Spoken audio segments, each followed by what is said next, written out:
Our protagonist is the greatest sage. He protected humanity from the onslaught of monsters. He also defeated their lord. At last, humanity was safe. However, exhausted after the deadly conflict, he died. Luckily for him, this is not the end. Definitely not. He is resurrected in the body of a young man 50 years later and enters the Magic Academy to regain his supreme power. Will he achieve his goal? We'll find out. Sumu awakens, shocked to realize that he is alive despite having used up all his magical energy. He reflects on the circumstances and doubts his continued existence. Looking in the mirror, he is amazed at his transformed appearance. A doctor enters the room, accompanied by a medical assistant. She calls our protagonist Kusanagi, and he is even more confused by this strange nickname. The doctor asks him to lie down and tries to examine his wounds.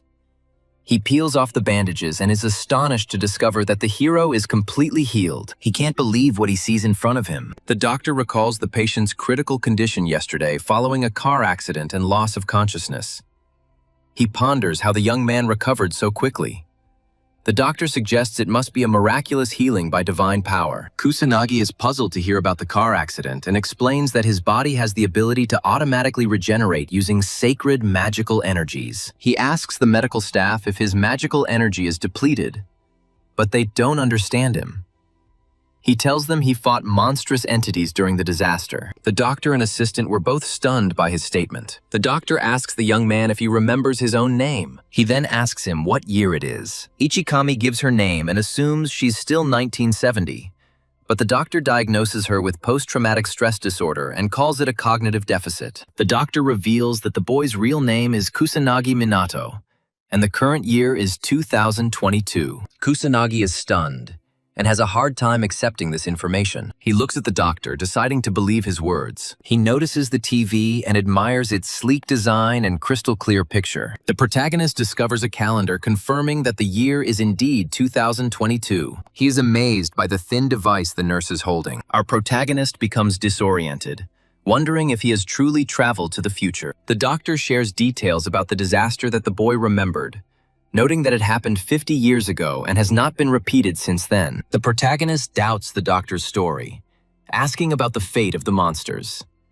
The doctor describes a peaceful period when very few monsters remained. Kusanagi learns that the world has finally found true peace and feels relieved. He expresses gratitude to heaven and smiles. The doctor informs him that Ichikami, the man he is talking about, died in a disaster 50 years ago. A hero who gave his life to save the world. The doctor doubts that Kusanagi is Ichikami Atsumu. Our guy suggests that he died 50 years ago and somehow returned as Kusanagi Minato. He can't understand how this happened. And so, a week later, he finally enters the residence and inspects Kusanagi's chambers. He feels sorrow upon discovering the existence of the former Kusanagi. His mother and father died when he was still a small child. He was also abandoned by his new guardians and sent to a terrible boarding school. Since all this happened, Kusanagi has been living off her parents' inheritance. The protagonist has never encountered anything called reincarnation witchcraft. He wonders if his reincarnation is a divine act. Perhaps it all happened by chance. He looks at the Kusanagi Magic Academy's ID card and remembers that in his era, Magic Academies didn't exist. He finds this quite intriguing. Suddenly his phone starts ringing. Curious about who is calling, he answers the phone. He sees a call from Tadano but doesn't know what to do. Kusanagi decides to ignore the call. He throws away his phone. The call does not stop, and a notification appears. Tadano claims to know about our protagonist's discharge from the hospital and urges Kusanagi to return to school, citing a lack of funds. The next day, our protagonist enters the Magic Academy and looks around as he enters. He finds the prospect of going back to school exciting. He experiences it like a mature person. Enjoying the moment, he watches as the student casually uses magic to hit the training dummy. Kusanagi expresses displeasure at the sight of this, questioning the student's meager magical abilities. He watches the other students and sees that they are all complete losers. It's hard for him to accept this. He recalls that even the newcomers from his era were 10 times stronger than these pathetic students. He questions their magical potential. And despite this peaceful age, he cannot understand why magic has degraded so much. He enters his class and finds his seat. He begins to look forward to his school life and wonders if he has any friends in his room. Suddenly, a red-haired student appears with 2 other personalities. He demands to know why our guy ignored his messages, even though he's just Kusanagi. The main character doesn't know this guy, so he politely asks his name. Tadano becomes enraged and kicks the table, repeating his name. He calls Kusanagi weak and worthless, but our protagonist doesn't pay attention. He suddenly remembers that this is the same man who contacted him. He assumes that Tadano is his companion. Tadano grins evilly and holds out his hand, demanding cash. Kusanagi thinks this is a true friend. He shakes hands warmly, wishing for a strong connection. Tadano's temperature rises and he grabs Kusanagi by the collar, demanding money. He tries to intimidate Kusanagi, convinced that he has inherited a fortune. Kusanagi comes to terms with reality and realizes that his past self suffered. Tadano swings his arm to put Kusanagi in her place. But suddenly a stunning blue-haired girl appears. She greets everyone with a pleasant morning. Her beautiful smile calms Tadano. He lets Kusanagi go, but makes it clear that he expects payment soon. Kusanagi feels irritated. The tormentor finally leaves the room. The lesson finally begins, and the instructor begins discussing the Great Disaster, also known as the Final Calamity. 50 years ago, creatures appeared across the world, plunging humanity into despair. However, the revered sage, Ichikamatsumu, remained steadfast in his mission to save humanity. He persevered, defeating all the monsters single-handedly. Eventually, he encountered the demonic deity known as the God of Calamity, the source of all this. Ichikama risked his very existence to defeat the final opponent, and from that moment on, the God of Calamity never appeared again. Then the instructor inquired about the great sage. The blue-haired girl from earlier raises her hand. Her name is Mizuha. The instructor allows her to answer. She claims Ichikama is a great sage and the first mage to survive the first calamity. He also played a key role in the founding of their academy. Her gaze begins to glow with enthusiasm as she reveals that Ichikama is the champion of humanity, admired by every mage in the world. The instructor confirms her claim, teaching the students about a great sage who survived the initial disaster and was the first to master the magical arts. The academy was founded to train more mages in his image. He is the most powerful mage in human history. The instructor urges them to study him and prepare for the upcoming exam. The protagonist begins to feel humiliated after hearing everyone praise Ichikama. He did not expect such torment, and begins to regret his enrollment in the academy. He remembers the doctor's words and suggests that everyone has weak magic due to the current peace in the world. He looks out the window, a smile playing on his lips as he enjoys his newfound peaceful existence. The instructor concludes the lecture by expressing the hope that all students are prepared for the magical assessment exam scheduled for the following day. Tadano confronts the protagonist again, asking if he heard the teacher's announcement. He is delighted, anticipating the amusing spectacle of Kusanagi's pitiful magical skills. Our hero wonders why the tormentor does not stop with his endless chatter. He decides to leave the lecture hall. As he leaves, Tadano emphasizes that even his own parents did not have magical abilities. The tormentor calls him an orphan and bursts into derogatory laughter. The protagonist finally answers. Tadano seethes at Kusanagi's dismissive words. His composure breaks and he unleashes a powerful fire spell. His classmates react with alarm, trying to intervene. One asks if he really intends to cast such a destructive spell within the classroom. Tadano casts a magic spell on our hero, wishing him death. The azure-haired girl rushes forward to stop him, but alas, she is too slow. When a fire projectile flies at him, the protagonist remains completely unperturbed. The magical attack hits him with all its force. All the students recoil.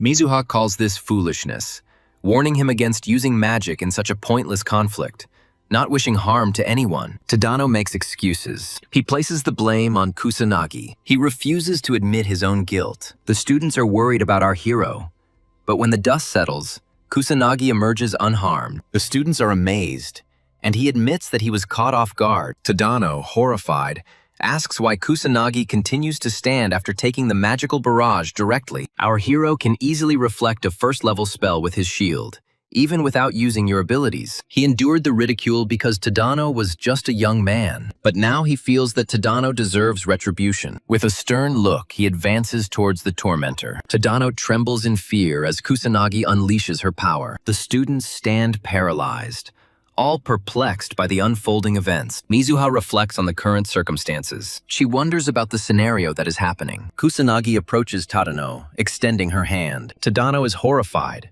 but the instructor intervenes, entering the room and asking about the noise. He wonders if anyone is using magic inside. Kusanagi assures him that nothing is happening inside, believing that the magic came from outside. The instructor doesn't recall any magical activity today, but our protagonist speculates that someone outside their department might be training. The instructor demands an explanation for the smoke, and Kusanagi states that it came from outside. The instructor accepts his explanation, orders the class to return to their seats, and vows to find the culprit. Kusanagi apologizes with a smirk, deciding to plant false evidence to cover up the matter. Every student, including Mizuha, reacts with amazement. Tadano clenches his jaw, seething with irritation. The protagonist considers the students weak, doubting their ability to defeat the monster. Even though the catastrophe ended 50 years ago, he knows dangerous creatures may still lurk. He makes a decision: investigate the situation. Under cover of night, he infiltrates the abandoned Shibuya, tracking down secret signs and looking at the ruined metropolis, recalling its appearance from a past life. Finding no trace of the monsters, he assumes that the authorities have dealt with the threat. Suddenly, he discovers a monstrous presence and a nearby human life force, prompting him to quickly begin an investigation. An ugly creature catches a girl with snow-white hair. She cries in horror, begging for salvation. As the monster lunges to devour her, a young man intervenes. The monster roars in agony and dies from one blow. The hero notices a police badge on her clothing. Believing she has ties to the magical police, he urges her to be more careful in the future. She expresses her gratitude to him. However, it creates circles and disappears. She wonders who he is. She considers him a powerful mage, but doubts his ability to defeat the beast without spells. Kusanagi feels lucky that his face is hidden, as he doesn't want to draw attention to himself since he was recently reincarnated. He is surprised to see a police mage nearly killed by a weak monster, and concludes that even the authorities have become weak. He doubts the ability of people of this age to defeat monsters. The entire current generation, including students and law enforcement, is significantly weaker than in previous times. He grins, realizing that humanity once again needs his abilities. He begins to move forward, determined to destroy all the monsters in the area. The next day at the academy, the instructor instructs everyone to prepare for an assessment of magical abilities. He hopes they will accurately assess both the characteristics and the quantity. These stats are vital if they aspire to become mages. Our protagonist is perplexed why his abilities cannot be measured without this strange device. Recognizing its importance to the students, but wondering how the instructor could not know that the perception of magic is the basis of magic. Mizuha approaches and asks if now is the right time. The students watch their conversation and wonder why Mizuha is calling Kusanagi. She introduces herself. She is the second child of a revered magical line, Mizuha Yuika. He doesn't grasp the concept of a noble family, so she explains that it is one of the 4 prominent noble houses, leaders among mages. He doesn't remember her, and doesn't remember any noble families during his youth. Noticing her weak magic, he asks why she boasts about her lineage of outstanding magicians with such abysmal magical ability. Mizuha asks why he seems indifferent, hoping for a more appreciative reaction. Tadano clenches his jaw in envy as he thinks about their conversation. Kusanagi asks why a noble with magical blood would talk to a nobody like him. She is irritated but maintains her composure, believing that she must behave in a manner befitting nobility. He wonders if she's suffering from some kind of mental disorder. Mizuha recalls the magical attack that didn't harm him yesterday and ponders its root cause. She tries to broach the subject, but the teacher interrupts her, instructing the students to prepare for measurements. Kusanagi takes the opportunity to leave with a smirk on her face. Mizuha decides to observe and see his true abilities. He will take care of it after the assessments. Tadano confidently unleashes his abilities, demonstrating 1,000 magical power with the fire element. He enjoys his progress. Kusanagi notes that the criteria have remained unchanged since his time. Subsequently, Mizuha advances, releasing her magic. Her element is water, and her magical power is 2,000. Amazement fills the crowd, and the teacher praises both her and Tadano, declaring them to be prime talents destined to become outstanding magicians. The other students join in the applause. Kusanagi, feeling disappointed, considers this a farce, believing that 2,000 magical power is barely a beginner's level. Mizuha looks smug. She is trying to demonstrate the influence of her noble family. He asks why she looks at him with such pride. Suddenly, he hears the instructor calling him for an assessment. As he approaches the device, he overhears his classmates discussing his results from last year. Although he excelled academically, his magical potential was rated as the lowest. Tadano, convinced that Kusanagi has no abilities, anticipates his humiliation. Mizuha ponders the extent of Kusanagi's hidden abilities, but doubts he can surpass her. Kusanagi felt annoyed. He remembered how noticeable he had been in his previous existence, which bothered him. He's considering the possibility of holding back his full capabilities. However, he decides to go all out, unleashing all his power with a smirk. He challenges the machine to withstand the power of the greatest sage in history. The apparatus lights up and a beam of light shoots out from the structure, attracting the attention of two students from different classes. Mizuha is perplexed when the car starts to behave unpredictably. Its glow intensifies before a massive explosion destroys it. Students rush to their rescue, running away from the destructive wave. Our protagonist expresses dissatisfaction with the destruction of the machine, feeling that he barely put in any effort. He wonders if any of his peers can even detect his magical energy. The instructor, showing concern, asks how everyone is feeling. They confirm they are safe. He checks on Kusanagi, noting his luck in being at the epicenter of the explosion. The teacher wonders if there is a malfunction with the device. He worries that it is now impossible to estimate Kusanagi's mass, magic, and other characteristics. Kusanagi asks about the teacher's concerns. The teacher explains his intention to assign students to combat training, but is hampered by a lack of data for evaluation. The instructor asks Tadano to include Kusanagi in his team. Tadano agrees, seeing a chance to mock our protagonist. The instructor feels relieved, pleased that it is Tadano. The tormentor approaches Kusanagi. He looks forward to their sparring, a wicked grin twisting his features. The students arrive at the ruins of Shibuya, and the instructor informs them that residual monsters still haunt the city, devastated by a great disaster. Mages and law enforcement frequently patrol this deserted urban area to combat any remaining monsters. The academy students are also forced to assist in this matter for unknown reasons. The instructor assures them not to worry, as experienced mages and officers have largely dealt with most of the creatures. Our protagonist wasn't expecting a practical lesson. He trusts the students to defeat several beasts, given that they'll be working in teams. He remembers visiting the place last night, but feels uneasy when he discovers several monsters lurking. He remembers that he thoroughly cleared the area yesterday. However, he did not succeed. He didn't really do it. He finds no signs of destruction nearby and is perplexed by the constant appearance of new beasts in old Shibuya. He overhears the girls' conversation about their rivalry.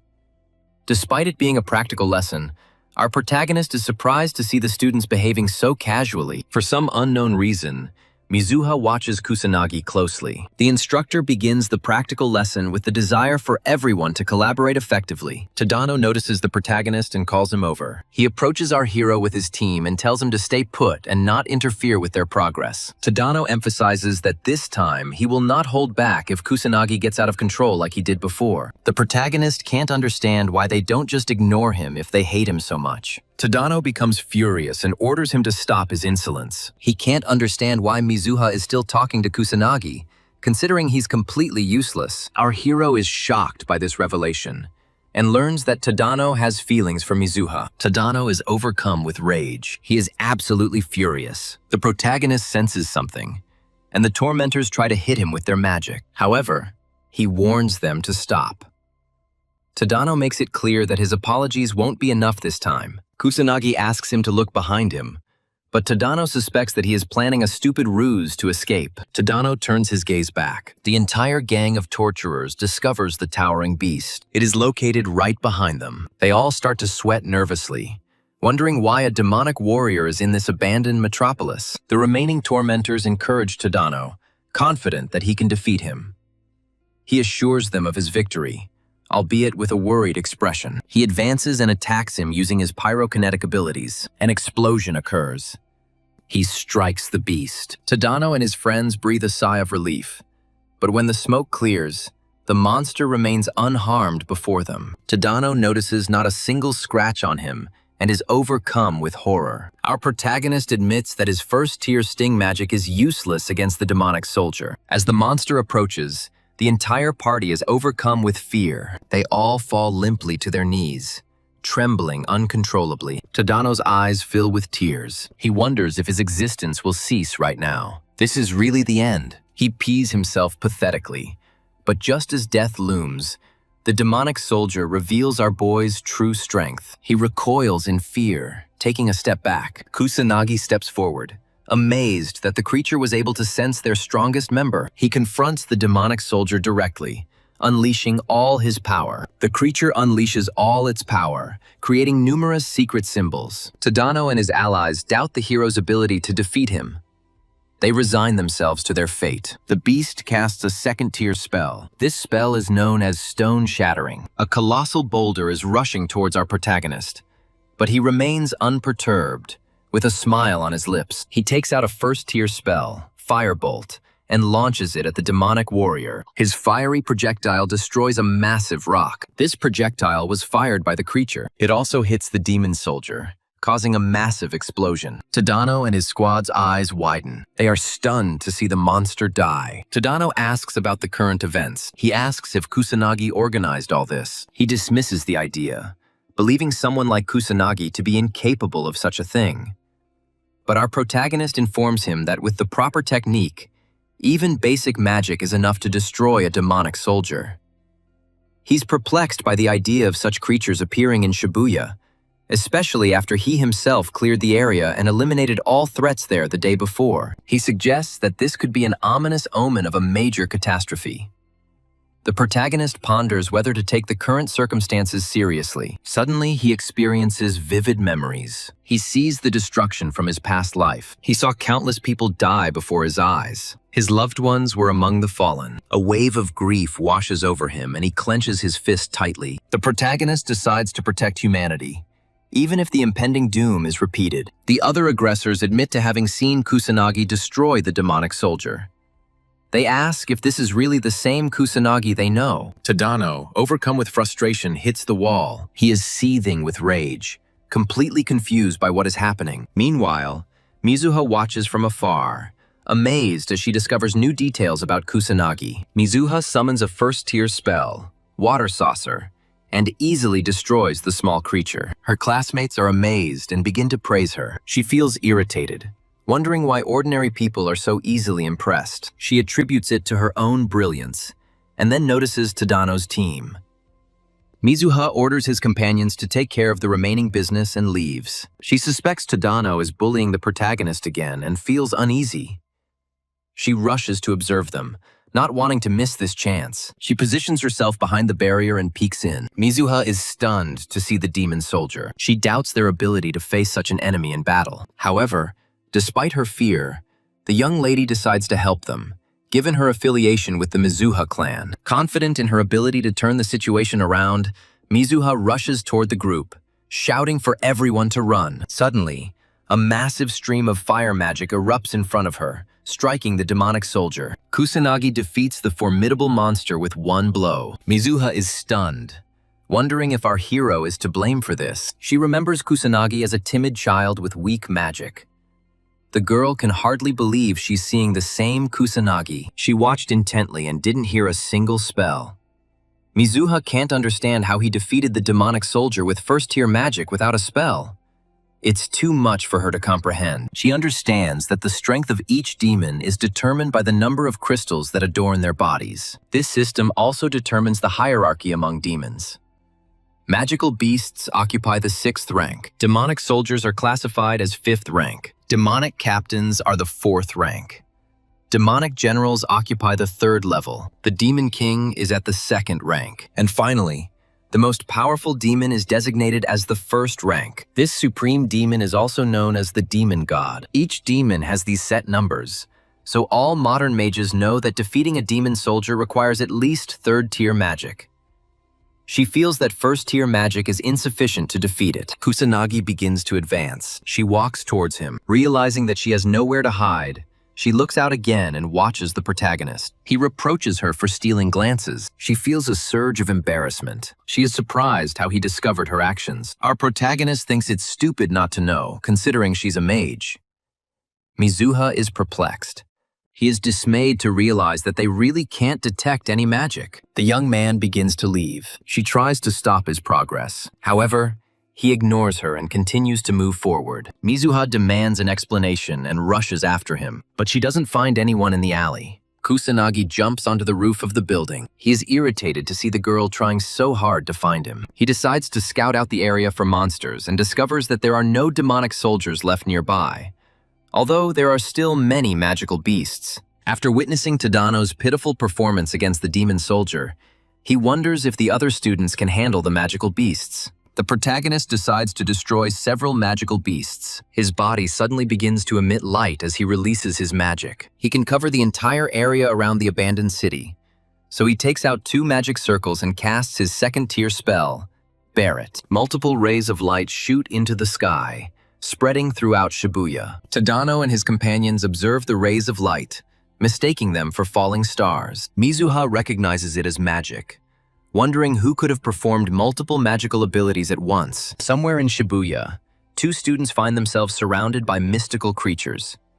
Despair grips them as a multitude of monsters rush toward them simultaneously. Both students give up, resigning themselves to their fate. But just as the monster lunges to kill the girl, he suddenly stops, writhing in pain as a powerful beam of light hits him. Students ask each other if everything is okay. The protagonist observes the entire scene from above. He feels great satisfaction in destroying all the creatures. He sees them die and suddenly realizes that he went too far in destroying almost all the monsters in Shibuya. Kusanagi begins to worry, wondering if class will even start after this event. He expresses regret. He regrets his lack of self-control. He deploys his secret seals to navigate the metropolis, finding a hidden passage for his descent. He doesn't like to hide his abilities any more than necessary, but the close attention gets tiresome. He reunites with his classmates and instructor.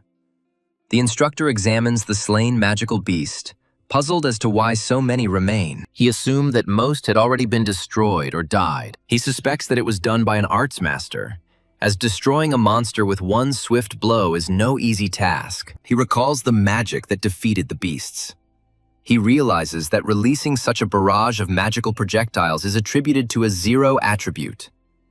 Shocked, he admits he's never seen anything like it. He admits that without the magic projectiles, the situation would have become even more acute, knowing that releasing even 2 is a remarkable achievement.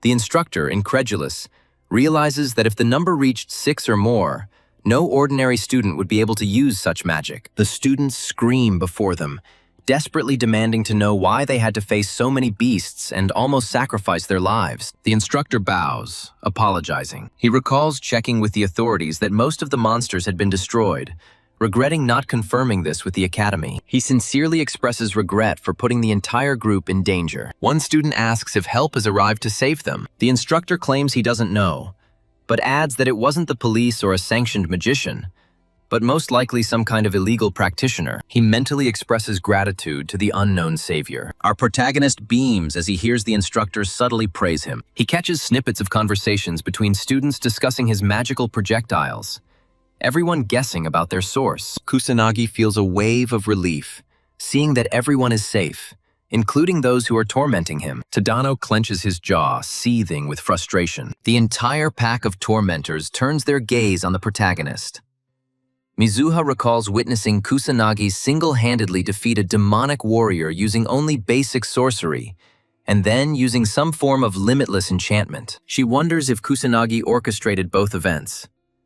Elemental energy and emptiness are different properties, and she finds it unlikely that any student could possess both. Not even Kusanagi.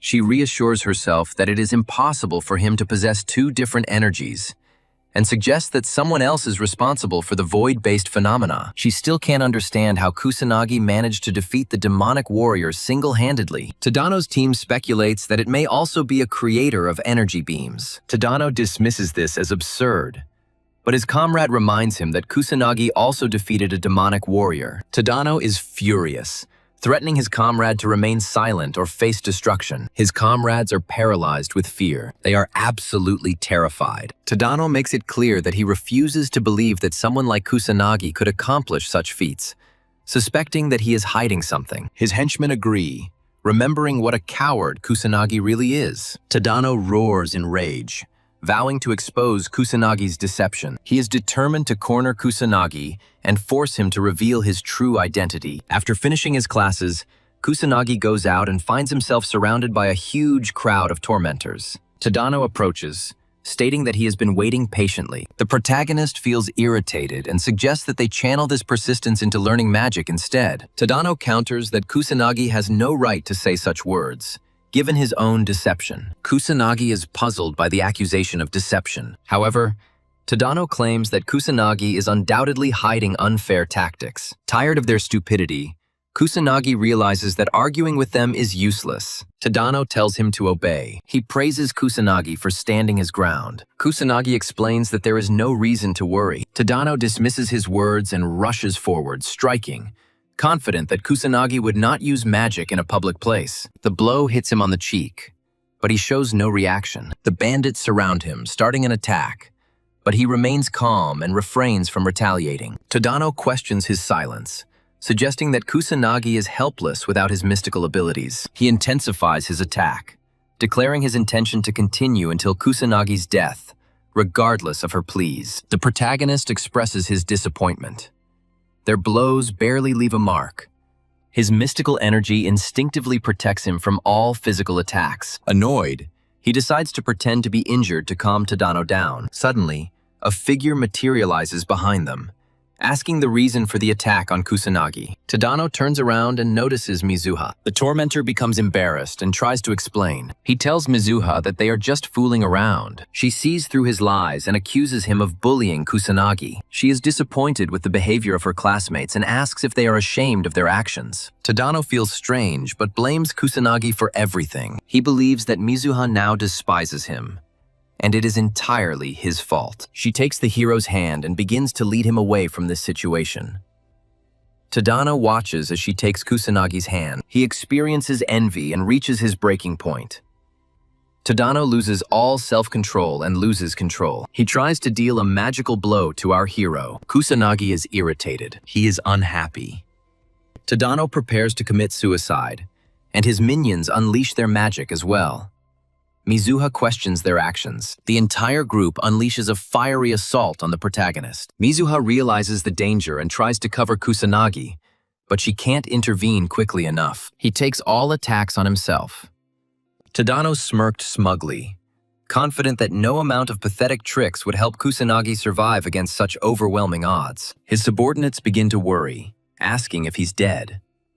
Tadano dismisses them, calling them fools for worrying too much. He fabricates a story, claiming they were practicing magic outside the school that got out of control. Kusanagi was simply caught in the crossfire, hence his injuries. The minions realize they have crossed the line. When the dust settles, Kusanagi states that he tried to be lenient, considering them just children, but their stupidity demands retribution. He is getting ready. Punish them all. Tadano is shocked to find him alive after such powerful magical attacks. Kusanagi becomes somber, telling them they shouldn't have dragged Mizuha into their conflict. He questions their wickedness for such behavior. Tadano screams, blaming them both for this disaster. He believes they deserve payback for ridiculing him. So he creates another magic circle and declares that they will strike continuously until Kusanagi draws her last breath. Our hero demonstrates a tiny magic circle. The tormentors mock and reject him as pathetic. They think he's just showing off, and they all launch a simultaneous attack with all their might, wanting Kusanagi dead. The main character uses magic absorption. Strange green tendrils emerge from the tiny circle and entangle the entire group. They are all overcome with fear and trying to escape. However, they fail to do so, and in spectacular fashion. Their life force drains, and the tormentors begin to lose consciousness. Tadano and his henchmen freeze. Kusanagi expresses his displeasure. He expected them to hold out a little longer. He hopes the tormentors will learn from this and improve. Mizuha is perplexed. She asks if she just witnessed witchcraft. She is shocked that the entire group has lost consciousness, but cannot understand the reason. Kusanagi gets up to leave, but Mizuha stops him, demanding an explanation. She asks about magic, remembering that just a few days ago he couldn't cast even a weak spell. She demands to know who he is. The protagonist becomes irritated by her behavior and challenges her. He suggests she do something else instead of asking so many strange questions. Mizuha starts to blush.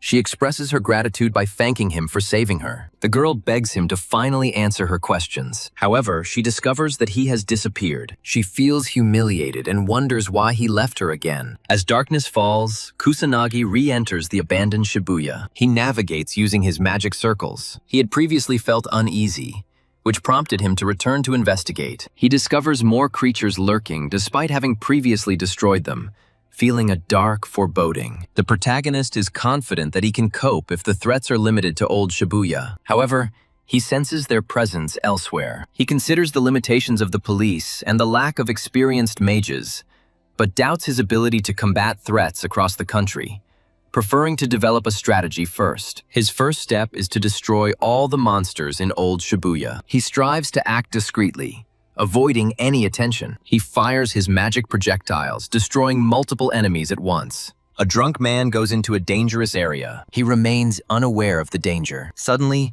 a beast materializes behind him, but is immediately neutralized by the protagonist. This guy notices him, but writes it all off as his own imagination and starts to leave. Our hero hopes that the guy didn't notice him. He activates his magic circle and lunges forward. Someone grabs him, filming the entire incident on a phone. The guy remains in shock, certain that his recording will undoubtedly become a sensation. Without hesitation, he uploads it to the internet. The next morning, Tadano, Kusanagi, and Mizuha is summoned to the principal's office. Their homeroom teacher reports that he knows of students using magic outside the school walls. He issues a stern warning of immediate expulsion to any violators and allows them to present their case. Tadano points to the main character. He tries to shift all the blame onto him, claiming that our protagonist was looking for the conflict himself. Kusanagi is amazed at the ease with which Tadano lies. He understands that he must protect himself, even if it irritates him. Just as he's about to speak, Mizuha steps in and comes to the boys' defense. She informs the principal that their words are lies and exposes Kusanagi as a victim of bullying by Tadano and his minions, who were the first to use magical attacks against him. The teacher listens carefully and discovers that the protagonist has also used magic. She considers it self-defense,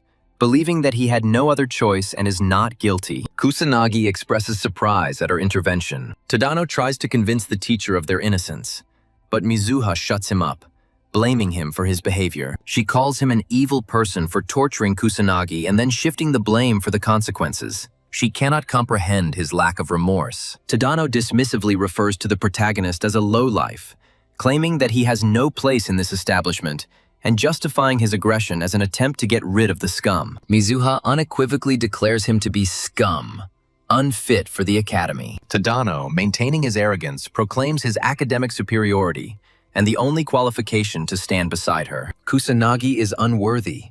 She doesn't understand its meaning. Tadano warns her against protecting Kusanagi, urging her to come to her senses and become his. Disgusted, she declares that there is no way she would ever choose trash like him. Tadano recoils from the rejection.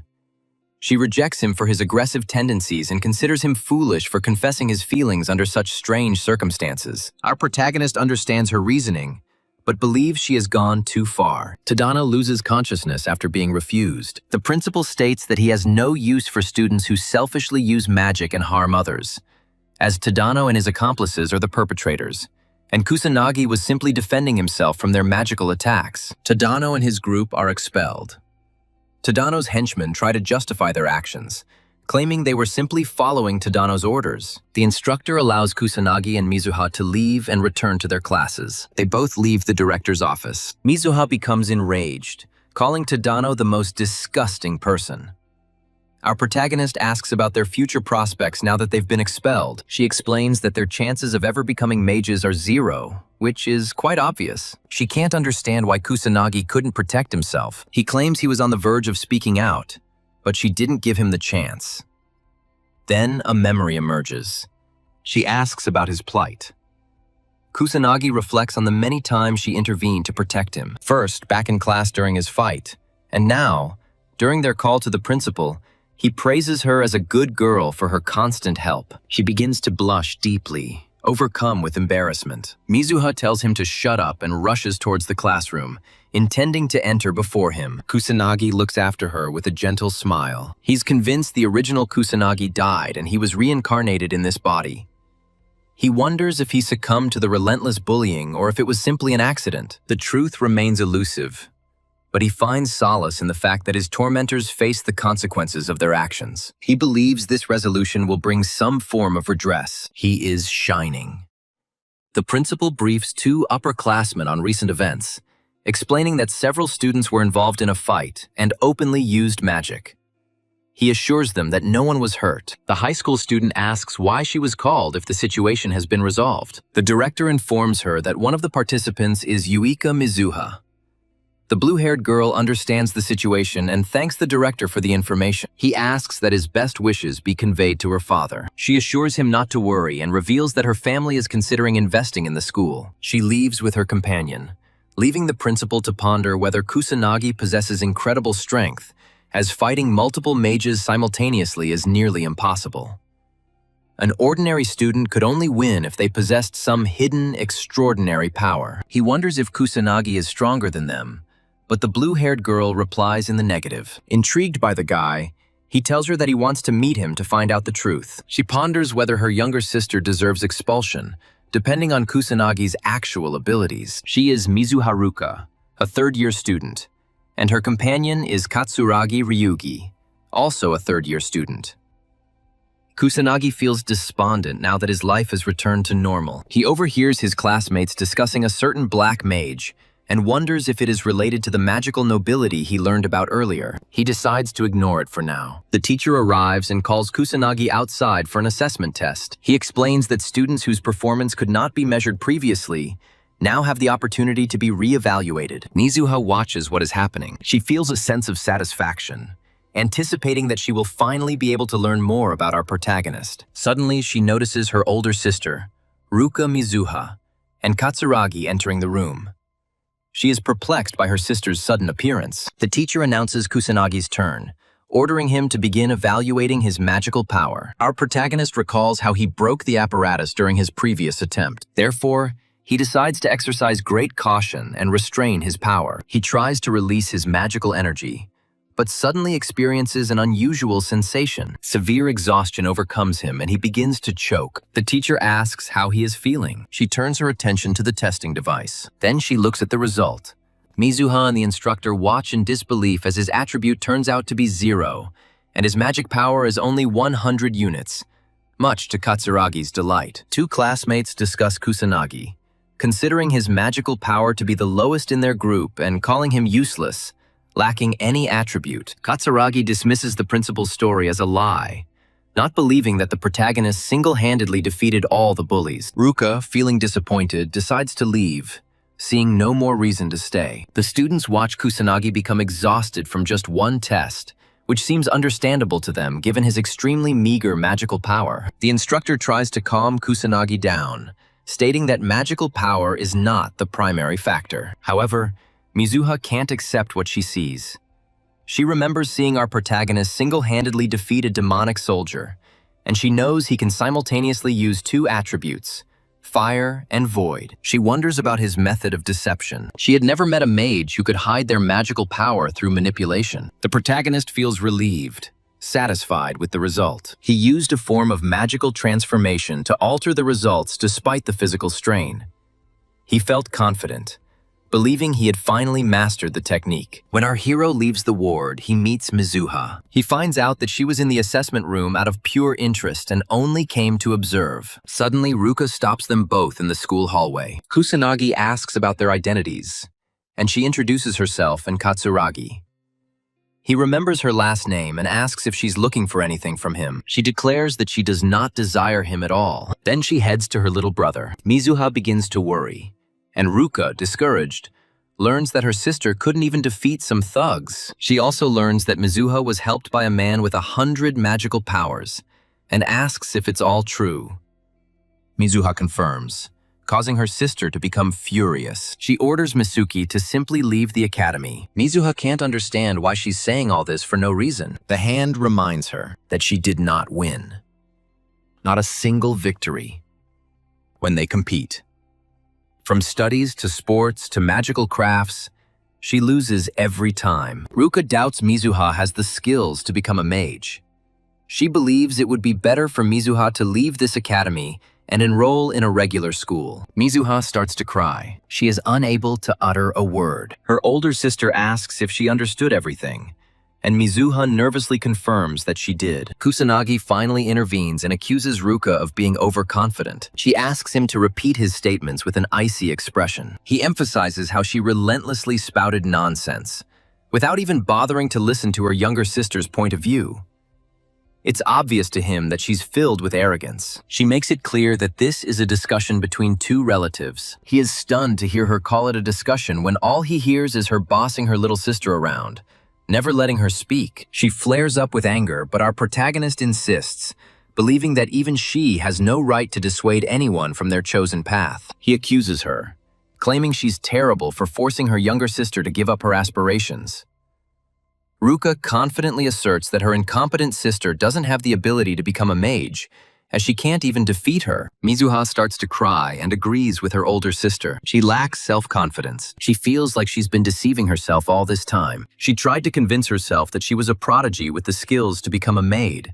However, she couldn't beat her older sister even once. Kusanagi confidently states that she can defeat Ruka. He breaks into a smile, leaving everyone puzzled. Ruka asks if he's challenging her, and he asks for a little time since it's currently impossible for Mizuha to win. The hand gives them 2 weeks, proposing a magical duel between the two couples. He is amazed, but agrees. He dismisses it as absurd. With a smile, he asks Mizuha if she is ready, and she calms down, stopping crying. Mizuha plucks up her courage and agrees to take part in the competition. After the decision is made, Kusanagi begs them not to mention it again if he emerges victorious. Ruka bets that her sister will leave the academy if she and Katsuragi win the duel. She issues a stern warning, stating that she will not hold back, and they will have to prepare diligently and face reality. After some time, Mizuha and Kusanagi head to the roof. She begs for his help, expressing hope that he can impart more magical knowledge to her to speed up her growth. Now he understands the reason why he was called to the roof. He asks if she really has confidence in learning witchcraft from someone as pathetic as him,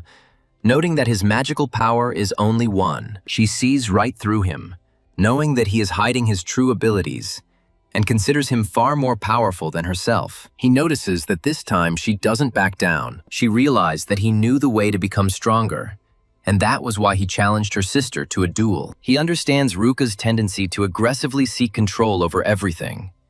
It's her innate nature. That's why he goaded her into fighting. However, there's no way he could have told Mizuha this. She lowers her head and begs for his support. He gives in and agrees to help her achieve greater power. She asks again, just to be sure. He issues an advance warning, emphasizing that she must follow every instruction, and there will be no deviation once the training begins.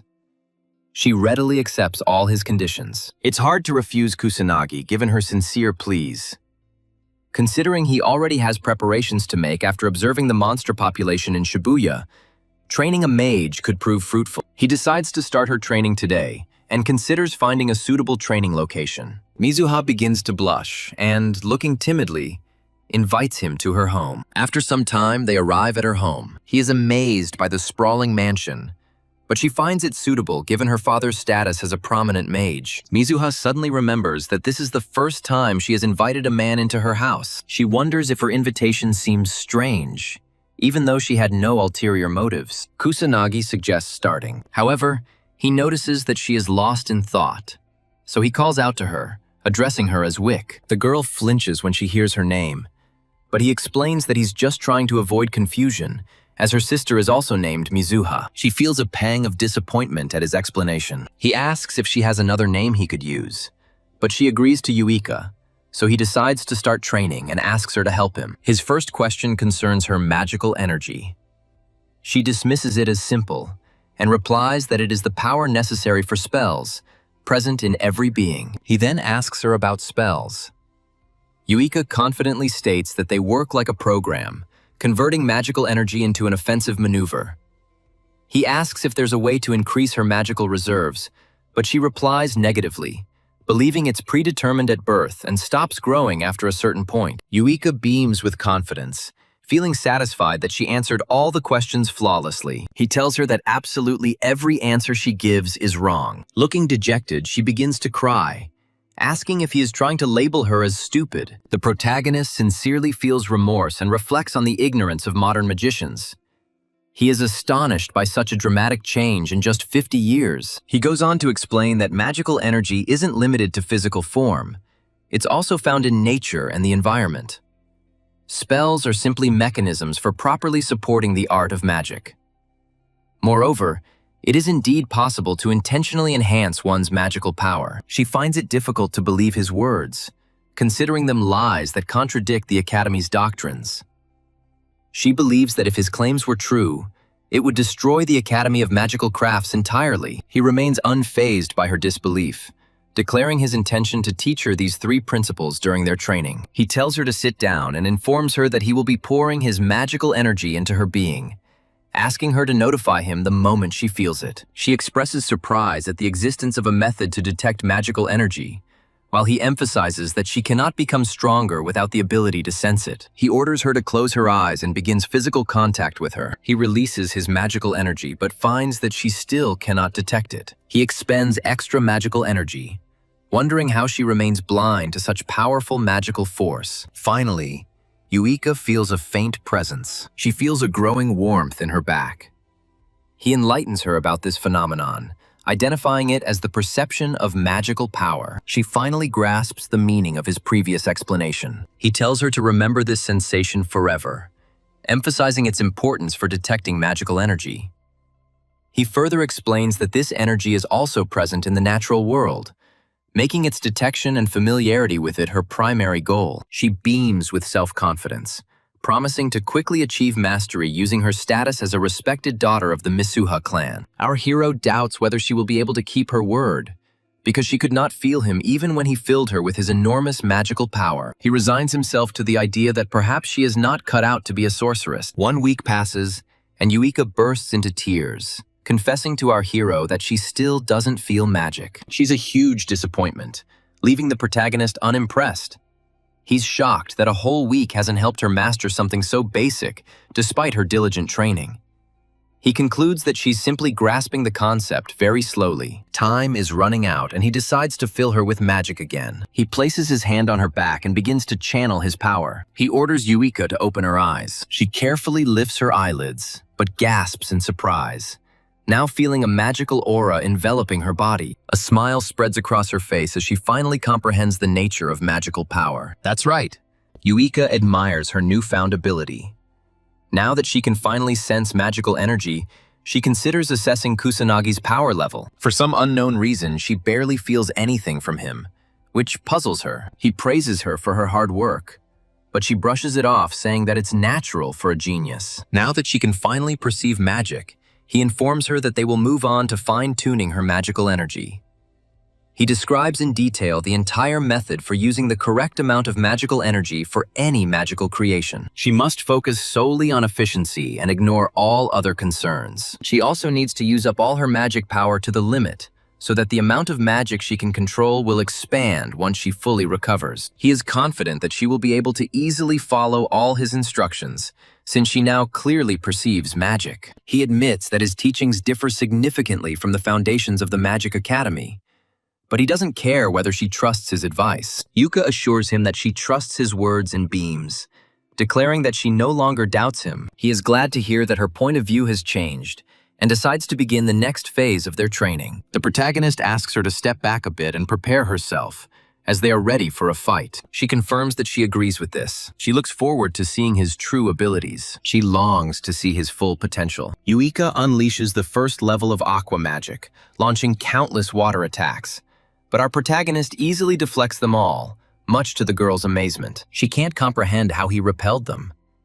He used a normal magical barrier, using non-magical magic, and made it clear that if she couldn't even break such a weak barrier, she had no chance of defeating her sister. In desperation, she unleashes a hail of icy projectiles. He advises her to keep moving even while casting her attack spells. Stopping movement will inevitably lead to defeat when faced with an experienced sorcerer. In frustration, she launches new attacks, but eventually succumbs to exhaustion and gives in. It points out the inefficiency of using enormous magical energy without proper technique. He explains that by learning to regulate the magical power behind her spells, she will eventually be able to cast attacks without spells. Kusanagi instructs her to watch closely while he demonstrates the use of his magic. He unleashes a fiery blast on the dummy twice, demonstrating his magical prowess. She realizes that the magical energy powering her attacks pales in comparison to his. He confirms her realization by stating that she will not need incantations for any spell once she masters control over her magical output. She finally realizes that singing is not required when casting a spell. He confirms this, explaining that her initial goal is to find a way to shorten her spells. Once she learns to control her magic, chanting will become unnecessary. He emphasizes the advantage of shorter spells, which save both effort and magical power. This will undoubtedly enhance her magical abilities. He orders her to get up and meet him again. She feels it is premature, but he dismisses it as useless, his expression becoming stern as he orders her to train with the utmost urgency. Hearing this, she's overcome with fear and collapses. He asks if she's okay, declaring that these training sessions will be daily. He notices that she's not even registering his words. As night falls, our protagonist arrives in Harajuku, having recently discovered the presence of several monsters there. He also discovered several monsters in the area and came to investigate. Despite his constant efforts to eradicate them, their numbers remain inexplicably unchanged. Suddenly, he witnesses a magical beast attacking someone. He does not hesitate. He moves quickly towards the child. He arrives just in time, effortlessly destroying the creature in an instant. The boy checks the baby, asking if everything is okay with her. Instead of gratitude, she starts taking pictures of him. He quickly leaves the scene, puzzled by her lack of gratitude and sudden desire to take photographs. He reflects that modern people are truly strange. He decides to hide his face better next time before leaving. The next day, the protagonist resumes training with Yuika. She quickly gives up and becomes exhausted. The day of their confrontation is approaching. He assesses her current progress as good, but she is significantly behind Ruka in almost everything. She has no chance of winning if she keeps up this pace leading up to the duel. He reassures her, saying that if she wants, she can quit now. She stands up and tells him that she has been compared to her sister all her life. She had to give up countless times, always unable to defeat her sister. But she is determined to continue practicing magic and never give it up. He states outright that she will never win this way, but she asks him to be stricter. He agrees and decides to stop holding back. She is glad to hear it. She is preparing for battle. They both continue to train together, and he passes on a lot of knowledge to the girl. As evening falls, Yuika collapses from exhaustion after the brutal training, and Kusanagi carries her away in his arms. After several days of training together, he finally tells Yuika that she is ready to confront her sister. She falls to the ground, overwhelmed with relief. Kusanagi praises her for her hard work and dedication. A smile spreads across her face as she absorbs his words. On the day of their competition, our protagonist asks if she is ready to face them. She answers in the affirmative, and as they are about to enter the academy, they both notice a sizable crowd of onlookers. Several journalists approach them, checking to see if they really see Mizuha Yuika from a respected family. They ask for comment on the magic competition and whether she's fighting against her brother. Kusanagi expresses bewilderment. She explains that her family is extensive, and given the upcoming confrontation with her sister, intense media interest is to be expected. He expresses surprise that the student clash is attracting so much attention. He speculates that it's due to the Mizuha clan's immense influence. The entire group arrives at the battle arena, surrounded by a huge crowd of spectators. He finds the spectacle a bit excessive, but she explains that student wrestling matches are rare events, elevating it from a simple competition to a notable spectacle. He is somewhat stunned by this revelation. The couple is called to the platform. Yuika gets ready, but suddenly her body starts shaking. He reassures her, advising her to just focus on giving her all. She regains her composure and smiles. Yuika's resolve strengthens and she moves towards the platform with unwavering purpose. He calls our protagonist an enigmatic figure, admitting that his words resonate deeply with her. Yuika and Ruka finally stood before each other. Ruka is shocked that her little sister didn't run away. Yuika confirms this. She says this with confidence. Ruka calls Yuika insolent for thinking she could defeat her older sister. But Yuika states that her victory is certain. Ruka gives Yuika a chance, acknowledging her significant transformation over the past 2 weeks. Yuika acknowledges her older sister's formidable strength. She is aware of this fact.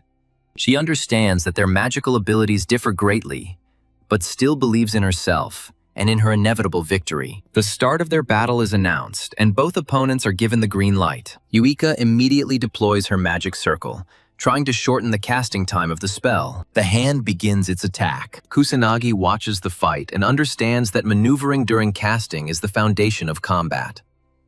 He thinks Ruka must understand the basic principles of a mage-on-mage duel. In contrast, Yuika was so confused that she completely forgot the basics and stood still during the fight. She no longer has an advantage even if she reduces the cast time. Ruka and Yuika exchange blows using elementary-level water magic. Yuika manages to withstand the onslaught of her older sister. She admires her own abilities, convinced that she has become stronger. Ruka admits that her strength has actually increased in just 2 weeks. Yuika is happy to hear that her older sister wishes this for her. Ruka scolds her, telling her to stop giggling, as it was just a comparison. She gets no praise. The hand increases its magic level, this time unleashing a more powerful attack. She uses a level 2 water blitz. Yuka can't withstand the pressure. She is knocked down and falls next to the protagonist. He watches her, realizing that her enchanting skills have improved, increasing her chances of winning. However, her older brother proves to be overwhelmingly strong. Ruka calls him heartless for not lending a helping hand despite his previous defense. He states that there is no reason to help her, leaving Ruka confused. Suddenly, Yuika manages to get up. She shocks her older sister. Ruka can't understand how Yuika stays on her feet after a level 2 attack. Yuika declares her unwavering determination to win this fight. Creating magic is Yuika's sole purpose, a pursuit she will never give up, even if she loses everything else. Yuika resumes her attack. The hand responds with its own counterattack. He enters the fray. The battle reaches its peak. She strives to fight her older sister, determined not to give in, but falls from exhaustion of her magical powers. The host announces that contestant Yuika has exhausted her magical power, and Ruka is the winner of this match. Yuika tries to get up, hoping to turn the tide, but stumbles. Kusanagi calls it a contest of magical power and control, suggesting that his friend lost due to a lack of magical energy. Ruka asks if she's come to an understanding. She addresses her younger sister as mediocrity, suspecting our protagonist has come to the same conclusion. He confirms her complete lack of talent and significant awkwardness. Her progress was painfully slow. She proved incapable of acting effectively in real combat. However, he informs Ruka that she is a truly diligent person. She trained tirelessly every day with a stupid dedication. Ruka remains disheartened by the outcome, but expresses his admiration for persistent people who refuse to give up. Just like Yuika. The girl starts crying after hearing his words. He tells everyone that Yuika is his student and he doesn't like insults directed at her. Yuika bursts into uncontrollable sobs. Ruka calls him narcissistic and questions his talkativeness for someone with only 100 units of magic power. He explains his intentions. He will defeat her using his 100 units of magic power. She thinks he's a master at spewing nonsense, but she eventually agrees. Ruka informs him that his opponent is another person, and Katsuragi appears, ready for his turn. Ruka urges him to finish quickly, and he confirms that he does not need a second invitation. Katsuragi carries Yuika away, telling her to rest and watch the fight carefully to learn. She understands his words, suddenly noticing that the physical pain has disappeared, and there are no wounds on her hands. As he steps onto the platform, our protagonist admits that he cannot win with only 100 units of magic power, which contradicts his previous statement. He realizes the need for 100% concentration to achieve victory. The protagonist decides to maintain his magical power at 100%, using a non-magical attack without spells. This time, he forgoes the magical barrier, accepting the risk of direct hits. He feels a surge of excitement, finding the circumstances exciting. Katsuragi braces himself, apologizing for about to unleash his full power. Our protagonist informs him that he himself must restrain himself. The spectators erupt in cheers for Katsuragi, wishing him not to go into a full-blown rage.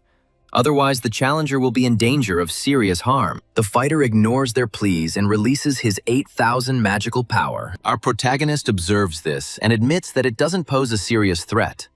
But since he's only using 100 magic power today, there's a significant chance he could be killed. The second round begins.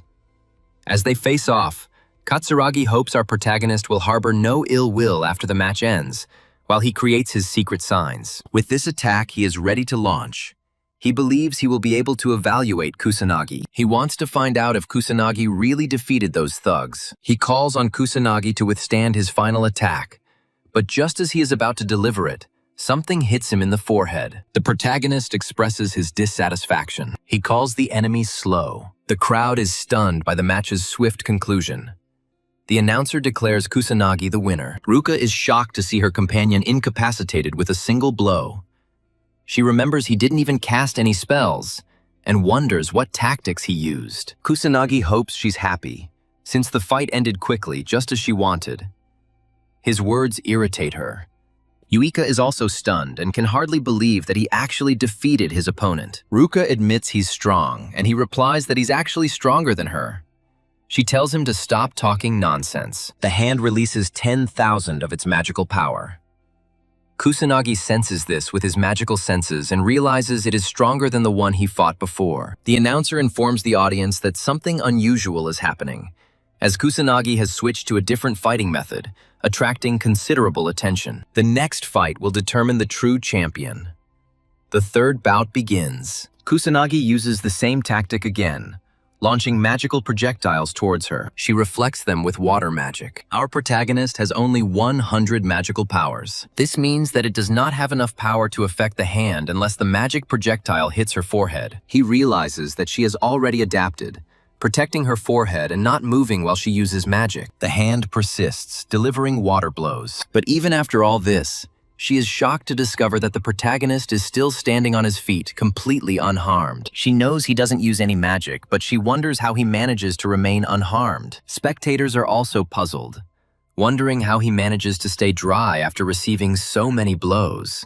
Yuika is unsure of the method he uses to defend himself. She knows he definitely did something. The hand attacks again, but this time the boy dodges its spell with astonishing speed. She finally realizes his resilience, but is speechless. Yuika understands that a magical attack can be countered with another magical attack, and even with a huge difference in power, there is still a way to avoid harm.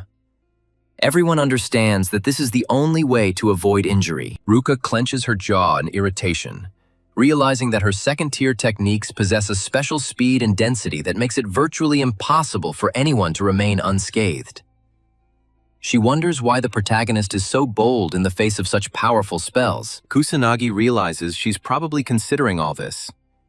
He believes that dodging magical attacks is easy if you sense and perceive them clearly, but it takes a lot of courage. The hand becomes determined and launches a third-tier spell called Azure Splash. The crowd's anxiety grows, as they know it will be a disaster if Kusanagi gets hit. The arm feels worn out. However, she is confident that Kusanagi will not be able to dodge this attack. Suddenly, a magical projectile hits her and she falls.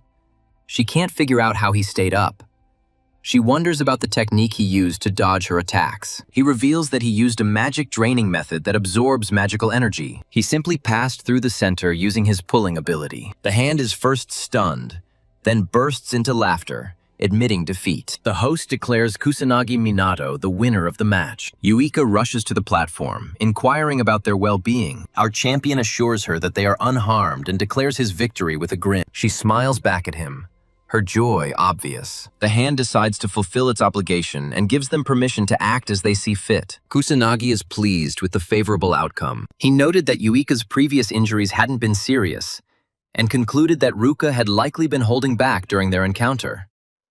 Ruka became embarrassed, trying to justify herself. He noted Yuika's significant increase in strength in just 2 weeks. He suspects Ruka has noticed this as well, and concludes that overprotective behavior is now inappropriate. Yuika makes a decisive statement, promising both her sister and him that she will become stronger. thus dispelling her sister's fears. The hand is shining. She finally begins to trust her little sister. Kusanagi feels satisfaction as she watches the sisters reconcile. However, he suddenly feels a colossal pressure, recognizing it as abnormal magic. The skies turn crimson, and the protagonist asks if the disaster is happening again. Tadano and his team search Kusanagi's bag for the item. They suffered numerous casualties after he demonstrated his power in the competition. His subordinates inform him that his bag contains only technical manuals. Tadano calls our protagonist diligent, expressing his irritation. He's convinced Kusanagi is hiding something, otherwise, it would be impossible for a weakling like him to cast such powerful spells. One of his subordinates looks out the window and is overcome with horror.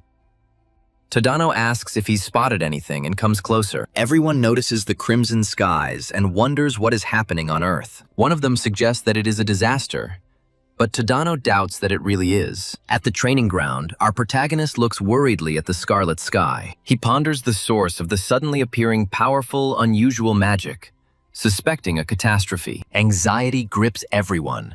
The crowd panics, perplexed by what's happening. One man dismisses the possibility that a catastrophe could happen here. Kusanagi feels uneasy, confused by the sudden onset of the disaster. He wonders if it's connected to his premonition in Shinjuku. He recalls that the first disaster also began in Shinjuku.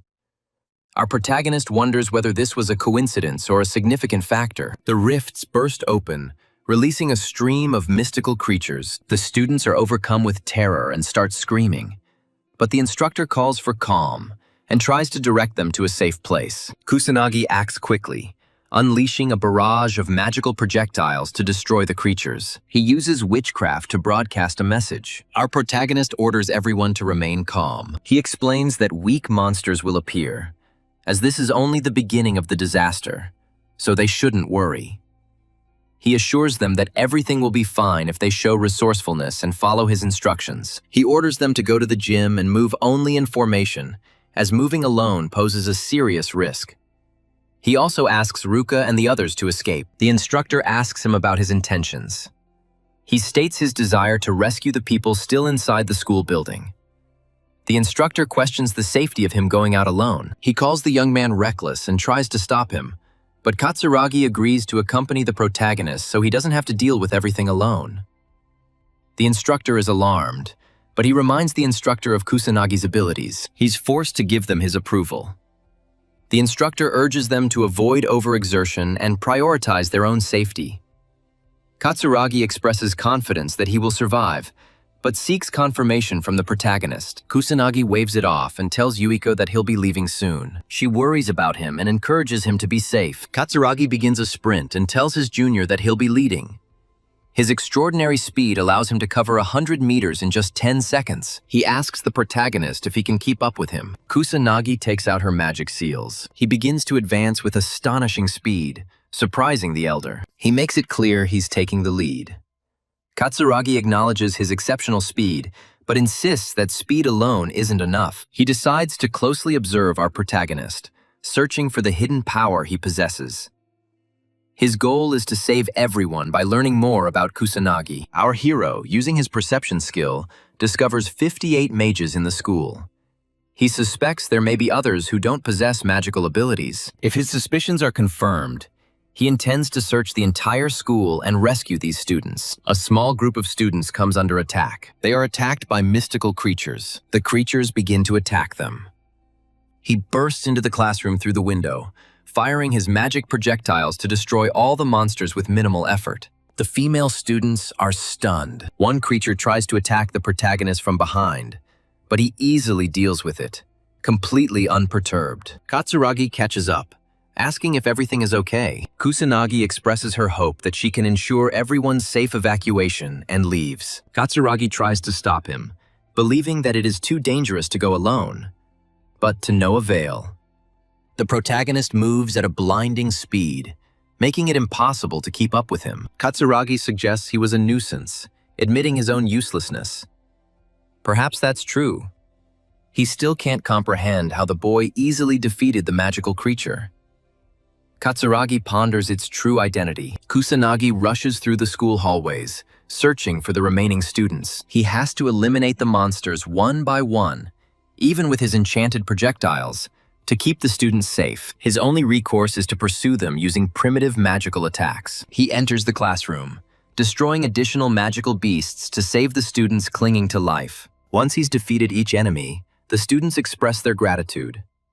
He already knows he doesn't have time to personally escort everyone to safety, so he heads to the gym, one by one. Meanwhile, Katsuragi rescues a handful of students, promising to deal with the monster while they escape. One of the students inexplicably points to the heavens. He asks about the problem and then watches as several students descend smoothly inside the protective spheres. He questions the protagonist's intentions, pondering his true nature. Our guy launched the students into Katsuragi with magic spheres, thinking the gun would handle the others, so everything was fine. He suddenly detects a presence. There really is something.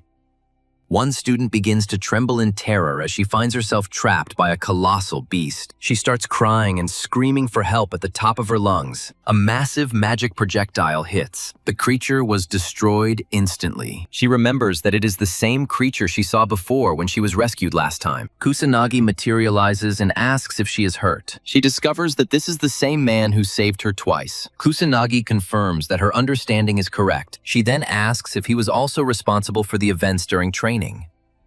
The girl is convinced this is his second time saving her. Our guy confirms that her statement is indeed accurate. The girl sobs with relief, finally expressing her deepest gratitude. She thanks him for saving her life twice. He dismisses it as a minor feat. She is speechless. Katsuragi finally arrives, out of breath. He asks who else needs his help. Kusanagi tells the girl to stay with the young man as he is leaving. She tries to detain him, but he ignores her request and leaves. She begins to worry, and Katsuragi ponders her concentration. Our protagonist realizes that there are still many people inside the building who need to be rescued, and there's no time to wait for the authorities. He realizes the urgency of saving everyone. In the Prime Minister's office, the leader learns that Kamui Magic Academy is besieged by a disaster. His subordinates are puzzled by the recurrence. They recall that the previous disaster occurred 50 years ago, and nothing similar has happened since. They urge the Prime Minister to develop a rapid strategy, suspecting that their nation could be overwhelmed. He informs them that the Monster Control Department, the Police Department, and the magical nobles have been notified. Furthermore, the Japan Self-Defense Forces have begun preparations for the impending disaster. His men remind him that they only have disaster control specialists and no mages capable of fighting monsters. He acknowledges this fact. This outcome is predictable, given that the population enjoyed a long period of calm, free from catastrophic events. Their military expenditures were almost entirely spent on defense in international affairs, leaving them with only one option: to entrust the beasts and demons to the police and noble mages. He becomes desperate when he discovers that the same disaster that happened 50 years ago is happening again. But this time, Ichikami Minato won't help them. Meanwhile, in the car, a young woman asks her boss if another disaster is really unfolding. He confirms it, convinced it's a genuine one. She begins to feel uneasy and uncomfortable. Despite 50 years of safety, she is shocked to realize that their world was only fleeting. The man reassures her, saying that it is their duty after all. He introduces himself as Shido Shugo of the Tokyo Police Department. A young woman decides to put in the effort too. She is Sergeant Sonata Karen of the police. News reporters arrive at the Magic Academy by helicopter. One of them thoroughly informs the audience that a disaster is unfolding at the Magic Academy. He details the situation, stating that monsters are constantly appearing and the skies have turned a deep crimson. A female journalist reveals that magical beasts appeared without warning, forcing all the students to take refuge in the gym. The instructor leads the students, believing that their defense against ordinary magical beasts shouldn't be too difficult. He assumes they can overcome the creatures through effective cooperation. The world watches unfolding events through the news. A small group of children also watch, suddenly remembering that the academy is very close to their home. They both decide to run as fast as they can. Outside, chaos engulfs the population, as people flee in panic for their lives.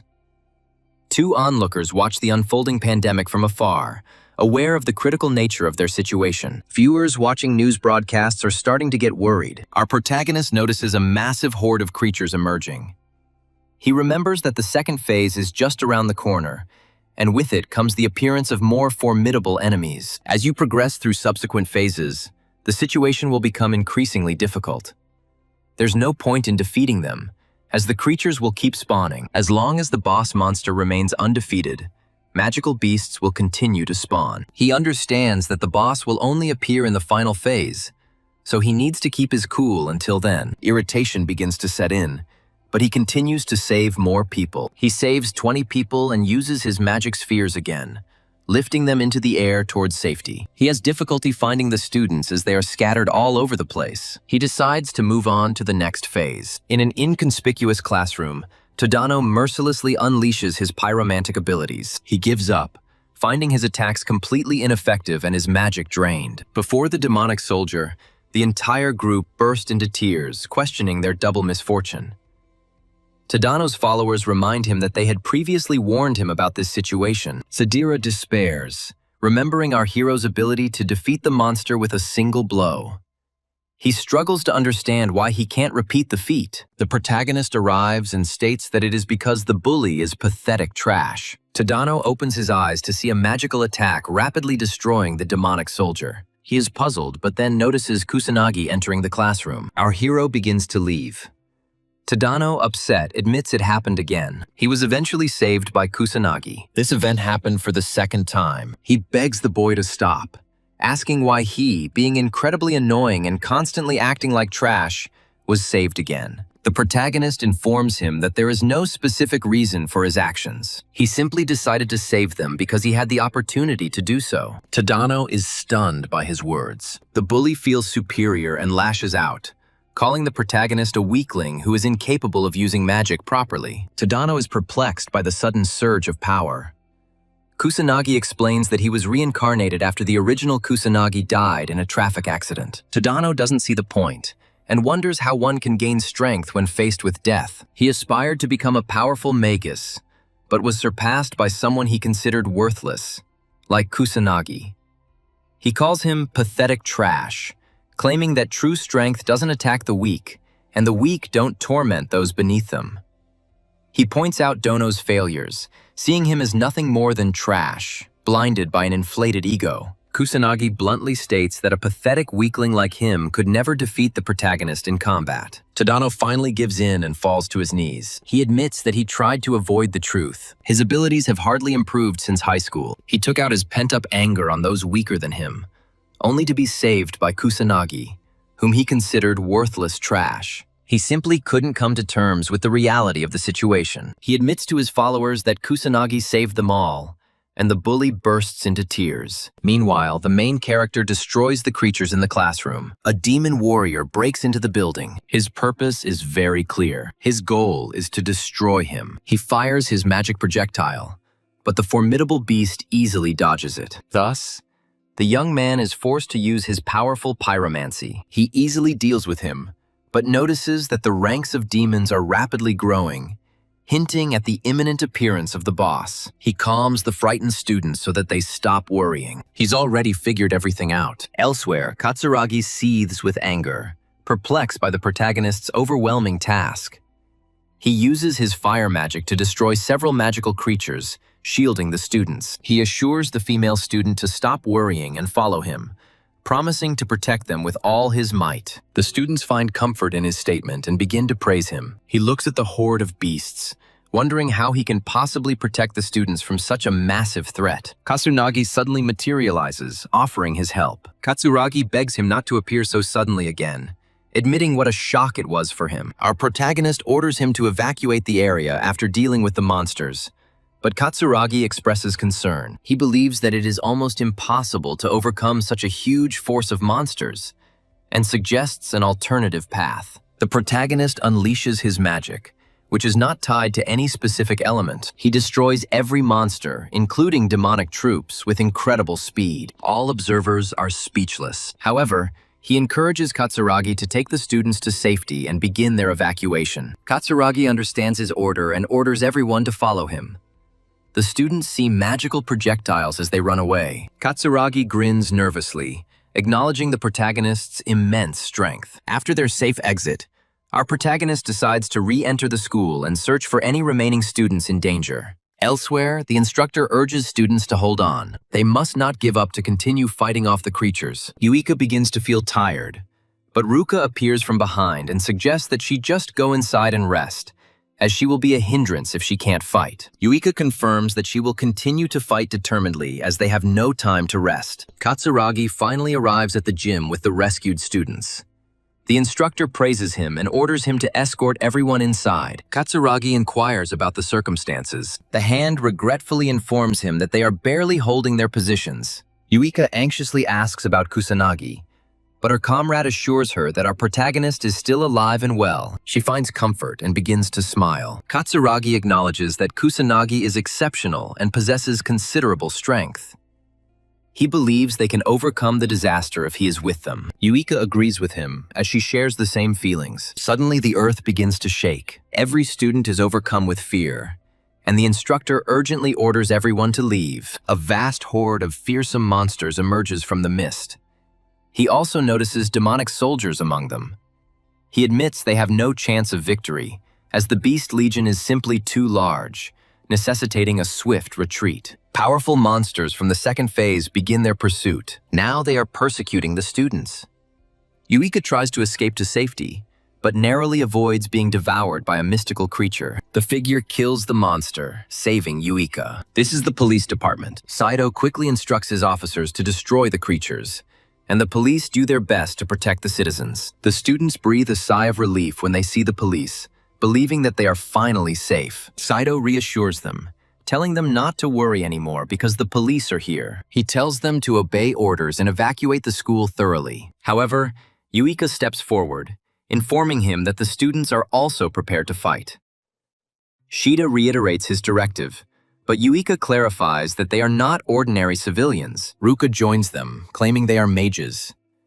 Shidu understands them and calls for reinforcements, ordering an attack from the rear. He acknowledges their limited numbers, emphasizing the urgent need for mage assistance. He expresses his frustration with the police's ineffectiveness. Rada uses her healing magic on the wounded students. The protagonist watches the police arrive and decides to leave the situation to them. He expresses surprise at the timely arrival of the police, ahead of the arrival of the defense forces. It seems absurd that the country has no action plans or precautions in place to deal with a national disaster. He considers this a valuable lesson for those who take peace for granted.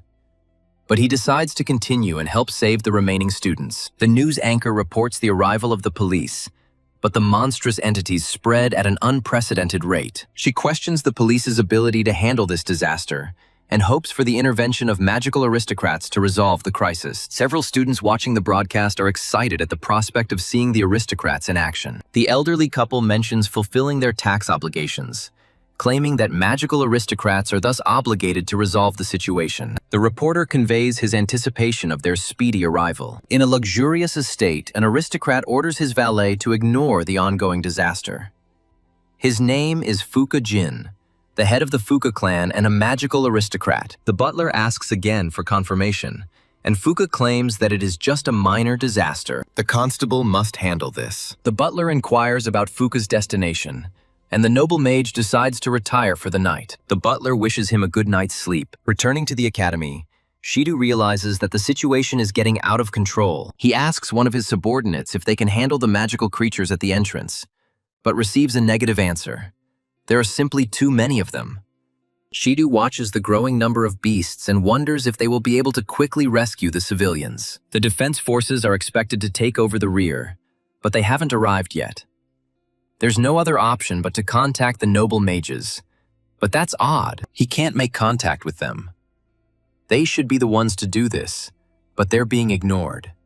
While the students help the police fight the creatures, Shidu recalls everything he learned about the disasters. He wonders if the population 50 years ago would have encountered something similar. He hopes the boss doesn't show up. Suddenly, the number of monsters increases dramatically, and a massive beam of purple light engulfs everything around. The demon captain appears, plunging everyone into pure terror. Shidu is stunned. It's the demon captain, their worst enemy. Ruka remembers that a demon captain is a rare creature, rarely encountered these days. Only noble mages possess the power to defeat one. Yuika realizes that they need magic higher than the 5th tier, and she panics, crying over the lack of anyone capable of wielding such powerful magic. The demon captain unleashes his power, creating numerous secret symbols. Yuika is paralyzed. Fear overcomes her. The hand intervenes, directing all its strength to parry the attack, but its strength proves insufficient. She rushes forward to protect Yuika. It serves as a shield. The demon captain's attack deals devastating damage, but she manages to save Yuika. The younger sister watches in horror as her sister gets hit. The students flee, but Yuika stays behind, trying to save Ruka. Sid and his forces are powerless against the monstrous horde. They are crying out for help. Katsuragi spends all his strength, but the demon captain remains motionless. The authorities admit their inability to save anyone, surrendering to their fate. Yuika continues to beg for help. She calls the protagonist's name. When the demon captain advances, someone expresses their displeasure. Finally, the protagonist appears, apologizing for being late. He feels regret. He made the girl wait. Yuika tells him about her brother with a worried expression. However, he reassures her, stating that she only lost consciousness. He quickly heals her wounds, gritting his teeth in frustration at the destruction the creatures had caused. He tells the young lady to put her worries aside. He is ready to fix this whole chaotic situation. She trusts him. Suddenly, numerous magical symbols materialize. Each injured student begins to receive restorative energies. Yuika sees her older sister's wounds disappear and watches in amazement as the recovering students regain consciousness. Sonata discovers magic while tending to the injured. She's shocked by the sight of a third-tier divine spell, admitting that even she can't cast it. She wonders who this benefactor is. Sonata finds his boss and asks how he is feeling. He assures her that he is unharmed. He has simply exhausted his magical reserves. She herself cannot understand it, but she believes that they should first and foremost take care of the protection of civilians. Sonata begins to cry and tries to dissuade him, considering it overly reckless, but he remains adamant in the fight, realizing that inaction will lead to the death of everyone. Sonata stops him again, claiming that victory is impossible since everyone has already died. She emphasizes that the police force has already been defeated. Since the defense forces and the magic noble were still missing, he had to admit that there was nothing more he could do. As the demon captain advances, the reporter learns that the entire police department has been overwhelmed. Despair overwhelms her, and she believes their end is near. Students watching the broadcast consider the nobles to be completely ineffective and express a desire to survive. The population closely follows the news, learning that no one is able to defeat the demon captain. The protagonist approaches the demon captain alone. Sonata watches him and asks if he's seeking death. She tries to warn him, but our protagonist ignores their pleas. Kusanagi arrived to stop the monster from carrying out his will. The demon captain chillingly formulates his intention to kill and destroy. Everyone is gripped by horror. Several students are on the verge of losing control. Chido and Sonata are paralyzed by fear and enormous pressure.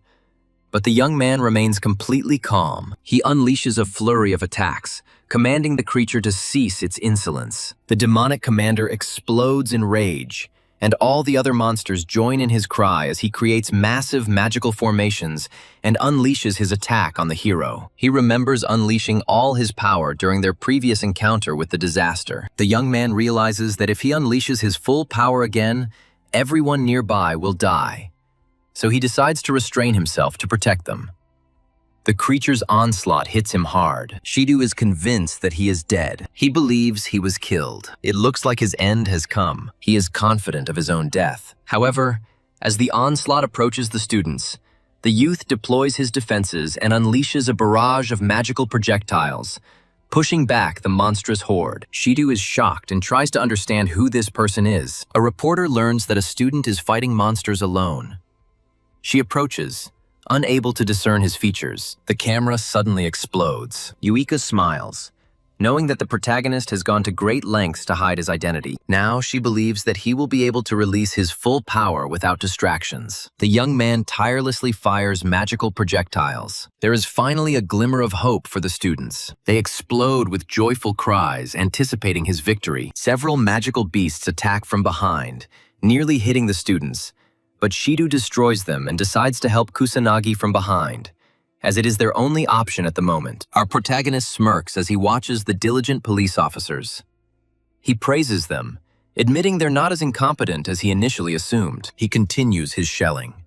Magic projectiles fly through the air. The demonic commander roars and summons several arcane runes. He unleashes his full power, summoning a 6th-tier sorcery, stunning Shida. He falls into despair, believing that they are finished, as his powerful spell matches the nobility spell, and all hope fades away. The demonic commander unleashes 6th-tier dragon bonfires, burning the entire area. A colossal whirlwind of fire consumes everything as everyone struggles to survive. Shidu tries to cover for his comrade, Sanada, but the students become despondent, resigning themselves to their inevitable death. Sanada begs the deity for help, praying that at least the students can survive. Shidu doubts any student, no matter how strong, can defeat the demonic commander. He believes Kusanagi doesn't stand a chance. Yuka, however, trusts the hero completely. She believes in him with all her being, confident that he will definitely win. As the colossal blow hurtles toward him, Kusanagi watches it slow.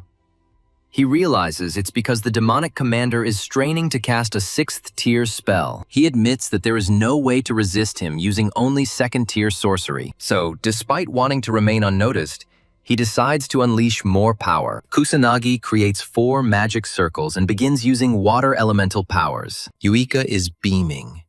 She starts to root for him. The water turns into a colossal snake, and Shido is amazed and asks if this is fusion magic. Water and fire attacks clash, and Kusanagi begins to dominate the demon captain. However, the demonic captain refuses to give up. He tenses up even more, shouting his intent to kill. He seeks to destroy humanity. The fire magic intensifies, but Kusanagi infuses more energy, and after a brief skirmish, the demonic captain realizes his death is inevitable. The creature reflects on how he fell at the hands of a mere youth. Kusanagi calmly replies that it is due to the demon captain's lack of practice. He had expected a more difficult duel, but was disappointed to find it less formidable than expected. The heavens finally return to normal. Kusanagi grins, satisfied that the catastrophe is over, having vanquished his greatest enemy. The students are stunned, finding it difficult to accept that Kusanagi has surpassed the demon commander. They all stand up and start cheering. Even the journalist and cameraman join in, finally feeling safe. Sanada reassures the student that safety has returned since the disaster has passed. She looks at Kusanagi, finding it unthinkable. She can't understand how a mere student could have stopped the crisis single-handedly.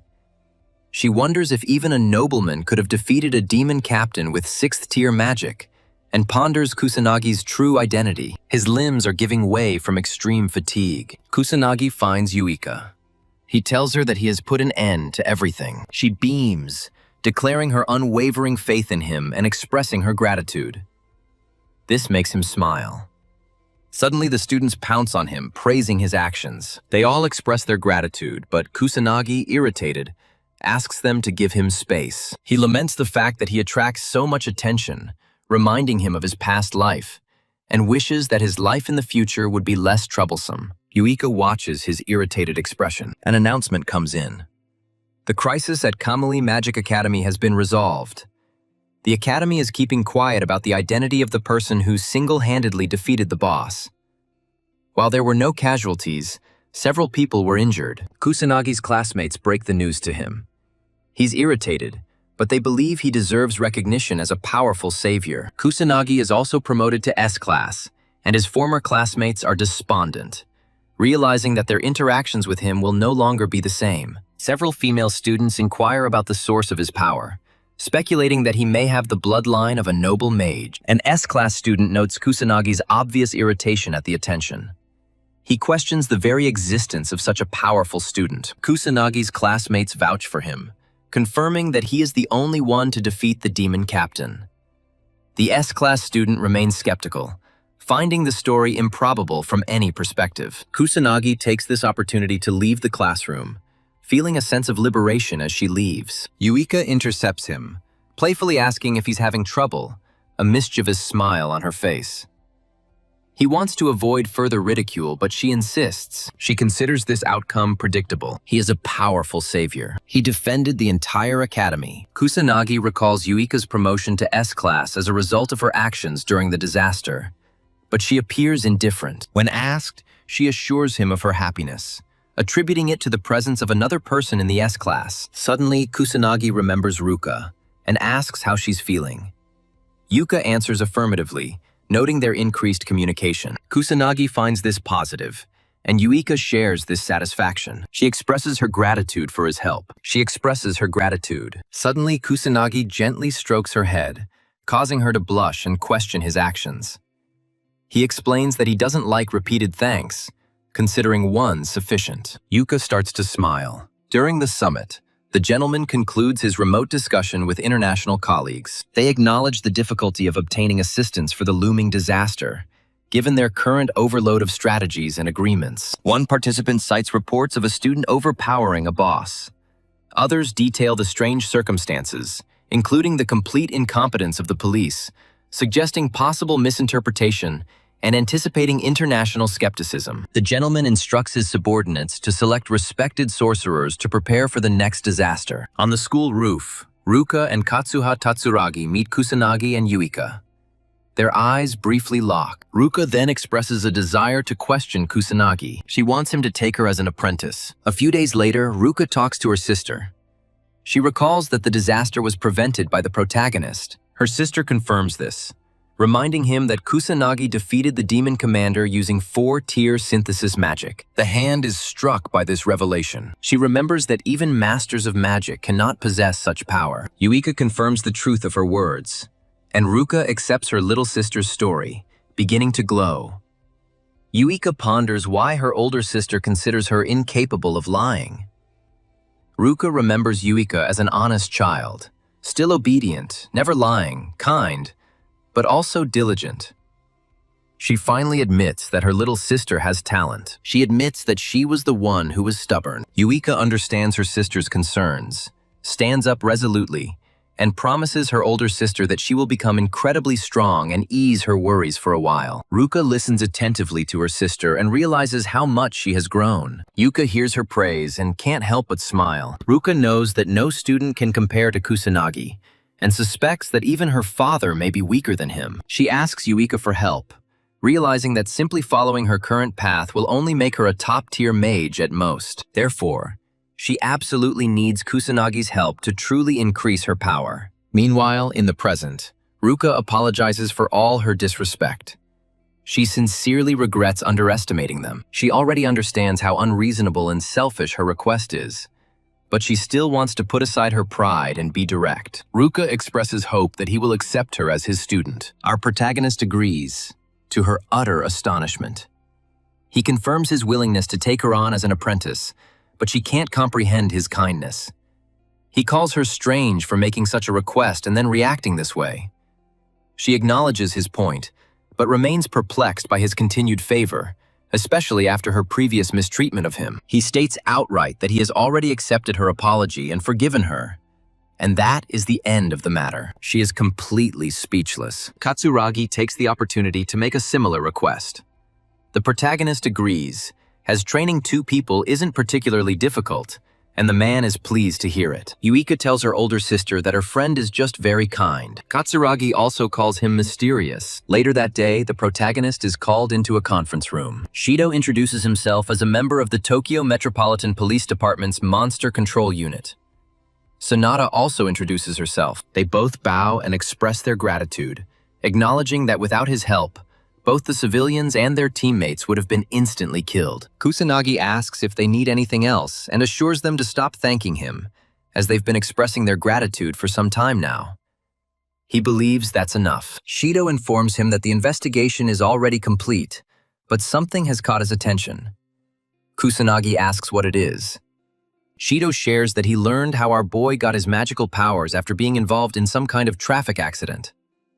His classmates and those around him say the same thing, but one student even said that the protagonist turned into a completely different person after the car accident. Kusanagi remains silent. He listens to the investigation. Shido found out that his personality had completely changed, and suddenly his magical power became extremely strong. So strong that he was able to defeat the demon captain with ease. Yuika asks him to stop and asks about his intentions. Saito decides to rephrase and asks if he knows about a certain black magician. Our protagonist doesn't remember his name, but his interlocutor shows him a video explaining that a black mage destroys magical creatures, cleanses territories, and protects citizens. This figure conceals his identity, appearing only after sunset. Saito is shocked that such a well-known video has escaped his notice. The protagonist gets their hint. Yuika intervenes, asking why this information is being passed on to Kusanagi. Saito responds with a smirk, stating their similarities not only in age, but also in build and height. Saito determines that the black mage is a powerful and skilled being. He doubts there's anyone with similar abilities among the students his age. Another odd detail: the black mage began his activities at the same time our protagonist was discharged from the hospital. Since using magic in the city without the proper permission or license is completely illegal, any student caught doing so will result in the academy facing significant liability. However, due to the enormous public attention recently, law enforcement agencies have been forced to intervene and take decisive action. She states bluntly that a simple expulsion won't be enough, but if the protagonist confesses, they are prepared to show leniency and mitigate his punishment. Therefore, he must respond with caution. Saito repeats the question, asking if he is a black magician. Kusanagi denies this with a complete lack of emotion. Shido looks relieved and smiles. She is glad to hear that our protagonist is not a dark sorcerer. The man expresses gratitude for everything and decides to leave for now. When he leaves the cell, Shido is amazed to see our guy remain completely unfazed. She praises his audacity to lie so blatantly, suggesting he really is a dark sorcerer. She acknowledges that Kusanagi is far from an ordinary student and suspects he's hiding something. Sanada already suspects Kusanagi is a dark sorcerer due to the similarity of their voices.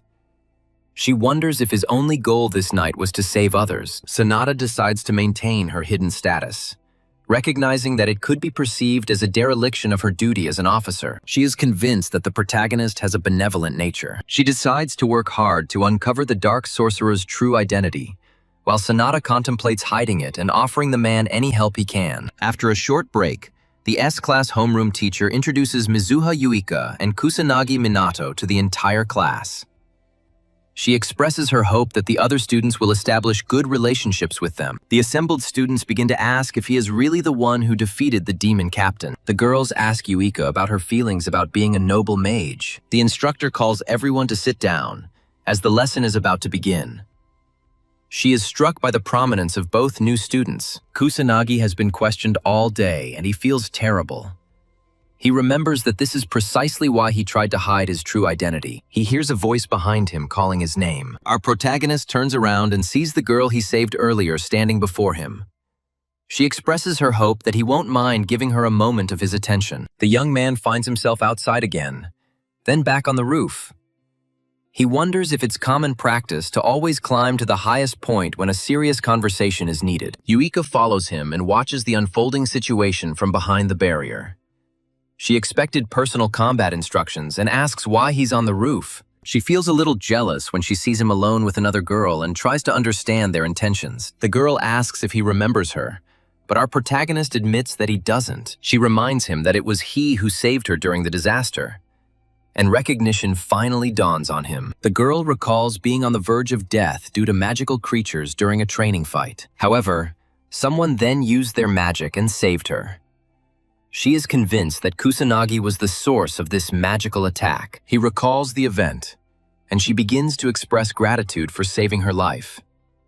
He accepts it with dignity, declaring that he simply did what he could. The girl starts to blush and praises his manners, calling him cool. Yuika strains her ears to make out the words, but she hears almost nothing. The girl opens her heart, confessing her love to our protagonist. She hopes that he will agree to go on a date with her. Yuika is shocked to realize that she has spilled the beans. The main character shows almost no surprise. He knows she lacks many good qualities, but she vows to try her best, hoping that he will make her his girlfriend. Kusanagi smirks, thanking the girl for her sincere confession. She starts to smile, but he continues, saying that he is truly sorry. Her smile disappears instantly. He politely informs her that he doesn't have time for a relationship right now. He has an important task to complete. She accepts his explanation and tries to smile again. Grateful for his honesty, She decides to move on without him. The girl leaves the roof with tears welling up in her eyes. Kusanagi encourages Yuka to stop hiding and show herself. She's discovered. And she emerges with an apologetic smile. She believed her mana concealment had worked this time, and asks how he spotted her. He claims her mana control is terrible, pointing out that it's literally leaking everywhere. This is the second time he's caught her spying. He asks if she has voyeuristic tendencies. Yuika awkwardly explains that she simply happened to be there at the wrong moment and didn't mean to eavesdrop. She asks why he refused such a charming and attractive young woman. Kusanagi states outright that he is not interested in a relationship at the moment. She looks stunned, but he justifies it by believing that the age difference is too great, despite the fact that they are physically in the same year. Yuika begins to feel satisfied after learning that he is not looking for a romantic partner. She can't understand why she feels so relieved to hear that he has no dating plans. She looks at him with a worried expression. Kusanagi advises her to start honing her mana control, claiming that it is absolutely terrible. He is convinced that she needs significantly more training. She confirms her awareness and decides to dedicate herself to intensive training, striving to surpass her current capabilities so that he can eventually notice her. Under cover of night, the protagonist arrives in a new zone teeming with monsters. He wonders if another disaster is brewing, given their growing numbers. Suddenly, he hears a young woman crying for help. A man illegally uses his magic to torture a young woman. He tells her that screaming is useless because no one else is there. Kusanagi intervenes. It shows the aggressor that there is someone out there after all. The tramp is stunned, but our hero wastes no time, delivering a quick blow to the stomach. He uses his magic to render his attacker unconscious. He discovers that he is merely a novice mage and a brute whose melee combat skills are simply terrible. He assumes the boy is unaccustomed to fighting mages. The young woman he saved expresses her gratitude, asking if he is the mysterious magician. Irritated, he quickly leaves, ignoring her questions. Kusanagi realizes that the mysterious mage all the students in law enforcement were talking about was him all along. He can't comprehend his sudden fame. The next day, during a meal with his comrades, the protagonist discusses the mysterious mage. He recalls Shido mentioning a novice mage who only appears after dark.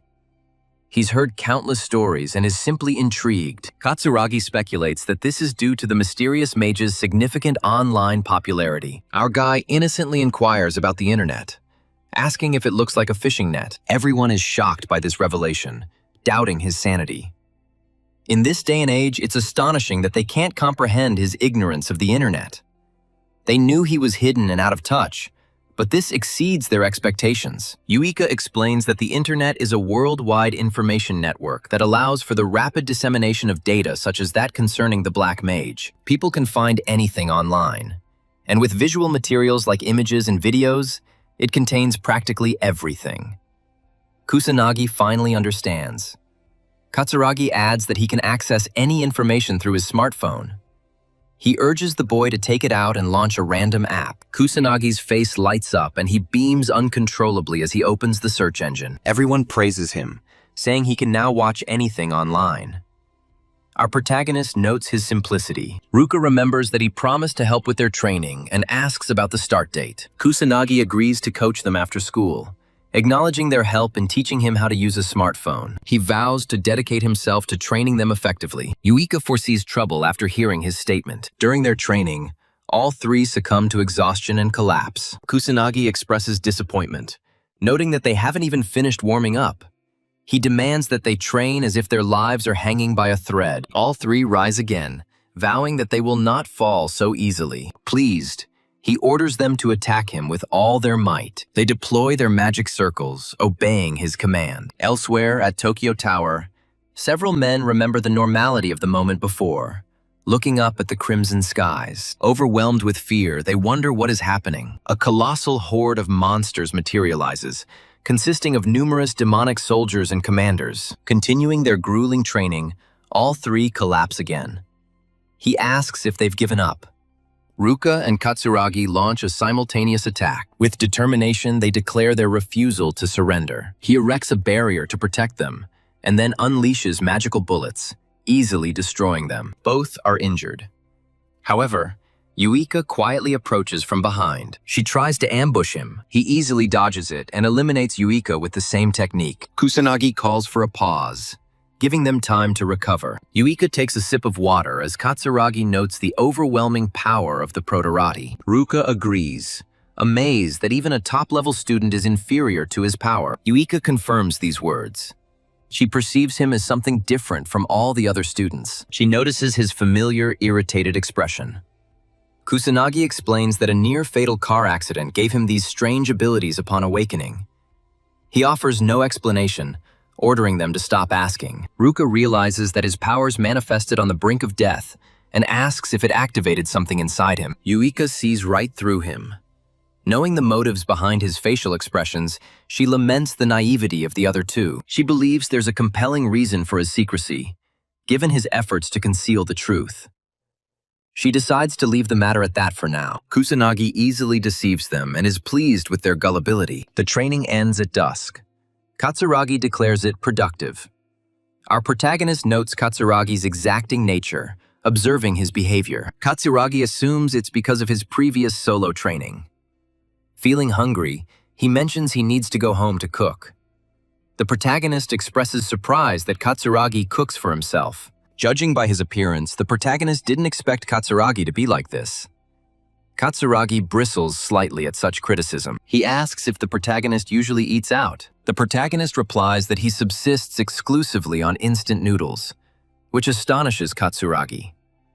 Kusanagi is amazed by the ease of this new world. His companion reprimands him for such bad habits, warning that his physique won't withstand them. The protagonist finds Katsuragi's concerns somewhat odd. Katsuragi grabs him, deciding to take him home for dinner. Our protagonist tries to object, but Katsuragi insists and drags him along. Kusanagi is shining. He feels satisfied to have such a companion. Upon arriving at Katsuragi's apartment, our protagonist finds himself busy with the children while Katsuragi prepares food for everyone. He apologizes after the meal, but then watches the protagonist use magic to tend to the children. The protagonist calms him down, creating magical bubbles for the children. Katsuragi calls him a fool for his actions and warns him against using magic in his apartment. The man is amazed that magic can be used for such purposes. A small child consoles our hero after his reprimand. Katsuragi is shocked to discover his exceptional skills in caring for children. The protagonist suddenly remembers a disaster from his past life. He states that children are precious. Katsuragi calls him an old man because of his tone, but our hero orders him to shut up. He begins to find joy in helping children with reading. They all begin to eat together and express gratitude to the deity for the food. The children eat their food with pleasure. They enjoy delicious dishes. The protagonist tries it and is amazed by the quality. He's touched, trying to remember the last time he enjoyed a proper meal. He laments neglecting himself by focusing solely on fighting for so long. Kusanagi asks about his friend's parents. The man reveals he doesn't have a father. Since his mother has to work late, he takes on responsibility for housework and childcare. He even takes on extra work in his free time. Kusanagi is stunned by his story, but he assures him that he finds joy in caring for his family. The protagonist comprehends the situation by remembering himself as a rude person who craves difficult challenges. They all end up sharing a bed. He apologizes to Kusanagi for having to put up with him because of the demanding children. He doesn't mind and finds satisfaction in this activity as a change of scenery. Katsuragi feels relieved and expresses his gratitude. The protagonist is puzzled by the gratitude, but he explains that it concerns Ruka. She's been looking more cheerful lately, and he attributes this entirely to Kusanagi. Our protagonist wonders if this relationship is connected to romantic feelings. He asks if he feels affection for Ruka, but Katsuragi replies in the negative. He mentions that they are both outcasts who have difficulty connecting with others, which is what led to their strong bond. Kusanagi sees a parallel with her own circumstances. The next morning, Kusanagi and his companion walk side by side. Their destination is an educational institution. Yuika desperately asks why they're late. Katsuragi explains that the protagonist overslept. They discover the boys spent the night together. Yuika, feeling envious, asks if they trained together. Kusanagi ponders why their meeting seems so ordinary. He admits he finds pleasure in it. Sidhu arrives with Sonata and asks the protagonist to give him a minute. The protagonist is irritated by their reappearance. She apologizes for disturbing them again, but states that it is an emergency. Sonata reports that animals are suddenly appearing near Tokyo Tower. She suspects a connection with the disaster and asks Kusanagi for help. He tries to refuse, citing his status as a student, but Sidhu rejects this, acknowledging his strength to cope with adversity alone. He bluntly states that the police are overwhelmed and need his help. Kusanagi questions their ability to reveal such information, but Shido insists they have no other choice, being completely trapped. He formally begs the protagonist to help them fight the creatures. Kusanagi agrees to their request. He hoped to remain unnoticed, but circumstances continue to escalate. Shido assures him of decent compensation and that no connection with the academy is necessary. Uika and her companions vow their assistance. Ruka expresses confidence in the rear, and Katsuragi agrees. Shido expresses gratitude for their willingness, but refuses their participation, considering it impossible. Ruka tries to convince them, but Shido doubts their combat readiness, seeing them as only the academy's elite. He asks if anyone can compare to Kusanagi. Shame makes them all shut up. Shido suggests that they return to the academy. He invites Kusanagi to come with him. The protagonist wishes for his companions to eventually reach his level. By responding with the conviction that they will do it, everyone gains new determination. At the police station, our hero finds himself at a briefing. A man reports the appearance of numerous magical beasts near Tokyo Tower, requiring quick planning and action to prevent civilian casualties. He mentions the presence among them of a student who played a key role during the previous disaster at the Magic Academy. He asks the protagonist to get up. He obeys the man's orders, and some individuals discuss him behind his back. One asks why a child is interfering in their affairs. Another explains that it was Kusanagi who single-handedly defeated the demon captain during the recent disaster. He dismisses it as nonsense. It's hard for him to accept. Sonata feels ashamed. Shido intervenes, informing everyone that Kusanagi is indeed the student who stopped the disaster and single-handedly defeated the demon captain. Shido vouches for this, having witnessed the events himself. He believes that no one can match the protagonist's strength. Since our protagonist was involved in a disaster that occurred 50 years later, Shido thinks it's wise for him to cooperate with them. He hopes everyone will treat the boy as an equal, not a subordinate. The men remain skeptical, dismissing him as simply an arrogant student among seasoned professionals. The commander states that their goal remains unchanged despite the addition of a new member. He orders them to act quickly and destroy the creatures. As the others leave, Shido approaches the boy and apologizes for the unpleasant comments he's been subjected to. Kusanagi accepts the apology, assuming his presence simply dampened their spirits. Shido is amazed by his composure and decides to turn his attention to Sonata. She begins to cry, admitting that fear prevented her from standing up to men. Kusanagi reassures her by saying that he doesn't care at all what a few people think of him. She begins to beam and calls him an outstanding man. On the way to Tokyo Tower, Kusanagi asks about their current estimated combat strength. The officer states that they have 80 mages. Only a few of them are of the highest tier. The rest are only mid-tier mages. Our young man knows that mid-tier mages are capable of using second-tier magic, while high-tier mages can use magic up to third tier. Sidhu admits that it sounds rather pathetic, but the protagonist is the most powerful mage present, possessing the ability to use fourth-tier fusion magic. Kusanagi asks if they are going to stick to a specific strategy. However, Sidhu disappointingly informs him that everything will come down to a magical duel, making any careful planning impossible. He believes they could easily defeat simple demonic soldiers and magical creatures, but any opponent above the rank of a demonic captain requires careful strategy and countermeasures, given their keen intellect and formidable power. Sidhu doubts such a rudimentary combat approach can even be considered a combat strategy. Kusanagi notes that he hasn't yet seen any specialized equipment that could destroy monsters. The officer agrees that they have nothing that can withstand magical entities and beasts, which explains their preference for clothing that allows freedom of movement or suits for any type of combat. The protagonist recalls that they once had weapons against beasts, but Sidhu replies that little remains of them today, and they have become extremely rare. Only the magical aristocracy retains such equipment. Kusanagi is stunned by this revelation, recalling that such magical equipment was once commonplace in his era. He understands the decline in the use of magic and magi due to periods of peace, but this degree of change is simply absurd. He begins to take an interest in the events of the last 50 years. Sidhu studies his face carefully, pondering his thoughts. Everyone finally arrives at Tokyo Tower. They did it. Kusanagi discovers that no disaster is happening, but monsters are appearing with unusual frequency. He asks what's going on. The former bullying officers are also stunned by the sheer number. This was not mentioned in their briefing, and upon seeing a demon captain among the creatures, they fall into despair, deciding to request assistance from elite guilds or magical nobles, as it is beyond their capabilities. Sidhu confirms he's already called for reinforcements, but they won't arrive quickly. With the growing number of beasts and the intensification of illegal magical operations, the organizations are already overwhelmed. The officers ask if their only option is to confront these formidable monsters themselves. They consider it a suicide mission and begin to hesitate. Having no other options, Sidhu puts aside his arrogance and asks the protagonist for help. He asks if they can be defeated.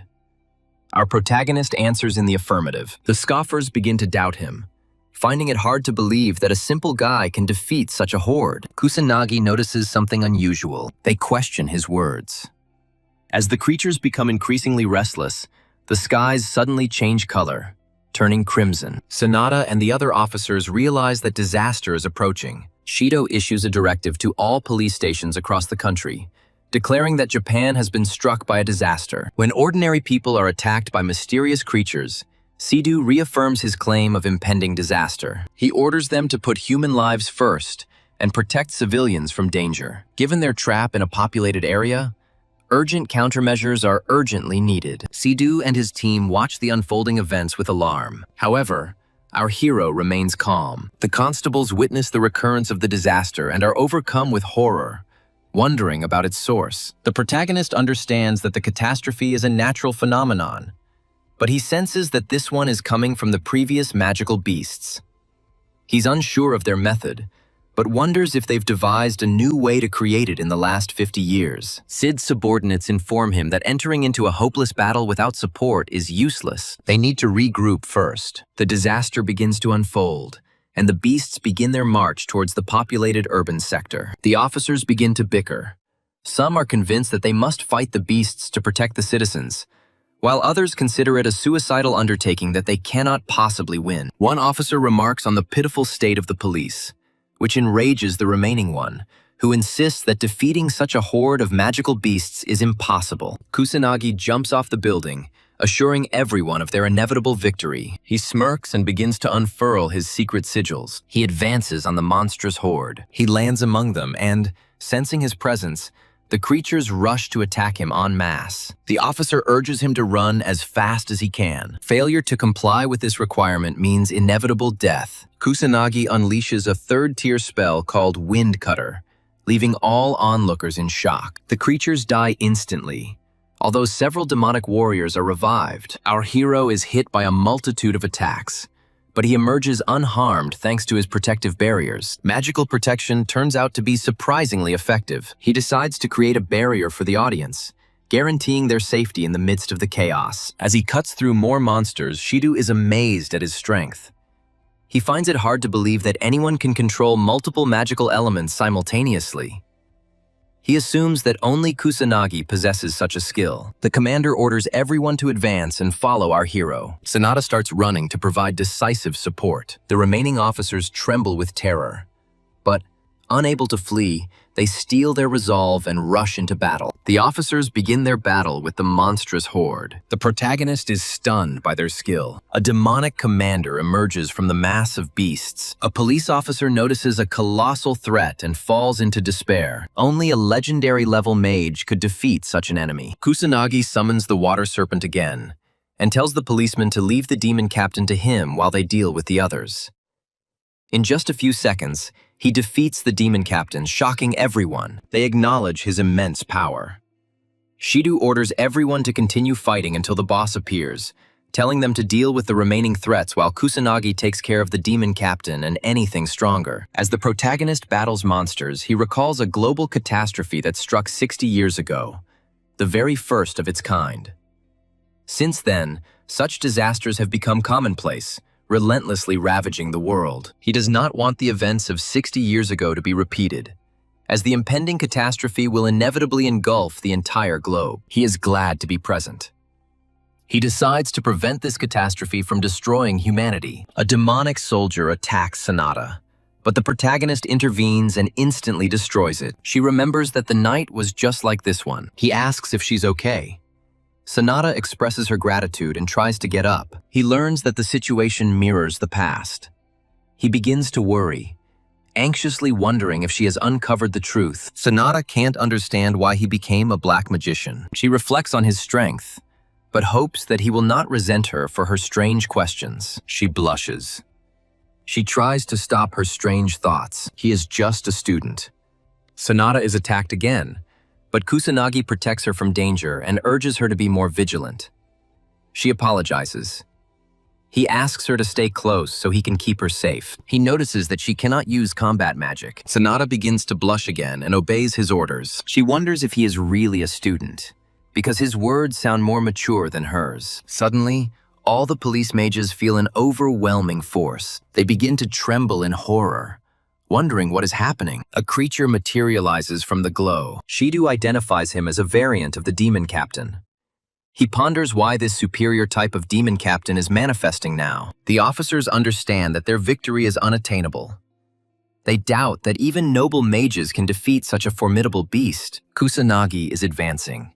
They try to protect him from harm, believing that he will not be able to overcome it despite all his strength. Kusanagi assures them of his victory. Men stop shaking excessively. Sonata begins to pray for Kusanagi's triumph. Shidu admits that his strength rivals that of noble mages, giving him a significant chance of defeating the subspecies. When the creature encounters the protagonist, Shidu is eager to see the true power of our hero. Shidu orders everyone to continue to put in maximum effort until the boss monster is finally defeated. Kusanagi confronts the new demon captain. He begins his attack by unleashing fire magic on him. The police officer is amazed by the monster's formidable power as he watches it destroy numerous objects with first-level sorcery. Our protagonist remains completely unharmed. The monster questions its own existence. Kusanagi reveals that he is just a student. He summons his water serpent again. The demon captain vows to kill our protagonist and releases a huge fire serpent. The policeman recognizes this as 6th-level magic and falls into despair. Kusanagi realizes that dodging or blocking this attack risks engulfing his allies in flames, and he considers his next move. All the monstrous creatures begin to converge. It happens without warning. The police are puzzled. While the creatures attack Kusanagi, Sonata tries to warn him. He remains unperturbed. A multitude of powerful attacks rush towards him. He remains completely motionless. He destroys the demon captain's fire serpent with his water abilities and repels the magical beast's attacks using his non-elemental barriers. Water begins to cascade down. The protagonist feels a slight sense of disappointment, realizing that the battle is already over. Shidu's mouth hangs open in surprise as he sees the sheer power of our hero. Sonata is having a hard time comprehending the events that just happened. Shidu, still in stunned disbelief, clutches his head as he watches the impossible unfold before his eyes. Only a noble mage can use 6th-tier sorcery, an advanced art comparable to remote activation. Sonata doubts Kusanagi has truly achieved all this. Shidu reveals another astonishing event he just witnessed. The protagonist simultaneously cast a second form of magic while fighting the demon captain.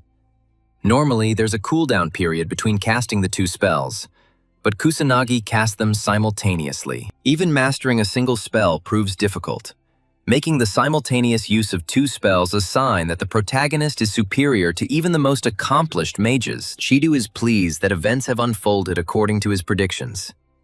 He is convinced he has found the person he has long sought, the new Ichikami Minato. The protagonist suggests that the demon captain fight in another place, as this place is too cramped. The demon captain begins using basic air magic. Then he takes off and flies away. Upon moving, the demon captain expresses mild surprise at his newfound dexterity in aerial magic. The demon captain believes that the redeployment was necessary to prevent any form of cooperation from the enemy forces. The boy explains that the poor coordination of other animals does not affect him in any way. With a stern expression on his face, He announces their redeployment. Now he is free to release all his power. The demonic captain advances and attacks, but our protagonist effortlessly dodges every incoming attack. He uses his limbs to parry several blows. The demonic captain seizes the opportune moment. He unleashes his powerful fire magic. The attack hits the guy right in the forehead. However, the creature hits him again. Without wasting a second, it throws him to the floor. When the smoke clears, Kusanagi appears unharmed, shocking the demon captain. He rushes forward, realizing that the demon has switched to close combat because his magic is completely ineffective against him. He finds the demon captain's attempts futile and demonstrates that he is unable to land a blow on him, while he himself lands a powerful blow to the demon's head. The demon captain is thrown back, but he saves himself by creating a magical shield. He asks if his blow can do any damage, believing him to be merely mortal. But then his entire body begins to shake. The demon captain cannot comprehend his true strength. In a rage, he demands to know his identity. Kusanagi chuckles, revealing that magic isn't the only thing he can do. He decides to demonstrate one skill to the demon captain. This is a skill that he invented himself. The protagonist grins and unleashes his powers.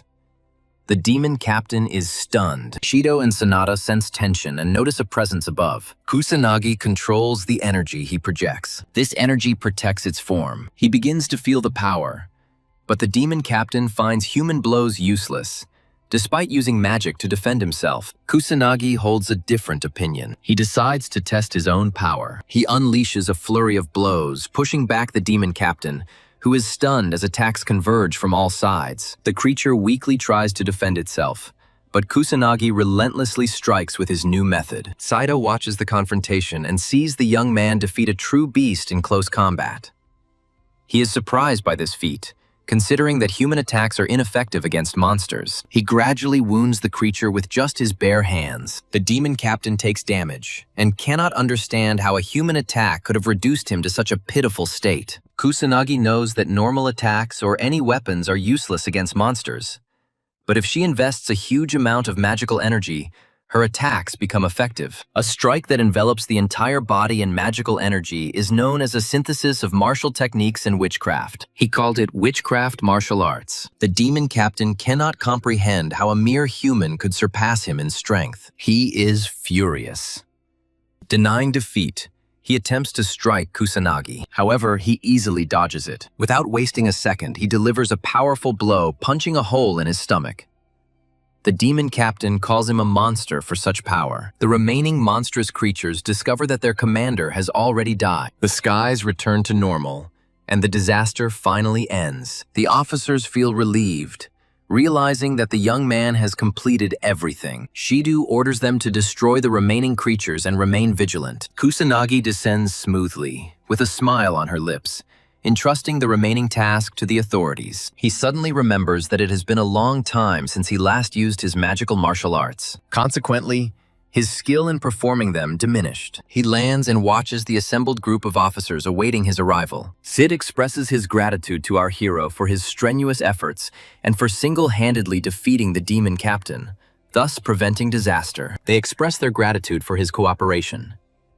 The entire police department salutes Kusanagi as a sign of respect. Following this event, disasters began to appear regularly across the world. However, thanks to the combined efforts of the police and respected mages, these new disasters were also gradually suppressed. The population grew fearful of the recurring disasters and began to harbor resentment toward the government for its lack of preparation. This frustration was directed at the mages, who were expected to protect the population. As public unrest grew over time, a voice emerged suggesting that the dark mage remained on their side. The collective belief in the dark magician grew stronger, and the whole world began to wonder about his true identity. At the academy, Kusanagi begins to feel irritated when the entire class learns that he was the one who pacified the second disaster. They praise him as remarkable and begin showering him with profuse praise. They ask if it's true that he encountered a subspecies of the demon captain during the disaster. He starts to get irritated and wants it to stop. Yuika notices his tired appearance. The instructor begins to discuss the recent disaster. She urges everyone to always remain vigilant, as they are not just students, but mages.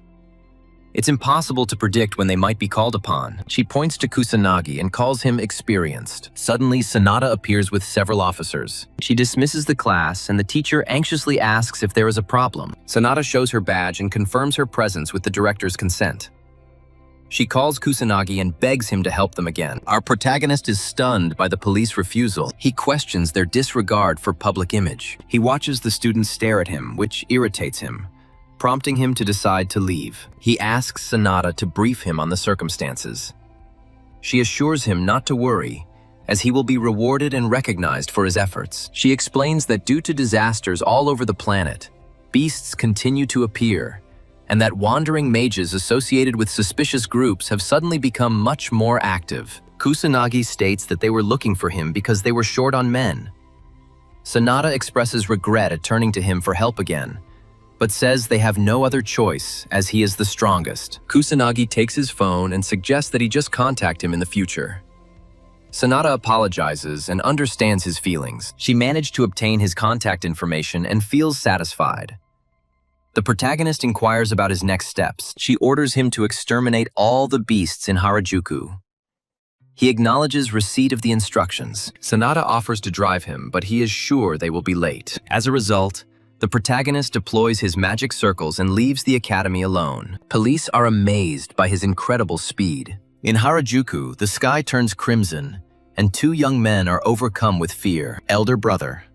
The older brother tries to protect the younger brother from danger. A mystical creature materializes. The children are trying to escape. However, the younger one stumbles. Just when the monstrous creature is about to devour them, the protagonist appears and immediately destroys it. The children come to their senses, and he praises their resilience, saying that they performed well. He returns the Ichikami figurine to them and gives them an encouraging smile. He hands the children over to the authorities. Then he rushes to clear the area. The children bow in gratitude as he leaves, and the youngest child beams with appreciation. Kusanagi finds fighting in Harajuku more difficult than at his school or in ruined Shibuya due to the abundance of obstacles and onlookers. He refrains from using magical projectiles for fear of harming fleeing civilians. He can distinguish humans from creatures, but ordinary humans without magic are difficult to identify. The only way to ensure everyone's safety is to survey the area. Law enforcement arrives, prioritizing the elimination of the monsters and delegating the rescue of civilians to military personnel and emergency services. They find Kusanagi. Then they call him by name. Our guy recognizes him from the crash, goes down, and mistakes the officer for backup. He finds this helpful and asks about the circumstances. The officer reports that they haven't yet managed to rescue half of the civilians and are having trouble penetrating the eastern sector. Kusanagi fires several bursts. After this, he decides to explore the eastern sector. The officer warns him about the presence of illegal mages there based on intelligence, but realizes that warning Kusanagi is useless given his unrivaled strength. The other officers watch him and speculate about his identity as he easily defeats many creatures. They see him as a ray of hope in these difficult times. Kusanagi destroys the demon captain using her level 6 explosion stream. He expresses surprise upon meeting the demon captains despite the lack of disaster. This didn't happen even 50 years ago. As the beast population grows, Kusanagi notices their increasing strength, and the dire circumstances become a challenge even for him. He decides that strategy is crucial before the situation escalates further. Kusanagi rescues 2 more civilians, handing them over to the firefighters.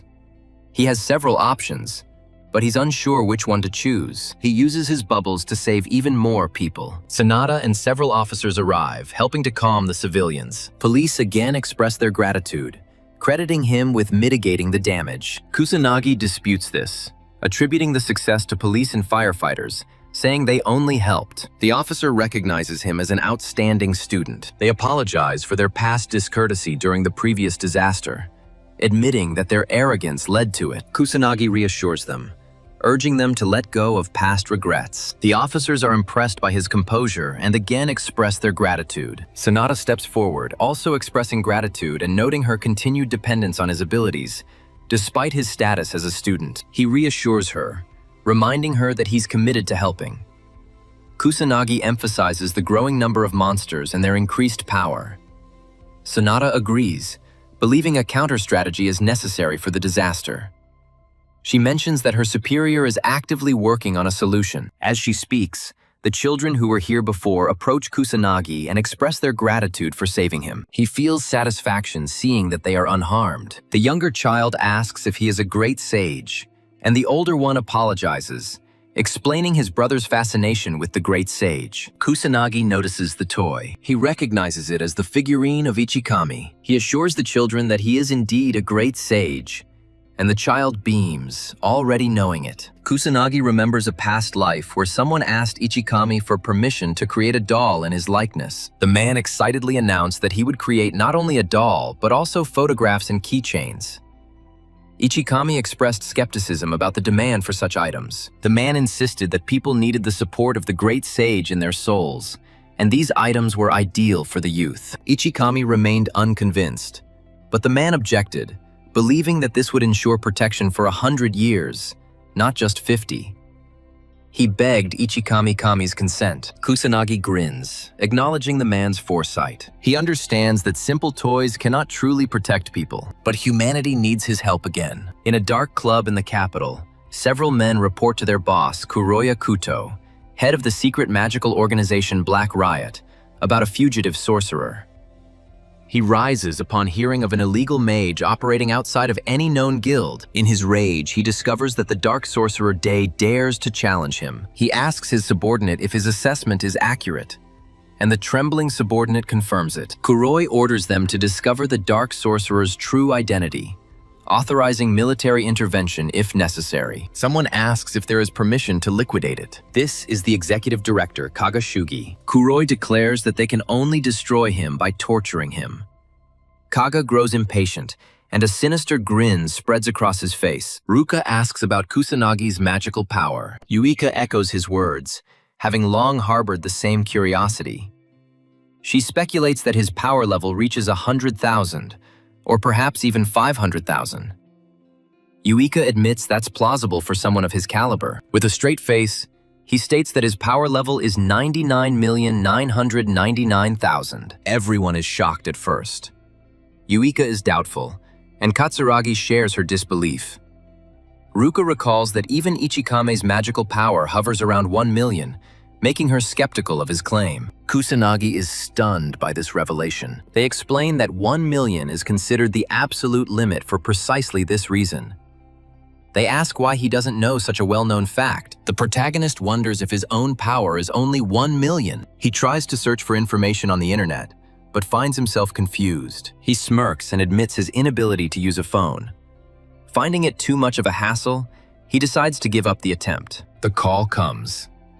This is from Shadu. The young man asks about the problem, and Shidu apologizes for the interruption, asking if he has a minute. Kusanagi agrees, prompting the officer to ask if his companions are present.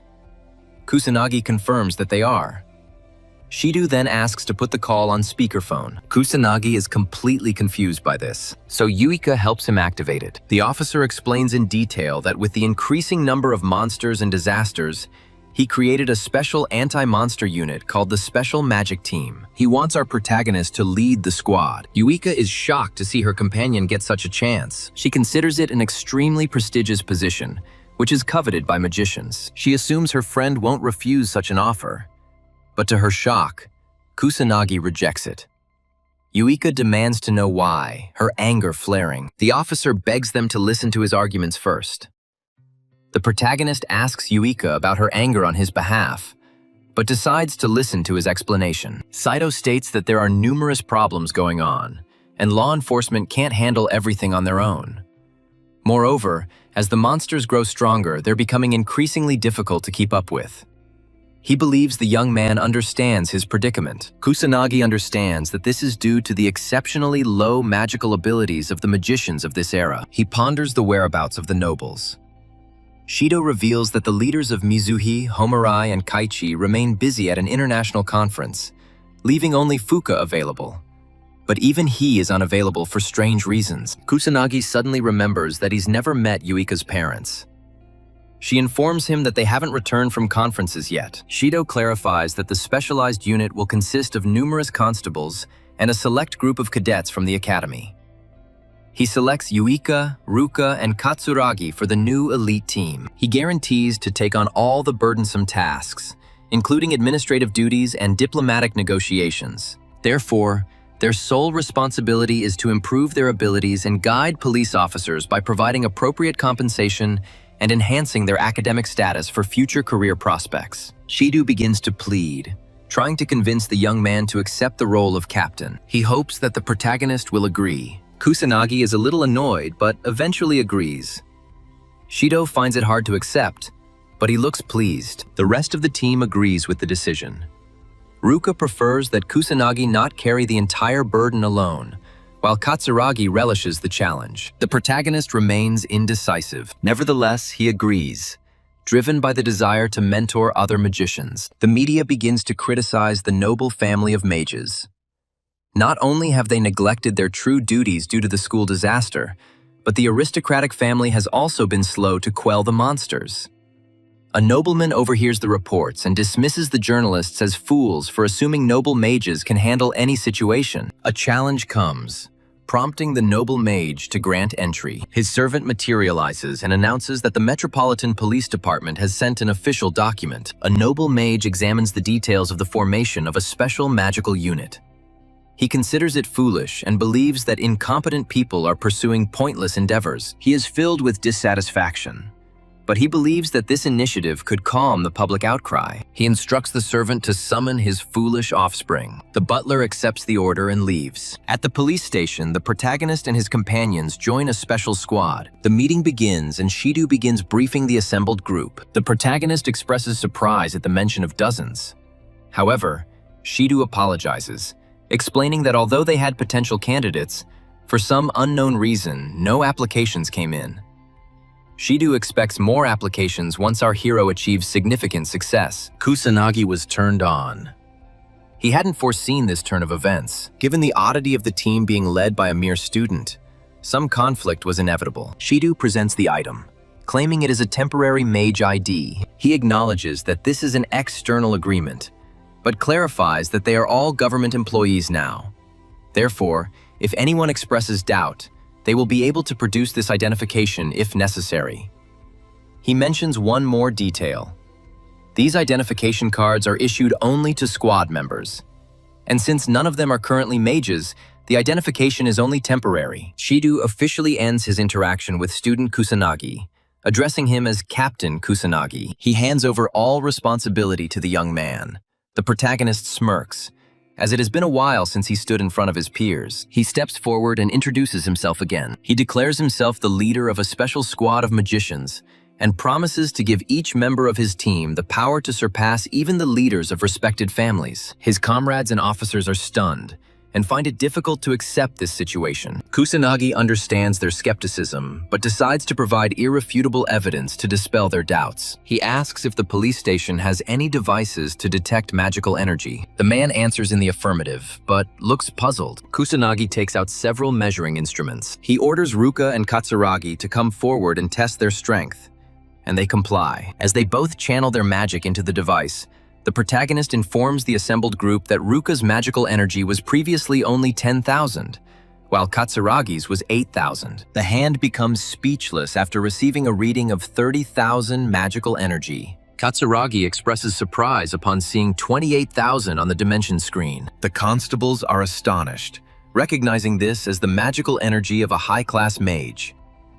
Kusanagi urges them to remain calm and tells Yuika to evaluate her abilities. She obeys his order, but feels some unease. Yuika ponders her next steps, convinced that the gap between her and her older brother is too great. She knows she's worked tirelessly, but ultimately, she sees herself as just an ordinary person, lacking any innate talent. Anxiety grows and she fears the results. Yuika steels herself, deciding not to shy away from such challenges any longer. Casting aside all concern for the outcome, she channels her magic into the device, steadfast in her commitment to authenticity. Shido and Sanada look at the displayed numbers in confusion. Yuika, though slightly alarmed, opens her eyes to find the reading at 26,000. Shido recalls that her recorded magic power was only 2,000, and she finds it difficult to understand how such a significant increase is possible. Kusanagi makes it clear to everyone present that it is indeed possible to increase magical power. It just requires a natural predisposition and an unwavering determination to persevere and strive diligently until the very end. He looks at Yuiko with a warm smile, gently ruffling her hair, expressing his immense pride and praising her exceptional performance. Ruka feels joy watching their exchange. Kusanagi also expresses his praise to two other people, but they consider this level of achievement to be normal. For Ruka in particular, such progress is standard for someone of her kind, the Mizuha family, so praise is unnecessary. He brushes off her words and ruffles her hair as well, praising her for her hard work. Katsuragi acknowledges his friend's otherworldly presence, but is stunned by his fearless behavior. Yuika becomes nervous, knowing the terrifying aspect her sister displays when she becomes enraged. The hand tells the protagonist that she is not a baby, and he, realizing this, removes his hand. Katsuragi just experienced a moment of fear, and Yuika also expresses gratitude for her sister maintaining her composure. Our protagonist tries to pat Katsuragi on the shoulder, but he hesitates. Ruka remembers that she's never been treated like this in her entire life before this day. Even her father never showed her such affection. A portly, unattractive man enters the room, finding everyone there. He claims to have been looking for Shida and asks why he wasn't properly greeted. Shido tries to justify himself by telling the fat man that he thought he wouldn't show up today. The fat guy informs him that his intentions have changed, which is what prompted him to come. Shido ponders introducing himself to the group and announces himself as Shu, a noble mage from the Fuka clan. Shido secretly tells our guy that he had no choice, as the noble mage's approval was necessary to form the special team, which is what forced him to enter their names. He expresses regret over the situation. Kusanagi recalls the Fuka family's refusal to send aid during the disaster at his academy. Shido tries to explain that this was because nobles have a particular tendency to assert their power, making them feel embarrassed by such requests, as it is uncharacteristic behavior for a noble mage. Shu speaks up, stating that he learned he'll be meeting with Japan's leading magic unit. He wonders why there are so many students in the room. Shido introduces Kusanagi, revealing that he was the one who defeated the boss monster and ended the school's disaster. In recognition of his outstanding achievements, he was chosen by the team commander as the division captain. Shu looks at him closely. He reflects on how a worthless student, not even from a noble family, managed to stop a disaster at school. He deliberately steps on the protagonist's foot and arrogantly declares him nothing more than trash. He seethes at the sight of our guy as captain. This man makes it clear to him that he shouldn't be arrogant, even if he's just a student. Yuika and Ruka question his behavior, ordering him to back off, while Katsuragi threatens to destroy him. Shu is perplexed by the commoner's attempts to dictate his actions. He recognizes the two sisters, recalling their connection to the Mizuha family. He is stunned.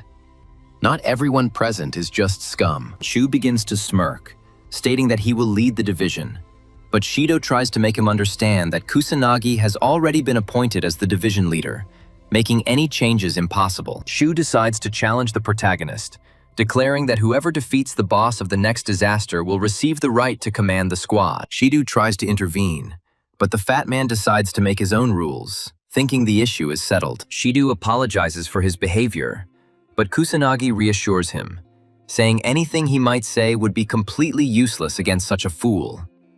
He considers this acceptable, as his only demand is victory. Yuika and the others are energized. She's determined not to let this man become their leader. The other two are also determined, deciding to do their utmost. He wonders about the reason for their ardent enthusiasm. Why are they so infatuated with such a simpleton? At the police station, Kusanagi ponders his next steps. He remembers a police officer. Officers typically possessed around 10,000 magical powers. He foresaw this and decides to focus on the magical power first. He begins his explanation by discussing the meaning of magical power. He informs everyone that he understands that they are solely using it for magical attacks, but it has additional uses. He summons Katsuragi and instructs him to strike with all his might. Katsuragi looks somewhat perplexed, but the young man urges him to begin. Katsuragi tries to strike with all his might, hoping that the protagonist won't object later. The blow is stopped by an unusual shield. He reveals that he is using the power of a mystical shield. Individuals with vast reserves of magical energy can naturally create a magical shield. Katsuragi continues his attack, but his blows miss. He explains that huge magical reserves allow one to cast spells subconsciously, which he calls an innate power. Katsuragi eventually succumbs to exhaustion, finding his attacks completely ineffective. The protagonist instructs everyone to remember one important point. Expanding one's own magical energy is a primary goal for any sorcerer. He begins to channel his magic into the officers individually, helping them sense the magical energy. Everyone begins their rigorous training, dedicating themselves to achieving greater strength. Kusanagi recognizes the need for specialized equipment beyond simple practice. He considers acquiring anti-monster equipment. Based on Shido's answer, our young hero realizes that obtaining such an item currently seems extremely unlikely. Shido assures him that he will find a solution with a little more patience. Kusanagi realizes that finding skilled artisans in this era is unlikely, so he decides to create the item himself, despite his lack of previous experience. Confident in his ability to forge it himself, he opens his desk drawer, searching for a suitable item. He discovers an inexpensive ring, noting that its immaculate condition suggests it is of considerable value. He's confident it will work, but it's still not enough. The protagonist thinks about a store where he could buy something. His phone suddenly rings. He understands that the call is from Ruka. He asks about her intentions, as she rarely calls him. Kusanagi answers, but is perplexed by her silence. She expresses confidence that only he is worthy of commanding the squad. Confused, he asks if she's trying to motivate him. She confirms he's right. Kusanagi grins, recognizing her shy nature. He decides to ask her a question. Kusanagi invites her to go shopping with him tomorrow if she has time. He admits he's not very knowledgeable about buying accessories and needs some help. Ruka asks if he's going to invite the others too. He answers negatively, believing that large group outings are unnecessary. She shows some hesitation, and Kusanagi asks if she wants to go. She agrees to go with him. He calls her his savior and asks where they're going. She suggests Harajuku, and he agrees to meet her at the station around noon. She expresses anticipation of their meeting tomorrow and ends the call. Kusanagi is pleased that he'll now be able to buy rings for his entire team. He's considering whether to spend the day crafting monster-repelling equipment with the ring he just received. He begins to channel his magic into it. He believes that this will somehow bring results. Yuika calls her sister for an evening meal, but receives no answer, becoming worried as her sister's behavior is out of character. Vika decides to investigate and announces her arrival. She discovers her sister holding a charming dress, which astonishes her. The hand asks what the problem is. Yuika apologizes and tells Ruka that the food is ready. Ruka says he'll be there shortly. Yuika has never seen her sister so enthusiastic. She assumes Ruka is going somewhere, thinking it's a date with that young man. The next day, Kusanagi arrives at Harajuku Station. Yuika watches him from behind the barrier, trying to maintain anonymity and distance so that he doesn't recognize her. She feels awkward watching them like this and silently apologizes to them. Ruka eventually appears in a stunning dress, attracting the attention of all the onlookers. She asks if the protagonist had to wait. He replies that he just arrived, so no problem. The audience comments on how stunning she looks and assumes she's talking to her boyfriend. Yuika feels a little jealous as she tries to figure out the situation and learns that her sister and Kusanagi are on a romantic date. Ruka asks him about his purpose. Kusanagi replies that he's looking for a ring. She assumes it's for a gift. He confirms her guess, but adds that he needs several. Ruka is surprised, having misinterpreted his intentions. She asks if he has multiple romantic interests. He confirms this, but she points out that Japan does not permit polygamy. He assures her that he knows this. Ruka suggests choosing inexpensive options if he's planning to buy in large quantities. She remembers the perfect location, and he delegates the task to her. They are looking at several establishments. Yuika watches the couple from afar. After hours of searching, Ruka admits that finding rings that were durable, affordable, and not too flashy proved extremely difficult. Kusanagi begins to get a little nervous, noting that every time they choose a suitable ring, something is invariably missing.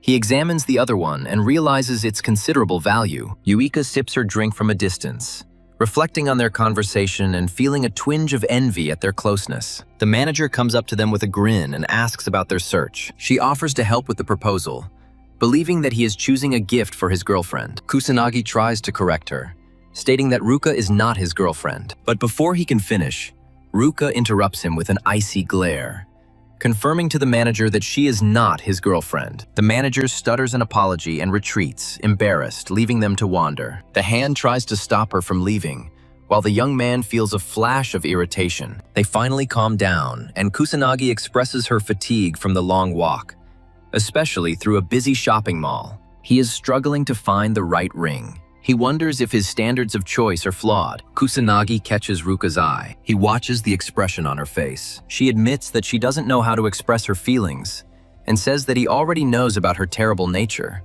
He agrees with her assessment, and Ruka recalls how poorly she got along with her younger sister, admitting that she caused her a lot of trouble. She suggests that he go shopping with Yuika instead, because she feels like she's only getting in the way. He refutes her words, knowing that she did thorough research and found several stores before their meeting. She even thought about the best options for him, taking the trip seriously, despite the fact that it was his concern. With a smile, he assures her that she is of great help. Ruka's cheeks flush and her mood lifts. Vaika watches her sister's expression, remembering that she has never seen such an expression on her face before. She begins to feel despondent, wondering why she is secretly watching. Yuika decides to return home.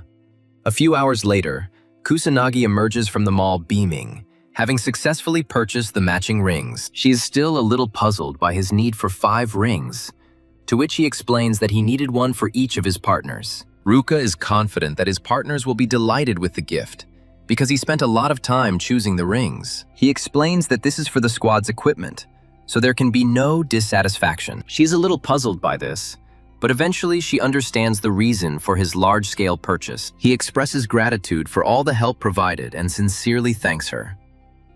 Ruka waves her hand, saying it wasn't a problem. She's glad she could help. He intends to compensate her for all the inconvenience, but she assures him that no action is required. He takes out the ring that was there before and asks her to extend her hand. A slight shyness comes over her and she asks about his intentions. He takes her hand and reveals that it is the first special ring he has personally created. He expresses hope that she will appreciate him and smiles. The hand is pleased but begins to move away. He tries to hold it back, but it doesn't give him a chance and leaves. He intended to go into more detail about the anti-monster equipment. However, he decides to do this at another opportunity, when circumstances are favorable. As Ruka walks away, she suddenly stops and looks at the ring. She squeezes her hand, admiring the ring, her face turning deeply red. The next day, Kusanagi declares that it is time to distribute the anti-monster equipment and invites them to pick up theirs. Sanada and the other officers don their gear, feeling a surge of magic. They are amazed by their first encounter with magical equipment. He explains that it's anti-monster gear imbued with wind magic. By channeling their own magical abilities, they can use the ring to generate first-tier wind magic. Shidu is astonished, asking how the protagonist acquired such an item. Kusanagi reveals that he is its creator. Shidu finds this hard to believe, as craftsmen skilled in creating such valuable equipment are extremely rare. He is shocked to learn that our hero can effortlessly produce such an item. He admits that Kusanagi constantly surprises him. Yuika notices that her sister didn't take the ring. She sees that Ruka is already wearing a ring that she has never seen on her before. Yuika assumes it's a souvenir from their walk and becomes worried, thinking about the events that happened after she left. Kusanagi believes they all lack suitable transportation. He dismisses cars as too slow and therefore unreliable. Shidu thinks he is right because they are always late. Kusanagi demonstrates Ariel's wind magic spell with anti-monster gear. He's confident it will significantly shorten their journey. He explains that it won't be powerful enough to attack monsters, but since it allows flight, they should test it. He tells them to imagine themselves flying into the sky, because aerial magic requires flight and speed. Sanada and Shidu are lifted into the air using a special ring. Kusanagi notices that Yuika is also taking off. He praises her, but she feels that it was expected, since she has trained for a long time in manipulating magic. She looks at the protagonist, Yuika suddenly feels regret for spying on her sister earlier. Kusanagi notices her gaze and looks puzzled. He approaches Yuika and says he wanted to ask her something. He asks if she knows Ichikame Minato. She confirms, as he's her crush. He inquires about Ichikame's strength. She replies that his power was approximately 1 million. He could cast numerous spells, but died in battle with a demon god during the Great Catastrophe. He's interested in the events that followed his death. She explains that most of the powerful mages perished as well, and her esteemed ancestors were among those who sought to rebuild society. The Mizuha family played a key role in this. She says all this with pride, adding that after the disaster finally ended, almost no data or documents remained. That's why magical research had to be rebuilt from scratch. Kusanagi knows that the mortality rate among magicians was quite high back then. But he remembers that he left behind many books. He stored magical information in various places in preparation for the future. He asks why current magical knowledge is so meager and error-ridden compared to what he preserved. The power level of today's mages is incredibly low. He wonders if there is someone behind all this. Faika notices that he's lost in thought and asks if he's okay. He assures her it's nothing. She asks him to remember that if something is bothering him, he shouldn't hesitate to confide in her. She acknowledges her limited usefulness, but still encourages him to seek help. Kusanagi expresses gratitude for her care and calls her a great helper. He's confident she'll keep any secret, but he still needs to be careful about the situation with the Dark Mage. There's a chance she could get into trouble if he drags her into it, so he decides never to mention it. He realizes that she might just pass out if she finds out that he is the legendary Ichikama Minato. Yuika thinks he's hiding something because she's not reliable enough. She decides to become stronger, to be more useful to Kusanagi. She decides to make every effort. 1 week passes and Kusanagi orders everyone to prepare for an attack. Sanada can now use second-tier holy spells known as Holy Crest. Shido can use third-tier magic, while Katsuragi and the Mizuha sisters can cast fourth-tier spells. Kusanagi is pleased to see everyone's improvement. Even Sanada, who previously lacked offensive magic skills, can now cast offensive spells. What strikes him most is the synergy between the Mizuha sisters.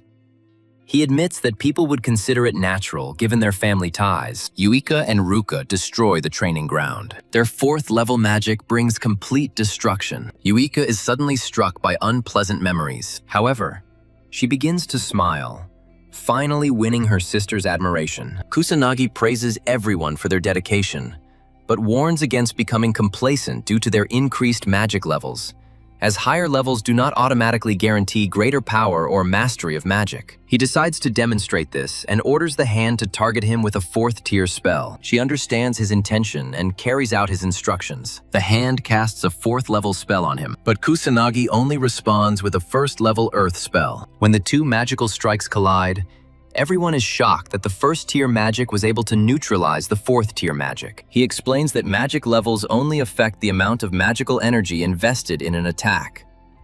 This doesn't mean that higher-level spells are more powerful.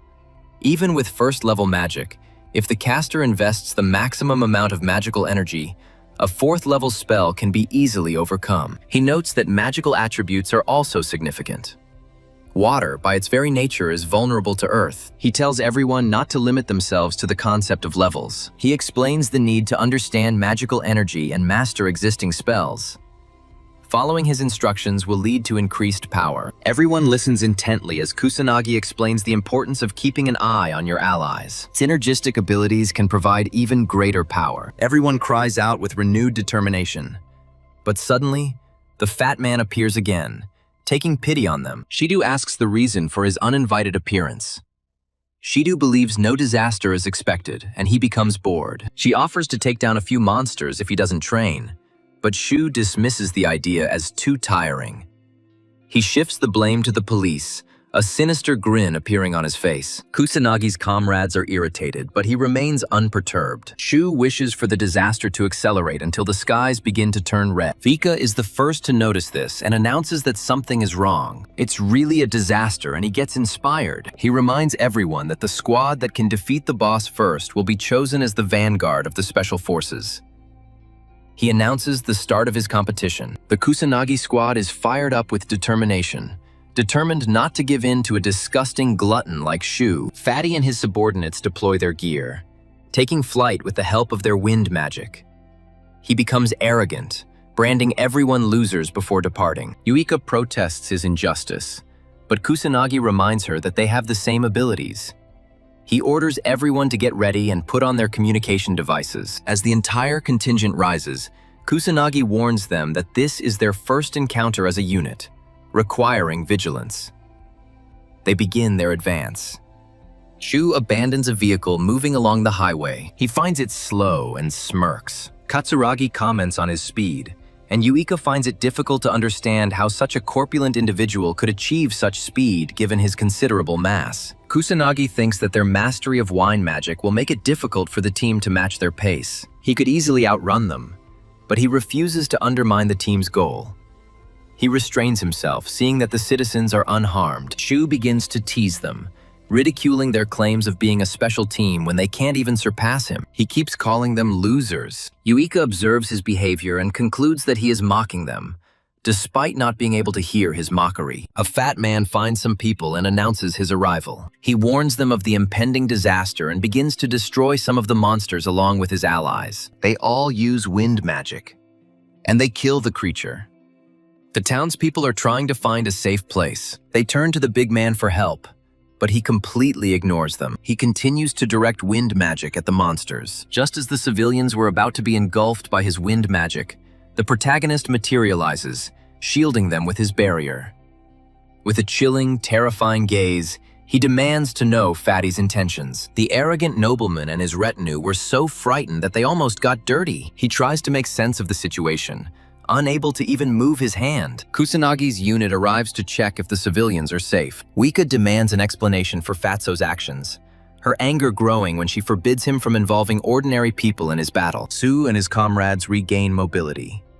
He asks if Kusanagi's intervention caused his paralysis, but dismisses it as insignificant. The fat man accuses them of interfering with the magician's noble position. Vicky's patience is wearing thin, and she orders him to repeat his statement. He unleashes his wind magic, soaring away with his companions and leaving the safety of the Kusanagi commoners. He is determined to defeat the boss. As the fat man leaves, Kusanagi watches him, confident he could destroy the fat man in a matter of moments.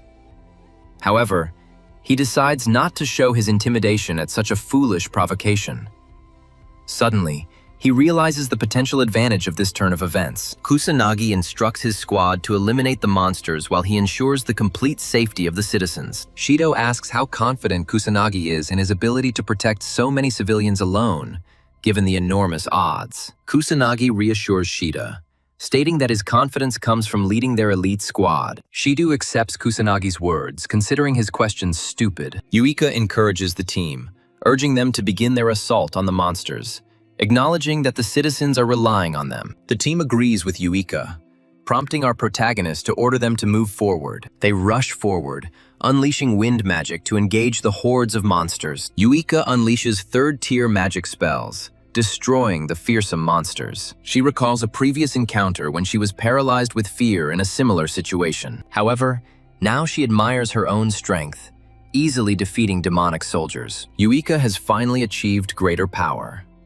Kusanagi detects the surrounding magical energy, realizing that both friends and foes are present, and numerous civilians are still in danger. He acknowledges the gravity of the situation, but trusts in his ability to resolve it.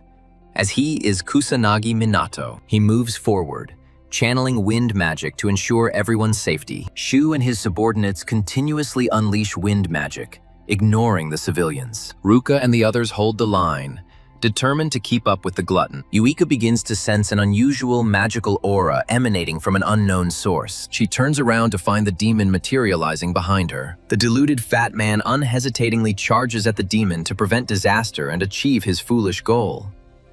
He decides to use his fourth-tier magic for this purpose. His followers try to dissuade the fat man, claiming that fourth-level magic won't even scratch an enemy like a demon. Shu dismisses their concerns, believing that they lack understanding, as they have never encountered a demon before. He is confident of his victory in this confrontation. After all, he is an outstanding magician. The fat man unleashes a fourth-level wind attack, but the demon counters with his fourth-level fire magic, completely destroying the fat man's meager attack. Shu struggles to understand how he could have been so completely outclassed. When the fiery onslaught approaches him, he runs along with his minions. Civilians are caught in the crossfire. They cry out for help, but Shu abandons them, concerned only with his own survival. Kusanagi arrives and uses earth magic to stop the onslaught. His team supports him, and together they protect civilians from the firestorm. Kusanagi smirks, praising their bravery. Yuika approaches the obese man. He sighs with relief, glad to be alive. With a chilling gaze, she demands to know why he ignored the civilians, focusing only on his own survival. He shifts the blame, blaming them for their failure to save themselves. He believes that they are unworthy of life if they interfere with a magical aristocrat like him. Hearing his stupid remarks, Uika's rage spirals out of control. Unable to contain her anger, she strikes him with all her might. The fat man is thrown back with a powerful blow. She calls him a spineless and pathetic excuse for a magical aristocrat. Shu asks why she hit the aristocrat. Yuika orders everyone to abandon his worthless body and continue destroying the remaining monsters appearing in the city. They agree and move forward, while Sho laments how she completely ignored him. Kusanagi observes them as he escorts civilians to safety, noting their boisterous behavior in front of the enemy. He considers this acceptable, given their rapid recovery. Kusanagi decides to search for other survivors who need his help, while remaining vigilant for the possible appearance of the boss. When the demonic entity materializes, Shu and his minions retreat behind the barrier, admitting their inability to defeat such a formidable enemy. His companions urge Fatty to begin their retreat. Shu acknowledges the demonic monster's overwhelming power, believing that even his noble status does not give him an advantage against it. The fat man hatches a plan. He'll allow the other squad to weaken the monster during their clash. Then, once the creature is exhausted, he'll step in to claim the glory by delivering the finishing blow. His henchmen praise his brilliant strategy. He considers it typical of a mind like his, and decides they should remain hidden until the right moment. His men agree. Shu and the entire squad are confronted by an approaching demonic monster. Yuika takes in the monster's immense power, doubting their victory but deciding to give it her all. The entire squad begins its attack on the demon. They relentlessly attack the demon. They ask if he has finally died, but when the dust settles, the demon appears unharmed. Uika discovers he hasn't taken any damage. Ruka suggests using 4th-tier magic or lower-tier spells enhanced with sufficient magical energy. The demon begins to send fiery attacks from his secret signs. He attacks them, and while they try to dodge, Uika realizes that he has become stronger than before, twice as powerful as her own magic. Uika admits the difference in strength is simply enormous. They have no chance of winning in their current state. She considers her next steps. Kusanagi watches as his squad finds itself in a dangerous trap. He decides to give some advice. Kusanagi orders them to cooperate. She counters that they are already collaborating. He urges her to combine their powers as much as possible, hinting that she and Ruka hold the decisive element for victory. Yuika is puzzled and anxiously asks about his intentions, but he tells her to figure it out herself. Uika tries to stop him from shutting down, but she is struck by pyrokinetic magic and is busy defending herself. Ruka believes that Kusanagi's words carry great weight and require collective consideration by the squad. Yuika agrees with her sister, considering that Kusanagi has consistently led them to remarkable achievements. She suddenly understands everything. She understands her next move. Yuika notes that the demon's casting time is long, suggesting to dodge its attacks and go around it for now, prioritizing smaller enemies. Uika directs Shida and the officers to take the eastern flank while their group attacks from the west to signal when the demon begins its attack. And everyone understands her plan. When the menacing demon begins its attack, Yuika warns and signals everyone. With Yuika's help, they all dodge the creature's attacks. Kusanagi watches the events unfold, rescuing civilians. He expected Ruka or Katsuragi to step forward, but he discovers Yuika's talent, noting her ability to read people. He believes she can lead. Yuika begins to feel tired, realizing that their magical energy and fighting level may not be enough to win. She is thinking about her next step. Yuika tries to remember Kusanagi's words and suddenly realizes her complete misinterpretation. She doubts whether such an absurd approach will save them, but having long abandoned her usual thinking, she decides to act. She understands that this is a critical moment. one that will decide everything. Vika implores everyone to contribute their magical energy. The fat man watches from afar, curious about their intentions. The whole team is preparing for the upcoming event. Shidu is trying to see if this is really feasible. Uika isn't sure herself, but she understands they have no other choice. Ruka trusts Uika. Katsuragi and Sanada also decide to put in their best efforts, believing that they can come up with another strategy if this one fails. The demon raises a limb and casts a 5th-level fire spell, Blazing Pillar. A huge stream of flame begins to fall upon Kusanagi's squad. Fatso and his subordinates call the squad worthless losers, but his henchmen urge him to watch the unfolding events. He expresses surprise as he sees the entire squad advancing on the monster. Sanada uses her 3rd-tier holy healing magic to heal all party members. Kusanagi praises the strategy as ingenious, noting the difficulty of dodging a 5th-level spell.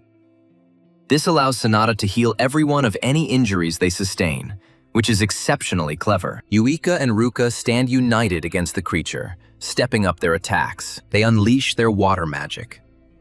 Kusanagi is pleased that they finally grasped the concept. If they cannot defeat him on their own, they can combine their abilities to achieve victory. He chuckles, calling it a magnificent magical flow as a colossal wave of water destroys the demon in one blow. When the dust settles, Shidu expresses surprise that the Mizuha sisters were able to cast a 6th-tier spell together. Katsuragi points to the demon.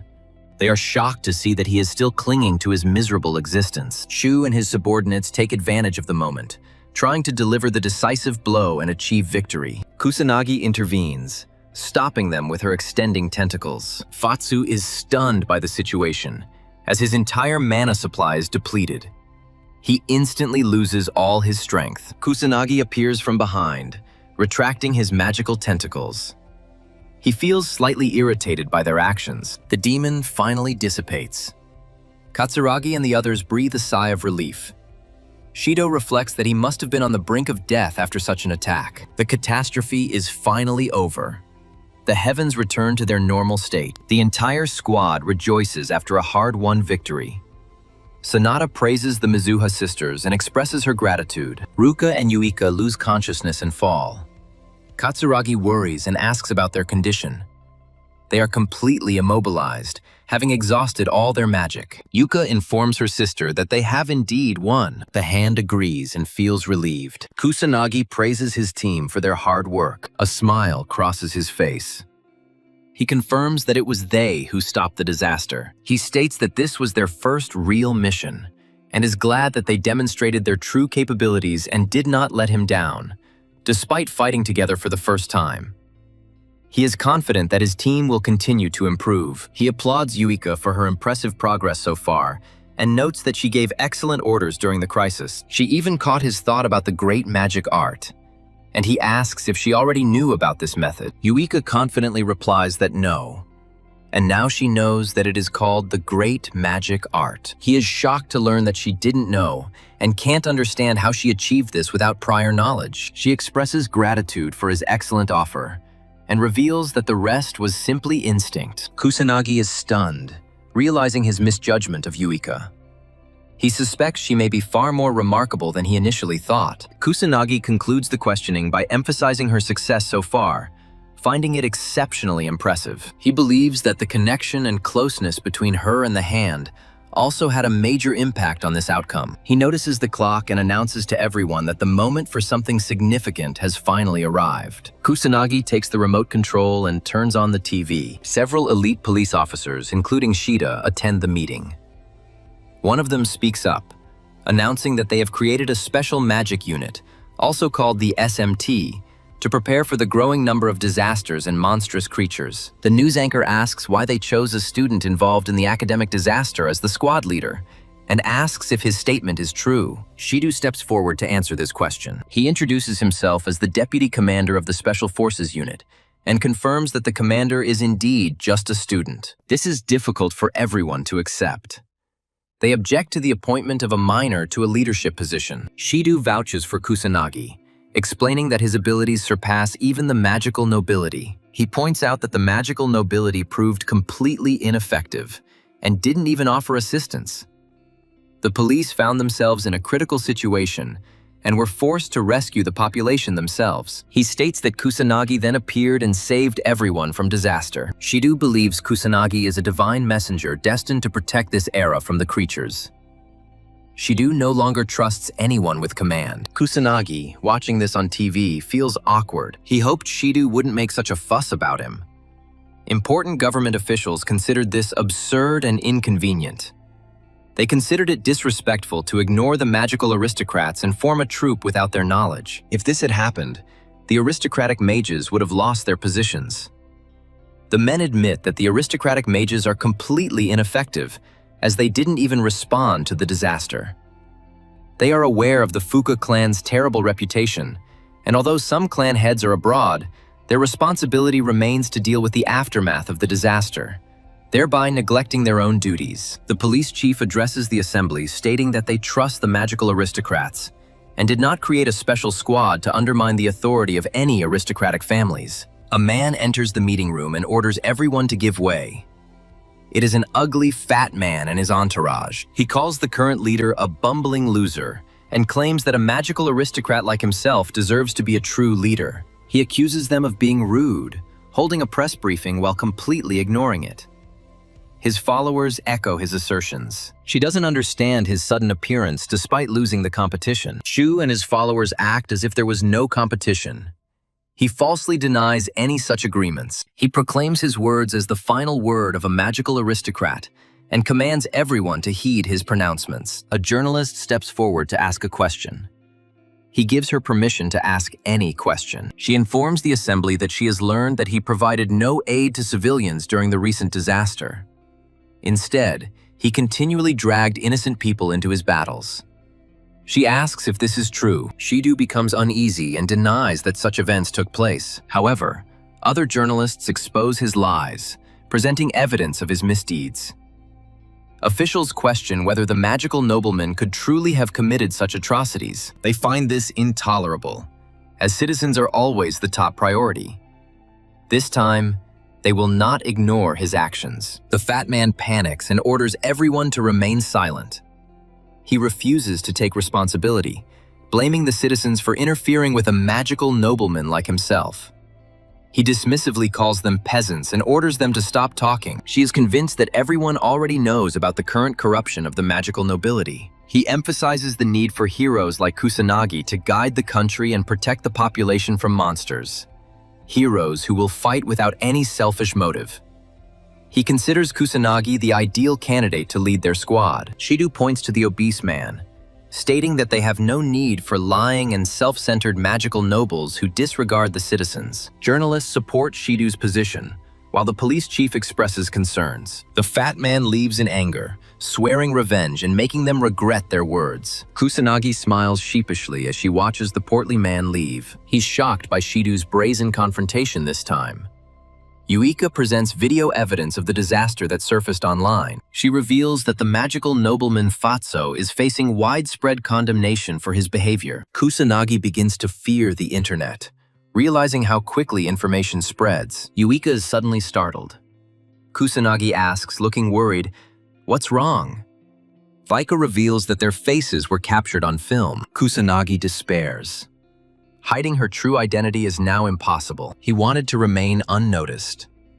However, now his affairs will become more complicated. A few days later, in the conference room, Kusanagi is overwhelmed by the huge crowd of people gathered. He asks the reason for this gathering. Shido explains that the authorities are issuing permits with unusual ease, and the number of people willing to volunteer has also unexpectedly increased. Shido smiles nervously, believing this surge is a result of information circulated online and the recent press conference. Shido begins to apologize for his outburst at the press conference. He admits his mistake and seeks a way to make amends with Kusanagi. Our protagonist hoped to educate more people, but did not want that level of public attention. Yuika comes out from behind him and takes his hand. She advises him to simply adapt, as the world will find it hard to look away from someone as remarkable as him. He considers it an annoying nuisance and hopes to avoid close attention in the future. In the dead of night, in a mysterious place, a tied man sitting on a chair is interrogated. The figure raises a blade over the captive's neck, demanding full disclosure or death. The red-haired man is overcome with horror. He is questioned about the dark sorcerer, but he tries to explain that he has already given away all his knowledge, claiming that the sorcerer is a young man capable of powerful magical feats. The man slashed the red-haired captive with a blade, threatening to kill him if he didn't confess. The victim succumbed to fear and begged for his life. He finally recalled additional details. The red-haired man revealed that law enforcement agencies were aggressively investigating the Magic Academy for information about the dark sorcerer, fueling rumors that he might be enrolled there. He swears he knows no further information about the dark sorcerer. The kidnapper accepts his assurances but finds them unsatisfactory. The prisoner awaits his release now that he has revealed everything. The mysterious man assures him of his release, but then takes his life, explaining that instead he will be freed from the shackles of existence. The victim bleeds out and dies. A mysterious man with 4 eyes is furious when a scarlet liquid splashes on him. He calls it unclean and begins wiping it away. He managed to find out that the dark sorcerer could potentially be a student. He becomes delighted and grins menacingly as he thinks about the magnificent sound of a small child's cries. He expresses hope that the dark sorcerer is awaiting his arrival. Kusanagi arrives in Shinjuku wearing a mask to hide her identity. After defeating the monster, he looks around and notices a group of teenagers with cameras. One of the youths begins to film the dead creature that Kusanagi had just destroyed. They attribute this feat to a black magician, and one laments that he was unable to photograph Kusanagi. Our protagonist expected that public interest and notoriety of the black magician would have died down by now, but he realizes that his assumption was completely wrong, as numerous people are actively searching for him even in these residential areas. The police are also present. He's pleased that the police are now effectively dealing with monsters and disasters, a stark contrast to the situation after his reincarnation. He suggests that the population no longer needs a black magician. Kusanagi watches the events unfold on the street below. A small group of thugs corner a defenseless man, demanding 10 million yen. They order him to sell his organs if he cannot meet their financial demands. The man tries to resist, explaining that he only has 200,000 yen. However, the bandits unleash their magic, calling it interest on the debt. They intend to punish him, and just as they are about to strike, Kusanagi intervenes, shielding the man from their attack. The defenseless man takes advantage of the moment to escape. The thugs become enraged, asking if he thinks he's some kind of hero. They engage in a fight with Kusanagi, but he decides to inflict pain on them to stop their behavior. After the beating, they apologize and promise not to resist again. The dark sorcerer ponders why the authorities still haven't addressed the problems of illegal magicians. The bandits recognize the dark sorcerer and recall the quiet whispers. One notes that our protagonist is being hunted by underground syndicates. They begin to worry that they are encroaching on another faction's territory. Kusanagi overhears their conversation and asks about the syndicate. They become afraid and feign ignorance, begging to be let go and claiming they know nothing.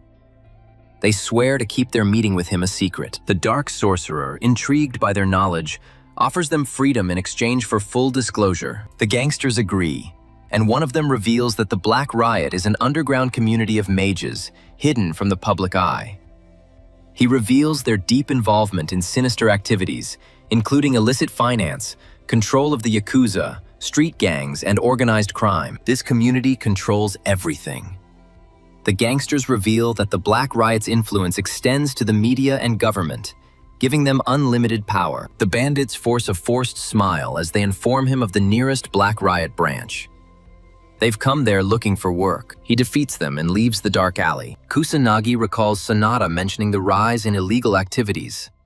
He finally discovers that the Black Rebellion orchestrates everything. Our protagonist finds this intriguing and becomes somewhat impatient. He decides to delegate the chaos and escalation of monsters to his student self, vowing to cleanse the criminal underworld himself as a black magician. He believes he should start with the Kabukicho branch since it is the closest. Our protagonist arrives at the scene and observes a crowd of people engaged in illegal transactions. He is struck by the lively atmosphere of the modern entertainment center. Kusanagi feels a twinge of irritation but continues, beginning with detecting the surrounding magic.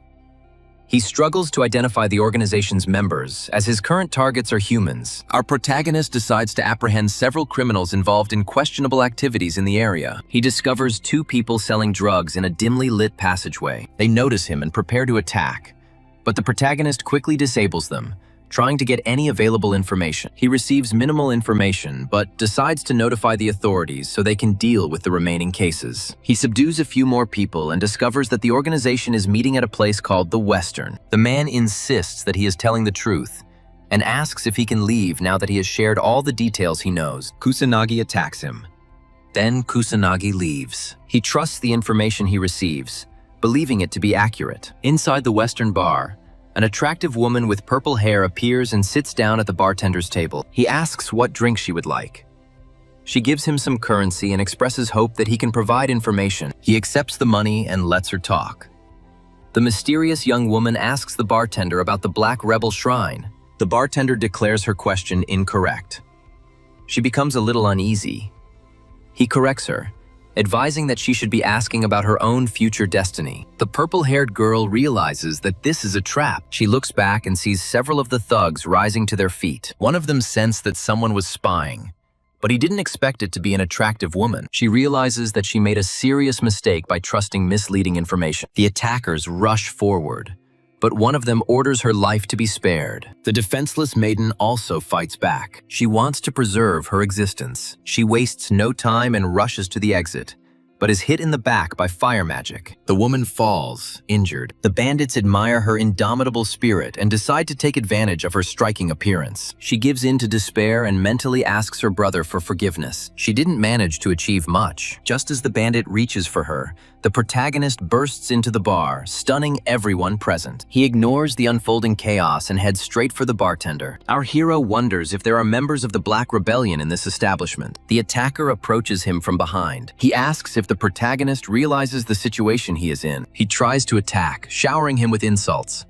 but our hero lands a precise blow to his jaw. The thug flies back, crashing into the wall of the establishment. He tries to rise, losing consciousness. The remaining bandits and the young woman watch in stunned silence, their mouths agape. The purple-haired girl realizes that no ordinary person could have dealt such a blow. She is puzzled by his abilities. She asks if he used any kind of magic, though she didn't see any spells. She ponders his identity. Kusanagi is pleased that the information was at least somewhat valuable, having found numerous low-level, thug-like mages in the Western Club. He calls the Black Riot thugs pathetic scum for cornering a woman, continuing his verbal assault.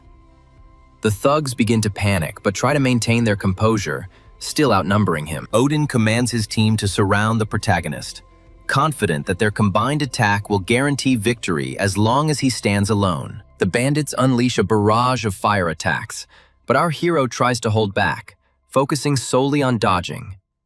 The purple-haired woman doubts his victory, given the overwhelming numerical superiority, especially in the cramped conditions. She suggests that he lacks powerful magical abilities. This means that his defeat is inevitable. A young woman screams, urging the protagonist to run. Just as he was about to be hit, the protagonist became enraged and dodged all the attacks with lightning speed, closing the distance to the thugs. He steps on them. He starts the fight. Our hero destroys them one by one, incapacitating them all in a matter of moments. The purple-haired woman is stunned. She couldn't comprehend what was happening because the young man was moving with incredible speed.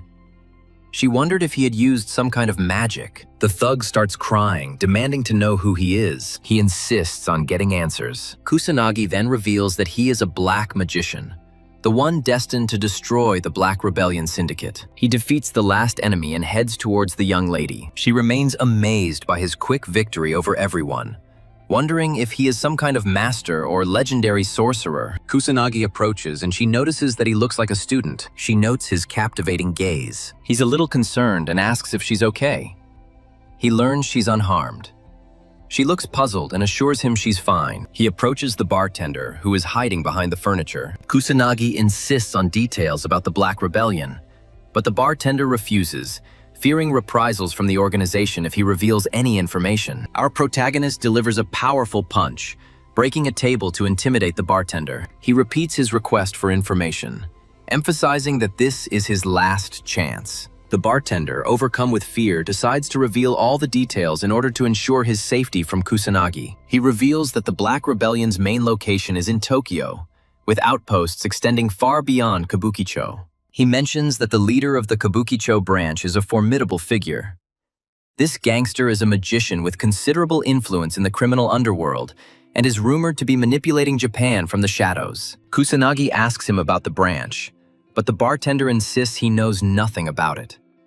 He explains that people of his standing only carry out minor errands and remain ignorant of the branch's location. The protagonist feels some disappointment. Realizing that he is back to the beginning, he decides to start searching for other outcast magicians. He needs to collect information about the branch. As he prepares to leave, the woman stops him, expressing her deepest gratitude for saving her life.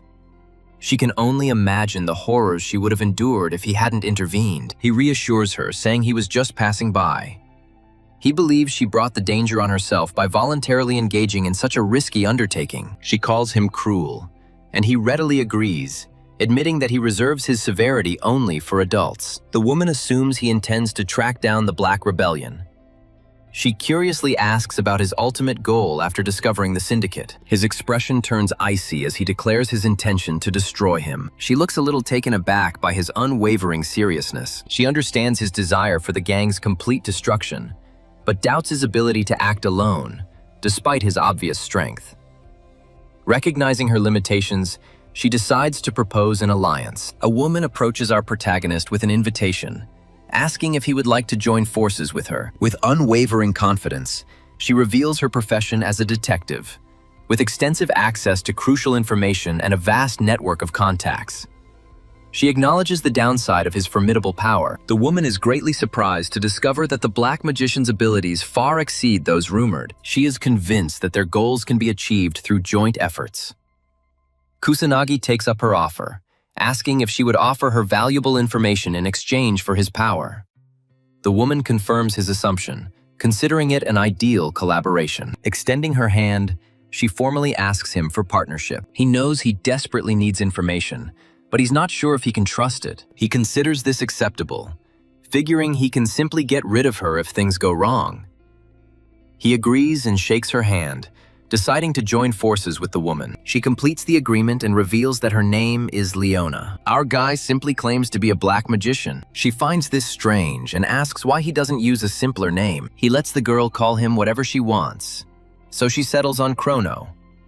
He approves of Chrono. He asks why the thugs were chasing her. She reveals that her goal was to find the secret base of the Black Rebellion. He calls her stupid because of her recklessness. She believes they are in the same position, but he informs her that he can adequately defend himself. She admits to numerous vulnerabilities, but saw no alternative, as no one dares to resist the Black Rebellion. Leona explains that these days, rogue mages operate with impunity in Kabukicho, as the authorities are preoccupied with disasters. Kusanagi remembers that Sanada mentioned this earlier. He finds her in desperate straits. Leona tries to pull herself together and reveals that her younger brother was attacked by renegade mages. Since their parents passed away, she has been solely responsible for her brother's well-being. She worked hard to provide a carefree existence for her younger brother. She admits that she was unable to give him enough time and attention, which probably led to his loneliness. But her younger brother never complained. She recalls the day when some intruders unexpectedly invaded their home. Unfortunately, her brother witnessed the criminals, which prompted them to try to take his life. Her appearance changes. He asks if her brother survived. She replies that he was injured and has remained unconscious since the incident. He understands that even divine magic is not enough to bring someone out of a comatose state. She gets irritated and tells him that the doctors aren't sure how long his recovery will last. Her brother is only 9 years old. She believes he deserved a normal life. Leona recalls that the culprits were Black Rebellion operatives. She managed to find and capture every single one of them, but she will not find peace until the entire organization is destroyed. He asks if revenge is her only goal, but she rejects him, firmly stating her desire to make things right so that no one has to go through what she did. She admits her current powerlessness, but is confident that he will be able to decisively resist the Black Riot organization. Kusanagi assumes that her story is true, but wonders if she is trying to prevent his future betrayal by revealing it. He acknowledges her tenacity in her endeavors, but smiles, finding desperate women attractive. He warns her against interfering with him, but she assures him that she has discovered many possible safe houses and urges him not to dismiss her intelligence sources. She has an extensive list, and she suspects they could even be the Yakuza or Mafia, so she proceeded with caution. He insists on details about the locations of the safe houses. She asks about his strategy. The young man declares that he will simply go and pay a visit. She warns him of extreme danger, expressing doubt that he will be able to survive even with his considerable strength. He assures her that this is perfectly acceptable, given his status as a renowned black magician. She decides to give him the information, but insists on being accompanied to check everything. He warns her of the danger, but she's determined to go, even if she dies. He asks what her brother will do if she loses her life. She thinks it's all right, since he'll get the insurance money if she ever dies. He considers money useless. He tells her never to say such words again, emphasizing that family is of the utmost importance. She expresses doubt that he can understand her feelings of weakness, given his immense strength. In despair, she laments the torment of living a dignified life while being enslaved by despicable wretches like thugs. Even when people like her find themselves trapped, they lack the strength to fight back. She wonders why her brother went through such hardships when he was completely innocent. Tears begin to flow and she falls silent. He begins to move, prompting her to ask about his intentions. He demands to know the location of their hideouts, swearing that the gang members will suffer retribution for their misdeeds. Her tears stop and her spirit finally rises. She provides information but reflects on the difficulty of getting to each location on foot. He assures her not to worry and hugs her from behind, telling her to hold on tight. A blush spreads across her face. It's out of control. In a random building swarming with bandits, a man approaches a window out of pure curiosity. Another thug asks what the problem is. Suddenly, the window shatters and Kusanagi flies into the room with Leona in his arms. He delivers a swift kick to the thug standing by the window, stunning everyone. The assembled bandits recoil in shock as one of their number is quickly neutralized. Kusanagi wonders if this is truly the Black Rebellion's lair. Leona tries to pull herself together, but she is overcome with intense anxiety, as she believed that her death was inevitable. The bandits demand an explanation, asking who they are. They prepare their weapons, intending to eliminate the protagonist. He remains unfazed, noting that the Yakuza have changed little since his past life. The boss advances, clutching a cigar in his hand, and demands to know the protagonist's identity. He declares himself a black magician. The boss explodes in rage, ordering a full-scale assault on the protagonist. He gives Leona some advice. He instructs her to stay nearby. The brute attacks him with a blade, but our hero remains unmoved. The brute recoils in shock as his weapon splits in two.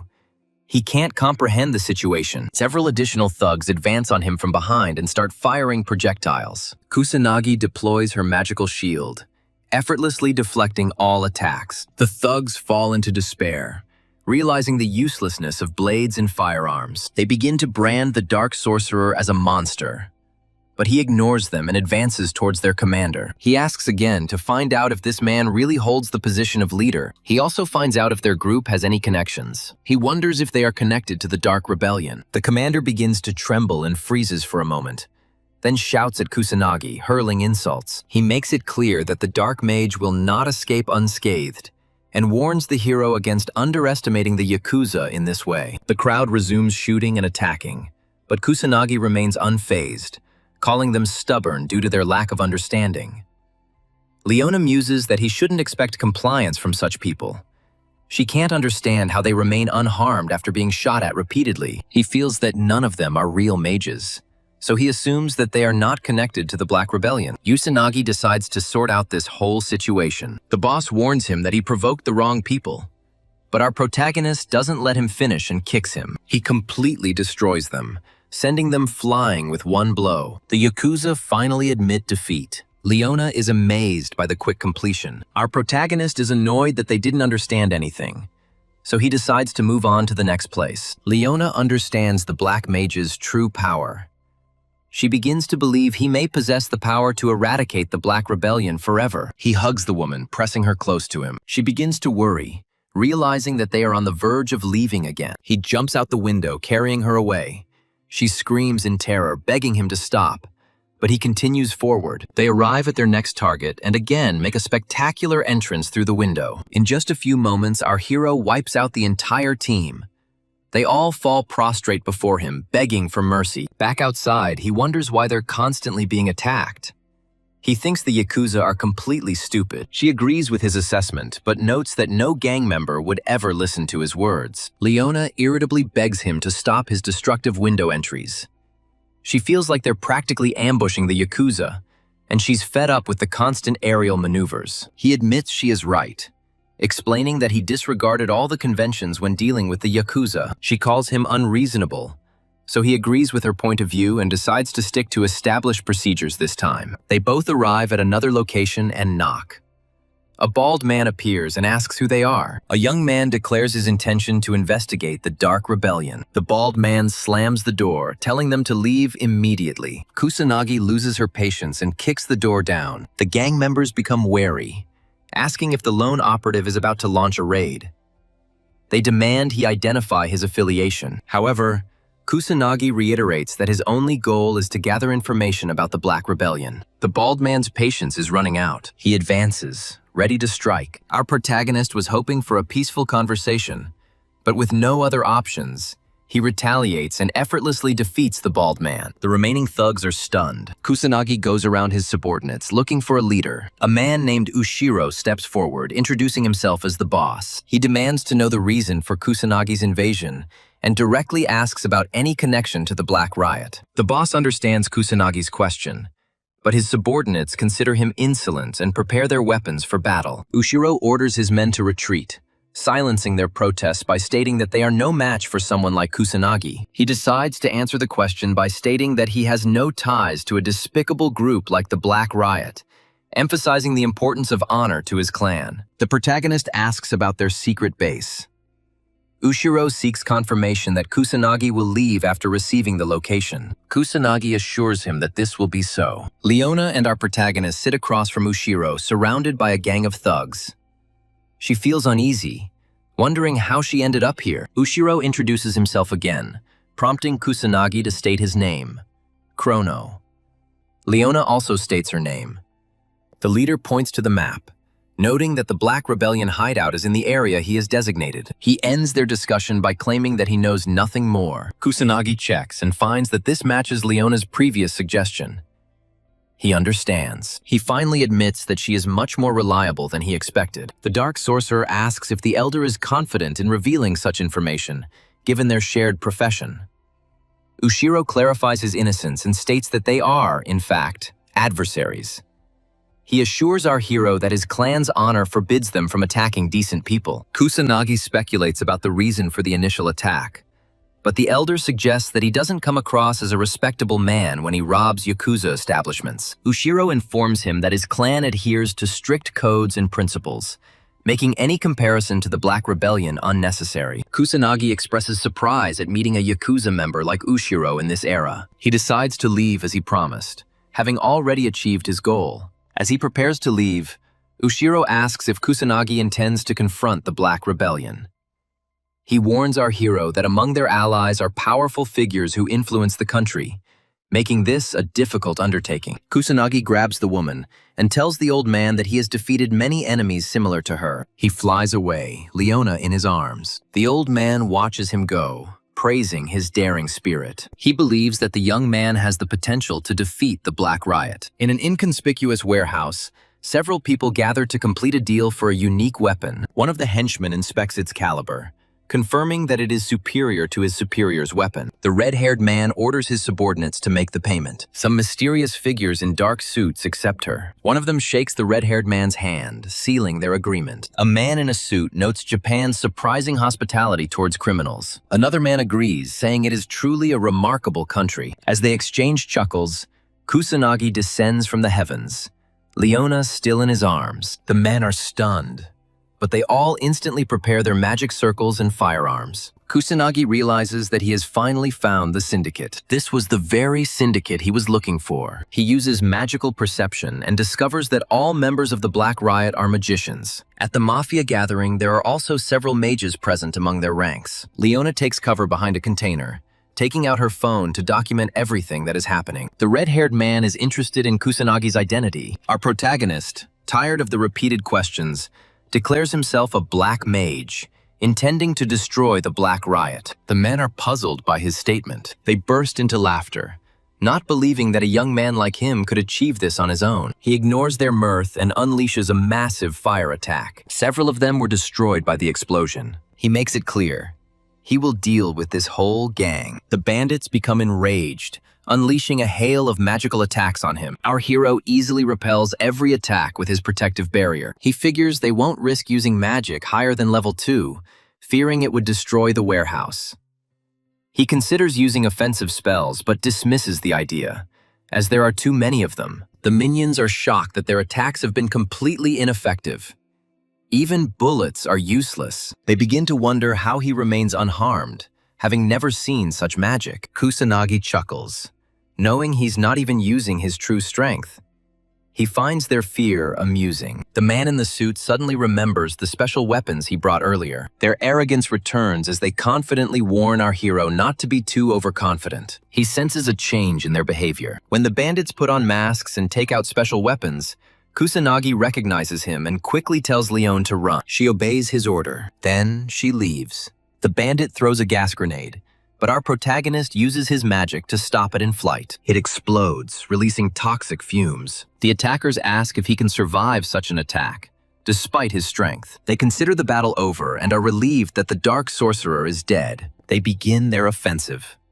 They look at his lifeless face. When the smoke clears, both are amazed when the youth reappears unharmed. The bandits find it hard to believe, asking how he survived. He explains that no spell will protect him from the poisonous fumes, but it is merely steam, allowing him to use his aeromancy to disperse the air around him. He thinks this is stupid and informs them that a powerful wizard like him will not be defeated so easily. The bandits begin to get scared and try to call for reinforcements, but receive no answer. Kusanagi states that this is pointless. He has already dealt with this matter. He announces that he has already destroyed all of their secret bases, so they are the only survivors. Kusanagi orders them to get ready and brutally attacks them. Feeling satisfied after destroying the Black Riot in Kibukicho, he decides to look for Leona. Our protagonist suddenly feels a presence behind him. A figure appears from the darkness, holding Leona captive. He expresses surprise that the protagonist eliminated everyone single-handedly. He admits it's impressive and grins evilly, declaring his desire to negotiate with the Black Mage. At the moment when Minato, also known as the Black Mage, finishes eliminating the members of the Black Riot organization and neutralizes the toxic fumes, he rushes to the warehouse entrance to check on Leona, but finds that she has been captured by the evil sorcerer. The attacker insists that Minato must bargain for her freedom. Minato quickly analyzes the situation. The distance is too great for him to reach her quickly, even with combat magic, unless he finds an opportunity. Just as he prepared a first-tier spell to force the attacker to release his blade, the latter spots him and warns him against acting rashly if Leona's life matters. Surprised that his opponent can sense his magic, Minato acknowledges him as a capable opponent and praises his skill. Based on his observations, Minato suspects that the man is hiding his true strength. He estimates his magical potential at around 40,000, defining him as a powerful sorcerer. At the same time, Leona tries to express her regret to Minato. She also addresses him as Chrono,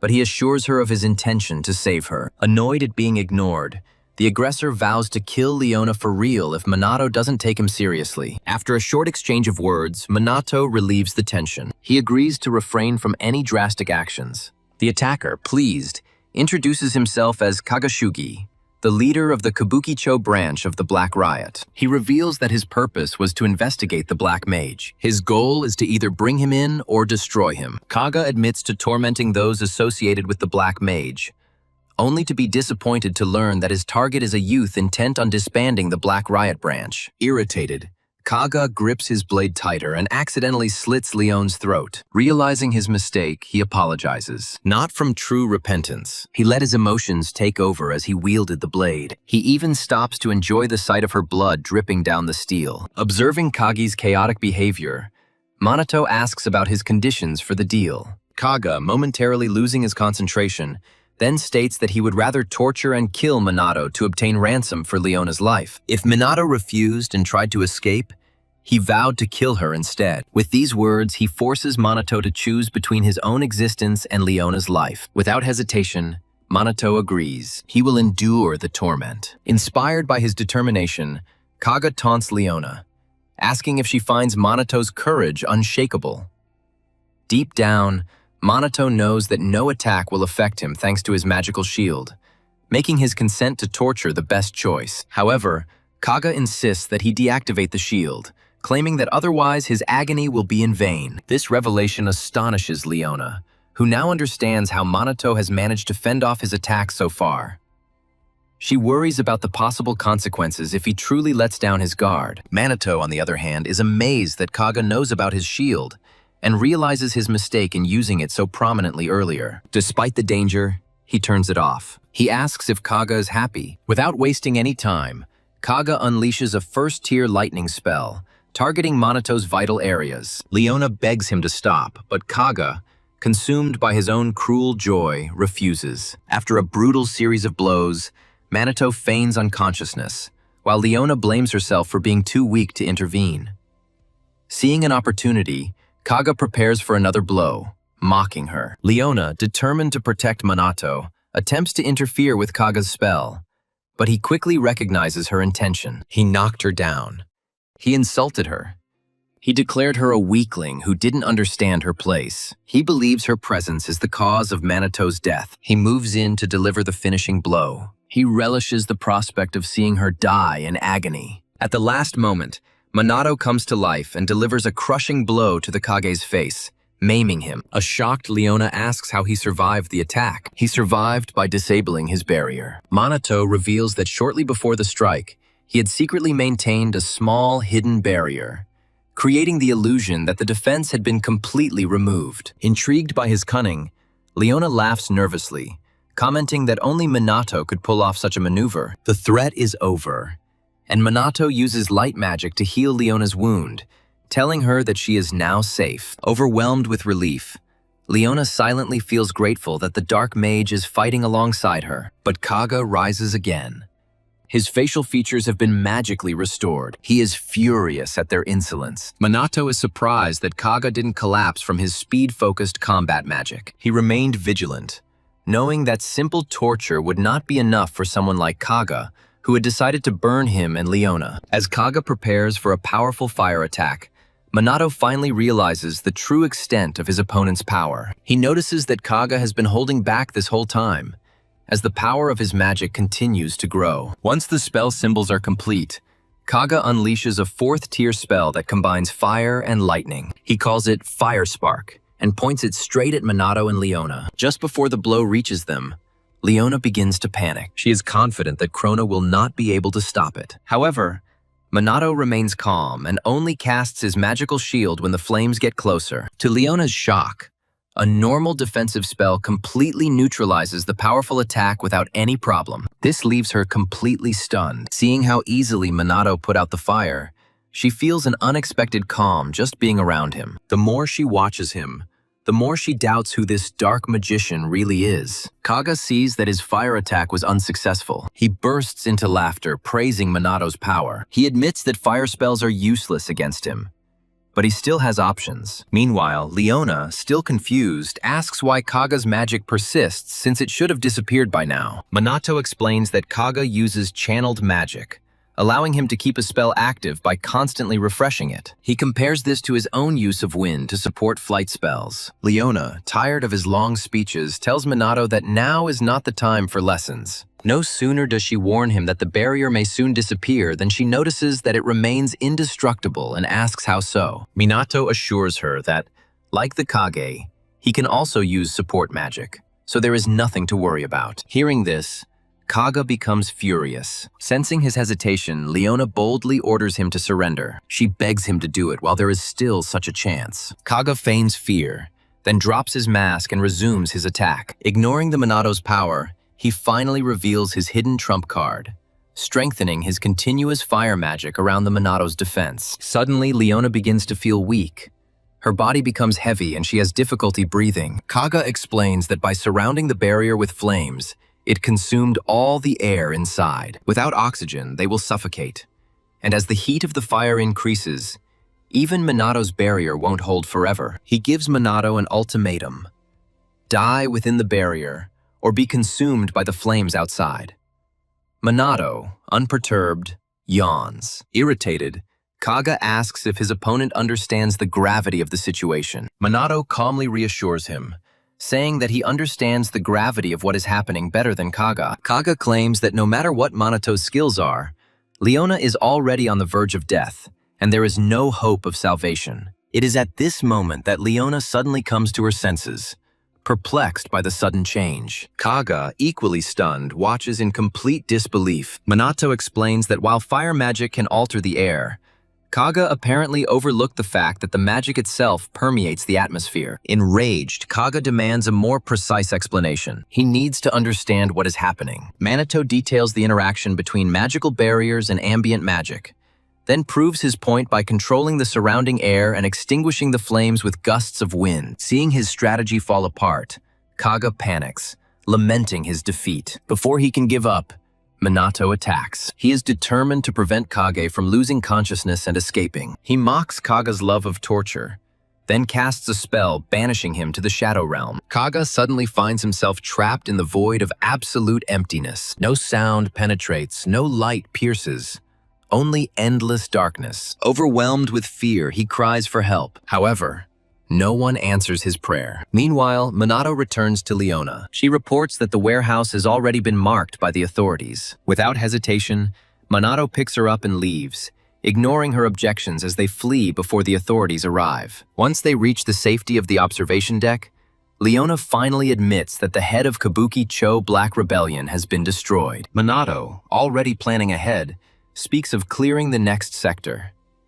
Addressing him as Chrono, Leona asks if she can be his comrade. She understands her own weakness and the potential obstacle it represents. However, she promises to use her intelligence and network of contacts to help him realize his ambitions. After a moment's pause, Minato admits that he can't resist the pleas and finally agrees, causing Leona to be delighted. She enthusiastically promises to take over public relations and recruitment, relieving him of those responsibilities. Hours later, the morning news reports the events at the warehouse, confirming the arrest of the Black Riot members, with the Black Mage receiving credit for their capture. As the broadcast continues, it is suddenly interrupted by a breaking news broadcast showing a video message from an anti-magic group led by the Black Mage, which is broadcast nationwide. As the video begins, a cloaked figure, presumably the Black Mage, appears, introducing his group as the Shadowbringers and declaring himself the Black Annihilator, sworn to root out illegal mages associated with the Black Riot. Immediately after the presentation,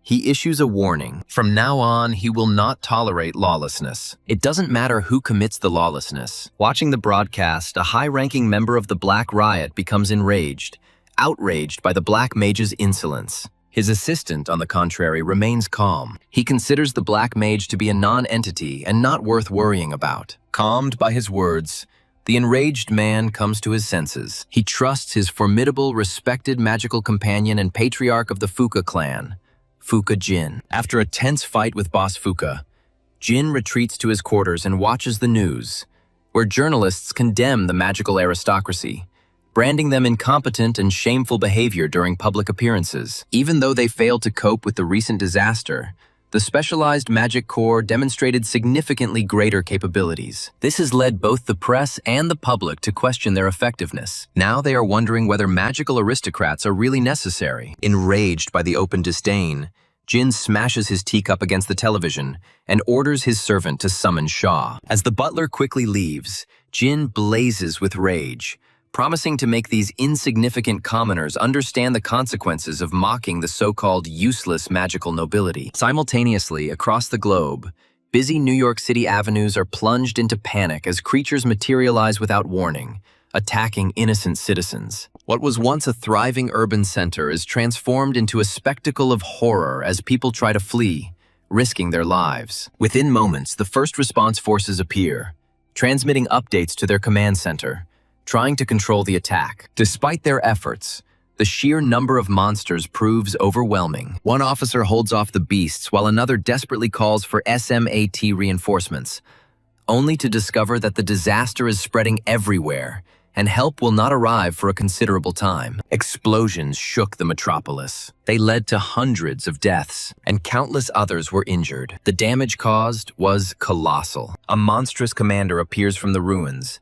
ready to unleash a level 5 fire strike. Just when disaster is about to strike, a noble mage of the highest caliber materializes, repelling the attack with a 5th level water elemental sphere. The noble, known as Mizuha Toshiru, Yuika and Ruka's father, easily neutralizes the monstrous leader's blow before descending into battle. The first arrivals, struck by his power, are ordered to assist Toshiro in containment operations. Ignoring the trepidation of the onlookers, Toshiro remains focused on the fight. He unleashes an even more powerful water spell to subdue the monstrous commander. The sheer power of his sorcery eventually subdues the beast before it can strike back, ending the conflict in triumph for Toshiro. After the battle ends, the first arrivals eagerly gather around Toshiro, praising his actions. Remaining a reserved professional, he dismisses their thanks, claiming he was simply doing his job. Soon, the mayor of New York personally expresses his gratitude for his role in limiting the damage. Toshiro is preparing to return to Japan. Rumors begin to spread among the gathered crowd. Doubters ridicule the idea that a low-ranking Japanese nobleman would act arrogantly, mocking Japan's weakened state. Toshiro, catching their whispers, decides to ignore them, focusing instead on the upcoming trials back home, his daughter's entry into a special magic unit, and Japan's tarnished global standing. Elsewhere, Yuika, Ruka, and their companion are recovering at the training grounds, still recovering from their brutal sparring session with Minato Kusanagi. Ruka complains about his overwhelming strength, noting that Minato isn't even fighting at full strength. Before they can even consider the injustice, Sonata and a group of trainees appear, proposing a new approach. They believe a coordinated attack on Minato by all of them might give them a chance. Encouraged by their numbers, Yuika calls for the group, confident that even Minato couldn't withstand an attack from over 100 trainees. Unfortunately for them, Minato catches wind of their discussion.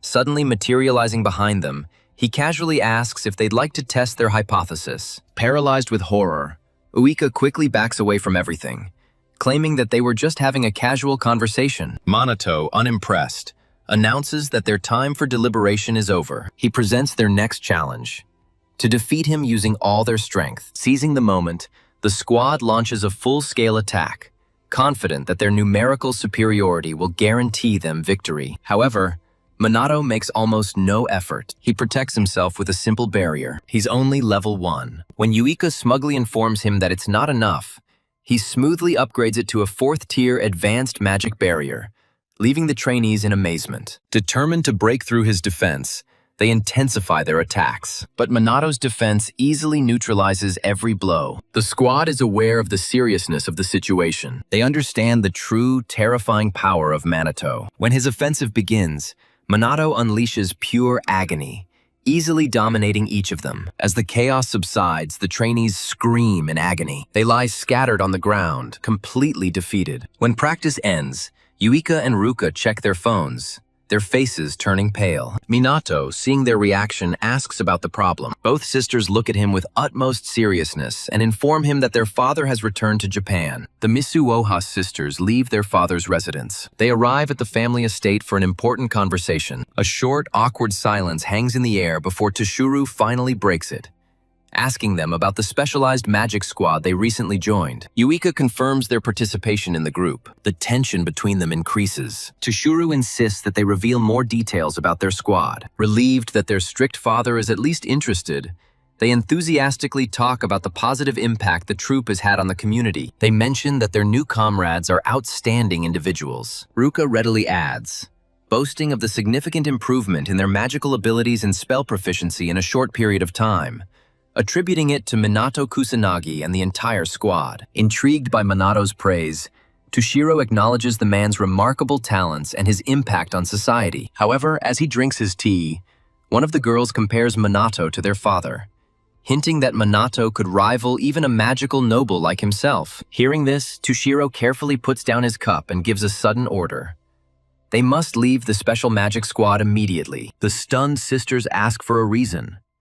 Toshiro, remaining calm, states that the status of magical nobility is already declining, which could negatively impact Japan. He argues that it is the magical nobles, not the special magical corps, who form the foundation of the nation. Consequently, their leader Minato is doing more harm than good with his very existence. Understanding this, Toshiro forbids any further contact with Minato. The sisters furiously object, finding his logic absurd. Toshiro, unperturbed by their anger, orders them to obey him as they always did. Then he turns to leave. Before he can leave, Yuika, who has always followed her father's orders without question, refuses outright for the first time. She states that she will never leave the Special Magic Squad or Minato, as she believes he has the power to change the world. She claims that, although the nobles have become complacent, the squad tirelessly trains them, preparing them for real combat. If their father asked them to cooperate, they would gladly agree. But demanding their obedience is a mistake. Hearing this, Toshiro coldly disowns her, forbidding her from ever claiming the title of magical noble again. Hand, ready to intervene, watches as Yuika simply nods and leaves without further comment. Just before leaving, Yuika gives her father a farewell smile. She assures him that from now on she will be known solely as Mizuha Yuika. He no longer has to worry about her bringing shame on the family name. After she leaves, Toshiro grumbles about Yuika's insubordination, and Ruka warns him that she has undergone a transformation. Hoping to keep one daughter, Toshiro faces disappointment when Ruka joins Yuika, abandoning his noble status. Toshiro repeats his renunciation, ordering her to stop using the family name from now on. Ruka happily agrees, expresses gratitude for everything he has done, and leaves, leaving him alone to mutter. Now freed from their father's control, the sisters exchange their noble robes for everyday clothes and head to the hotel,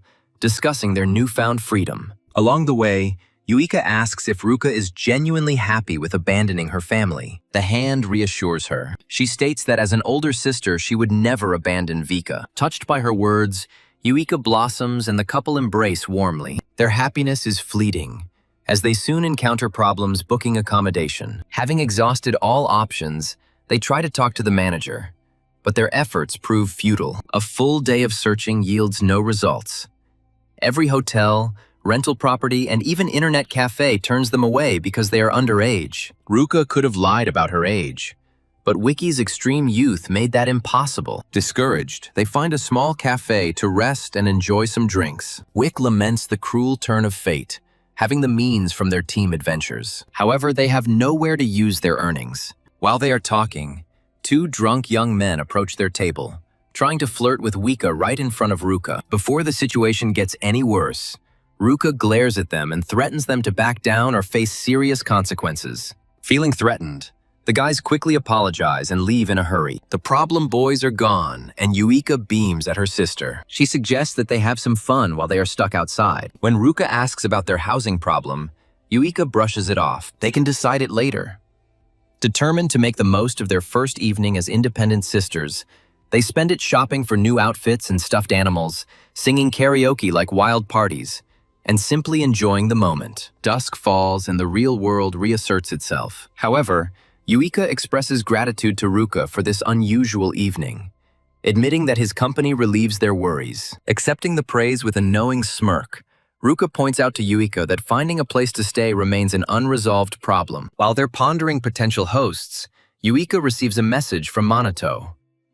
He awkwardly asks for help with his phone, claiming he's forgotten everything again. The sisters exchange knowing glances. They decide to go to Minato, assuming that he can offer them temporary housing. Finally reaching Minato, the sisters ask if he will allow them to stay with him for now. Before answering their question, Minato takes the Misua sisters to his salon to discuss the events that have occurred. Having received a full report, he asks their opinion about his daring actions. Young ladies admit to their impulsiveness and immaturity. As Minato studies them, he perceives not only their newfound honesty with themselves, but also the strengthened bond between them as sisters. After finishing reflecting on her situation, Uika expresses regret for causing Minato any inconvenience and reiterates her request to stay with him, having no other shelter. Minato ponders the consequences of granting their request. He doesn't have romantic feelings for either sister, so their living together isn't a problem. He agrees to let them stay. However,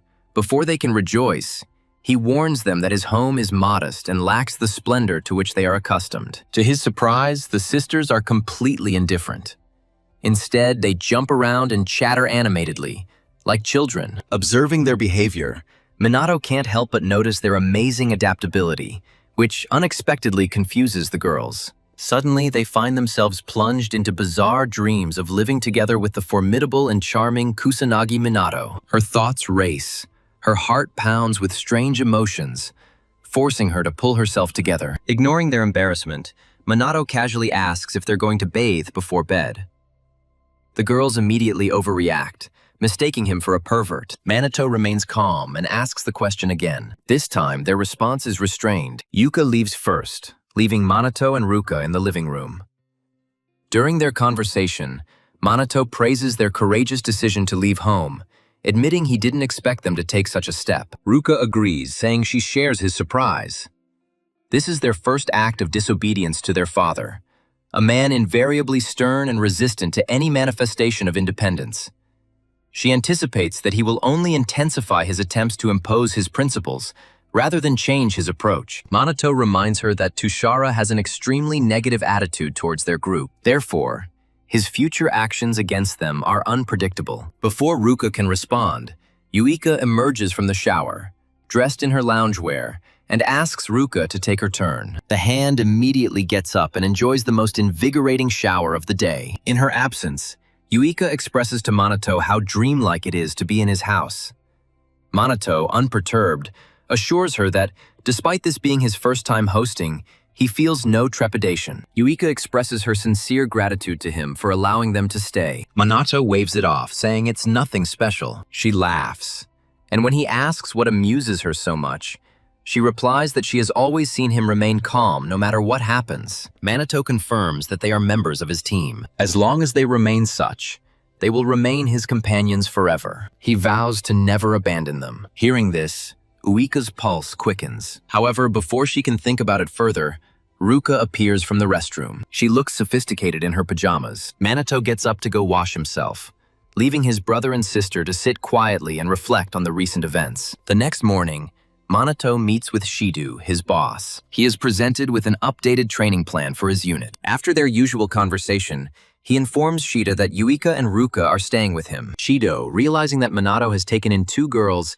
explodes and demands to know why he doesn't care so much. Confused, he wonders if this situation is common among today's youth. Determined to instill some common sense in Minato, Shido lectures him, stating that Japan prohibits polygamy and bombards him with distorted facts about customs and heritage. As Minato leaves his office, he considers moving to a larger home. 3 people in his compact apartment will be too cramped. Before leaving, he notices Sanada practicing alone in the yard and decides to check her out. Turning to her, he asks why she persists in training. Sanada explains that she feels like she's falling behind.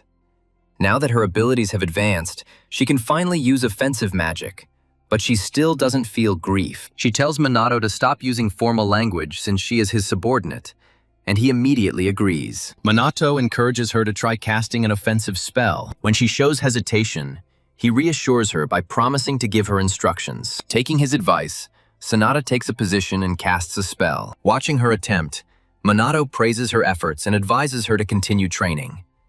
Persistent practice will lead to greater strength. Sanada expresses her gratitude, but admits that she still feels inferior compared to the rest of the team. Minato tells her not to underestimate herself, because he has seen her hard work. She then admits that she only joined the police because holy mages are rare, doubting that she could compare to her squad mates, as she considers herself the weakest. Noticing that she is pouring out her feelings, she apologizes for burdening him with her doubts. Minato, instead of dismissing her concerns, asks about her original reasons for joining the police. Sanada shares that her grandmother was a holy mage who saved countless people during past disasters. Inspired by her example, she joined the service, striving to emulate her. After her confession, she continues to experience self-doubt. She states that she does not have clear goals or aspirations like others, and she does not have skills in any area. Minato quickly refutes her claims, listing her skills, her restorative powers, her offensive spells, and her drive to improve herself. He argues that her initial motivation for choosing this career is irrelevant. What really matters is how she uses the path she's on. His words resonate deeply, and Sonia recognizes tangible progress from her training. Overwhelmed with emotion, she bursts into tears of relief and happiness. Having calmed down, she apologizes for being a pathetic adult. But Minato dismisses this thought, telling her that age doesn't matter. Grateful for his support, Sonata begins to see Minato as her hero. He repeatedly saves her from self-doubt. Later that night, Minato prepares to begin his secret mission. He will start as a black mage. Before he leaves, he meets Leona. She informs him that she has gathered information about the dark rumors surrounding the magical nobles. Impressed by her efforts, Minato asks Leona to share information, but she insists that he put on his Shadow Thief uniform first. After the Black Mage's refusal, she reports her findings regarding illegal mages and shadowy magical organizations. She reveals that the magical nobles are allegedly involved in numerous criminal activities, including money laundering, conspiracy, and embezzlement. It is rumored that some clans, especially the Fuka, maintain direct ties with the criminal organization Black Rebellion. Minato asks if she knows anything about the leader of the Black Rebellion. Leona claims, based on rumors, that the leader is Kuroi Akuto, a former magic noble who was famous before his public disgrace. Hearing this, Minato finds the magic noble's connection to the Black Rebellion even more dubious. However, Leona reminds him that there is no concrete evidence linking Fuka or any noble house to the organization. Since no one is talking and vital information is scarce, she believes potential informants are being silenced.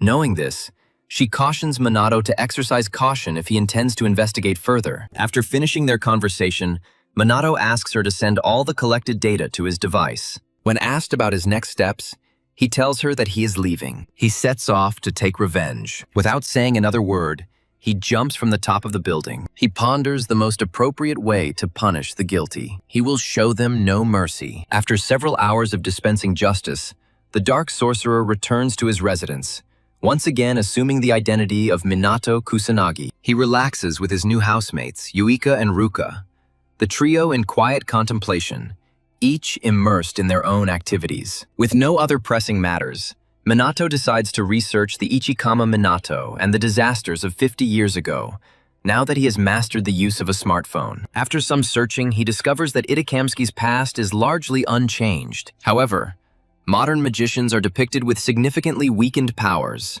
which seems strange to him. Furthermore, he observes vague and fragmentary information about the magical nobility and their ancestors, with little detail about their powerful magical abilities or cultivation techniques. Seeing this, Minato, who retains memories as Ichikam, laments that if his magical grimoires had survived, mages wouldn't have fallen so low. Yuika notes that no texts or records of advanced magical training exist, as if they were deliberately erased. Minato suspects that the current head of the Mizuha family may have some knowledge. However, given the extreme lack of information about disasters, organizing an audience presents a significant challenge. At the moment, he is thinking hard, trying to understand the nature of the disasters and their initial appearance on Earth. But no clear revelations are emerging. Wika acknowledges his irritation, but decides to ignore it and continue her work. The next day, during training for the elite magic squad, Minato and his unit receive an urgent message about a disaster being detected and are immediately ordered to engage in combat. They rush to the scene, only to find Shufuku, Jinfuki's offspring, and his minions standing over the remains of the recently slain monster of disaster. Despite his confusion, Minato remains calm as Sho condescendingly chides them for their tardiness, boasting that his team defeated the beast before they arrived. Noticing Minato's gloomy mood, Sho assures him that no one was hurt and encourages him to relax. He then boasts about how dire the situation could have become without his intervention, and then arrogantly advises them to be more vigilant in the future before leaving. After Sho leaves, Yuika asks about his strange behavior towards Minato. However, Minato has no idea. In the following days, new disasters arise, and each time Sho and his companions arrive shortly before the special magic squad, taking the victory. Sho constantly ridicules them for their slowness, proving his point that the world still needs magical nobility. Yuika is furious when Sho belittles their squad, calling them incompetent.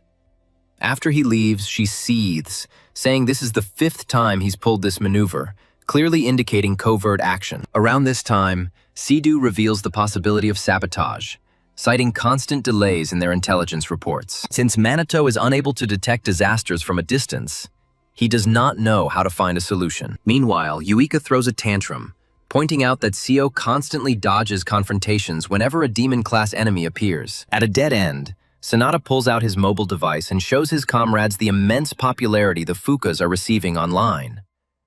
This raises doubts, given their recent harsh criticism. She also learns that Jin Fuka has scheduled a press conference that is about to begin. Minato and the rest of the team gather. They listen attentively to his statement. During the press conference, Jin expresses his gratitude to everyone present and states that the purpose of the meeting is to counter the recent shortcomings and failures of the magical nobles, specifically mentioning his son, Shaw. Unexpectedly, Jin bows deeply and publicly apologizes for Shaw's disgraceful behavior. The journalists, who never expected an apology from the magical nobleman, are speechless. Jin continues, accepting responsibility for his failure in raising Shaw and promising to make things right.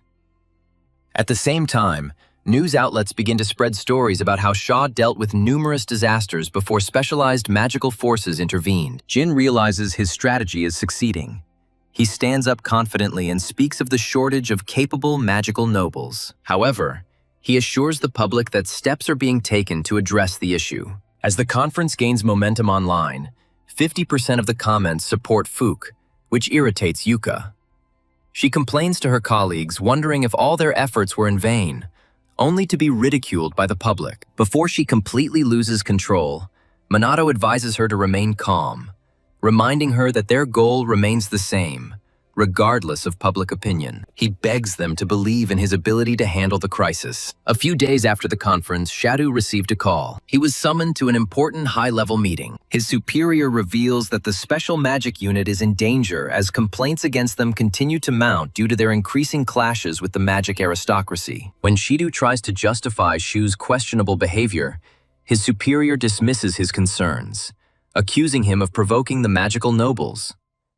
He holds Shido responsible for supporting the formation of a special magical unit and making enemies among the nobles, claiming the consequences are entirely his fault. Shido then asks if there is any understanding as to why their operations are failing. This time, his superior reprimands him for hinting at sabotage, making it clear that the unit's survival depends on improving public opinion and re-establishing ties with the magical nobility. If they fail, the special magical unit will be disbanded. Meanwhile, Jin Fuka watches the proceedings, pleased that everything is going according to plan. He knows that the crowd, easily swayed by sensationalism and deception, will accept any story he presents. With public opinion on his side, Jin is confident that he will soon completely destroy the special magic unit. It was about a week of silence before Minato and his team found themselves on the roof of their school, lamenting their inactivity over lunch. At one point, Ruka reminds them that the Fuka are dealing with recent disasters, but then Ryuji Katsuragi interrupts, saying that there are moles within the police force that are undermining the work of the special magic team. Minato agrees, revealing that some officials are directly connected to the magical aristocracy and see the SMP as an obstacle to their plans. The ever-unsuspecting Uika questions the feasibility of this. Minato explains that their actions were intended to tarnish the reputation of the magical nobility. He mentally acknowledges the connection between the nobles and the Black Rebellion, implying that the growing popularity of the SMP is extremely detrimental to their agenda. Exasperated, Uika explodes, accusing the magical nobles of incompetence and declaring that they should work harder to restore their image. Calming down, she ponders her father's possible involvement, but Ruka reassures her, expressing his disbelief. At this point, Minato finishes his meal, stands up, and informs the team that they will personally visit the residence of Mizuha to investigate. The siblings express reluctance, claiming that their relationship with their father is strained. Minato allows them to stay if they choose, but, giving in to the inevitable, they agree to accompany him. The group soon reaches the Mizuha villa and encounters two female guards at the entrance. After they gave their identities, they were immediately denied entry. When Yuika and Ruka ask for special consideration, the guards deliver their message. Their patriarch forbade his disinherited daughters from setting foot on the territory. Just as the brothers accept their defeat, Minato steps forward, declares himself the commander of the SMT, and states that he has questions for Tusher. The guards tell him to make an appointment. However, Minato insists that he only wants a short conversation. Irritated, he considers breaking in by force. But before he can do so, Toshiro himself appears. He is inspecting the scene of the crime. Then he allows them to enter. As they head to the conference room, Minato jokes about Toshiro's youthful appearance, asking if he's the sibling's brother. The young women quickly correct him, declaring that despite his appearance, he is their father. Having sat down, Toshiro begins the conference by accusing Minato of corrupting his offspring. Minato responds by blaming someone else for his children's independence is a poor fatherly trait. He then asks Toshiro why he's not proud of his daughters now that they've reached adulthood. Toshiro watches him silently, realizing that Minato didn't come for small talk. Without further hesitation, Minato gets down to business and asks if Toshiro is being coerced by a special witchcraft squad. Toshiro denies any involvement. He claims that magical nobles rarely work together, implying that Fuka acts on her own. Commenting on Minato's determination, Toshiro acknowledges his fame as a student with the power of a noble and a hero who has prevented many disasters. Doubting these claims, he confronts Minato. This is a test of strength. Toshiro unleashes a colossal burst of mana to demonstrate his power, and, to his surprise, Minato easily deflects it. The rest of the group, including the sisters, remain trembling. They tremble under the onslaught of enormous magical power. After the demonstration is complete, Toshiro praises Minato for matching his strength. Minato dismisses it as simple mana manipulation, but notes that Toshiro was holding back considerably. Impressed by Minato's keen perception, Toshiro confirms his understanding. Minato then asks why modern mages are less powerful than mages of the past. Toshiro questions the basis of Minato's question, and when Minato mentions the events of 50 years ago, Toshiro states that magi were deliberately suppressed for control and surveillance. Confused, Minato asks for further clarification. However, Toshiro mysteriously replies that understanding will come soon. He then insists that magic-born aristocrats are necessary, which causes Minato to ask if Fuka are also indispensable. Remains silent. Seeing no further responses, Minato stands up, thanks Tush for his time, and ends the discussion.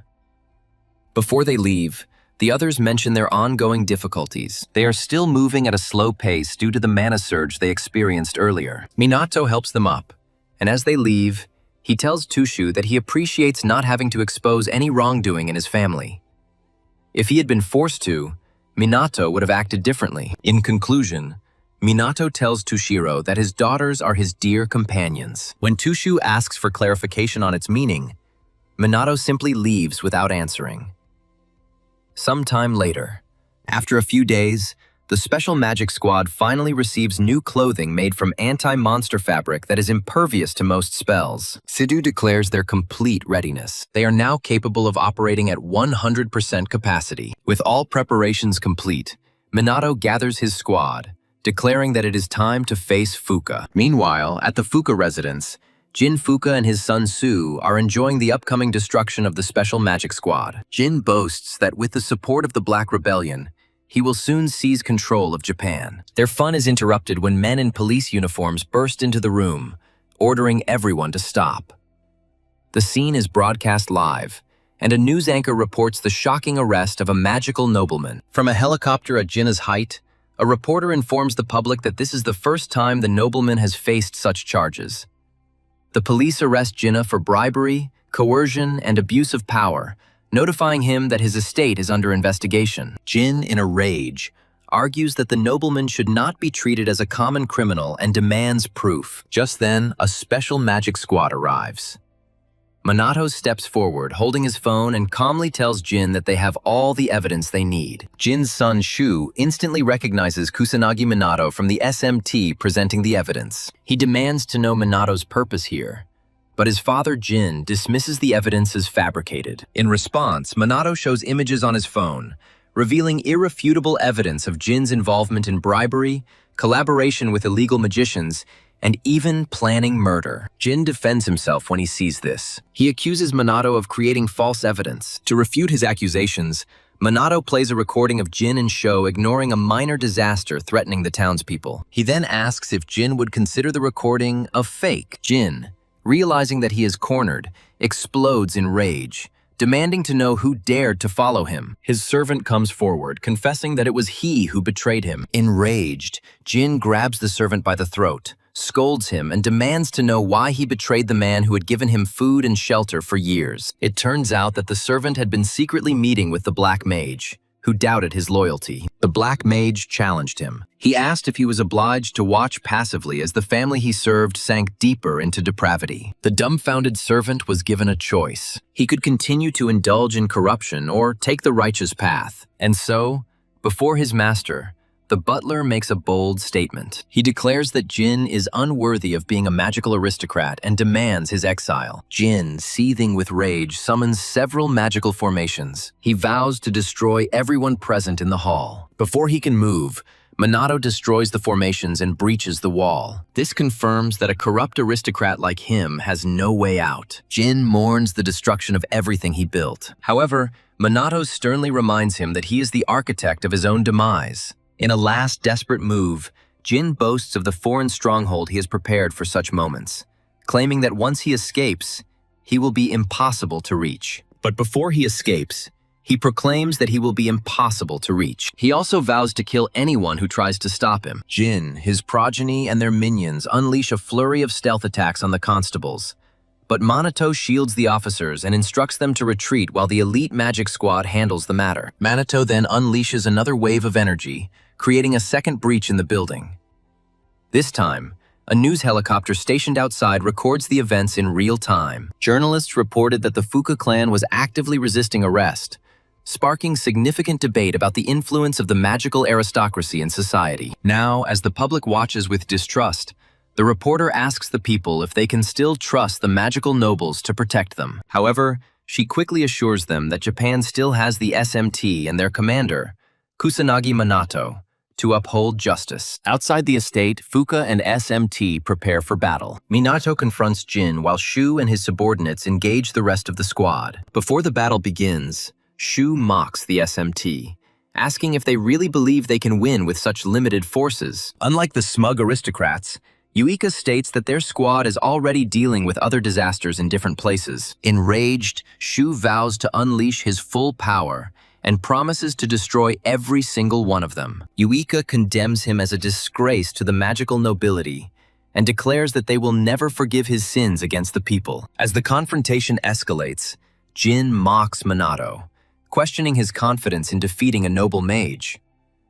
Minato responds that there is no excuse for giving in to such worthless individuals as himself. Enraged, Jin fires a powerful plasma beam towards the news helicopter. He is trying to stop news coverage of the events. Minato deflects the attack with his shield, blaming Jin for his downfall. Jin, unfazed, replies that his profitability is all that matters, no matter how deep he has to dig. This further increases Minato's disgust. He is absolutely disgusted. At the same time, Yuika, Ruka, Sanada, and their ally methodically defeat Fuka's minions. Seeing his subordinates fail, Fuka begins to lose his composure. He rejects the idea that magical aristocrats are defeated by commoners. He orders his troops to use their most powerful magical attacks. He insists that they eliminate the SMT operatives without delay. As their opponents prepare their final spells, the Mizuha brothers combine their magical powers to unleash a great 6th-tier water spell, Burst Stream. A catastrophic spell consumes Sho and his minions in one swift blow. They stand defenseless, at the mercy of SMT. Shu, defeated, falls to his knees. In a desperate plea for his life, he claims his actions were merely a momentary miscalculation, promises to make amends, and begs for mercy. Yuika, seeing his deception, pretends to accept his apology. The moment C and Ruka turn away, Shu shows his true colors, calls them fools, and launches a surprise attack. However, the same sisters foresaw his betrayal, quickly counterattacked and subdued him. They ask in an icy tone if he really thought they would spare someone who wasn't going to change. His last attempt to escape was thwarted. He falls down, sobbing. Meanwhile, Minato, sensing that his comrades have subdued the rest of the Fuka, focuses on Jin again, informing him that his so-called pride and joy, his son, has finally been defeated. Seeing his dominance crumble before his eyes, Jin finally enters the battle against Minato. After a brief standoff, Jin begins the fight by hitting Minato with a first-level wind spell. Minato dodges the attack without any visible effort, as if it never happened. Enraged, Jin attacks again, using a level 2 wind spear to catch him off guard. But Minato dodges it again without the slightest effort. Not wanting to give up, Jin unleashes a level 3 wind blade. But Minato dodges it again. By this point, a reporter in a helicopter broadcasting the battle live is amazed by the magical power that Jin is demonstrating. But then she becomes concerned about Minato, asking the audience if they believe he can withstand the constant attacks. Determined to end the battle, Jin increases his magical power. He unleashes a 4th-tier storm spell, creating a vortex that threatens to engulf everything around him. As Minato dodges again, Jin powers up the spell, turning it into a level 5 Great Typhoon, powerful enough to tear apart everything in its path. Around this time, Minato's team, fully aware of the danger of the attack, begs him to stop the fight and capture Jin later. Ignoring their pleas, Minato creates a 4-layered advanced magic shield and successfully neutralizes the typhoon before it reaches him. Ruka remains stunned, trying to understand how their leader just deflected such a devastating spell. Ryugi, already familiar with Minato's bold nature, watches in awe. Meanwhile, the livestream's viewers are speechless, finally grasping the immense power of the magical aristocrats, especially after seeing Jin effortlessly cast a 5th-tier spell. But the true shock comes when they see Minato easily neutralize it. As the battle rages, the reporter keeps the audience interested with lively commentary. During a brief respite, Jin begins to suspect Minato's lack of offensive magic, wondering if he is stalling for time while waiting for reinforcements. To confirm his suspicions, Jin provokes Minato. He asks why Minato is holding back. Minato chuckles and states that he is simply trying to avoid ending the duel prematurely. He wants to prolong this moment a little longer. Inspired by Minato's confidence, Jin decides to unleash his full power. He claims his current magical energy is approximately 200,000 mana points, and warns Minato against panicking at the realization of their difference in power. Hearing this, the SMT members sneer, convinced that Jin is making this figure up. After all, even a sorcerer with 100,000 mana points is extremely rare in Japan. This detail alone highlights its significant potential. Alarmed, Ruka and her brother consider intervening, but Minato gives them a stern look, signaling they should stay out of the way. The pair immediately understand and refrain from taking action. Jin, sensing their hesitation, smirks. He warns that if they came any closer, he would destroy them immediately. With these words, he creates 5 powerful magic circles and finally releases the colossal power he had been holding back. His entire figure radiates enormous energy, shaking the battle zone. Watching in horror, SMT members fear that Jin is going too far. Unperturbed, Minato remains indifferent. Jin asks if he can comprehend the full extent of his magic, but Minato does not answer. Instead, he watches silently as Jin prepares to cast a spell called Neo Magic, designed to destroy everything in its path. A green portal materializes overhead, pulsing with growing power. For the first time since the confrontation began, Minato smiles. He is intrigued by this new spell. Having manifested the portal, Jin takes the opportunity to demonstrate his ultimate ability. He calls it atmospheric magic, and boasts that it can instantly destroy a person. Entertained, Minato challenges him. He orders him to attack. Enraged by such impudence, Jin strengthens the spell to a 6th-tier atmospheric magic called Air Press. Enormous pressure distorts the surrounding atmosphere, making escape impossible. Minato holds his position as the magical portal consumes him. Jin bursts out laughing, sure that Minato was crushed. Even the members of the SMT think for a moment that their commander is defeated. For over a minute, Yuika and Ruka call out to Minato. They desperately pray for an answer. They desperately want him to answer them. Just as they're about to accept his demise, his voice pierces the silence, causing the sisters to gasp in astonishment.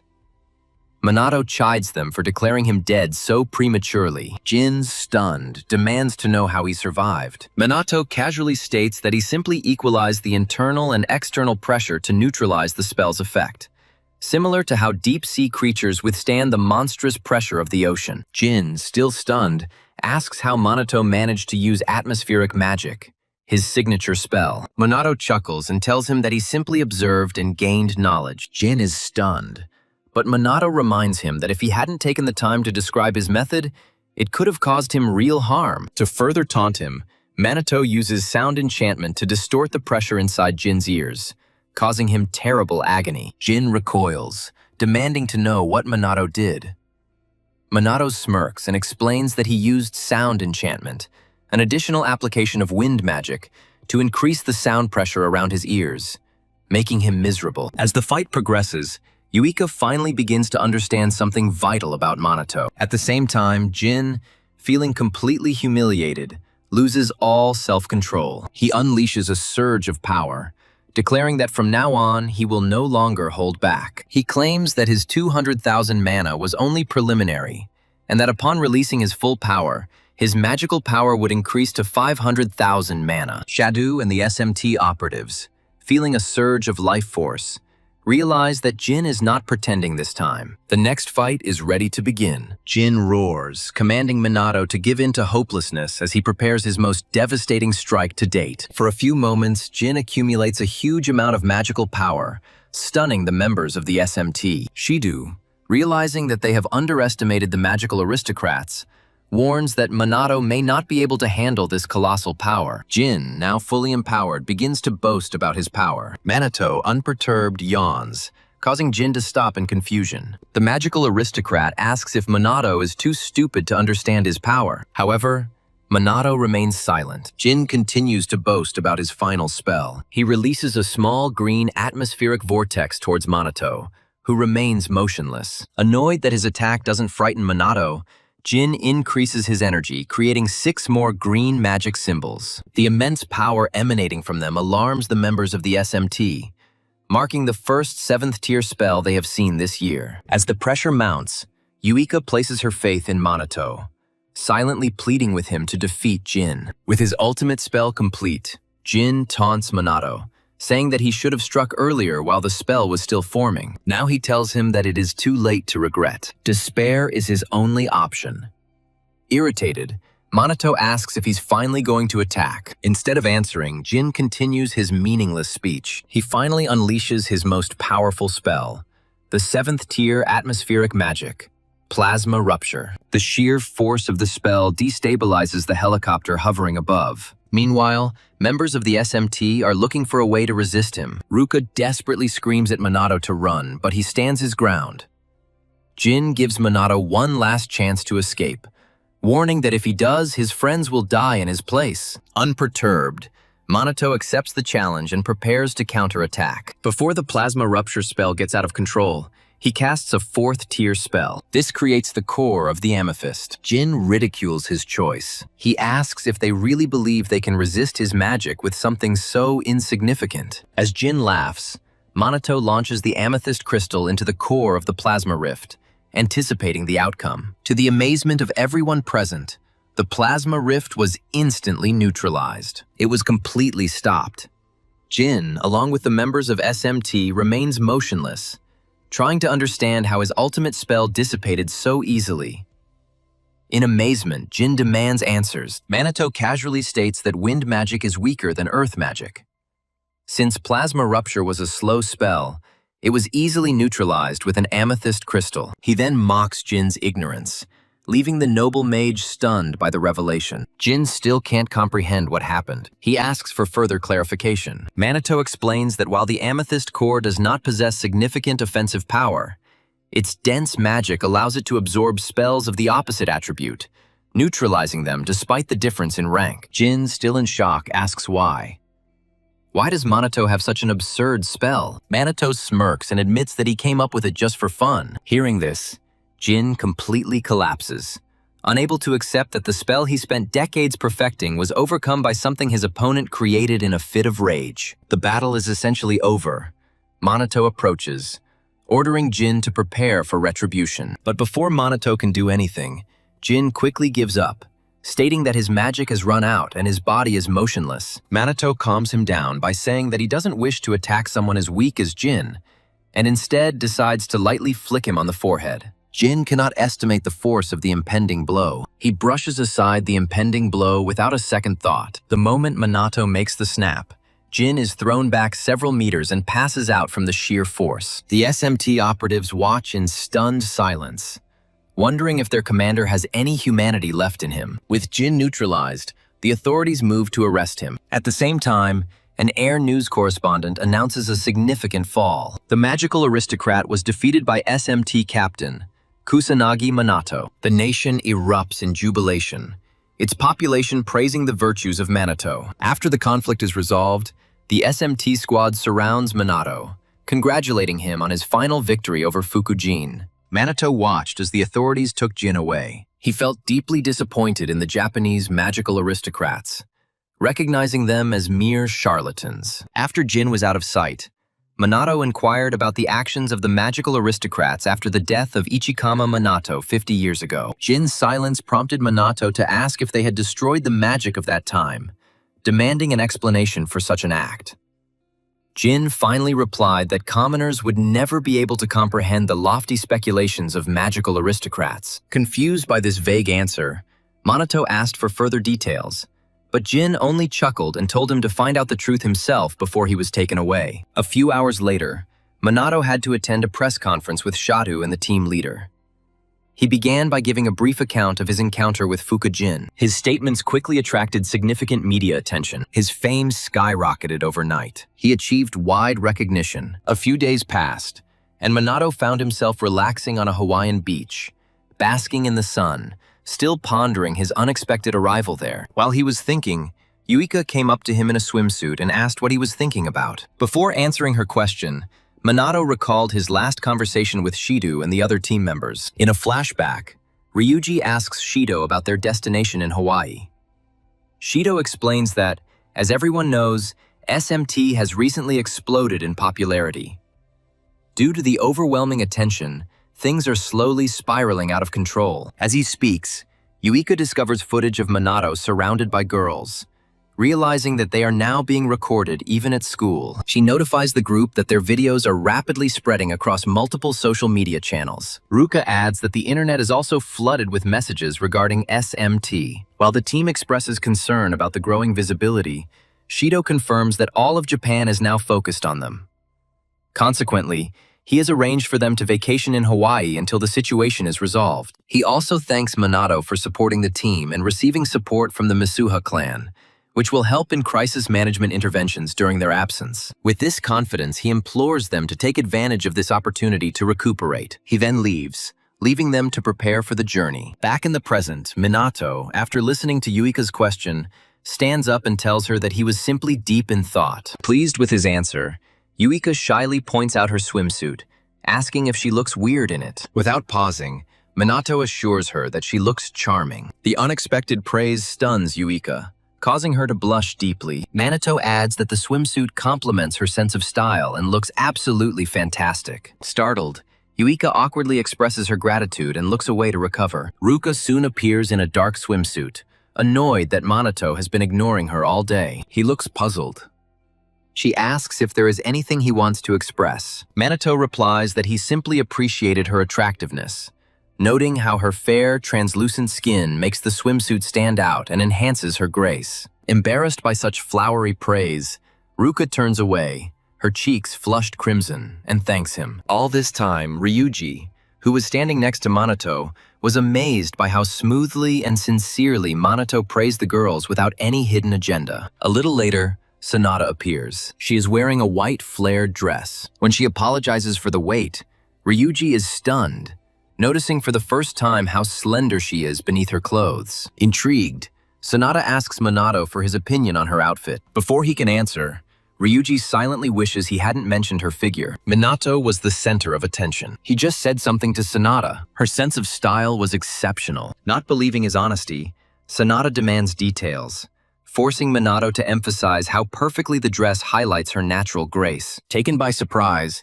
Sanada blushes as much as the others, embarrassed by the generous compliments. Amazed by Minato's strange talent for making everyone blush, Ryuji jokingly calls him incredible, and then asks if he's exaggerating.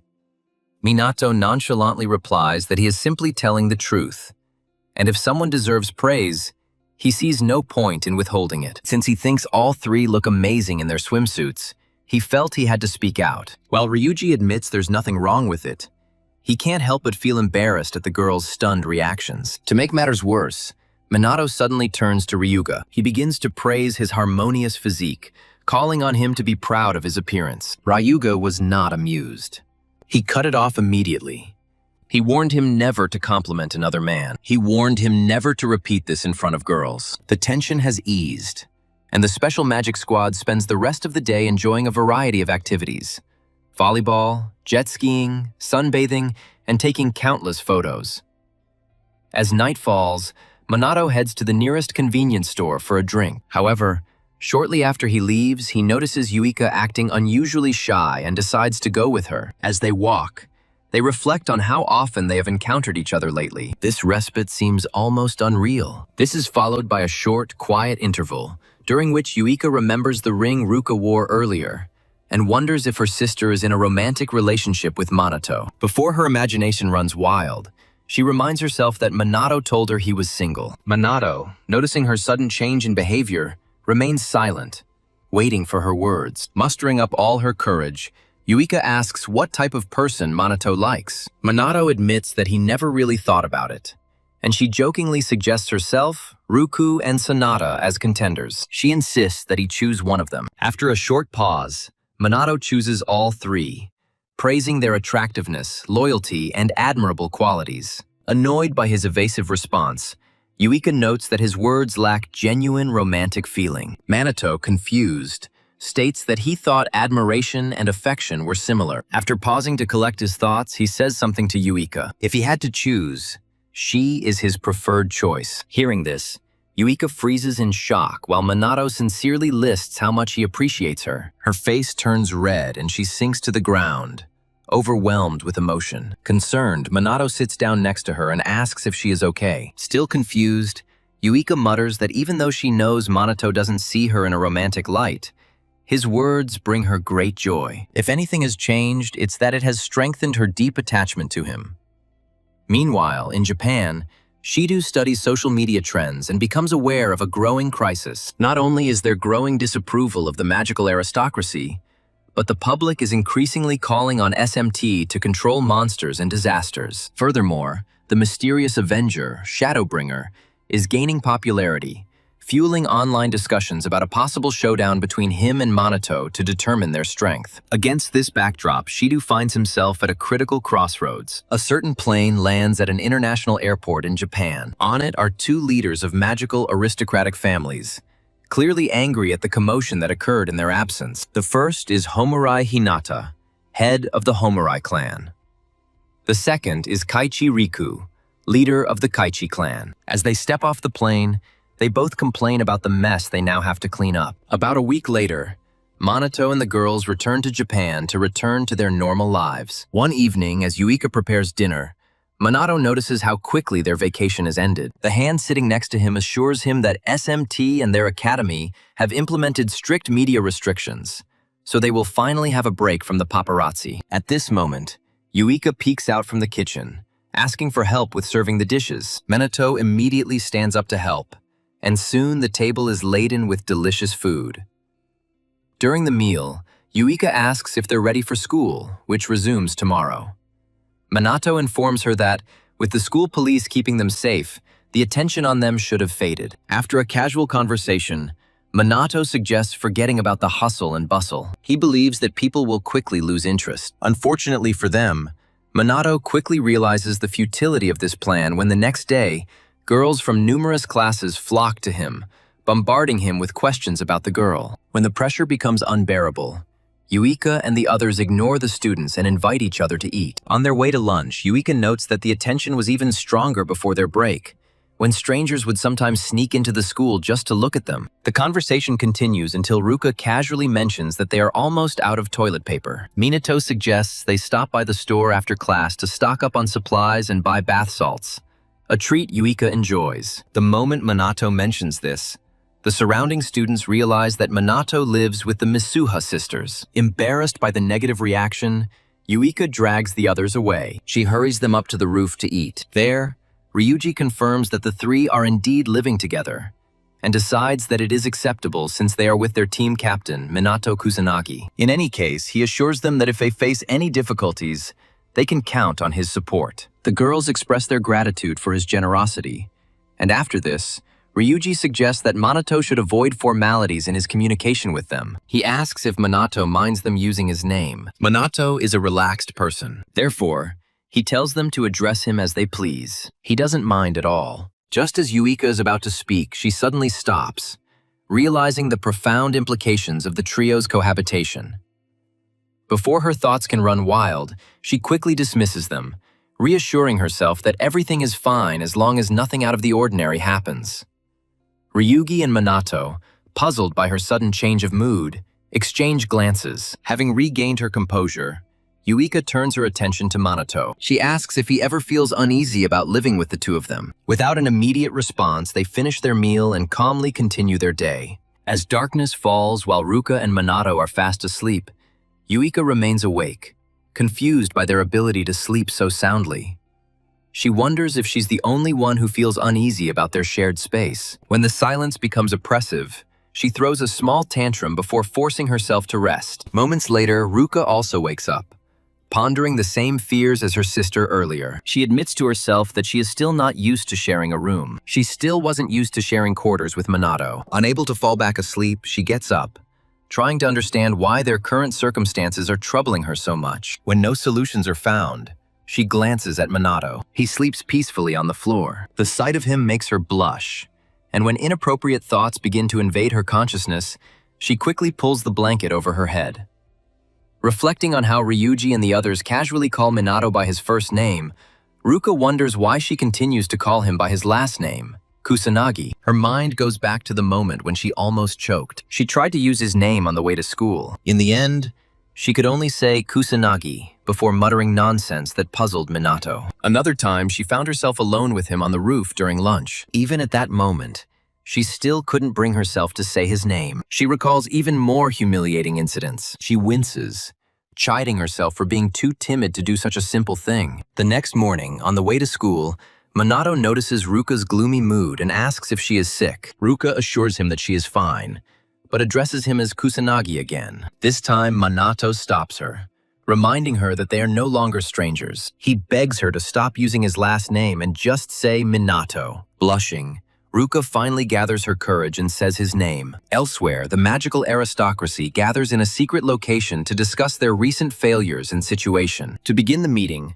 Homarai Hinato expounds on the waning favor of the magic nobles, attributing it to the specialized magic squad. As she ponders the solution to this dilemma, Kaichi Riku asks her strategy for dealing with the commander. A dejected boy, Kusanagi Minato, awaits her answer. Unable to answer his question, Hinato turns to Mizuha Toshiru, asking for his point of view. Toshiru informs them that he only seeks to comply with their sovereign's decree, and Hinato is irritated by Patriarch Mizuha's mysterious nature. When she presses for details, Toshiru reveals that Minato doesn't recognize him.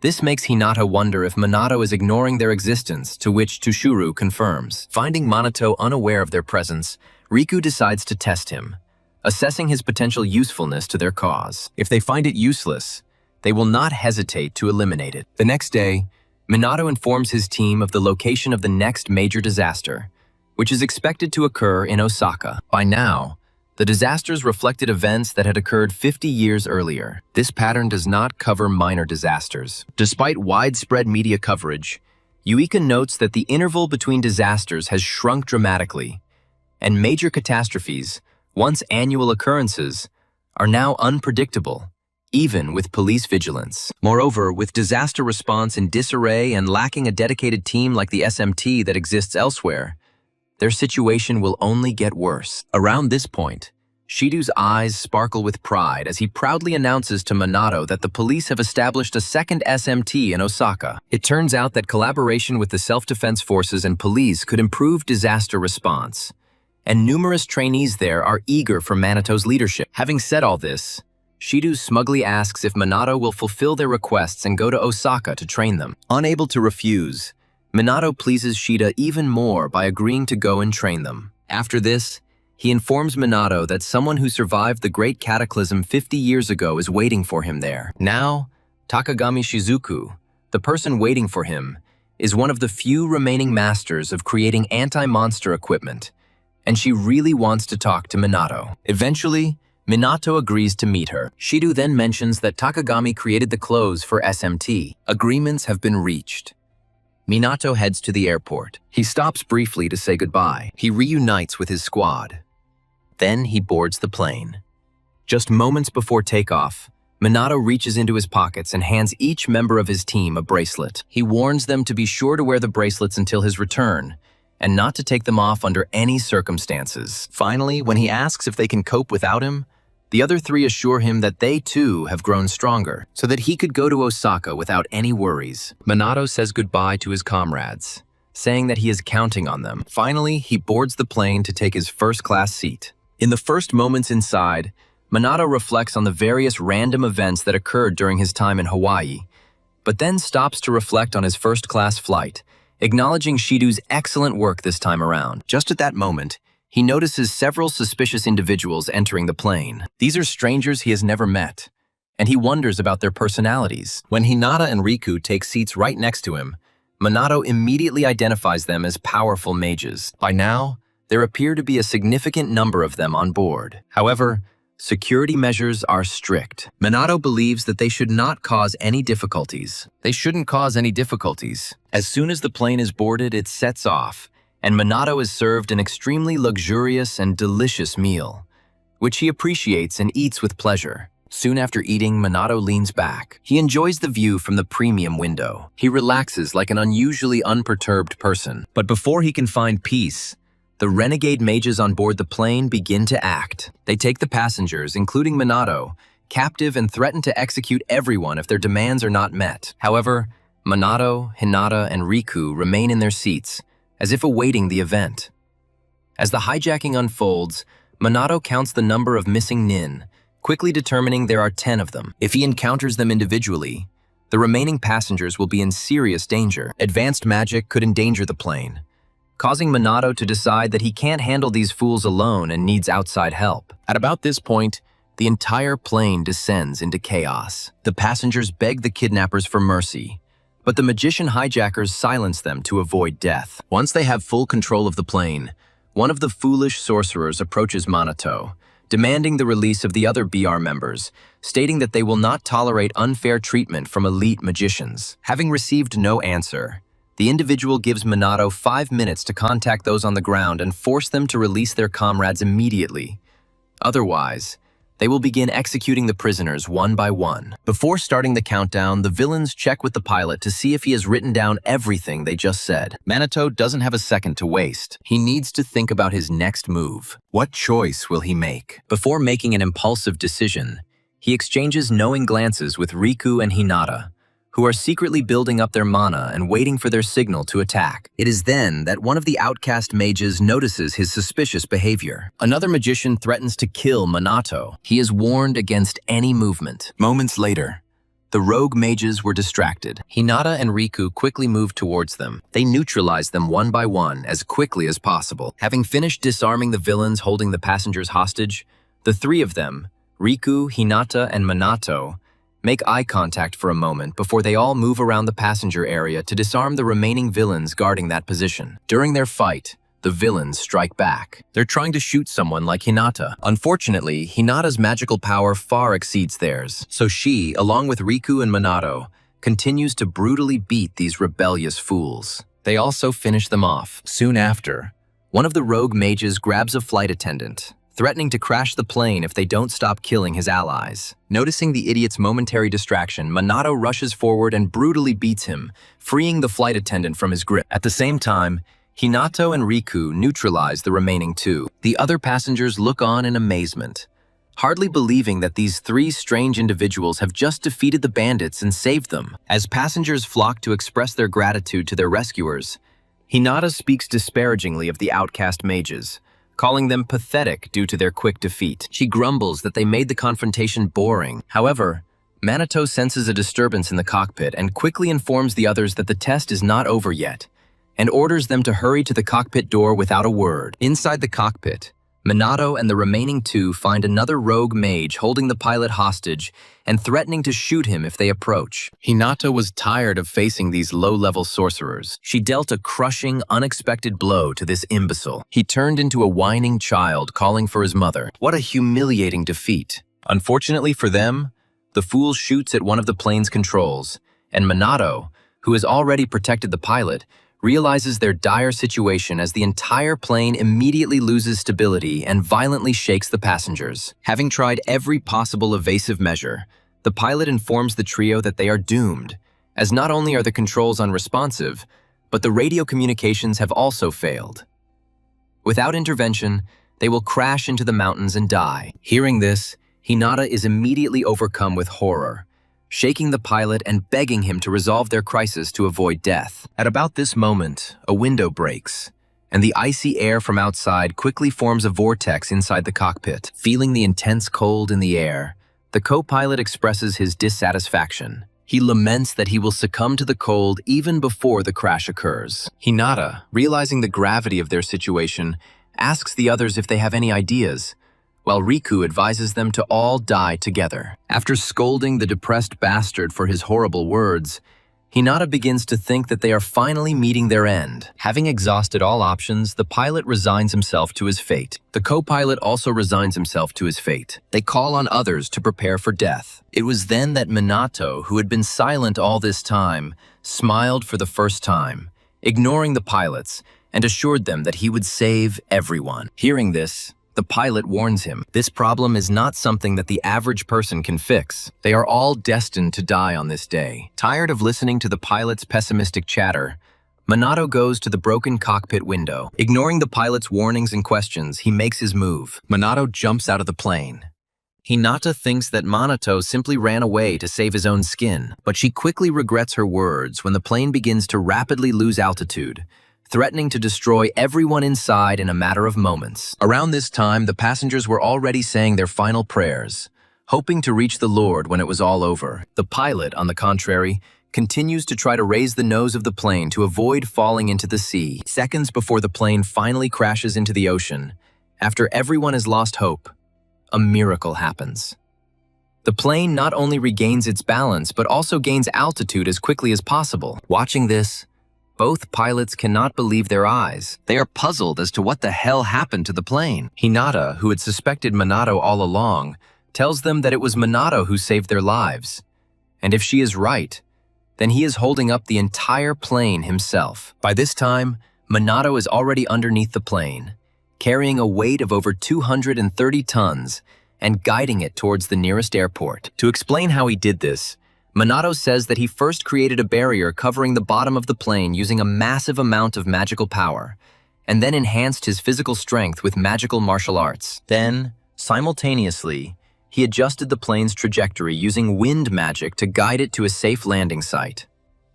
Since this is his first time supporting an aircraft, Minato encounters some difficulties along the way. Thousands of meters above sea level, with a plane weighing 230 tons, the pilot still finds it hard to believe that one person can support the plane as if it were nothing. Seeing Minato's feat, Hinata recognizes him as a monster and immediately turns his attention to him. By that time, the flight attendants and passengers were able to completely relax. The pilot tells them that everything is fine. Even the father and his young daughter shed tears of joy, knowing they will survive and see another day.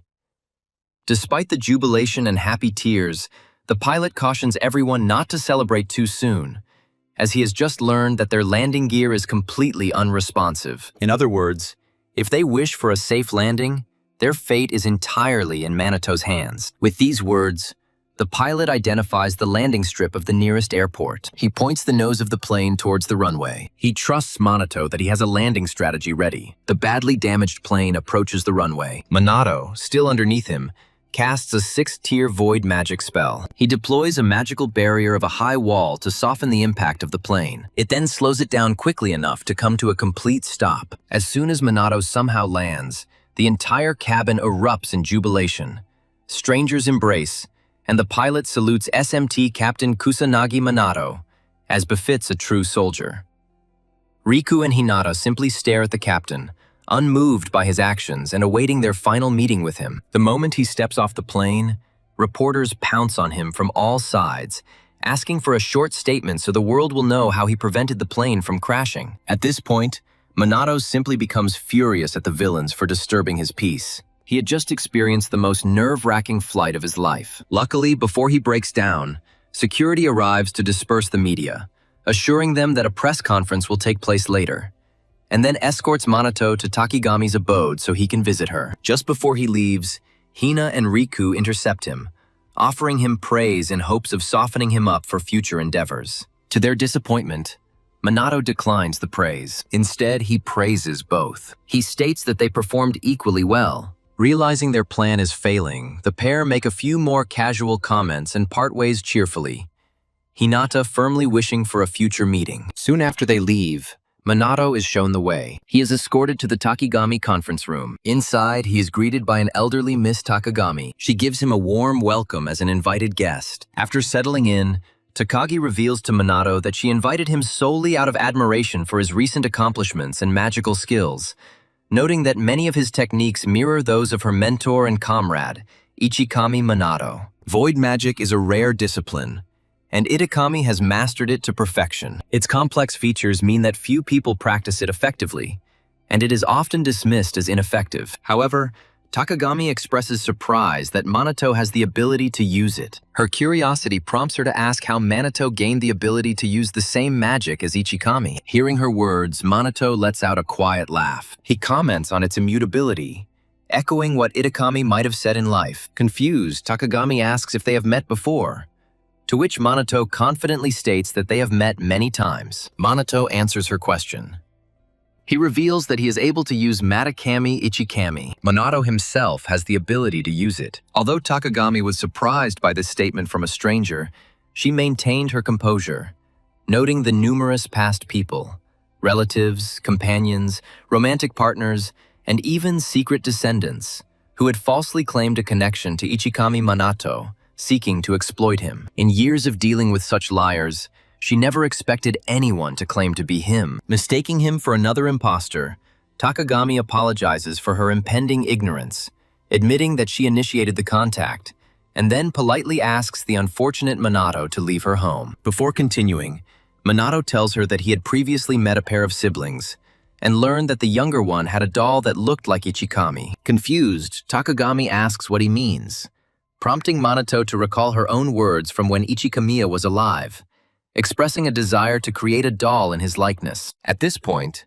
Takagami starts sweating, asking Minato how he knew such a personal detail. After a short pause, Minato tells Takagami that she once said that his doll gave strength to children, and even to this day, Ichikamami continues to help people. Given everything Minato has conveyed, Takagami gradually begins to accept that he may be the real Ichikami Minato, and even questions whether he is truly the true Ichikami. Minato expresses his disappointment that she still has doubts. He decides to tell her a story. After several minutes of reminiscing about past events, Takagami finally accepts that Minato is the reincarnated Ichikami Minato. Minato slightly reproaches her for her lack of faith. Takagami states that believing in reincarnation is not so easy in our world. Itakama finds it hard to accept that he returned while she was alive, even considering her unusual nature. Takagami told him about the disasters that befell the world after his death. She then expressed her great joy at being reunited with him in her time. She even shed a few tears. When she finished crying, Minato turns to her,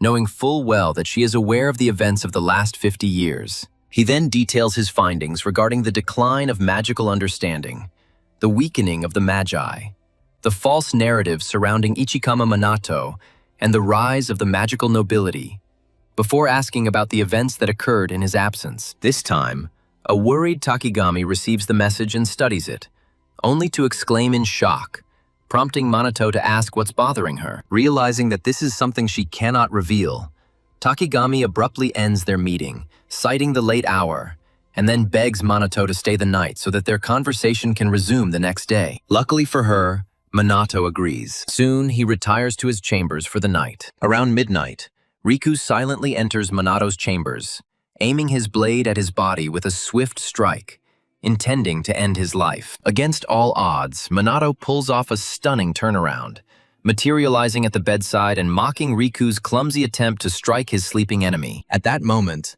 Minato had no idea that his attacker was Riku. However, upon seeing his face clearly, he immediately recognizes the attacker as Riku. But before Minato can start a conversation, Riku launches another attack. This time, Minato dodges the blow. Soon after, Riku throws Minato out the window of his quarters. Minato lands unharmed in the garden below. Without wasting a second, Riku reappears in front of Minato in the courtyard and uses his initial earth skill, Rock Destruction. At the same time, Minato uses his initial void magic and the magical barrier. He tries his best to repel Riku's onslaught. However, after the first few blows, Riku skillfully breaks through Minato's initial magical barrier, forcing him to retreat so the real battle can begin. Before the second round begins, Minato praises Riku's blade for breaking through his barrier. He then asks if this is anti-magic equipment. Receiving no answer, the pair charge their mana for a second fight. But just as they were about to clash,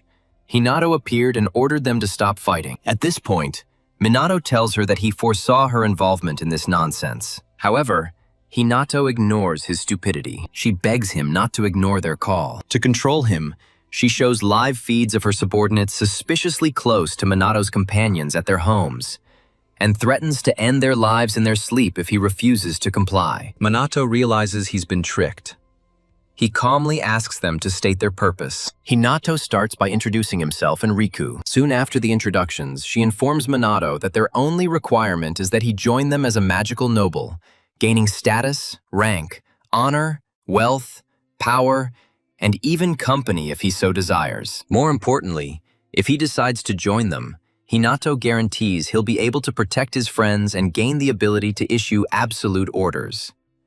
Conversely, even if he escapes the current situation, Hinata vows the magical nobles will pursue him forever, making his life and the lives of his friends a misery. With their demand voiced, Hinata insists that Minato make a decision. They need his answer before they continue. Ultimately, Minato refuses to join their circle of idle sorcerers, and Hinata, angered by his refusal, picks up the phone to give the order. Soon after, she muttered a few dirty words regarding Minato's friends being used as collateral. She instructs field operatives to proceed with Plan B. This ensures that Minato can never be complacent again. Just as the operatives prepare to execute Plan B, the Bengals, whom Minato entrusted to his subordinates before leaving for Osaka, awaken, all members still in deep sleep, and manifest a yellowish, magic-like outline of the Minato. Witnessing this, the Hinata operatives are horrified, trying to figure out the nature of what they are witnessing. Tragically, before they can even comprehend the events unfolding,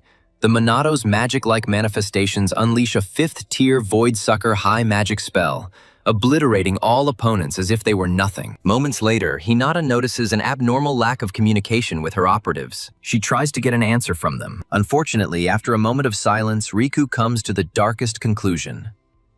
The entire team was destroyed. Enraged, Hinata demands that Minato reveal everything, but Minato counters. She should have expected this, unless she's a complete fool. While recognizing Minato as a nuisance, Hinata still praises him for resolving the hijacking and hostage crisis, stating that despite all his accomplishments, he has passed the first test. Confused by her statement, Minato asks if the hijacking was their operation, but Hinata clarifies that they wouldn't have staged such a stupid act to force him into participating in their scheme. Having established this, she invites him to move on to the next test. She channels her mana along with Riku, preparing for the second true clash. At the same time, Minato, eager for a worthy confrontation, jokingly asks if he can refuse. As expected, Hinata objects just before lunging at him. She advances along with Riku. With her first move, Hinata launches a kick towards Minato, which he easily deflects. Then she jumps back to safety to launch her next attack, a 4th-tier fire spell she calls Flash. The moment she releases the magical blow, a deafening explosion is heard. Unfortunately for her, the Minato remains completely unharmed. The explosion had no effect on him. Amidst the chaos, Riku slashes at Minato's neck with his sword, but fails to land a single blow. The captain easily parries the attack with a miniature barrier that appears around his neck. Surviving the attack, Minato exhales, reflecting that a normal person would undoubtedly die from such a blow. At this point, Hinata warns him against being overconfident. She unleashes another fiery magic attack on the SMT captain, a 5th-tier spell called Blazing Pillar. Anticipating the impending spell, Minato recognizes Blaze Pillar as a powerful technique. However, to counter it, he uses Azure Water Splash with 3rd-level water magic, completely neutralizing the attack. After witnessing Manato's abilities, Hinata finally understands the truth behind the rumors about his wordless spells. To think he neutralized my 5th-tier spell with just a 3rd-tier water spell, Hinata concludes that Minato must be making fun of her magic. Around this time, Riku attacks Minato again, but he dodges the blow and invites them to continue their battle in the air. Without the slightest hesitation, Hinata accepts his challenge, soaring towards him along with her canine companion, Riku. At this point, Hinata admits that they had previously underestimated him. However, they will no longer hold back. Now they are ready for a real confrontation. With these words, they both release the most powerful spells in their arsenal. Hinata cast a 7th-tier fire spell, Demon Flame, and Riku cast a 7th-tier earth spell, Comet.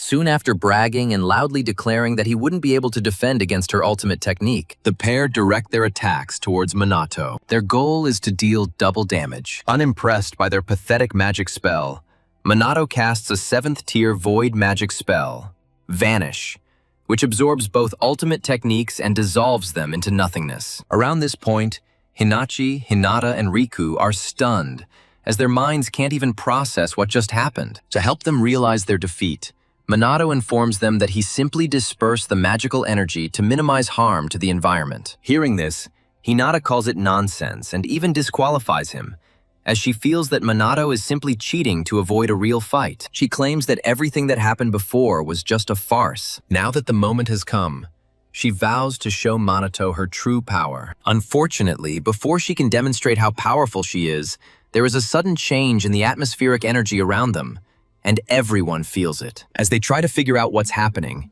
the sky turns crimson, confirming to Minato that Osaka's demise has indeed occurred. However, inside, it is overloaded with the sheer volume of unfolding events. He is convinced that this cannot be just luck. As crimson clouds engulf Osaka, Takigami notices an ominous glow from his window. After a short glance, she closes the curtains. At the same time, Hinata watches the disaster unfold. However, she decides to ignore it. She is eager to resume her battle with Minato and destroy him. Before her impulsiveness gets the better of her, Riku holds her back. He brings her attention back to their goal. Recognizing the truth of his words, Hinata pulls herself together, while Minato, realizing the need to confront the disaster, declares that their duel must be postponed. With this declaration, Minato soars towards the devastated Dotonbori district, devastated by the Great Cataclysm half a century ago. Surveying the area, he compares its condition to Shibuya, noting that monsters continue to appear even without an active disaster. Given the danger, he assumes no one would be foolish enough to hide here. Discovering swarms of small monsters throughout the city, Minato quickly realizes he can't handle them alone. If left unchecked, these creatures could infiltrate human settlements and wreak havoc. He needs a solution, and fast. Just when he's thinking about calling for backup, Riku and Hinata arrive, offering their help. Minato greets them, teasing that they must have given up trying to kill him. Riku explains that their previous battle was merely a test, and since Minato passed it, they are willing to work together ever since. With a sigh, Minato accepts their help, knowing that his problems with them are far from over. The streets are filled with monsters. The trio moves in to intercept them. Hinata, eager for battle, makes a dramatic entrance and prepares for what she calls a monster bloodbath. She unleashes her 5th-tier fire pillar magic, incinerating an entire horde of creatures in one blow. Riku, equally skilled, deals with his share. Meanwhile, Minato, hovering above, unleashes 5th-level void magic in the form of a bull. A barrage of bullets destroys smaller monsters while they wait for the boss to appear. While surveying the battle area, Minato notices an elderly man walking with a cane. Concerned, he goes down and asks if the man is okay. The old man does not answer. This motivates Minato to take action. He offers to take the old man to a safe place. However, before Minato could extend his hand, the man pushes him away and frowns. After a short period of time, He expresses gratitude for the care shown, but he claims to be unharmed. There was something familiar about the old man. But before Minato could identify him, the assistant helped him into a dark car, which immediately drove away. Soon after, emergency response forces and the Osaka Self-Defense Force arrived, cordoning off the exit from Dotonbori to contain the unfolding disaster. Minato is impressed by their teamwork, recalling Shido's words about their readiness despite their inexperience. As the troops take up positions, Minato lands next to an officer who mistakes him for a lost youth, but realizing that he is facing the commander of an elite magical unit, the officer immediately allows him to help. The creature suddenly sneaks up on the officer from behind, but Minato quickly incinerates it, saving the officer's life. He warns them to remain vigilant before inquiring about the current situation. The officer informs him that the police and self-defense forces have secured Dotonbori and are focusing on protecting the public. Unfortunately, he admits that they do not have the means to confront the main monster, as their own troops are no match for him. Minato calms them down. He promises to deal with the main threat. He can handle this alone. The troops express their gratitude, and Minato further astonishes them by revealing that he has reinforcements.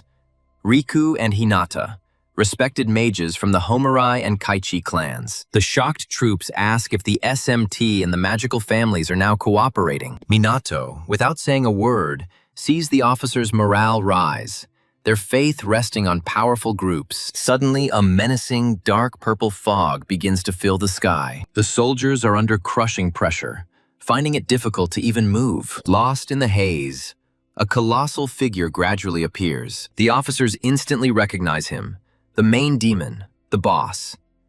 This single entity possesses the power to raise Osaka to the ground, and as mere humans, they are hopelessly outmatched. Minato, however, is completely unfazed. With a smirk, he chides the chief demon for being late. His composure astonishes the police, who cannot understand how he remains so calm in the face of such terrible danger. Before Minato can act, Hinata and Riku advance forward, declaring the main demon their prey and telling him to stand back and watch. Although Minato is annoyed at being outdone, he relents, confident in their ability to face an enemy of such magnitude. The stage is set for battle. Riku and Hinata prepare for the final confrontation. After uttering a few more strange phrases, both Hinata and Riku unleash their 6th-level magical attacks, Hellfire and Comet. They direct these attacks at the main demon who stands on the street, thinking they are idiots. As both strikes approach, the main demon completely destroys them with his 8th-tier fire magic supernova, blinding the magical elites and troops with his furious radiance. Stunned, they try to comprehend the situation. How can such a creature command such powerful magic? Recognizing the demon's immense power, Hinata and Riku prepare another attack. But before they can, the head demon suddenly speaks up, asking if there is a powerful mage among them. One of the soldiers, although aware that the major demons possess superior intelligence compared to standard monsters, is nonetheless shocked to hear him communicate like a human. Observing the fear on the soldiers' faces, Minato understands their reaction.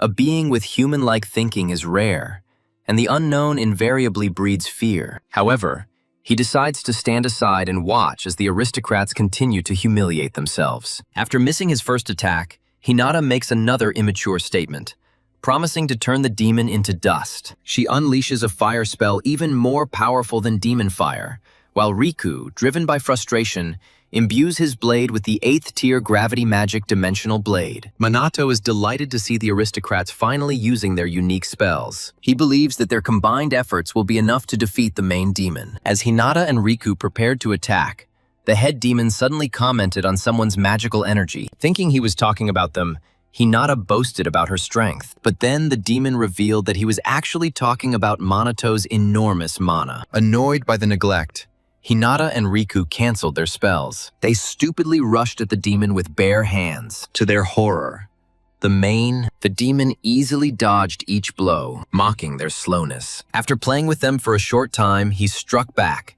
sending them flying. He then combined fire and wind magic to create a 6th-tier spell. A whirlwind of flame instantly destroyed the aristocrats. Riku and Hinata stood up, trembling from the enormous force of the attack. Minato moves forward, declaring that the remaining task is his. Hinata tries to dissuade him, claiming that if they, as magical aristocrats, couldn't defeat the main demon, then he doesn't stand a chance. Riku suggests a tactical retreat, but Minato remains steadfast, confident that such an enemy poses no threat. Riku asks if Minato is truly aware of this colossal magical power. This formidable power comes from the main demon. Hinata, however, rejects the idea of giving up, realizing their inability to let down the one they serve. Minato approaches the battle zone, taunting the lead demon. The chief demon, however, expresses admiration for his magical prowess. As the confrontation approaches, the main demon asks for Minato's identity,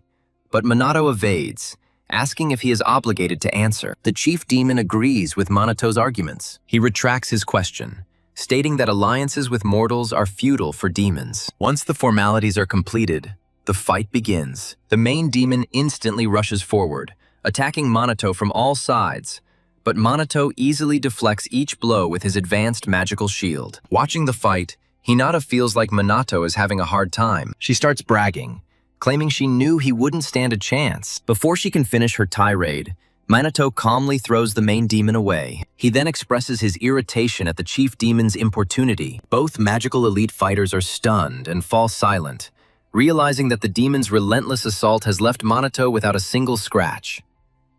Riku, studying Minato's tactics, fears that a defensive stance will be futile, as the chief demon also possesses exceptional defense. Meanwhile, Minato considers using a new spell he recently developed, but is held back by the noble's observation. Instead, he chooses an alternative tactic and unleashes a 9th-tier void spell, Magical Radiance, as a prelude to his counterattack. Hinata, having witnessed the 9th-level spell, is shocked. She always believed that 8th-level magic was the pinnacle of achievement. Minato then traps the main demon in the glowing golden void seals he created earlier, and destroys it in one swift move.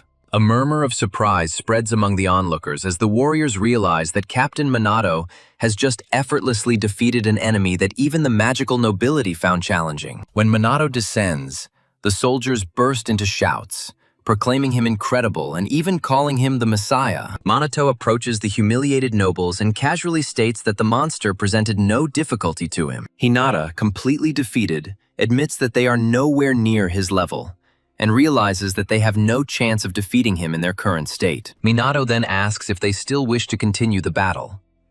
Without pause, both nobles admit defeat, declaring that Minato has passed their test. After settling the matter, Minato demands an explanation. Riku agrees to reveal everything, but notes the need for another person to be present, Takigami. Minato instantly understands who it is. Moments later, Takigami appears and asks if Minato realized she'd been orchestrating everything from the start.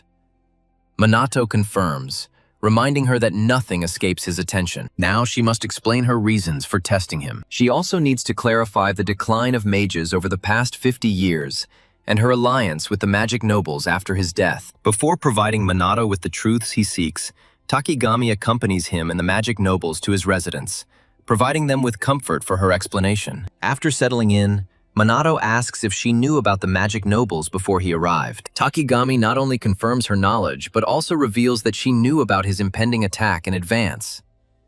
Confused, Minato asks why she allowed it, but Riku responds by explaining that their only purpose was to evaluate Minato's abilities and see if he would use his powers selfishly. Minato points out that his companions were drawn into their so-called test, and Riku assures him they had no ill intentions, only threats. However, Minato insists, demanding a reason for their actions. Riku explains in detail that Minato's very presence in the SMT poses a threat to the magical nobles, thus creating a dangerous situation for Japan. Hearing this, Minato counters that their current crisis is the result of their own neglect. SMT never sought to humiliate the magical nobility. Instead, the nobles looked down on them. Overwhelmed by the accusations, Hinata felt bad, but Riku, showing greater maturity, told her to stop, because Minato was right. Acknowledging their passivity during the initial disaster, Riku argues that the world still needs nobles to maintain order. Takigami then intervenes, explaining that the source of the conflict goes back 50 years after Minato's death, which led to the current state of Japan and the creation of the magical nobility. After the death of Ichikami Minato and the disappearance of most demons, Japan was overrun by rogue mages. Their ranks grew to such an extent that even the police and self-defense forces were exhausted, making law enforcement impossible. Japan became an ungovernable country, and the few remaining legitimate mages fought against the illegal ones, but were eventually defeated and killed. The country was on the brink of destruction, and optimism seemed to have disappeared. In conclusion, Takagami states that Japan's collapse was triggered by the death of Ichikami Minato. Without him, the remaining mages found it difficult to restore hope. After much discussion, they decided to form the Magic Nobles, an organization designed to gain the people's trust and become a new symbol of hope, like Minato. Since magic posed a significant danger in peacetime, the aristocrats confiscated all magical texts and records, recruited those with abilities, and eliminated those who resisted joining. By controlling knowledge of magic exclusively, they banned oral stories and rumors about magic, guiding Japan towards tranquility. However, as a result, Japanese mages became less powerful, and domestic politics led to a decline in innovation and understanding. A cycle Minato understands all too well. Recalling the events of 50 years ago, Minato remembers chaos, the deaths of people and mages, and the use of magic for evil purposes. He understands that things have only worsened since his death. He then asks Takagami a question. He wonders if aristocrats really have the political influence to organize events. He asks if this is true given their supposed connections. Watching the aristocrats, Takagami quietly asks Minato if he remembers Mumu Hefumi, his former subordinate, a loser, proud but exceptionally gifted. When Minato confirms, Takagami reveals that Mumu now leads the powerful Mumu Group.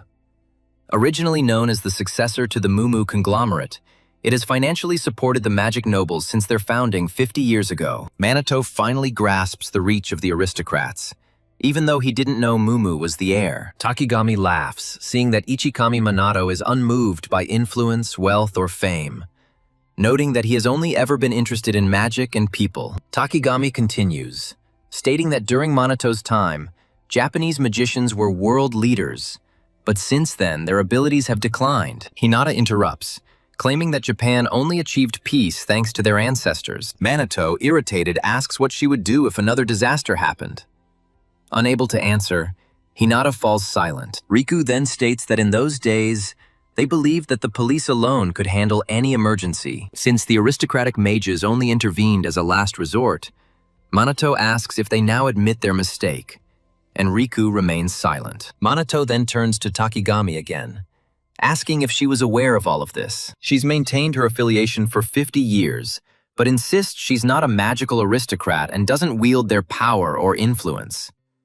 Now she's simply a craftsman, creating equipment to fight monsters, content with her position. Having discovered the truth, Minato observes everything, but suspects that Takagami is still hiding the details. To test this, he asks if she has any more hidden affairs, and she assures him that she has revealed everything. With this, Minato shifts his focus and proposes a pact between the magic aristocrats and the SMT to more effectively manage DR. He explains that if they agree, he will not obey them. It will be a partnership. Given their track record during the last disaster, working together is clearly necessary. Hinata snorts, not believing that someone as powerful as Minato needs their help. He states that he has his limitations, and if the nobility unites with the SMT, he will put past disputes behind him. He then asks if they have any doubts about helping the population. Riku realizes that they won't be able to defeat the main demon on their own. He admits that relying on Minato is their most viable path. Takagami offers his experience as a creator of anti-monster equipment. Minato accepts her into the group. After much hesitation and another outburst of emotion, Hinata finally agrees to the pact on the condition that Minato never brings up the incident with the head demon again. He agrees to their terms, but also guarantees that they will take no prisoners when they need his advice, to which they agree. With all matters resolved, the SMT and the magical nobles form a pact for the first time in 50 years. Soon after, Minato feels like he's missing something, but unable to remember what it is, he pushes it aside and continues on his way. Around the same time, the remaining SMT members awaken to find the men in suits beaten and tied up near their sleeping areas. At first, they thought they were intruders. However, they soon suspected that it was related to their bracelets. By noon the next day, Minato finally appears. He is heading to the Osaka Prefectural Police Academy. Many students are eagerly awaiting his arrival. In his first moments there, Minato is stunned by the sudden attention the cadets show him. Luckily, the instructor on site tells Minato's fans to line up since they are no longer cadets, and then apologizes for their bad behavior. The instructor explains that many join the police force out of respect for Minato, and that he understands their enthusiasm given the SMT's remarkable feats during disasters. Hearing this, Minato exhales and immediately begins training the new recruits. A moment later, he gathers several cadets and orders them to prepare their first-tier spells. He then commands them to shoot at the wooden targets in front of them. As the training continues, Minato notices 3 girls looking at him and realizes that social media and the press have had a strong influence on many people. Knowing this, he concludes that even if their reasons are not entirely pure, they are determined, so he won't hold back. With this in mind, he intensifies their training, making them run while feeling their magic, which helps them increase both their physical and magical strength. After a few minutes of running, the recruits begin to grumble. They ask what he will do if they fall unconscious. To allay their fears, Minato declares that he can use divine magic to heal them in any condition, so they should stop complaining and keep running, as the enemy won't take their position into account in battle. After this, the recruits show tenacity, training as if their survival depended on it. After 1 week of grueling, identical training, the average magical power of the Osaka Police Department shows an increase. This improvement is significant. On the final day of training, Minato gives a farewell speech, praising the new recruits for enduring the rigorous program and significantly improving their abilities in just 7 days. He implores them to continue training even in his absence, for they are now the guardians of Osaka's peace. After finishing his speech, he leaves, leaving the recruits and their mentor in tears. Soon after, it is revealed that Osaka's magical potential has increased significantly, becoming equal to that of Tokyo's officers, all thanks to Minato Kusanagi. Soon after leaving the training area, Minato becomes wary of returning to Tokyo. He anticipates that he will be faced with another press briefing or some similar unpleasantness. As he travels, national broadcasts cover the pact between the SMT and the magical elites of the Hamurai and Kaichi families, formed to combat natural disasters and creature threats. As countless people respond to the message, the journalist mentions rumors that large corporations may support SMT. Those concerned about its influence on the police insist that the SMT is not an official branch of the Tokyo Police Department. As word of SMT's beneficial effects spreads, citizens across Japan are beginning to recognize the group's growing influence. In separate developments, journalists note that the Mizuha family has not yet appeared in public, which is strange given their past collaboration with SMT. Theories are circulating that they may abandon the partnership just as Japan is beginning to unite against disasters. When the plane arrives, Minato asks if the girls can contact their father. Yuika explains that she has tried to contact him several times, but since they were disinherited, he may refuse to answer. However, Minato expresses concern that the patriarch has not publicly endorsed the partnership.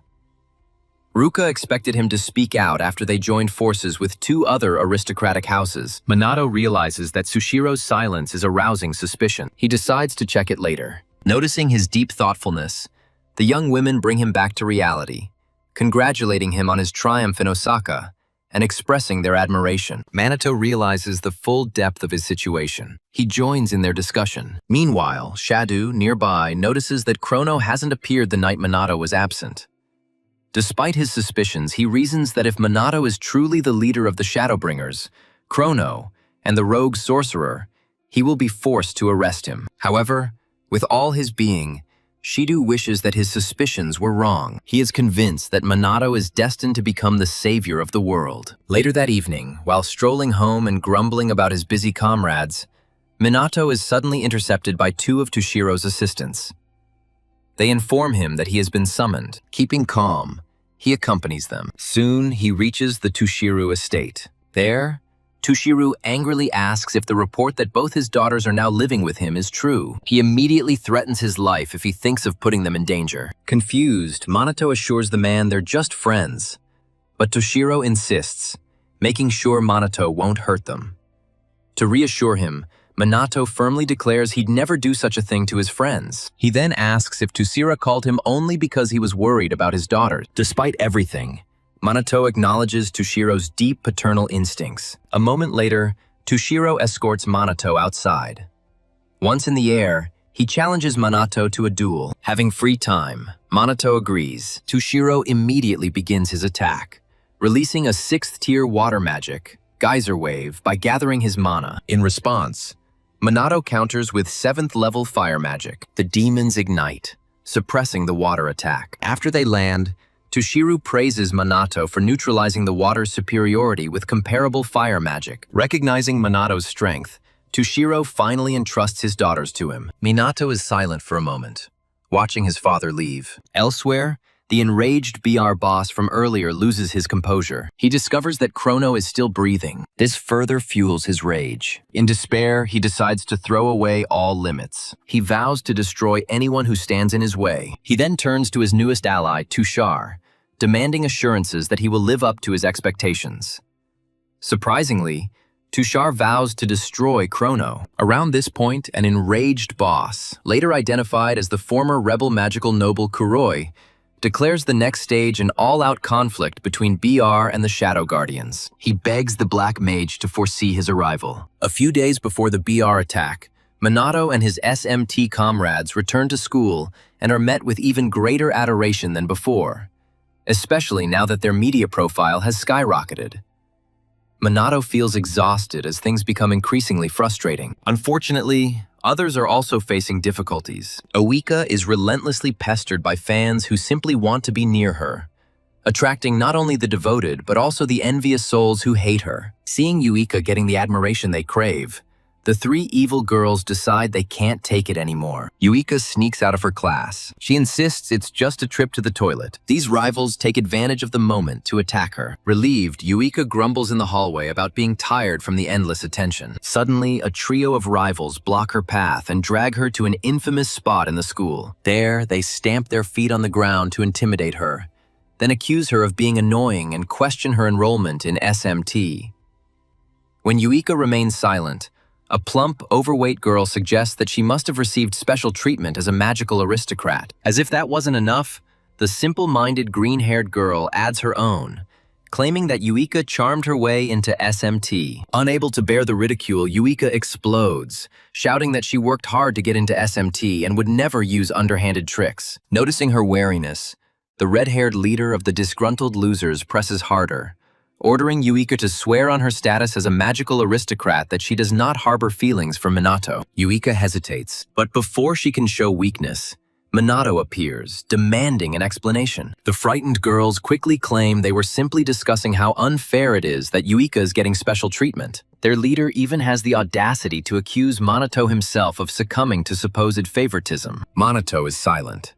He turns his gaze to Yuika. He instantly realizes the humiliation she must be feeling because of their bullying. At the same time, envious girls begin to talk about joining SMT, claiming they'll be of significant assistance to him. Realizing their plan, Minato decides to play along. He puts off the reprimand for now, instead urging them to enroll in the SMT introductory program. Since they seem so diligent, he promises to allow them to join as soon as they succeed. Unaware of the harsh nature of the regime, the girls burst into joy. Minato accompanies them to the SMT training grounds, informing Ryuga and Ruka that they will be participating in the program. At first, Ryuga and Ruka are unimpressed. They note that the girls do not seem particularly skilled. However, Yuika, worried that Minato intends to let them join, dismisses the idea to deal with more pressing matters, noting how naive the newcomers are, causing Ryuga and Ruka to become even more wary of their motives. When they ask Minato about this, he simply advises them not to overthink the situation. He feels that these girls need this experience. The training begins, and within 60 minutes, the red-haired person is on the verge of collapse from fatigue. Meanwhile, Minato and the rest of the SMT veterans are shouting out commands, urging them to run as if their lives depended on it. He applies the same strict practice. It's the same training he used with the Osaka Police Department. He has previous experience in this. After making them run 4 laps around the track, Minato moves on to push-ups using magic, doing them one-handed, training with the others and scolding the laggards to push themselves beyond their limits. They then continue to cast spells continuously until they are completely exhausted. At this point, the aggrieved trio begins to strategize their exit. They refuse to tolerate this madness any longer. Just as they prepare to escape, Minato calls them back, casually stating that they have only completed the preliminary exercises. The angry girls begin to accuse Minato of cruelty. One even claims that he deliberately made the training painful to annoy them. In response, Minato points to the real SMT members, reminding the defeated that despite their initial difficulties, they worked hard every day to reach their current status as warriors. He explains that SMT operates on the brink of death, fighting monsters and doing everything possible to protect the population. He then turns his attention to Yuika, stating that despite their belief that she is unfit, she works tirelessly to become a better person. The idea that she used her looks and connections to get in is complete nonsense. He knows she would never stoop to that level. Finally, he meets the redhead's gaze, making it clear that Yuika is a dear comrade to him. He will not forgive anyone. Anyone who tries to tarnish her reputation will incur his wrath. Realizing their mistake, the trio of tormentors beg for mercy and flee like the cowardly individuals they are. Watching their hasty retreat, Minato sighs at their complete lack of backbone. Ryuji, still stunned, asks about the recent events. Minato simply advises him to ignore defeated opponents. Later, during their walk home from practice, Yuika expresses gratitude to Minato for protecting her, admitting that she overheard his entire statement. Minato brushes it off, claiming that he simply presented them with the truth and stopped their senseless jealousy. He's confident that they'll spread the word, so she doesn't have to worry about it anymore. Yuika chuckles, repeating his last phrase, and then sheepishly admits that she considers him a significant person. She understands that Minato's concept of significance is different from her own. But for now, she is content. She is confident that with time, she will gain the strength to stand by his side. Then, she will finally win his favor. With renewed determination, she tells Minato to prepare for the day when she becomes strong enough to surpass him.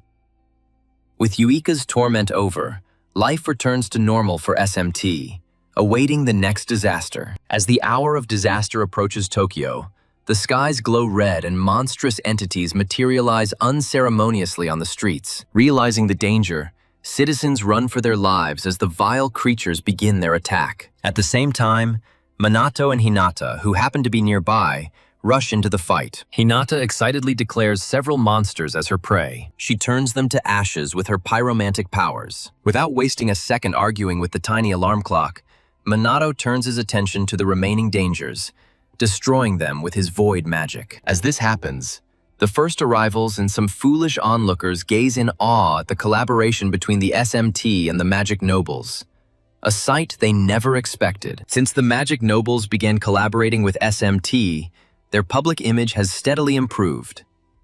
A recent survey by the research group confirms this development. At the moment, Chrono is detaining the renegade mages. At the same time, SMT confronts disasters and beasts. However, because the SMT's core staff consists of students rather than officers, the group lacks official recognition as a legitimate agency.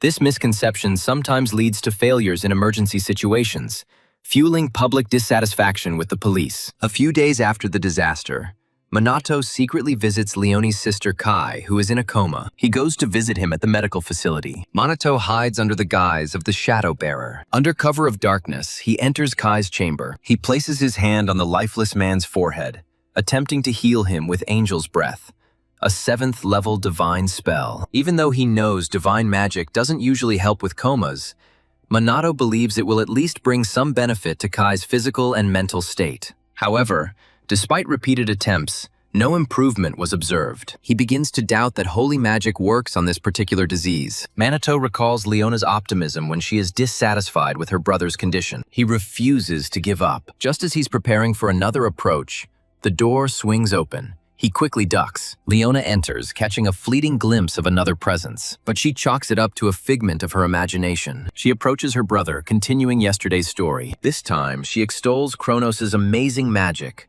reliability, and drive. She admits that although she respects him, his mentoring is pure hell. His harsh and merciless training seems truly hellish. However, when she talks about it lightly, her behavior changes. Clutching Kai's blanket, she solemnly promises to keep striving until no one else has to endure his suffering. She vows to destroy the Black Riot together with Chrono, no matter the cost. Overwhelmed with feelings, she bursts into tears, begging for forgiveness at my brother's one more time for his suffering. Minato, having heard everything he needed to, silently leaves the room and heads to the storeroom to meet Leona and the intern she intends to introduce. Leona soon appears, introducing new faces to Minato, which takes him by surprise when he asks for formal introductions. She clarifies that these are not just random people. These people found her after viewing her online messages and conducting an information campaign. She deliberately shared minimal details to gauge their determination to find her. Now that they have arrived, she reassures Minato. She confirmed their identities and ran a full background check on them. The trainees, overflowing with enthusiasm, begin to shower Minato with praise. However, Leona quickly orders them to calm down. Once order is restored, Minato makes it clear that while he is willing to train them, he will not coddle them. The fearless recruits, after consulting, resolutely urge him to push them to the limit. Satisfied with their determination, Minato begins training and nearly kills them with his grueling regimen. Although the new recruits were initially over-enthusiastic, their dedication soon became apparent. Over time, under Minato's brutal training, they improved significantly. Within a week, Minato had successfully formed a specialized tactical team dedicated to information manipulation and hacking, as well as an operational team responsible for locating and destroying BR hideouts. As the Shadow Walker's influence grew, he received unexpected support. This support came from underground organizations. Meanwhile, the Black Rebellion's hideouts were repeatedly destroyed, leaving the police baffled as to the Black Mage's true intentions. However, Shido remains steadfast in his belief that all criminal mages are criminals. In his eyes, the Shadow Walker is not an avenger, but simply another lawbreaker.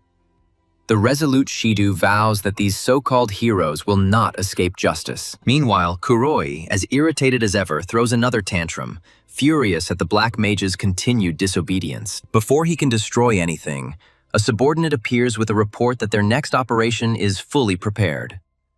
However, Kuroi continues to scold them for their slowness and incompetence. Nevertheless, he remains focused on his goal.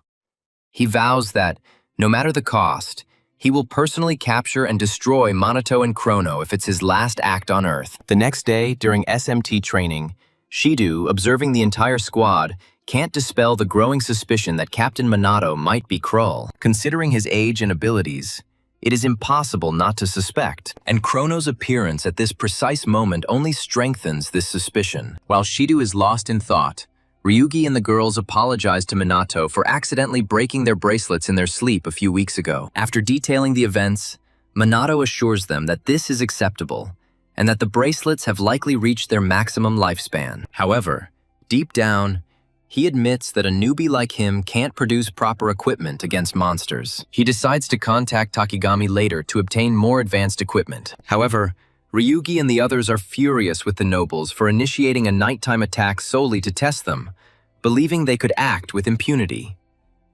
Acknowledging their anger, Minato admits his own displeasure with the nobles' dastardly methods, but emphasizes that future cooperation with them is vital. With this in mind, he politely asks his subordinates to forgive this incident just this once. They reluctantly stop their complaints, but then redirect their frustration inward, blaming their own weakness for not even being able to detect the attack. At that moment, Yuika remembers how confused the noble mages looked upon awakening, and asks Minato about it.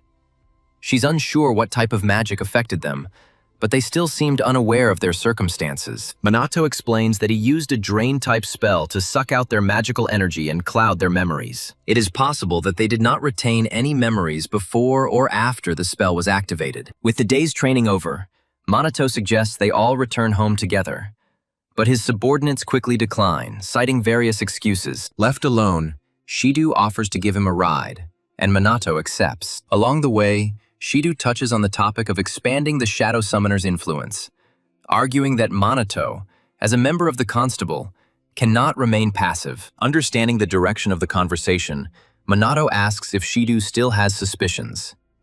Shido evades the question, listing certain traits of the criminal before asking if Minato had observed them too. Minato feigns ignorance, declaring complete ignorance. Despite deep doubt, Shido puts the question aside for now. Minato then asks if Shido considers Chrono a villain, noting that there have been no reports of him committing any evil deeds. Shido admits he's heard Chrono is benevolent, prompting Minato to ask why he harbors such hostility.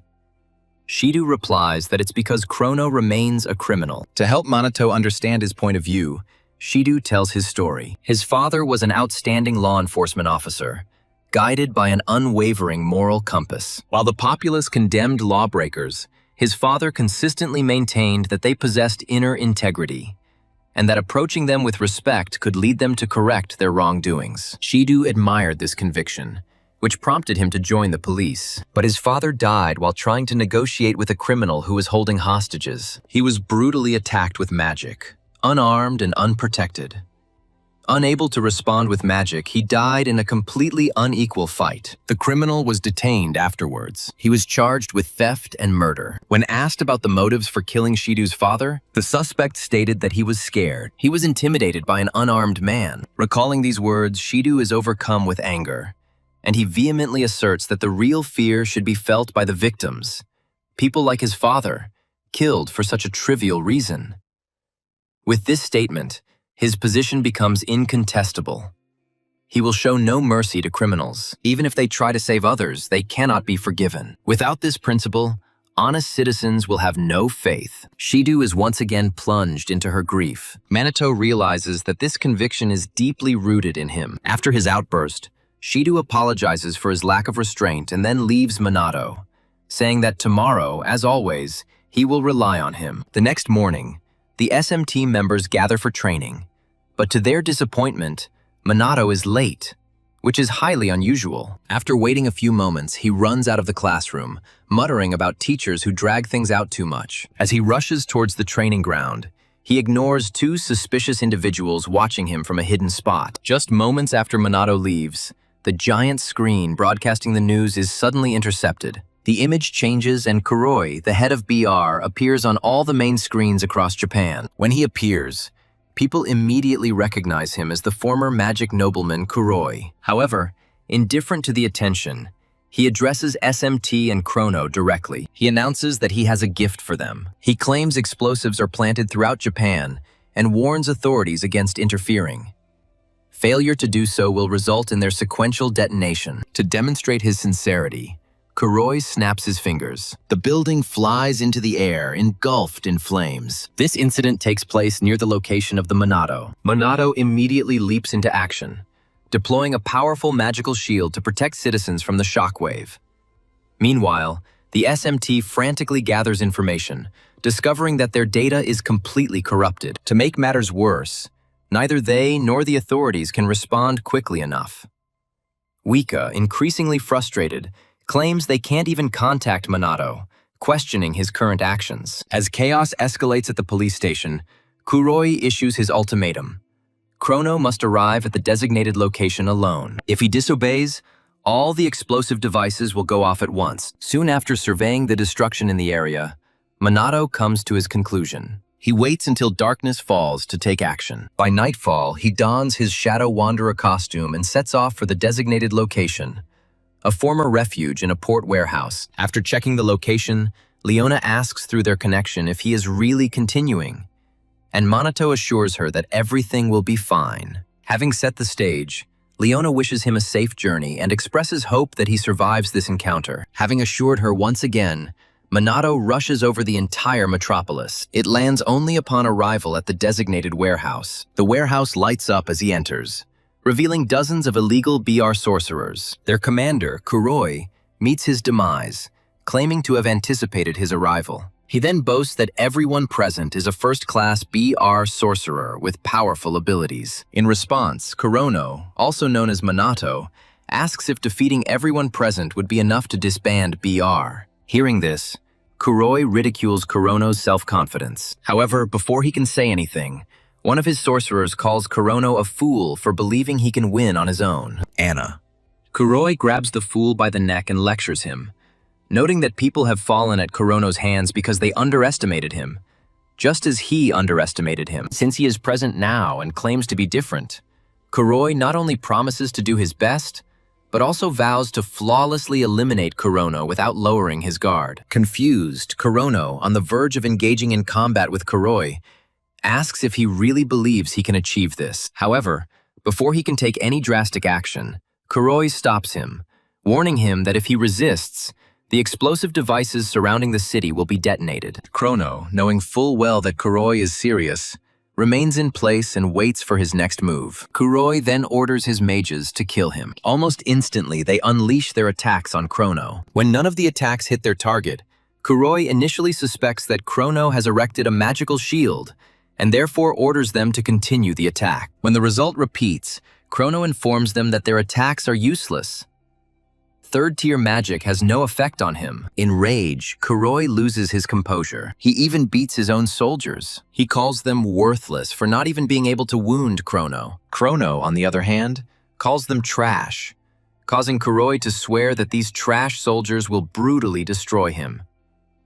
Despite Chrono's might, Kuroi remains confident, declaring that normally he wouldn't stand a chance. But now that he has his new weapon, the circumstances will change. Noticing the weapon in Kuroi's hands, Chrono assumes it is a regular firearm and arrogantly claims that guns will have no effect on him. But the moment he finishes speaking, Kuroi fires a projectile that scratches his right cheek. To his complete surprise, Chrono is wounded. Enjoying the surprise on Chrono's face, Kuroi laughs evilly and reveals that his firearm is a magic nullifying artifact imbued with enchantments that destroy arcane energies. After detailing the capabilities of his projectiles, Kuroi fires 3 shots at once, all of which lightly wound Chrono's body. Kuroi then admits that it had been some time since his last shot, so he expected his accuracy to be somewhat off. However, he is surprised.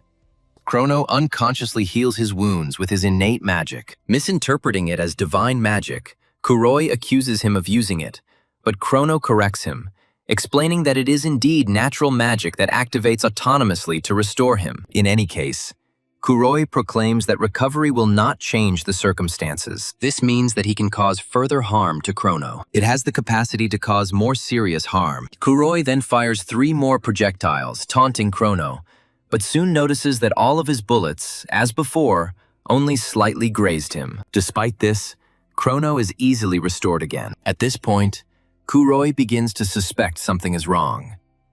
None of his attacks have landed directly, which defies logic. He wonders if Ono was evading, but quickly dismisses the thought, certain that such a sight is beyond even Ono's capabilities. While Kuroi is lost in his thoughts, Ono quietly communicates with Leona and the others. He checks to see if their covert operation is complete. Kuroi notices this and accuses him of talking in the middle of a fight and showing disrespect. With his goal achieved, Ono unleashes Grand Typhoon, a 5th-tier wind magic spell. He uses it to sweep away all the apostate mages and blow a hole in the warehouse ceiling, destroying the entire structure. Seeing this, Kuroi immediately gives the order to detonate explosives throughout the city.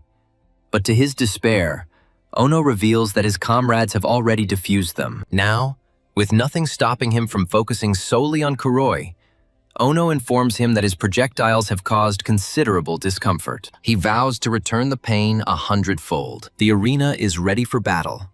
Kuroi prepares, but before their clash, SMT arrives and stops the fight before it begins. Wick announces that all the explosives have been defused, forcing the hand to beg BR to end their senseless defiance. Chrono, intent on hiding his identity, silently praises the SMT's quick arrival, but wonders if they were simply hiding undetected. However, SMT instantly recognizes Chrono, the leader of the Shadow Wraiths. They acknowledge his extraordinary magical power. Meanwhile, Sonata, knowing that Chrono is Minato, feels compelled to help him. Fearing that he might be secretly injured and with the situation changed, Chrono confidently provokes Kuroi into a fight. Just when victory seems assured, Toshuru suddenly materializes. He notes Kuroi's difficult fight and offers to help. Recognizing the traitor as their own father, the daughters exclaimed in amazement, desperate for a compelling reason. Without hesitation, they demanded to know why their father was teaming up with such a vile man as Kuroi. Before Toshiro can respond, Kuroi states that it is because they share the bond of comrades. Still stunned, Yuika and her brother pepper their father with questions, desperately trying to understand what could have driven him to team up with such a scoundrel. Finally, tired of their relentless questioning, Tushar tells them in an icy tone that he does not owe them any explanation. Depressed, they fall silent and simply look at him. Meanwhile, Shido demands Chrono's arrest, but Chrono asks if now is really the right time to consider him an enemy. Other members of the SMT express similar thoughts, arguing that they should unite, especially in the absence of the Monado. Realizing the validity of their arguments, Shido reluctantly agrees to cooperate. Just this once. A little later, Kuroi uses special throwing explosive devices. He throws them towards SMT. Chrono shouts a warning to evade. They narrowly escape the blast zone, most of their limbs intact. They quickly realize that these are no ordinary explosives. Chrono, amazed by the presence of anti-magic weapons other than firearms, watches as Kuroi smirks and opens his coat, revealing additional hidden equipment. While Chrono confronts Kuroi, the sisters struggle with the grim reality of fighting their father. Taking advantage of the opportunity, Tushiru summons a third-level water magic attack. Wanting to test their abilities, they unleash Azure Splash on their opponents. Ruka responds with a similar spell, but it lacks power. Tushiru's attack easily penetrates it. With no other options, the girls brace themselves for the strike. Just when all hope was lost, Ryuji enters the fray with a third-tier earth spell. A wall of stone prevents them from drowning. Afterwards, the sisters express their gratitude to Kryuga, and Tushiro notes their progress and coordination. However, he warns them that they are still no match for him, as his magical power is equal to that of Manitos. Despite this, Uika refuses to give up. With determination, she and Ruka merge their mana to unleash a 7th-tier Great Water spell, Geyser Wave, upon him. Tushiro effortlessly counters with an 8th-tier spell, Tidal Wave, completely overpowering them. He notes that they managed to neutralize some of his magic, but they are still significantly inferior. As the sisters lie defeated, Kuroi complains about the one-sided nature of the battle in his favor. He mocks Chrono, proclaiming that even a powerful shadow summoner is powerless against anti-magic weapons. He grins.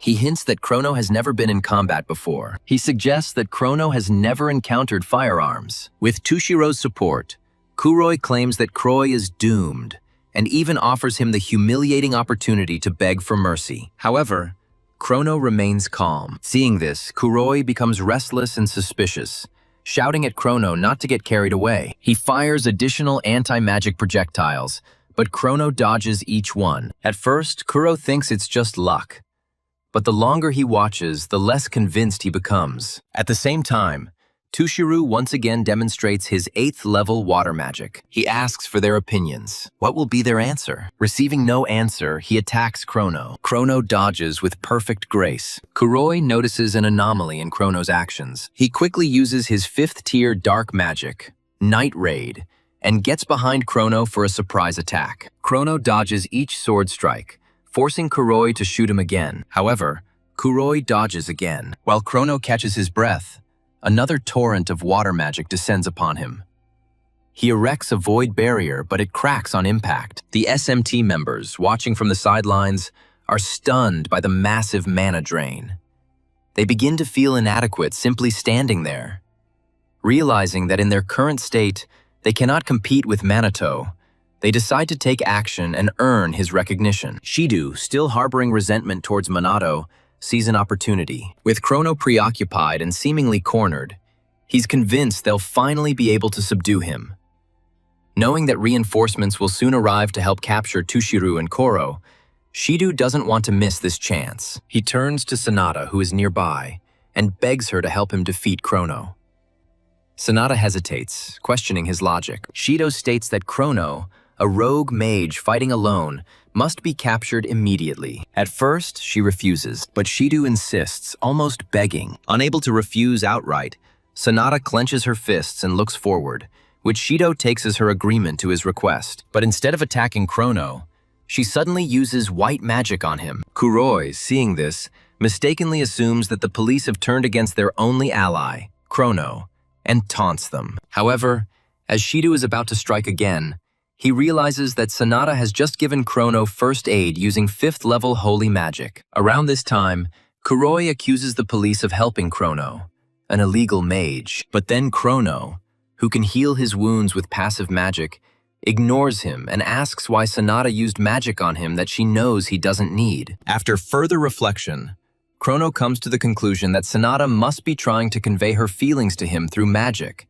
so he accepts the healing effects and continues his battle with Kuroi. Meanwhile, Shidu, who is apparently brainless, asks why Sanada healed the criminal, and Sanada, tired of his nonsense, tells him that it is because Chrono is fighting for their benefit. When the simpleton asks how he does this, Sanada suggests that he consider why they, who can't even move, are still alive, or why Chrono hasn't moved an inch from this spot. As Shidu remains silent, she informs him that it is because he is solely trying to protect them all. As poor Chrono continues to get hit by Kuroi's bullets, Sanada tells Shidu that if it weren't for Chrono, they would have become Kuroi's targets, which is why he doesn't back down from them. Even after hearing all this, Shidu still tries to make Chrono look like the villain, the fool that he is. There is no way an illegal magician like him could save the police. Seeing the suspicion in his gaze, Sanada tells Shidu that Chrono stands with them alone solely to protect the innocent and uphold the rights of the defenseless. At this point, Shidu begins to use his intellect, and after noticing Chrono's immobility and severe wounds, Shidu begins to reconsider his previous judgment of him. Reality soon dawns on him when the girls declare their unwavering support and willingness to fight alongside Chrono, regardless of his status as a rogue mage. Unfortunately for them, however, Kuroi smirks, stating that their kind will not be able to change the outcome, as their remaining magical reserves are critically low. SMT operatives attacked him with all their might. Wika informed him that even with their reduced mana, they still had a viable plan. After these words, their attention switches to Tushira. He floats in the air on his floating water balloon. They force him to come down back to their level. His refuge is now violated. The moment he touches the ground, Chrono strikes with demon fire, and Tushar, quickly noticing the ambush, responds with Water Wave. Tushuru understands that SMT will hinder his progress. He understands that his chances of hitting Chrono are slim. Focusing on this, SMT works to stop Tushar. Sanada sincerely wants to help.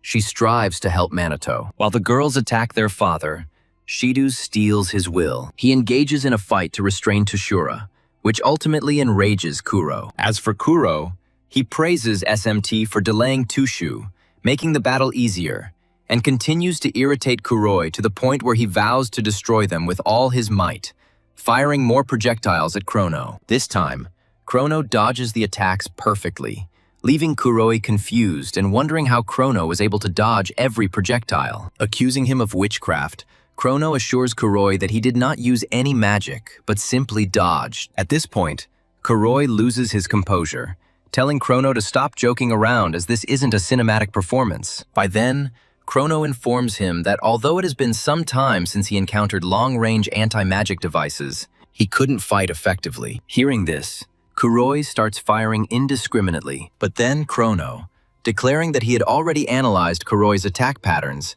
flawlessly dodges each shot and moves towards him. Kuroi realizes that his bullets are now ineffective. He takes out his anti-magic weapon. This is a flare gun. He aims it at everyone present. He is ready to destroy them all. Unfortunately, before he can even fire, Chrono uses Night Raid to quickly close the distance, shocking Kuroi, and unleashes Cruel, a unique dark magic different from normal spells, inflicting 3 days and 3 nights of torment on the villain as just retribution. Having tamed Kuroi, Chrono turns his attention to Tushura, preparing to engage him in battle. His allies are immobilized by fatigue. Chrono smirks, acknowledging how effectively they detained Tushira. He tells them to leave the rest to him and focuses all his attention on Tushura. But before facing him, Tushiru gives in. Chrono requests a report of events. At that very moment, Leona radios in, reporting that there is trouble.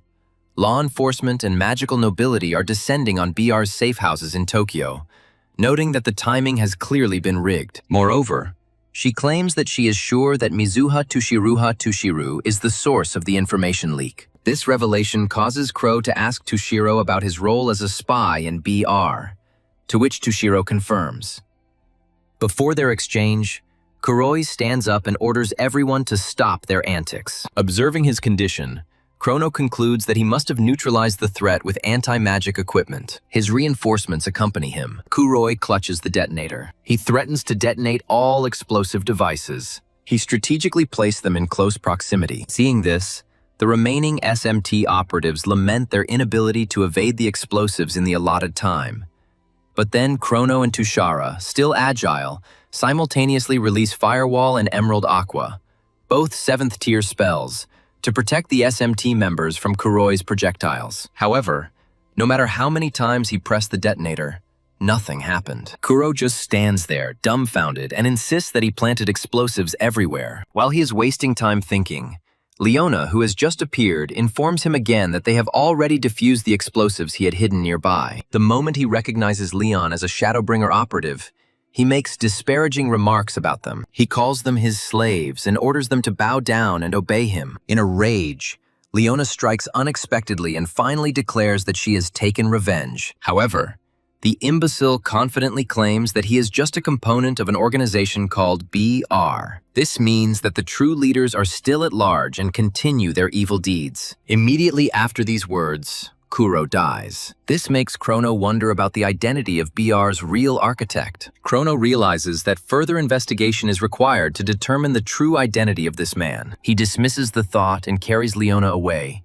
planning to leave before the authorities arrive. It is then that Uika tries to stop him to clarify something, but Chrono brushes her off and disappears into the night darkness, never to be caught by SMT again. Shortly after his departure, Ruka, Uika, and Ryuji are left confused as they ponder the true nature of the Shadow Summoner's leader. In any case, Sanada, knowing Chrono's true identity as Kusanagi, is overwhelmed with gratitude to her savior for saving so many lives that night. By dawn the next day, national news outlets report the capture and arrest of former Magic Noble and BR President Kuroi, who faces charges including conspiracy to terrorize the city. Moreover, authorities have received considerable praise for quickly solving the bombing cases and demonstrating elite counter-terrorism skills. Watching the broadcast, Hinata and Riku, who are somewhere in the city, ridicule the media's attempts to take credit for their achievements. Meanwhile, Minato resumes his regular duties as SMT captain. That same morning, he and his squad head to the Mizuha house to visit Susura. Along the way, they inquire about his absence during the operation against Kuroi the previous night. Minato fabricates a story, claiming a family emergency. Fortunately, they accept his explanation, but still insist he inform them next time. Upon arrival at the Mizuha residence, they are greeted warmly and escorted to the conference room. Inside, the daughters ask their father for a detailed account of the events. Sushiro begins by stating that he pretended to be obedient to Kuroi. He infiltrated the BR with the goal of erasing the shame of the magical nobility and stopping the spread of illegal sorcerers. Continuing, he reveals that Kuroi was once a member of the magical nobility. He was also involved in countless crimes and grew in power without limit. Unable to bear it any longer, Toshiru took drastic measures. Yuika then asks why he only infiltrated BR now.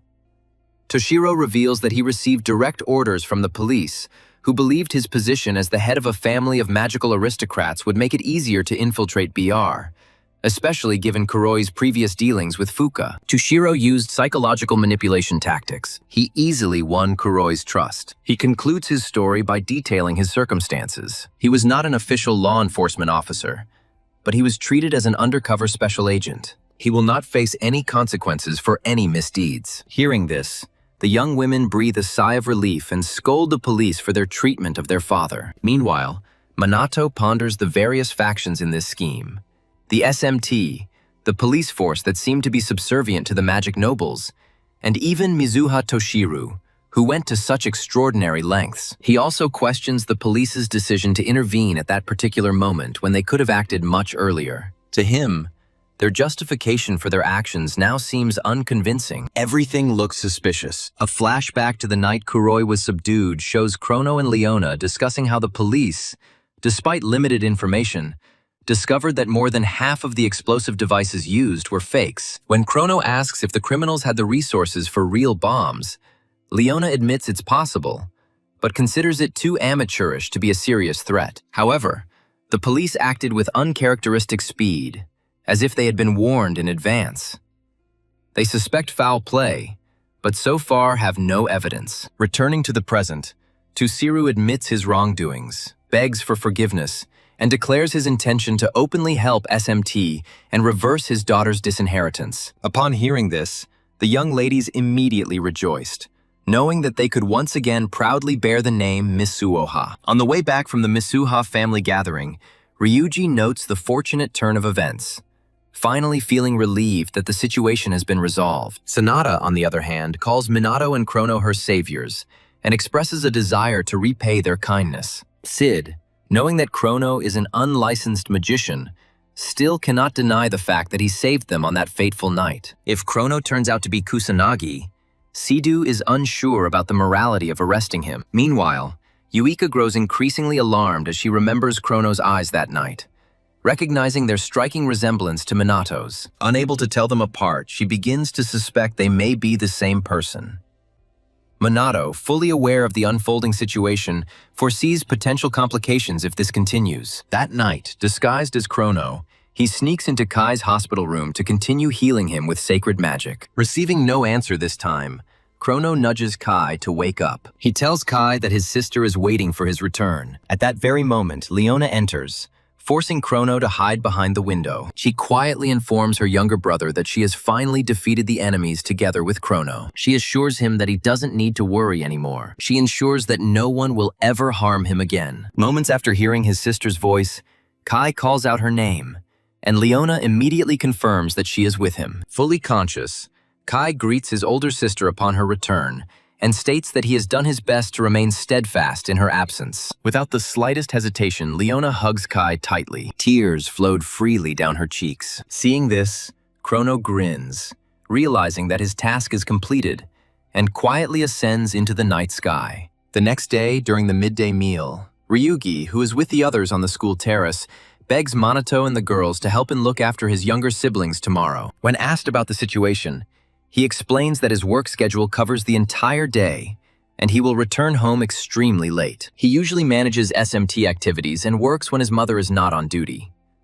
However, unfortunately, neither of them are available at this particular moment. Since he absolutely cannot leave his siblings unattended until dark, Ryugi asks them for help. Hearing Ryuga's sincere request, Minato readily agrees to help, mentioning his love for children, and Ryuga expresses his deep gratitude to him. As for Yuika, she expresses regret at her unavailability, explaining that she has commitments related to the move.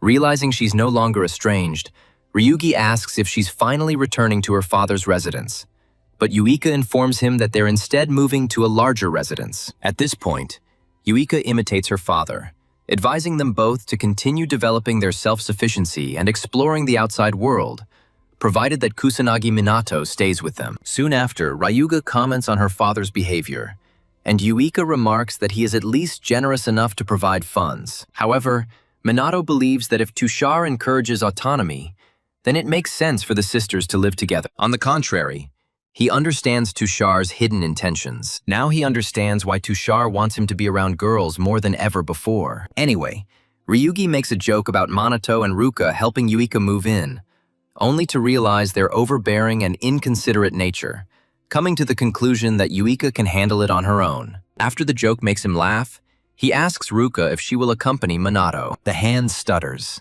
Eventually, she volunteers to help Minato look after the children. With that, Ryuji expresses his gratitude to both of them and vows to repay their kindness. The next day, Minato and Ruka accompany Ryuga's 3 younger siblings to an amusement park, since they haven't been there in a while. The children are excitedly talking about riding the carousel, roller coaster, and Ferris wheel one after the other. To reassure them, Minato assures them that they will try out all the rides. Just as they are about to board the ride, he notices that Ruka is lagging behind and asks her to join their group. By this point, Ruka's face looks so menacing that the children feel intimidated, and Minato asks why she isn't smiling. To avoid being seen as a bore, Ruka apologizes, then makes things worse by forcing a forced smile and asking if things are better. Unfortunately, children find it even more frightening. Minato strokes the children. He wants to stop them from crying. He ignores the dark hand for now. Later, the 5 of them ride a roller coaster, a Ferris wheel, and a carousel before finally finishing up as dusk falls. While Minato is busy with the happy children, he notices sadness on Ruki's face. He decides to talk to her. Luckily, the kids briefly go to the restroom after Minato warns them against fighting, giving the pair some privacy. After a short conversation about the children's delight, Ruka tells Minato that he is wonderful. Even the little ones love him. Although he knows this, Minato dismisses it as a minor issue. But Ruka counters, admitting that she doesn't get along with children. It's not that she doesn't like them. She just finds it difficult to talk to them. Minato understands this, and she expresses regret for her arrogant behavior. Changing the subject, she remembers telling Uika that she could never surpass her. But now she feels inferior in every way. She can't cook, communicate, or be as caring as Vika. Even in magic, her former strong point, she lags behind. On the contrary, she realizes that she is far from perfect. She is just an incompetent woman who is unable to handle things on her own. While Minato remains silent, Ruka apologizes for her childish complaints, begging him to ignore her words as the children return from the restroom. As the children make their way through the crowd, the eldest accidentally runs into one of 3 thugs threatening the other children and trying to film them. Realizing the inevitable confrontation, Minato prepares to intervene. But before he can move, he sees the hand step forward to protect the children and decides to watch. She quickly snatches the boy out of danger. Then she asks if he is okay. The boy starts to cry, and she breathes a sigh of relief that he is not injured. At this point, the bandit and his accomplices insist on an apology from the little child for simply existing. Ruka rejects their demand, claiming that the child has done nothing wrong and that the aggressor should be the one to apologize. Acting like a typical thick-headed bully, the bully tries to hit Ruka for crossing his path. But just as his fist moves, Minato catches it, calling it a scumbag who only causes trouble. He points out that they are in a public place and tells them not to ruin everyone's mood for their own amusement. When the bully screams in pain, begging for release, Minato releases him and grumbles that there's no escaping those nasty people. Once the bullies leave, he checks on his companions, making sure they're all safe. Noticing that Ruka had gone to great lengths to protect them, the trio immediately took a liking to her. They cried and expressed their gratitude for her rescue. At first, Ruka froze in fear, but after Minato's look, she hugged them warmly, assuring them that everything was okay. After the incident was resolved, they enjoyed the rest of the day in peace. When darkness fell, Ryuji finally reached home. He apologized, hoping his younger siblings hadn't caused any trouble. To his surprise, he finds all 5 of them sleeping peacefully side by side. They look like an ordinary happy family. Over time, it became clear that while SMT Captain Minato and Shadowbringer leader Chrono, along with the Japanese twin mages, attracted considerable attention, the police's authority continued to decline.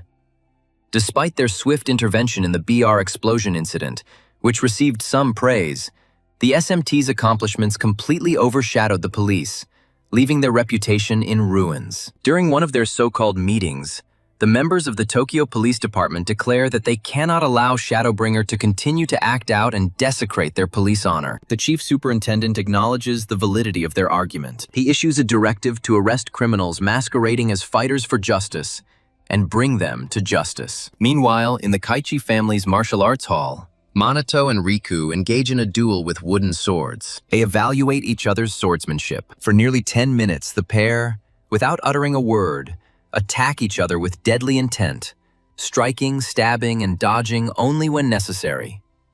Ultimately, Riku declares the fight a draw, as both have found themselves in mortal situations. Riku noted Minato's exceptional skill with the sword. He expressed his surprise that Minato could compete with him, an assistant manager. Despite this confession, Minato informs Riku that he is still no match for him in swordsmanship. Riku, observing Minato's humility and talent, is deeply impressed. The sparring session is over.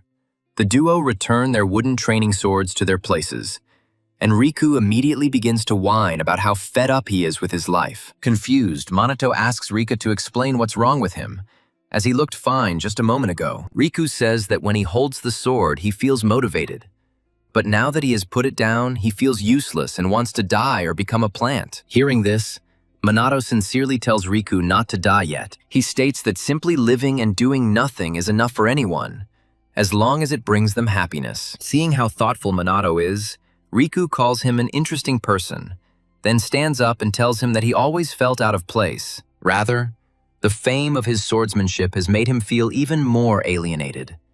And that is what upsets him most about the world. Hearing this, Minato calms him down. He explains that this is not alienation, but a sign of uniqueness. Stunned, Riku tells Minato that no one has ever described his talent as unique before. Minato claims he had a similar experience before. He then tells Riku about his past life as a teenager as Ichikama Minato, recalling unimaginable terror and near-death experiences. Minato claims that he fought back then and, as a result, awakened his abilities. However, Riku looks at him indifferently, which is perhaps fortunate for Minato. He believes Minato is referring to the traffic accident incident he spoke about earlier. In his memories, Minato remembers that from that day on, he began to study magic by imitating the monster's spells and eventually created his own, being the only survivor. During that period, Minato Riku reports, he remembers being unable to save anyone and often being perceived as an oddball by those around him. However,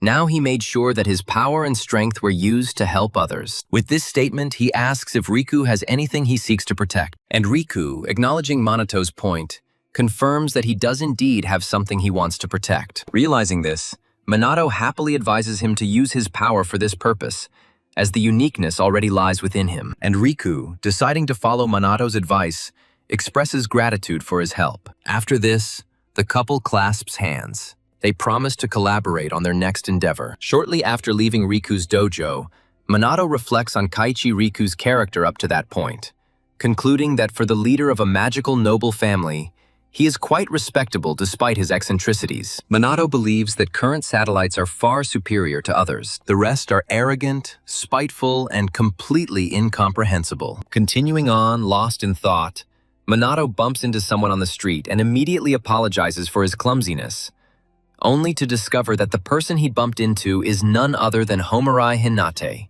a petite troublemaker. Recognizing Minato as the one who bullied him, Hinata demands an explanation, hoping that he will be able to give one. She tells Minato that she encountered an annoying person earlier. She was furious from the moment of this meeting. Minato then asks why she isn't wearing her usual bright clothes for this day. Hinata states that there is no way to wear such flashy clothing on a daily basis, and since it is anti-demon equipment, it is reserved solely for official missions and no other purposes. At this point, Minato hints at her fascination with such things, only to realize after a short pause that this is indeed the case. Soon the couple notices passers-by on the street looking at them. To avoid unwanted attention, Hinata abruptly invites Minato to accompany her to a secluded spot around the corner. Minato, tired of the girl who lives according to her own schedule, follows her. Having reached the place she had chosen, the couple quickly found a free table. They take their seats to avoid the attention of other cafe patrons. Unfortunately, it is too late,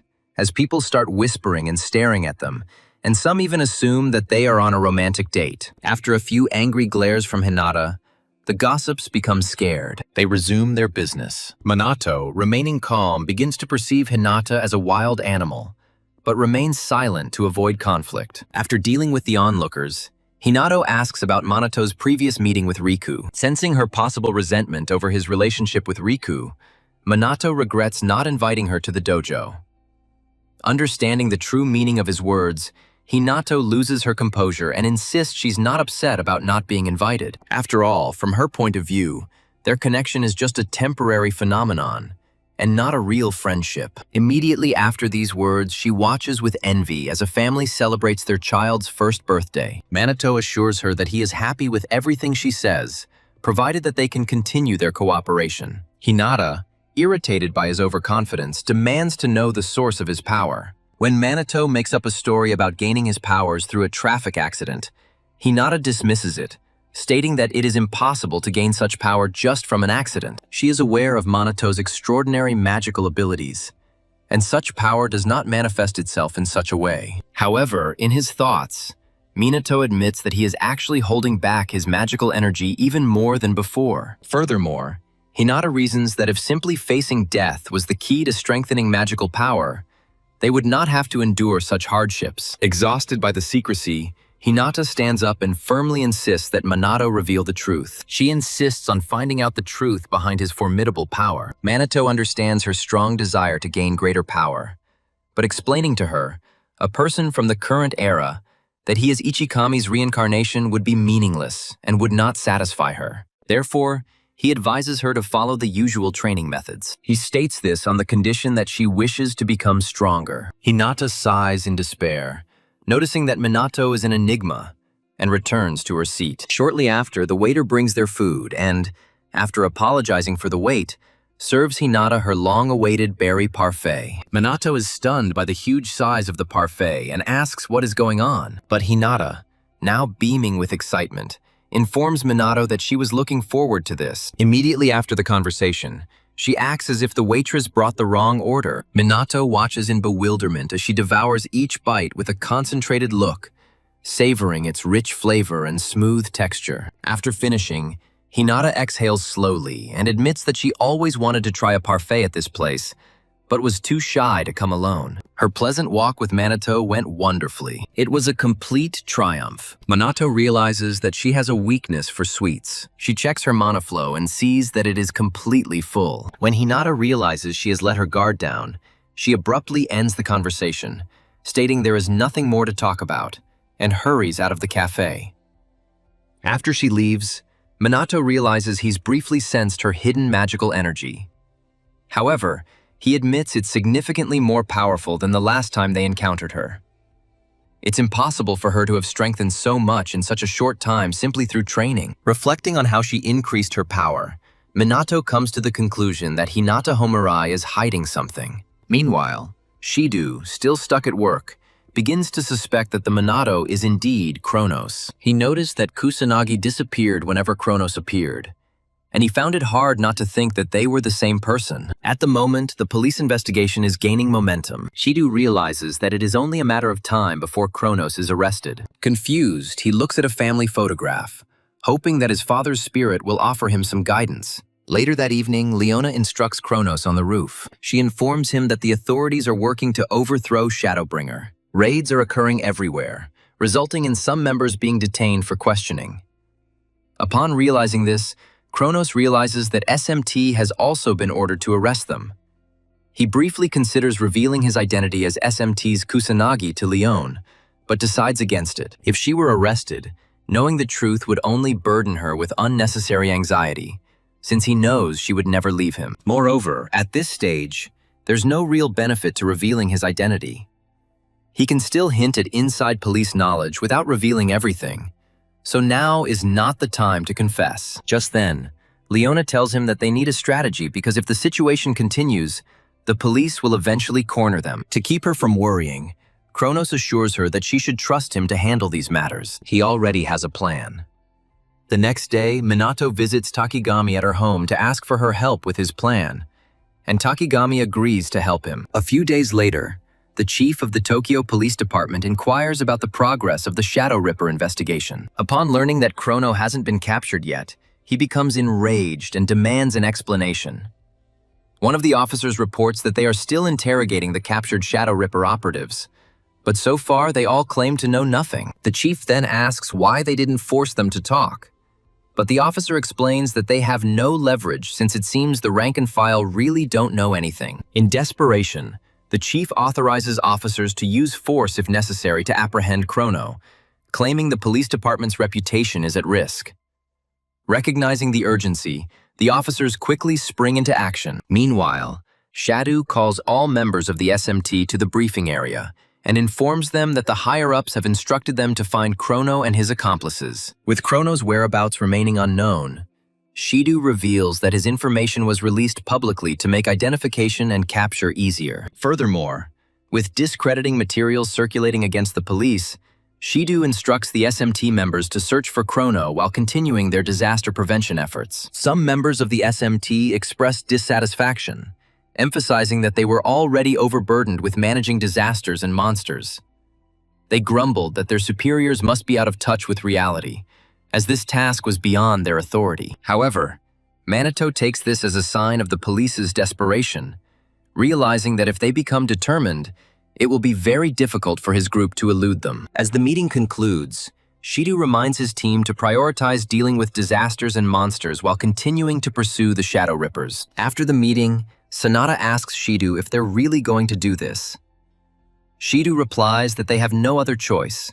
It's a direct order. Ryuji grumbles that he bears most of the burden for the disasters, and the Mizuha sisters join in their complaints. Shido acknowledges their discontent, but explains that the authorities are in a difficult position, as the shadow ghosts have significant influence in public support. Having assessed the potential consequences of further support for the rogue mages, Shido turns to Minato and directly orders him to stop pretending.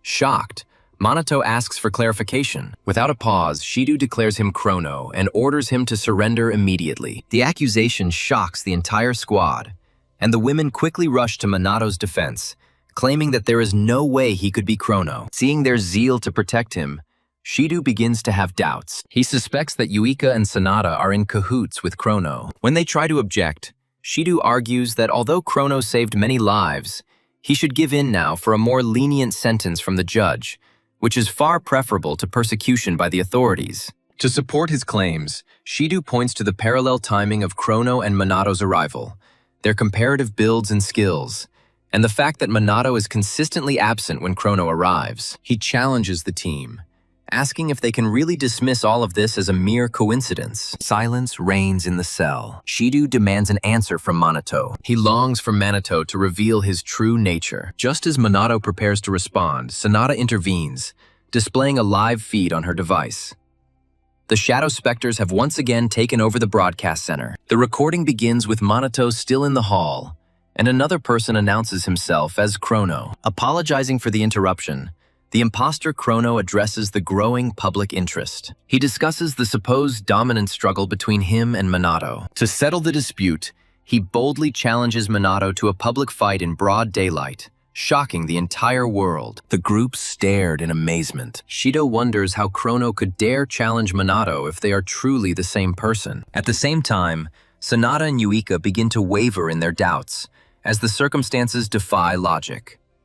Meanwhile, Ryugia and Ruka, unaware of the grave consequences, question Minato's intentions. Minato confirms to them that he will accept Chrono's invitation. Hours later, the entire nation is glued to Shibuya, awaiting the momentous clash between Kusanagi and Chrono. A media helicopter circles overhead as reporters cover the massive crowd, treating it like the main attraction. Authorities, concerned about the dangerous potential of the encounter, stationed officers presumably ready to detain Chrono. While waiting for his appearance, some supporters shout out encouraging words to their favorite fighter. Meanwhile, Ryugi notes how this confrontation has escalated into a media frenzy. Its satellites present figures from social platforms and live stream audiences, illustrating the event's wide reach. Shido, on the other hand, watches quietly, trying to figure out Minato's true motives, hoping for a mistake, since there is nowhere to retreat. Near the venue, Hinata and Riku encounter Toshiru, who surprisingly came to watch the match,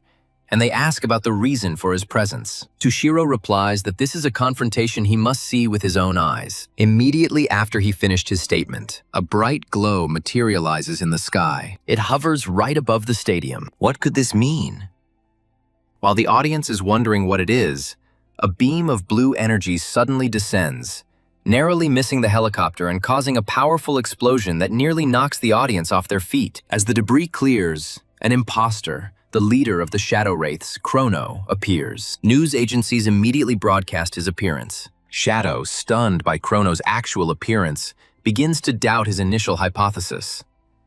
Sanada and Yuika also begin to reconsider their doubts, now wondering if Minato and Chrono are truly separate entities. Just before the collision begins, Minato lets out a sigh. He admits that while he's not usually one to put on a show, it seems inevitable at this point. Seeing that the fake Chrono is silent, Minato decides to abandon the pleasantries and get straight to the fight. With countless onlookers watching, Minato starts the conflict by releasing Zero Magic, an inorganic cannon blast, a 6th tier spell. In response, the fake Chrono unleashes Dark Magic. This is Chaos Raven. When their attacks collide, the resulting shockwave is so destructive that the pilot of a helicopter overhead is forced to move it out of the direct impact zone. He ignores journalists who are eager for a closer view, lest they crash and die. As soon as the first attacks fade, both fighters rush forward. They exchange blows, officially starting the fight. After this, they engaged in close combat,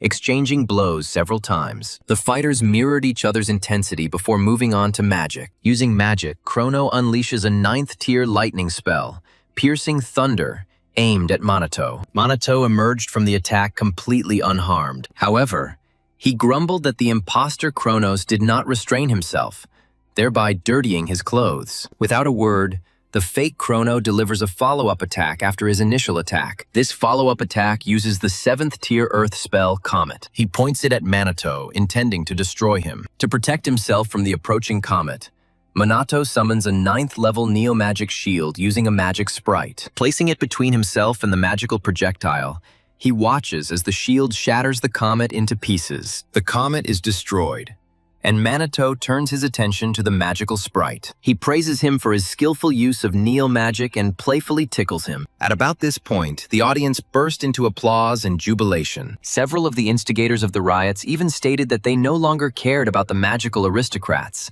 as Chrono and Minato operated on a completely different level. At the same time, several of Minato's female fans faint from the aura he emits, while Hinata, always irritated, tells Riku and Toshiru that ignorant zero-magic users always show off their showy spells. Hearing this, Riku reminds her that both Chrono and Minato can use 9th-tier magic, but Hinata elaborates, noting that their mana reserves are as unique as their vast arsenals of spells. Even when using high-tier spells, the fact that they still have reserves for other spells is astonishing. However, at this point, Toshiru notes that Minato's magic is more astounding, as his continuous magic, which he considers far superior to theirs, moves with an independent will. If anything, Hinata states that few mages can control continuous magic, let alone automatic magic in combination with it. However, given the sheer absurdity of Minato's abnormal physical prowess, Tushu speculates that Minato likely channels magical energy not only to strengthen his body, but also to enhance his offensive and defensive capabilities. At this point, Hinata asks if Tushu is suggesting that Minato is like a bastion of magical power, and Tushu confirms, likely to her annoyance. When asked about his uncertainty regarding Minato and Chrono's strength, Tushar explains that their magic is simply too unconventional. Essentially, he implies that the Minato and Chrono are true anomalies. He claims that they have surpassed the magical aristocrats in every way. They are truly better in every single aspect. After all that has been said, the duel between Chrono and Minato reaches its climax. Minato somehow manages to catch Faith Chrono off guard by hanging in the air. Then he brings it down to the ground. The moment Fate Chrono is hit, he jumps up to confront Minato. This causes the rest of the SMT and the entire watching world to gasp in amazement. The conflict escalates. Yuika, Ryugia, and Ruka admit they underestimated their opponents. Now they see the true scale of their opponent's strength. This explains the incredible public attention. Sonata informs SMT members that the battle's popularity is rapidly growing across all platforms. Shido confirms that the confrontation has reached its zenith, captivating the world's attention. Meanwhile, events are unfolding around the world, from New York to South Korea, as crowds watch their devices. The world is captivated by the live broadcast of the epic battle between the most powerful sorcerers on the planet, Chrono and Minato Kusanagi. After their duel shakes the planet, Minato praises the imposter Chrono's performance, declaring the fight over. Just when Minato thinks it's all over, fake Chrono unleashes 9th-level dark magic. He attacks Minato with the Shadow Scythe. Seeking victory, Minato unleashes his first Tier 10 annihilation spell, Giant Hex, not only neutralizing Chrono's Shadow Scythe, but also slamming him into a nearby structure. After witnessing the attack, the SMT members are amazed by Minato's use of 10th-level sorcery and the display of his immense magical power. Yuika questions the true limit of Minato's power. At that moment, Minato lunges at the battered Chrono, causing the news crew in the aircraft to track his every move, anticipating the final blow. Despite his best efforts, the pilot tells the reporter he can't keep up with Minato's speed. When the operator reports the video link has been interrupted, the reporter scolds him for disconnecting just as the confrontation is reaching its climax. Meanwhile, Minato arrives at the imposter Chrono's position, hesitates, and slightly lowers his defenses. Just when he's not paying attention, Chrono reaches out to Minato and begins casting dark magic. However, just as the imposter Chrono prepares to cast a spell on him, Minato orders him to stop the act and the fake Chrono instantly disappears. With his disappearance, Minato mutters to himself, sighing in relief that he managed to successfully pull off a deception in front of the entire world. Regarding the anti-monster equipment Takagami created for him, Minato concludes that it has reached its maximum limit. It can only withstand 9th-tier magic for a limited time. He also reflects on the usefulness and difficulty of cloning magic, noting that the double he created, fake Chrono, is significantly weaker than himself and can even barely speak. While Minato assesses the consequences, Takagami, who is nearby, expresses gratitude that the whole matter was successfully completed. Previously, upon discovering that Minato was secretly Chrono, she was shocked, never expecting him to resort to such measures. Since 2 spells can't be activated simultaneously, she assumes the Minato had only a minimal amount of time to attack the doppelganger again. It was a fleeting enchantment. Forced to continuously cast magic, it had no opportunity to cast other spells. That's why she developed anti-monster equipment with automatic magic. Using equipment that automatically casts spells, even while unconscious, it became possible, at least in principle, to use multiple types of magic simultaneously. Despite this understanding, Takagami admits that Minato still required significant magical power and control to mentally control his dual personality. Otherwise, it could spiral out of control and attack passers-by. Taking all factors into account, by expending a huge amount of magic while maintaining his skill, Minato managed to stage a thrilling duel with himself. Only Ichikami Minato, she claims, has the capacity for such wit. After the competition concludes, Minato contacts Leona, posing as Chrono, and orders her to stop interrupting the broadcast. Leona asks if the event is over, and Minato confirms it is. She then addresses Chrono by his real name, Minato, and informs him that after this performance, no one will come after Chrono anymore. Frightened, she realized this. Minato asks about its opening time. She admits that she knew for some time, but saw no reason to mention it. When asked why she was revealing this now, Leona explained that she believed that today would be the last time she would see Chrono.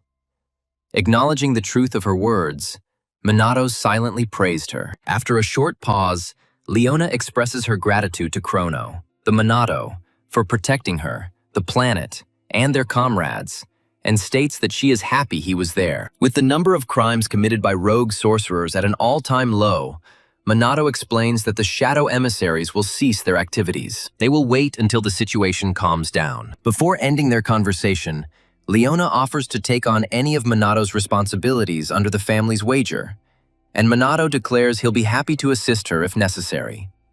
After exchanging these words, they part ways and return to their normal lives. The moment Minato switches off, his SS and SMT's subordinates rush to him, Yuika asking about Chrono, and Ruka asking if he was injured. Minato informs them that Chrono has escaped, but he will need bandaging and will not be seen for a while. She then appears, embarrassed, and apologizes for wrongly accusing Minato of being Chrono. Hearing this, Sanada and Yuika also express regret for doubting him, hoping for his forgiveness. Minato feels remorse for deceiving them, but begs them not to blame themselves. Everyone makes mistakes.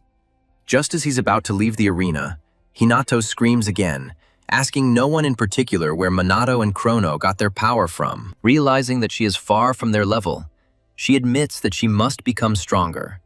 Otherwise, she will never reach their level. While Hinata is throwing a tantrum, Tushara is amazed that Minato still has energy left. He ponders what the true limit of Manito's magical reserves is. Meanwhile, Minato reflects on how he demonstrated that Chrono and he are different individuals, and quickly breathes a sigh of relief, seeing that his deception has succeeded. With BR now disbanded, he assumes the Shadow Specters are no longer needed. However, Kuroi's last words about him being nothing more than a pawn echo in his thoughts. However, for now, he feels satisfied. The most pressing issue has been resolved. Finally, he can find peace. Days after the conflict, Minato begins promoting tea brands, streaming workouts with SMT, releasing merchandise with artists, and appearing on television to talk about his awakening and intense training program. One day at school, Minato is surrounded by a crowd of young women eager to shake his hand, hug him, or marry him. Watching this spectacle, Ryuga, Ruka, and Yuika wonder if their now renowned leader can handle it. Unknown to them, Minato is close to madness from all this attention. He perceives young women as draining his energy. In despair, he jumps out of the window and runs away from school, accusing Shida of forcing him to perform in public. Just when he thinks he's safe, a crowd of female fans discovers him and pursues him. He spends most of the day running and begging them to stop. Later, back home, Ruka and Yuika ask how he's feeling. Minato assures them he's fine and then asks about moving. They inform him that they have finished cleaning everything while he was busy with his escape. Minato expresses his gratitude. Yuika then tells him about their new home. This is a 3-room apartment that provides everyone with their own personal space. Realizing that they won't see Minato sleeping again, both girls blush and look away, leaving Minato confused by their reaction. His mobile phone rings. He goes out onto the balcony and answers Takigami's call. She asks if he's free to talk, wanting to confirm his well-being after recent events. Minato assures her that everything went smoothly thanks to her help, though he admits it's still a bit unsettling. Takigami laughs, noting that everyone's admiration can be hard to control. Minato then instructs her to contact him whenever necessary, as she is not only a valuable confidant, but also the only person who knows his true identity. Hearing this, Takigami expresses his gratitude for his offer. After this, he disconnects. Shortly after the conversation ends, she pulls out a photo of herself with 2 other girls and quietly reflects on her situation. Unfortunately, no details are given to clarify the subsequent events. A few days later, numerous new SMT recruits gather at the MPD training base. Everyone hopes to be placed in the same unit as the Mizuha sisters, or to train under the impeccable Captain Minato. Upon arrival, Yuika expresses surprise at the large number of recruits, but Ruka explains that their presence is solely due to Minato. Regardless, Ryugi notes that their zeal is one thing, but he hopes they can endure Minato's grueling training. Otherwise, their journey will end quickly. Soon, Minato makes a spectacular appearance at the training ground. His mere appearance instantly captivates the recruits, leaving them in awe. As they shower him with praise, Minato, tired of their flattery, unleashes a powerful surge of terrifying magical energy. This causes the recruits' bodies to freeze, filling them with terror. Once they come to, Minato praises their resilience. He mentions that, although he intended to spare them on the first day, he now sees no reason to do so. Other SMT members notice their leader's displeasure, but the new recruits remain unaware of the danger. As a result, when Minato subjects them to his usual harsh magical, physical, and mental regimen, the recruits quickly become exhausted and begin to grumble, with some even accusing him of bullying them to break them. Just when they think it's all over, Yuika and her companions continue to launch magical attacks at Minato's barrier. Witnessing this, the recruits look on in amazement. They understand that this is superior to any standard training. Finally, Minato concludes the day's exercises and tells everyone, including the new recruits, that they will next have their magical energy measured. He gives them a 5-minute rest before proceeding to the evaluation chamber. Watching him walk away as if the training was nothing, the recruits decide that Minato is a demon. Meanwhile, Ryuji and the Mizuha brothers reflect on their own failures and strategize for success in the next lesson. Seeing this, the new recruits also label them as demons. One devoted follower even cries as his idealized vision of the good Mizuha brothers crumbles. A moment later, the magical power of each SMT member is assessed. Yuika shows 120,000, Ruka, 118,000, Ryuji, 105,000, Sonata, 100,000, and Shidu, 112,000. These numbers stun the new recruits, causing them to doubt whether the SMT members can rival the might of the magical aristocracy. Minato explains that Yuika's initial magical power was only 2,000, but through dedication and effort, she reached her current position. The enthusiastic recruit asks if such power is achievable for them. Minato confirms that it is, provided they are committed. The trainees, inspired again, strengthen their resolve to improve. After the performance, Minato evaluates the HP of the others, determining that they could handle the main demon alone, or the group could destroy the demon general. Despite their success, Minato realizes that it is not enough, as the Demon King and Demon God still pose a threat. Lost in his thoughts, Shidu approaches, wanting to talk. Minato's expression signals impending bad news. He feels it. Hours later, Minato finds himself in formal attire at a joint reception for the magical aristocracy and the SMT, complaining about the tediousness of the event. Just before he breaks down, Shido, also in a suit, expresses gratitude for his presence. While Minato agrees that teamwork is vital, he questions the need for such a lavish gathering. Shido apologizes, suggesting that the magical aristocrats are likely using this occasion to celebrate their rebirth. Since the BR incident has raised the police's profile, realizing he can't avoid the event, Minato simply stands there and pretends to enjoy himself. After a short pause, Minato compliments Shido's suit. Nearby, Ryuji admits he feels unassuming in formal attire. Not wanting to indulge in self-flagellation, Minato generously showers Ryuji with praise for his height and physique. It was then that Shido announced the release of the young ladies. Yuika made her debut in a gorgeous flowing dress, apologizing for being late. Then Ruka appeared, captivating in an elegant dark blue dress, also apologizing for wasting her time. Then Sonata appeared in a pale green dress with a flared skirt, marking the large number of guests at their celebration. Yuika turned to Minato, asking if she thought her outfit was strange. Minato knew what to say. He told her that she looked even more charming than usual. He then showered all three with compliments, causing them to blush at the richness and splendor of his praise. Rugi, watching the scene, decided that Minato always went all out with his flattery. Soon after, Hinata approached Minato, her usual irritation present, but she was dressed in a stunning scarlet dress, accompanied by Tushuru and Riku, the patriarchs of their esteemed families. Unable to contain himself, Minato showered her with the same admiration he offered to others. This made Hinata furious, and she insisted that he stop. Irritated, she leaves with Riku, and a puzzled Minato asks about Tushiro's presence.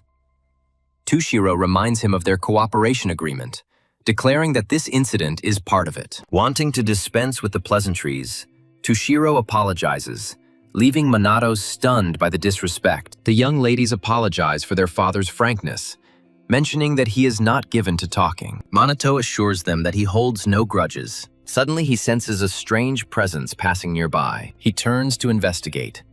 He notices a young woman. She is wearing a flowing black dress. Before he can address her, the MC appears, expresses gratitude for her presence, and introduces the evening's main guests, the members of the SMT, the Magic Nobles, and finally, the founder of the Magic Nobles and head of the Magic Association, Momo Hifumi, along with his esteemed daughter, Chloe Momu. Minato instantly recognizes Hifumi as the person he encountered in Dotonbori. Importantly, now that he knows the mysterious woman is Chloe, he feels unsure of his next steps. For now, however, he remains silent and watches as Mumu Hifumi takes to the stage to address the assembled guests. Upon reaching the platform, Mumu formally introduces herself and begins by acknowledging the country's persistent monster problem. He then emphasizes that the partnership between the Mace aristocracy and SMT is the ultimate solution to this threat. To restore public faith in noble mages, Hifumi promises to ensure global stability and prosperity for all mages. At this point, his speech ends, earning thunderous applause. After Hifumi's performance, Minato praises him. His message was clear and effectively conveyed. He then notices Chloe, Hifumi's daughter, beaming at him and ponders her intentions. In any case, Hifumi approaches the SMT and guarantees that the noble mages will work closely with them to protect the nation. He then turns to Minato with a smirk. He expresses anticipation for their future collaboration. Shaking his elder's hand firmly, Minato reciprocates and discreetly assesses Hifumi's magical power. Minato still concludes that the man has maintained his training regimen.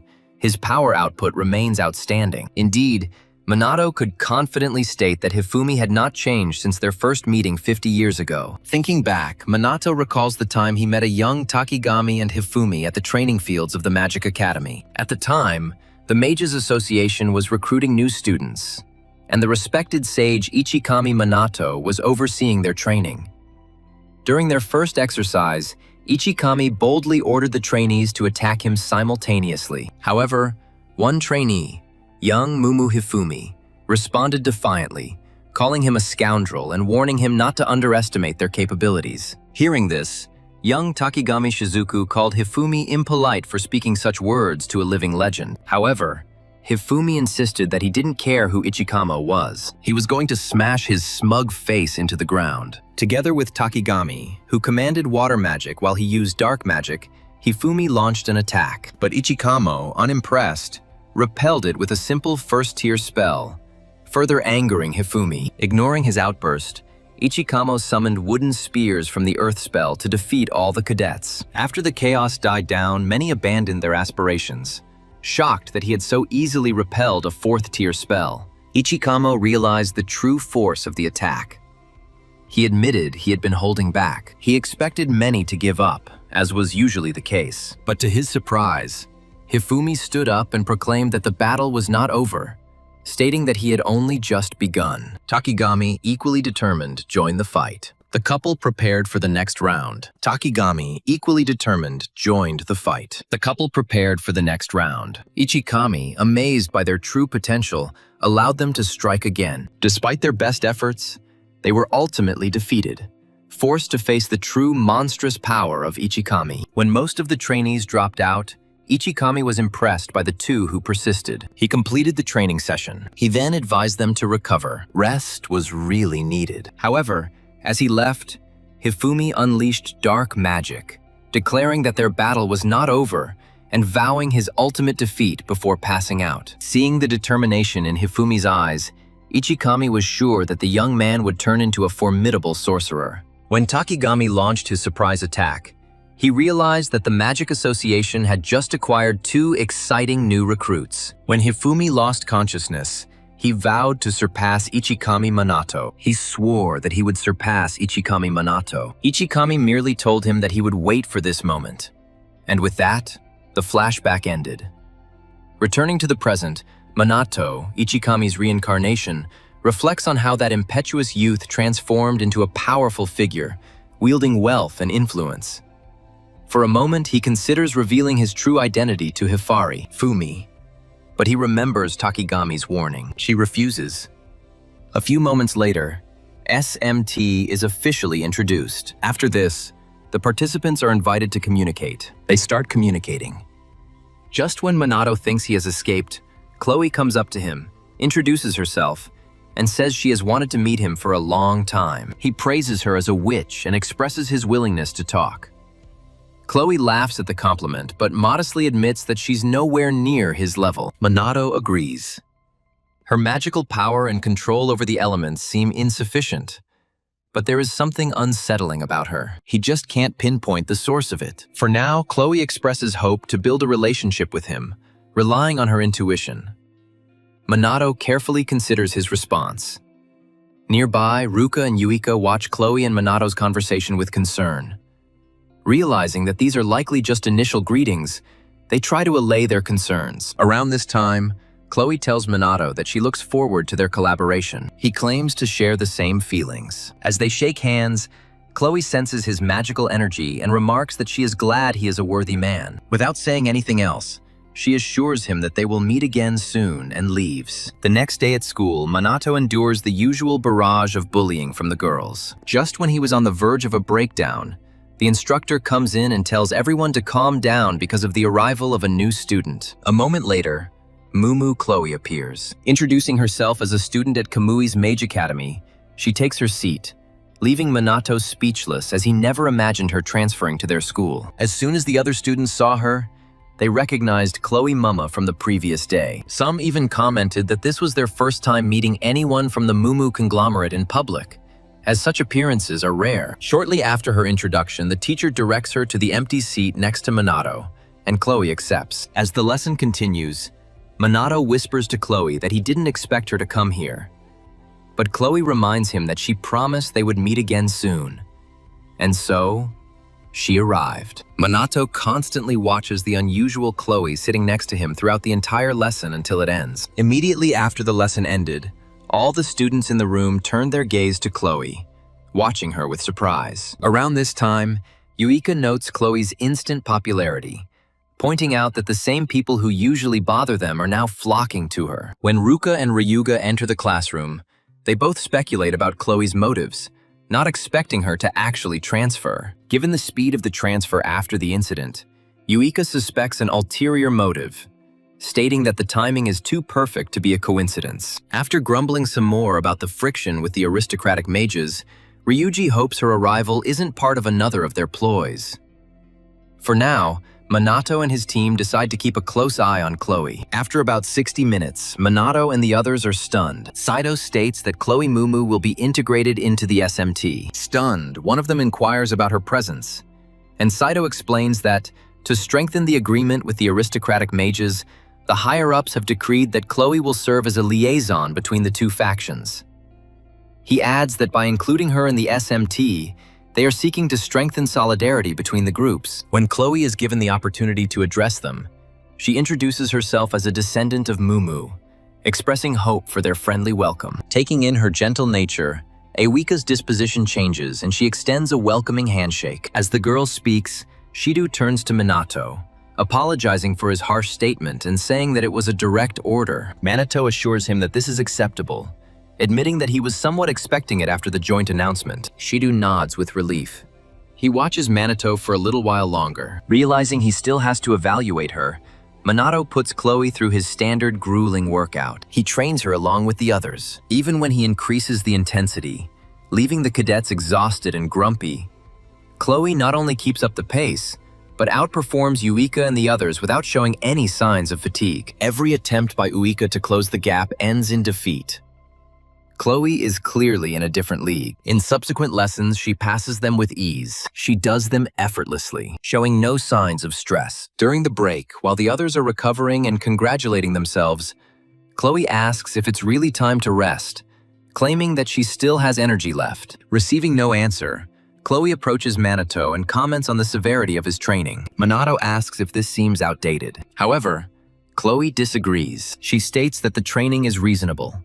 A stronger body improves combat skills, and using magic under physical pressure improves skill and capabilities. With Manito's stern shouts urging them on, she finds it all effective. Acknowledging her rightness, Minato praises her insight, and Chloe proudly reminds him that she is a mumyu. Soon after, Yuka, Ruka, and Ryuji acknowledge Chloe's strength and ask if they can train under her. Chloe responds with a compliment on their diligence, stating that she always believed that the SMT members would be reliable. After their conversation ends, Chloe turns back to Minato and resumes their discussion. Meanwhile, Yuika begins to worry about Chloe's charm, seeing her popularity with everyone, and perhaps even Minato. Realizing that Chloe could surpass them in strength, Yuika fears that she will end up supporting Minato instead of her. Thinking about this, she and her brother shake their heads, trying to convince themselves that Minato will not abandon them. However, they can't help but glare at Chloe, who is still chatting happily with Minato, wishing she would be more attentive. With this new partnership between SMT and the noble mages, Minato notes that although disasters happen frequently, the nobles are now responding faster than before. In addition, due to the expansion of SMT into new areas, a noticeable reduction in mortality has been observed. However, as the disasters continue to mount, Minato realizes they must remain vigilant. Next, Minato, the noble mages, and other SMT members rush to the scene of a sudden disaster in the city. Once the group is assembled, Hinata takes command, quickly and efficiently dispatching the monsters. After clearing the area, she sarcastically taunts the fallen creatures, earning praise from her subordinates. Yuika confirms that Hinata destroyed most of them. Minato, impressed by her development, comments that she has become stronger than before. Hearing this, Hinata frowns and vows to surpass him. But Riku, knowing this is unlikely, apologizes for her rudeness, claiming she's simply being dishonest with herself. Minato reassures him. He's not bothered by arrogance. A grateful Riku begins to talk about their next steps. While they're talking, Minato asks if the noble mages are on good terms with Chloe.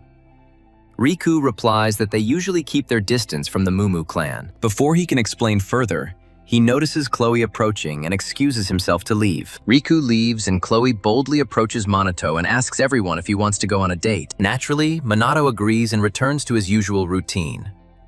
A few days later, on the appointed day, Minato arrives early and waits for Chloe at Shinjuku Station. There, he overhears two men talking about a pretty girl they'd just seen.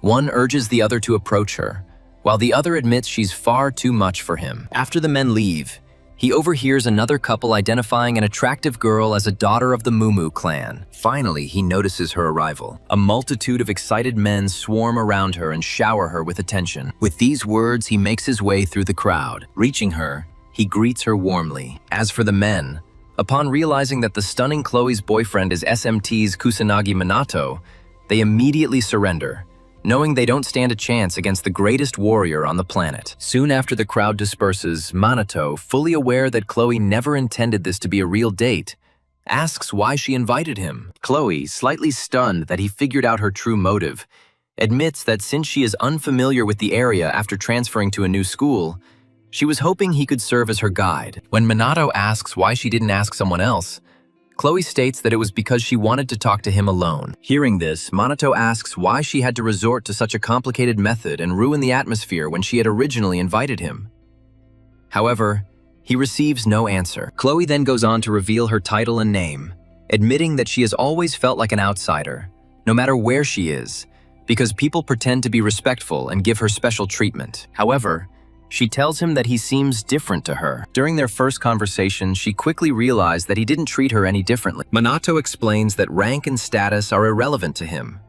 Only a person's true essence matters. Hearing this, Chloe laughs quietly. She declares him to be a truly charming person. With these words, the couple continues their peaceful walk, unaware of the jealous observation of Vicky, who considers herself pathetic for following them again. Although she considers giving up this awkward habit, her curiosity will not let her rest until she sees how it ends. Just as she's about to continue, she notices a commotion nearby and turns to see her sister Ruka doing the same. At first, she finds it hard to believe that Ruka is following them too. But when she notices that Ruka is clutching a red bean bun in his hand, she becomes somewhat convinced. Vika completely ignores her. She resumes the chase to keep them in sight. When it's time to leave their hiding spots, both Wika and Ruka pop out and exchange surprised glances, wondering what the hell they're doing there.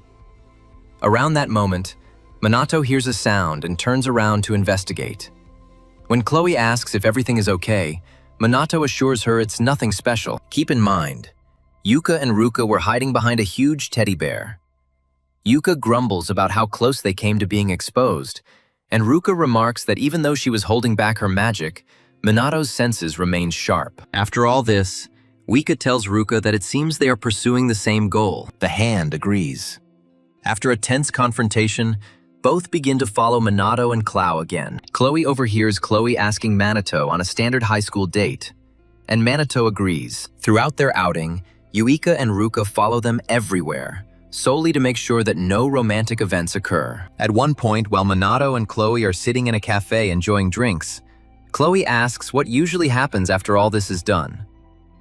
Minato replies that it depends on the circumstances, but usually people talk, socialize, have dinner, and then go home. By this point, Wick and Ruka are tired, as they can't see much from their hiding place. Chloe then admits that she finally understands what a standard date means, but questions the purpose of engaging in all of this activity. She asks if she's missing out on something, because just going for a walk and having dinner doesn't mean anything to her. Minato explains that it's not the actions themselves that matter, but the company. When you're with the right person, even a simple walk becomes meaningful. That's why moments spent with someone dear to you have weight, even if they seem meaningless. Chloe then asks if that is the definition of a date, and Minato confirms that is his point. With these words, he asks Chloe if the time they spent that day had any meaning to her. Chloe replies that she thinks it did. As soon as Minato expresses his joy, Chloe notices that while her words and actions sometimes frighten people, he never seems shocked. Touched by his acceptance, she blushes and calls him a wonderful person. Unfortunately for Yuika and Ruka, they overhear this and begin to panic, fearing that Chloe might also have feelings for Minato. Minato, deeply touched, tells Chloe that he is deeply flattered. By this time, the cafe patrons have noticed them, so he suggests that they leave, and Chloe agrees. After walking a short distance, they finish their date. Chloe thanks Minato for making this day meaningful. She then asks if they can meet again in the future. Minato replies that he doesn't mind. He wants to get to know her better. Hearing this, the two eavesdroppers gasp, their hearts breaking slightly. Meanwhile, Chloe praises his confidence and admits that she feels the same way. With these words, the couple says goodbye and goes their separate ways. Watching them leave, Yuka and Ruka are shocked that Minato actually said such words to the girl. As for Minato, he probably ignores the Mizuha sisters and keeps his eyes on Chloe, hoping to see her true nature as soon as possible. The next day, in the SMT briefing room, Ryuji was waiting for Shida along with the others. He asked Minato how his meeting with Chloe went. After confirming Ryuga has no ulterior motives, Minato declares that he doesn't consider this a date, as their activities were limited to walks, shopping, and tea. Although Ryuga admits that this is the very definition of a date, he remains silent, allowing his stern superior to do the talking. Soon after, the boys noticed some friction between the Mizuha sisters and Chloe, who was engrossed in a conversation with Sonata, and Ryugi hoped that Minato's outing wouldn't provoke any conflict. He warns his companion to avoid trouble, but Minato, who has the social skills of a cockroach, is confused. Shido soon arrives and everyone settles in. To bring the team up to speed on the current situation, Shido reports that monster-related deaths have dropped sharply recently. Moreover, after the dissolution of BR, there was a proportionate reduction in the illegal activities of mages, and the shadow assassins in Chrono have ceased all activity for some time. Sonata scours online forums and informs the team that public interest has also faded, despite the initial excitement. Based on Sonata's data, Minato concludes that law enforcement can now handle most illegal incidents involving mages, suggesting that shadow assassins may still be lurking. Despite the positive changes, Minato cautions the team against becoming too complacent. Their training regimen will intensify from now on. Later that evening, Minato rests in his bed. He is considering strategies to improve cooperation between the SMT and the Magic Nobles. Suddenly, he receives a phone call from Leone. She is at her home preparing food, wanting to pass on the intelligence she has gathered about Mumu to Chloe and Takigami Shizuku. With Minato's approval, Leona starts with Chloe, revealing that Chloe is not Hifumi's biological daughter, but rather his stepdaughter. Although she became his stepdaughter only a few years ago, her parents allegedly died in a serious road accident that coincided with Chloe Hifumi's adoption. Minato then asks if Chloe transferred from another magic academy, and Leona confirms that she did, around the same time she joined SMT. Although Chloe's strength is officially rated as above average, Minato, after seeing her effortlessly pass his training, realizes that she possesses much greater power. He notes that she appears to be a serene person with a distinctive presence and appearance that sets her apart. Before answering, Leona puts her phone down to call Kai to help set up the table, cautioning him against rushing due to his ongoing recovery. Minato just smiles. He listens attentively to the laughter of his brother and sister. Returning to the discussion, Leona expresses regret at the interruption and turns her attention to Takigami Shizuku, revealing that Shizuku has a daughter and a young granddaughter who have not been seen recently. Minato asks for details. Leona states that there are rumors that they have moved abroad. This is the information she received. At this point, Minato briefly interrupts their conversation to greet the Misuha siblings upon their return, then retreats to his room. Continuing the conversation, Leona asserts that the rumor about moving abroad is unconfirmed and seems suspicious to her. When Minato asks if she suspects the rumors are fabricated, Leona admits uncertainty and the possibility of error. Nevertheless, she promises to look into the matter further, and Minato thanks her for her assistance. After a brief exchange of pleasantries, they end the call. Immediately after this, Kai asks if Leona had spoken to Chrono before. Leona, puzzled, asks why he decided so. Kai informs her that it is because of her obvious joy. She ruffles his hair and continues her evening meal. The next day, the Tokyo Police Chief Superintendent summons Takigami for a secret meeting, tasking her with further investigation into Kusanagi Minato. He warns that without understanding the origin of Minato's power, the police department will become irrelevant. To his surprise, Takigami agrees. The elder asks why Minato always seems so relaxed around her. Knowing he can't reveal the true reason, Takigami fabricates an answer, suggesting it may be due to her age and his compassionate nature. GS remains indifferent, but nevertheless accepts her explanation. He reminds her that they have come too far to back out now. Having no alternative, Takigami agrees and begins his new mission. At the same time, Minato is collecting SMT at the training ground. They attend their regular training sessions. Just as he is about to begin, Shido appears, apologizing for the interruption, and informs him that a contingent of United States Army mages is in Japan for a conference and wishes to observe the SMT training. Yuka, Ruka, and the others exclaim in amazement, not understanding why the Americans, who are known for their first-class magicians, would show interest in them. However, Minato notes that America's standing was not as high when he was Ichikame, and judging by his squad's reactions, they have clearly reached the top. As it turns out, SMT's fame spread abroad thanks to their clash with Chrono. Chloe suggests that the Americans probably just want to see Minato in action. A moment later, the portals to the main structure swung open. As the Americans advance towards the training grounds, Shido quietly conveys to Minato that they are likely here to develop a strategy to respond to repeated disasters around the world, just like in the past. Upon arrival of the American contingent, their commander appears. He is powerfully built, looks like he's on stimulants, and is accompanied by his equally muscular subordinates. With minimal politeness, he directly asks the SMT why they are discussing such issues. Receiving no response, the steroid-fueled thugs unleash magical power far beyond what is needed to intimidate the port, continuing their advance on them. Soon, their hulking leader confronts the supposed captain, Kusanagi Minato, projecting maximum intimacy both physically and magically.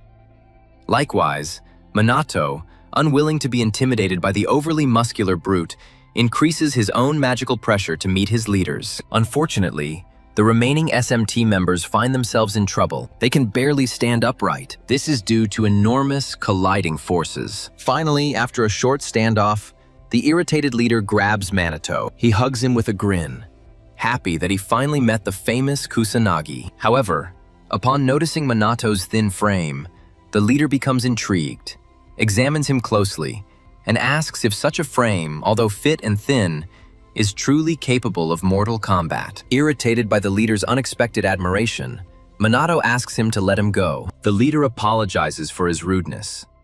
He begins by introducing himself as Major Aaron Anderson of the U.S. Army's 1st Magic Division and chief researcher at the Army Magic Institute, despite his primitive appearance. Minato suggests that such an institution should research monsters. They must also investigate disasters and magic in general. He then introduces himself as the captain of SMT. But before he can introduce the rest of the team, Aaron interrupts him, stating that he already knows their names and recognizes their high skill levels. While the team basks in praise, Minato reflects on how far behind Japan's magical research has fallen thanks to the aristocratic mages.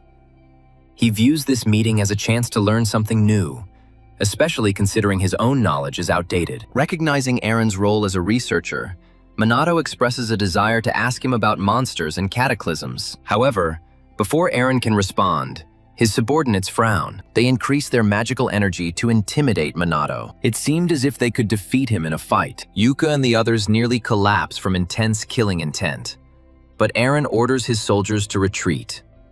He then apologizes for their actions, describing them as loyal but overly cautious guardians. To assert his superiority, Minato casually remarks that their magical pressure felt like a gentle breeze. Amused, Aaron laughs, claps Minato on the shoulder, and calls him a funny guy. Back on topic, Minato apologizes for his ignorance and asks for an explanation about the cataclysms and monsters, as well as Aaron's latest discoveries. Aaron explains that it's still in the theoretical stage, but they suspect that the monsters are living magical entities, and the cataclysms are the events that bring them to Earth. They discovered that cataclysmic zones are imbued with a magic distinct from human magic. Although they had previously relied on the red sky as an indicator, evidence only emerged recently. They confirmed that since the sky magic matches the monster's magic, these creatures must be made of magic. Their disintegration into particles after death only reinforces this, because despite their animal-like behavior, they lack biological functions such as excretion or reproduction. They are simulations of life. Minato then asks why the monsters are attacking people. Aaron states that there's no definitive explanation, but some theories suggest they're reacting to humanity's magic. Indeed, numerous disasters have been associated with the awakening of individual magical abilities. Thanks to improved detection devices, they have recently discovered that disaster magic lingers in the air even after the event has ended. The same phenomenon occurs with the death of monsters. Both release magic into the surrounding environment. Therefore, the particles observed during a monster's death are essentially its form dissolving into pure magic. Hearing this, Uika recognizes in this exactly what Minato once conveyed to her. As she ponders his past knowledge, Minato recounts how he witnessed a monster attempting to cause a disaster. Eren admits they knew about the incident, but claims the first documented disaster occurred without any visible monsters. He suggests that Minato has misinterpreted the circumstances, but Minato, trusting his intuition, disagrees. Eren further explains that powerful major demons have the ability to become strong enough to initiate disasters. When Minato questions his sincerity, Eren details that they once explored this hypothesis by allowing the Calamity Boss to survive. The monsters continued to spawn until they reached a set number, and then stopped. If one was destroyed, more would appear to replace that identical number. However, the intensity of the surrounding disaster magic did not increase. From this, they conclude that the occurrence of disasters may correlate with the monster's strength, although leaving them unchecked is dangerous. Nevertheless, once this hypothesis is verified, the boss should be defeated. Ultimately, Minato determines that nothing has been confirmed. Nothing has been confirmed. With these words, Eren changed the subject and praised Minato's formidable magic, begging him to examine his physique. Naturally, Minato rejected such a stupid request, which made Eren pout and call him unkind. After some light banter, Minato asked if Eren knew anything about aristocratic mages. Eren replied that he knew about as much as Minato did. 50 years ago, when American mages remained weak, Japan suddenly stopped sharing intelligence or aid. Minato suggests that this is because prominent aristocrats monopolized information. Minato would like to thank Eren for the extensive information provided. However, Eren insists that this is the least he can offer, as America is forever indebted to Ichami, Minato, and Japan for their assistance during the global disaster. Sensing that Eren was still withholding information, Minato pressed him, and Eren finally admitted that he had gone to Japan solely to witness Minato's power firsthand. Shido is confused and asks why Eren said it was for an important meeting. Eren dismisses any concerns about a pointless meeting full of clueless VIPs. Before Shido can complain, Minato assures them that it's okay as long as no one talks about it. Entertained, Eren declares himself a fan of Minato's determination and encourages him to give it his all. After further taunting, Minato, seeing this as an opportunity to gauge America's current magical power, orders the muscular major to demonstrate his abilities. First, Eren challenges Minato to fight his subordinates. Yuika, finally fed up with Eren's arrogance, informs him that if he pits his subordinates against SMT, they will be forced to fight. Hearing this, Eren politely asks them to put aside any perceived advantage they may have. When asked about the reason, he tells Yuika that their only target is the strong. So, unless they all reach Minato's level, Eren advises the rest of the SMT members to refrain from participating. Around this time, Yuika begins to sulk. However, to boost their morale, Minato orders his squad to watch the fight closely, considering it a valuable chance to learn how to fight other mages, given their superior experience in fighting monsters. Pleased with their captain's statements, the SMT members stand at attention and watch the competition intently. Eren, who initially dismissed the SMT members as nothings, now recognizes their true discipline by observing their behavior. The arena is ready. Minato and Eren's forces are preparing. This is the most significant training fight of their careers. At Eren's signal, the practice match begins, and the American mages instantly converge on Minato, dodging his blows and surrounding him in the blink of an eye. Seeing the American mage's quick actions, Yuika exclaims in amazement. She suddenly realizes that not only did they instantly rush towards Minato, but they also closed the distance without using any magic. Meanwhile, Minato praises their agility. He immediately dodges a lunge and a crushing blow from one of Eren's mages. Realizing that the Minato is out of reach, the mage quickly casts a spell and begins close combat using wind magic. Minato dodges again. However, before he can strike back, the others attack him with fire, water, and lightning spells. Minato skillfully dodges each attack, creating a safe distance from Eren's forces, or so he assumed. Just when he feels he is out of danger, another soldier rushes forward with a swift knee strike. Minato is stunned by the soldier's incredible speed. However, he manages to parry the blow using his elbow. Having survived this attack, the remaining soldiers unleash a barrage of elemental magic on him. Minato then deflects all incoming attacks with his 4th tier null magic, a powerful barrier of high magic. Amidst the ongoing clash, Uika and the others express their amazement as the American mages corner Minato. Uika specifically notes that while the soldiers' spells lack complexity, Their sheer destructive power is so immense that Manato's defenses may not be able to withstand the strain. Furthermore, by observing the astonishingly fast casting of spells, Wick and her companions finally comprehend the formidable power of the American Mage Corps. During a brief lull in the fighting, Minato begins by acknowledging the superior combat training of the American military. He then turns to the SMT, explaining that in magical duels, large-scale, high-power spells are rarely used unless both opponents are exceptionally skilled. Typically, encounters occur at close range because the actual process of casting spells takes a significant amount of time. Even for two elite mages, close combat is typical due to this limitation. After completing his lesson, 3 warriors simultaneously attack him with fire, electricity, and water. Minato dodges all of them. Everything is as usual. When Eren realizes that Minato has previously taught his students, he misinterprets it as bragging and expresses his disapproval. To stop this shameful spectacle, Eren gestures to his troops to end it quickly, but soon after, he is puzzled when they still can't get in. Minato continues to dodge every attack. Eren finds it strange that after everything that was thrown at him, Minato remains completely unharmed. The American soldiers realize that not only can they not hit him, but they have never met an enemy like Kusanagi Minato. When they start to despair, Minato praises them for their hard training. He finds their mental toughness to be excellent. Minato praises their excellent fighting skills. To reward them for demonstrating their talents, Minato decides to increase his intensity. He increases his magical energy just enough to match theirs. While the soldiers lack the resolve to act, Minato charges forward and takes down each of them, incapacitating them all at once, impressing Eren and the other SMT members. After witnessing Minato completely destroy his soldiers as if they were made of paper, Eren admits that he never imagined that a simple student from a once complacent nation could achieve such power. Remaining modest, Minato declares that Eren's soldiers performed admirably. Although flattered by the compliment, Eren realizes they were completely outmatched.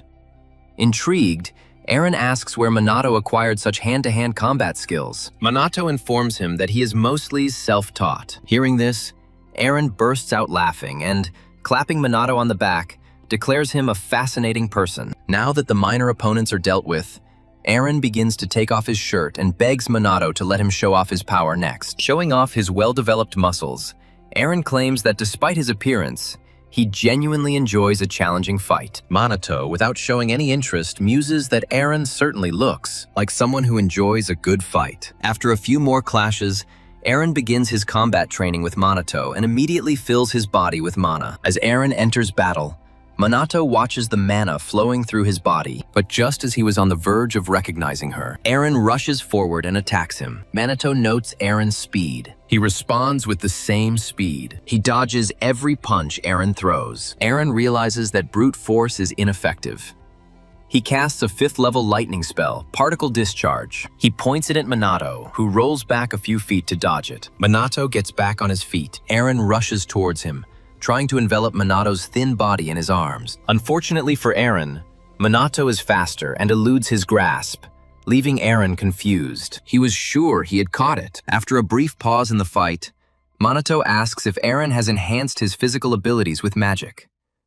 Eren confirms, pleased that Minato has noticed. He claims that this method is his own invention, attributing it to recent advances in mana quantification and sensory apparatus. America, he claims, is paving the way for unlimited control of magic, and his technique is part of that endeavor. Just as Eren prepares to pronounce the spell's name, Minato interrupts him, revealing its true name, Mana Artes. He then unleashes his own version, significantly superior to Eren's. Eren instantly recognizes this as the same spell Minato used against Chrono. Now convinced of Minato's superior magical power, Eren considers himself lucky to have met such a man. Although it took years to create such a spell, Minato seems to master it with absolute ease. However, Eren doesn't dwell on it. He just wants to fight. When the duel resumes, Minato reflects on his surprise at seeing Eren use Mana Artes. He never expected anyone else to be able to replicate the same technique. But considering how everything turned out, Minato gathers his courage to enjoy the confrontation. The second round begins. Minato rushes at Eren with incredible speed. They simultaneously strike each other in the body. Minato unleashes a series of quick attacks, but Eren blocks most of them. Meanwhile, Yuika and the rest of the SMT, struggling to keep up, are overwhelmed by the ferocity of the battle. Even the usually unflappable Ryuga questions the limits of Minato's strength. Despite being a classmate, Minato possesses a deep understanding of magic and honed skills, effortlessly defeating high-level opponents. Recalling Minato's duel with Chrono, Ryuji notes that Minato now surpasses the US Army Major not only in sorcery, but also in hand-to-hand combat. With that, he asks the million-dollar question: how the hell does that scoundrel do it? Around this point, Yuika, who had been feigning ignorance, finally admits that Minato is overly powerful. She was once convinced that with hard training they could close the gap. She believed that they would be able to catch up with him. However, after seeing him effortlessly defeat elite mages, she can no longer imagine a future where they are equals. Silently, Yuika continues to watch as Minato, her commander, delivers relentless blows. Even when Eren tries to counterattack, Minato parries every attack. At one point, Minato delivers a powerful blow. This sets Eren back. Exhausted, Eren falls to his knees, gasping for breath. When Minato advances, Eren finally admits defeat in the match. He tells Minato that their battle is not a competition, admitting that he has rarely met someone so strong. He begs Minato to visit the United States, stating that he will always be welcome. Minato accepts this with a handshake, promising to visit if the opportunity arises. After this, Eren takes his coat and says goodbye to Minato and SMT. The moment they leave, the SMT team erupts in celebration of their captain's triumph over the US Army's Magic Corps. However, Ryugi, Yuika, and Ruka remain silent, feeling defeated.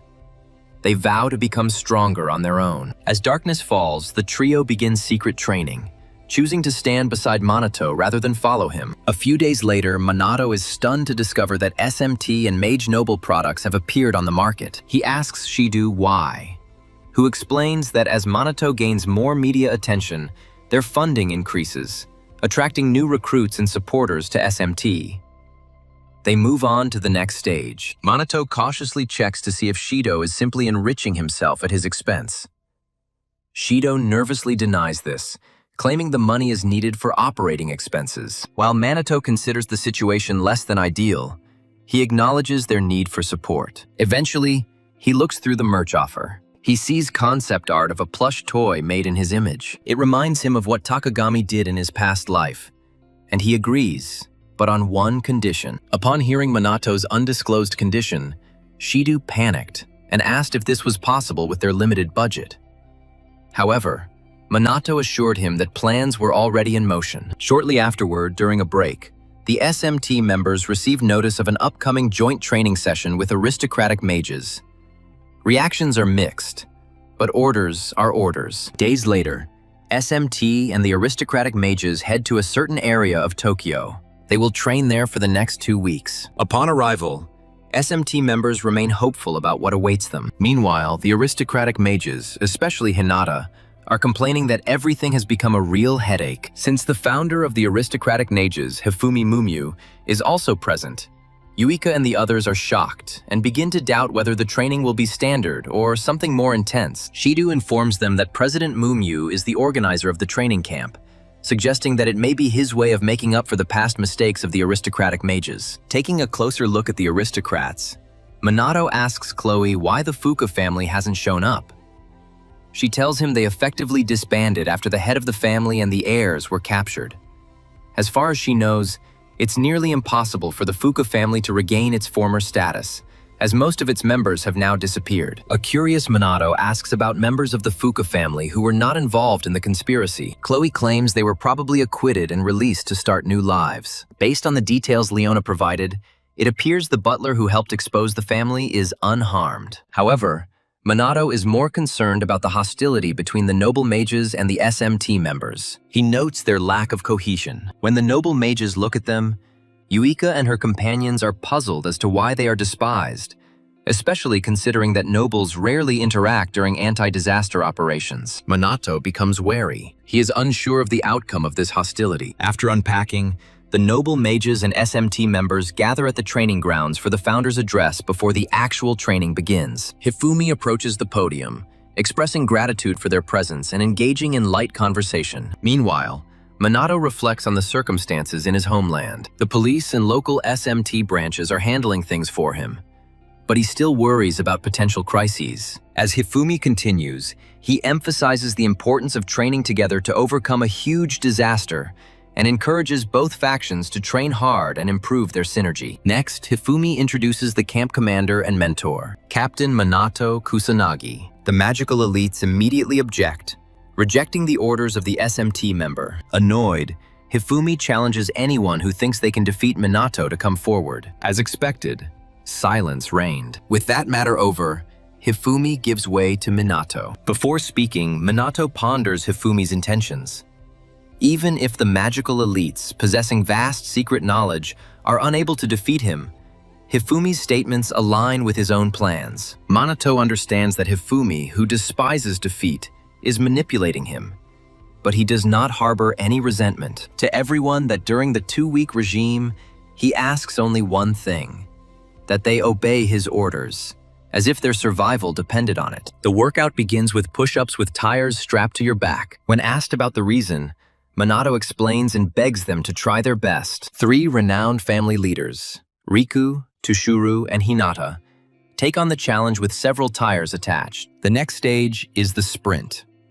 Minato warns them against shirk and urges them to run with genuine diligence. During the final sprint, the heads of families put in maximum effort while maintaining their competitive spirit. Yuiko watches in amazement, amazed that the nobles are actually following Minato's instructions. After the sprints, Minato gives them a short break. The pause lasts 5 minutes. Several magical nobles begin to grumble, insisting that the training is pointless, while several SMT members defend their captain.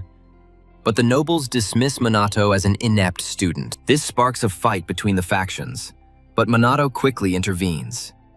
He instructs the noblemen who provoked the conflict to obey orders and advises the SMT member to be patient for now, if he truly trusts him. With this, calm is restored. Minato catches a glimpse of the deep animosity lurking between the two factions. Realizing they still have the strength to squabble, he decides to intensify their training.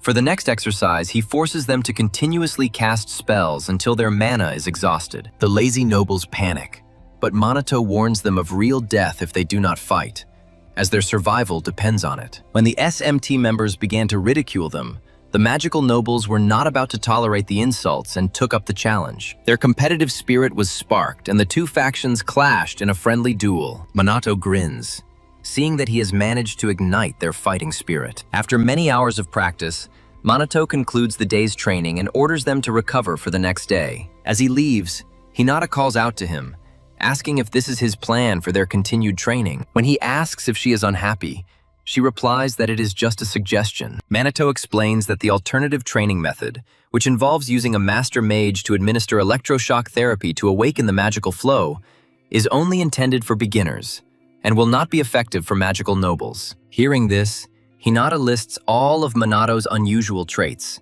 his magical power, his high-level spells, and his ability to use them without verbal components, then asks about the source of his immense power. Minato recalls his grueling training sessions. He claims not to know of any alternative methods. To this, Hinata tells him to forget about it and leaves. Meanwhile, Riku apologizes on her behalf. As Minato watches them go, he begins to wonder how he gained such immense power. The first cataclysm triggered his awakening, but since then, he has not met anyone who could match his strength. The deeper he delves into thought, the more he questions the very reason for his impressive strength. Unable to find an answer now, Minato gives up trying to uncover the origin of his power and continues his normal routine. Continuing with the same regimen over the following days, the aristocratic mages become tired, questioning the value of the dog-like daily training. Receiving no answer, one compares the rigorous training to military exercises, while the other laments the lack of visible progress despite days of effort. They collectively decide that Captain Kusanagi was simply bragging. To prove them wrong, Minato sends them all to the magic chamber to measure their magical power. Along the way, the aristocrats make fun of Minato for wasting his efforts. They have strong doubts about any changes in their magical potential after only a few days of stress. As a result, one of them undergoes a measurement of his magical power. He is amazed to find a 33% increase in his magical power in just a few days. Minato watches the surprise reflected on the faces of the aristocratic mages. He assures them that they will become even stronger over the next 2 weeks if they train hard. From that very moment, the aristocratic mages began to take Manato's training program seriously. Manato watches this. For them, these amazing results in just a few days seemed incredible. They realized that they would gain even greater power if they put in the effort. This was supposed to happen within the next 2 weeks. Overjoyed to finally see the aristocrats dedicating themselves to their work, Minato ups the difficulty, forcing everyone, both aristocratic mages and SMT members, to cast spells until they can't continue. At one point during the session, the SMT members reach their limit and complain of exhaustion. Just then, the aristocratic mages, still full of power, call SMT careless and declare them inferior. Outraged by the mockery, the previously tired SMT students regain their strength and, unwilling to give in, resume training. By this point, Ruka and her brother are quite happy. They watch as both factions become inspired. A lively competition begins to form. While Minato was smiling and chatting during training, he suddenly cast a fire spell and then vowed to increase the intensity of the training, especially for the pair, seeing as they had time for idle chatter. A few hours later, it was time for lunch. While eating, a group of noble mages discussed how effectively their magic had been working lately. Their spell ranks, magic reserves, and even spellcasting speed increased significantly in just a few days. One of them even admitted that he managed to shorten his spellcasting thanks to Minato's mentorship. Confused, they came to the realization of their mistake. Kusanagi's power was truly formidable. If he can achieve such results with them, imagine the potential growth for SMT members. Around the time they admitted this, 2 SMT operatives overheard their conversation and boasted about the Minato's incredible abilities. Faced with reality, the noble mages were forced to admit their defeat, although some continued to claim that their chief mage was superior to Minato. In any case, both the SMT operatives and the noble mages began to get closer, and Minato, who was also present in the dining hall, was pleased with the positive turn of events. Eventually, the lunch break came to an end, and Minato sent everyone back to training. Based on their progress, he assessed that everyone was working superbly. Their magic had advanced. As for Mum Yu, she's late.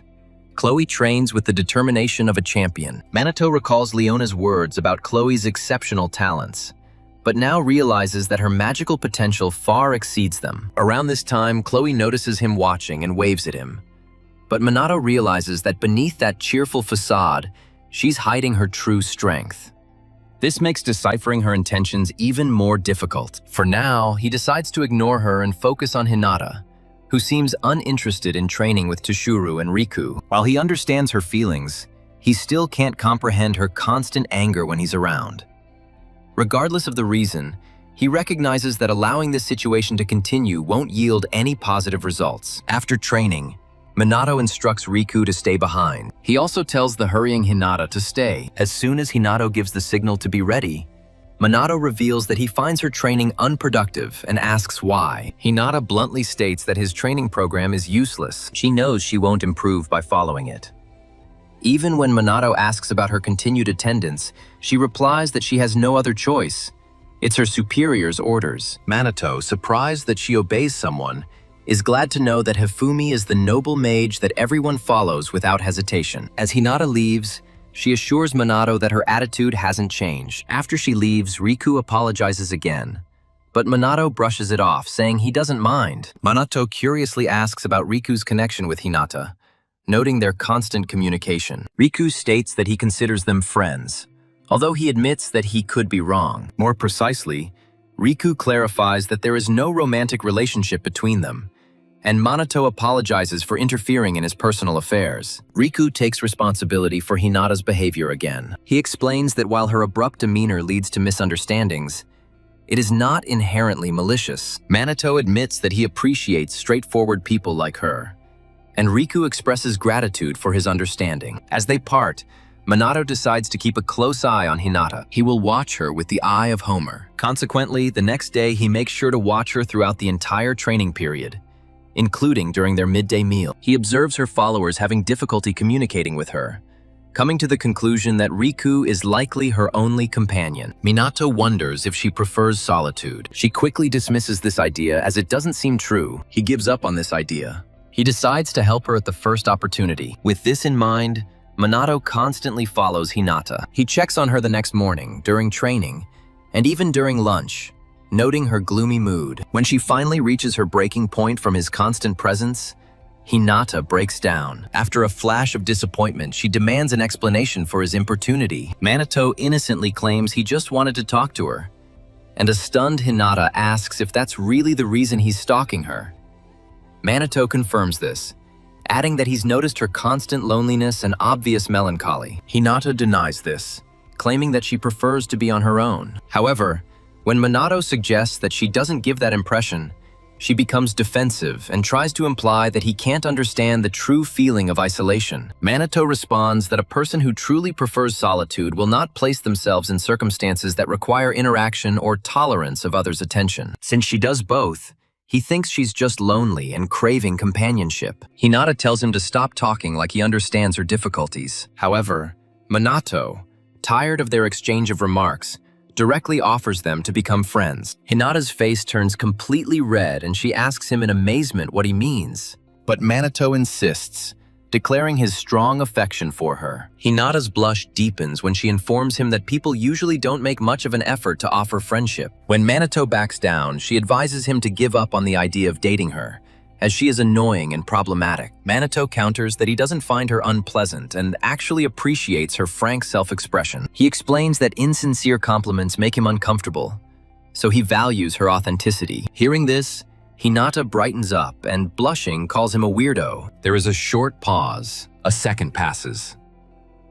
Then, silence. And then she comes to her senses and, burning with shame, declares that she will never become his friend. When she leaves, Minato realizes he has been rejected and continues his business, ignoring Chloe, who has been listening nearby. In the next scene, the training continues. While Tushar is training, Minato notices his hesitation with magic and stops the session for a break. Having assembled the group, he praises their diligence, noting that everyone is beginning to hone their abilities. He then sees the Misuha sisters surrounding their father, Tushiru, and watches them. When the girls approach him, Yuika and her sister ask their father to have dinner with them after practice, as they haven't spoken in a while. Unfortunately, their stern father declines their invitation, claiming that he still has things to do. After he leaves, Minato appears and makes some comments about how Tushar remained the same even after their breakup ended. Yuika says their father wasn't always like this. Minato wonders what has changed. She explains that he used to be kinder and more involved in their lives. However, after their mother's death, he became withdrawn. He became silent. He stopped communicating with them and was constantly busy with work. Ruka adds that he understands their father's feelings. After her mother's death, she felt the need to become stronger to protect Yuika.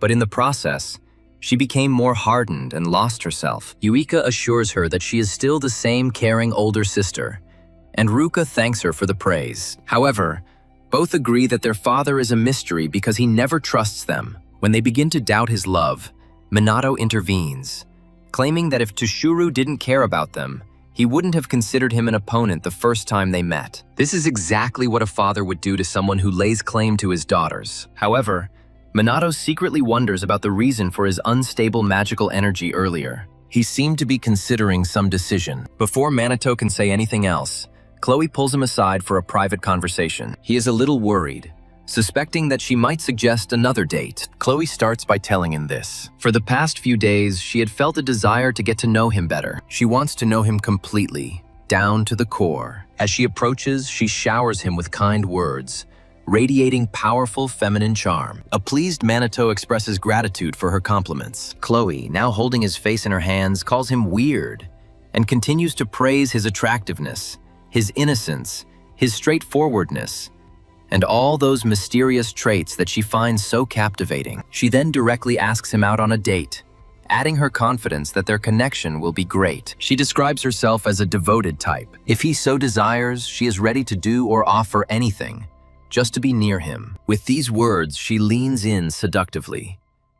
Then she asks if he wants to share their existence together. In response, Minato apologizes for hurting her and informs her that he has no intention of building a relationship in the near future. Despite her disappointment, Chloe accepts the rejection with grace, smiling and noting the sadness that they can't be together. She then concludes her business with Minato, leaving him to recover from their interaction. Soon after, Minato returns to the training area and finds Riku and Ryuga chatting like old friends. Shocked, he asks the Misua sisters how their connection formed so quickly. Duika explains that their training created a bond between the two of them. After some conversation, they decided to have a 1,000 push-up competition. After finishing their repetitions and collapsing, they rose again and cemented their friendship. Having understood the situation, Minato continues training the group for the rest of the day. After this, life in the training camp goes on as usual, and the bond between the aristocratic mages and the SMT strengthens. As the 2-week camp draws to a close, Minato gathers everyone to praise their dedication. He informs them that while training is over, it's only the beginning. They all know that a global catastrophe is looming in just a few weeks, potentially claiming many lives. However, for now, he assures them that if everyone performs their duties effectively, then disasters and demons can be dealt with. He then encourages the team, declaring that no disaster can defeat them if they maintain their fortitude. He then instructs everyone to rest and prepare before the mission begins.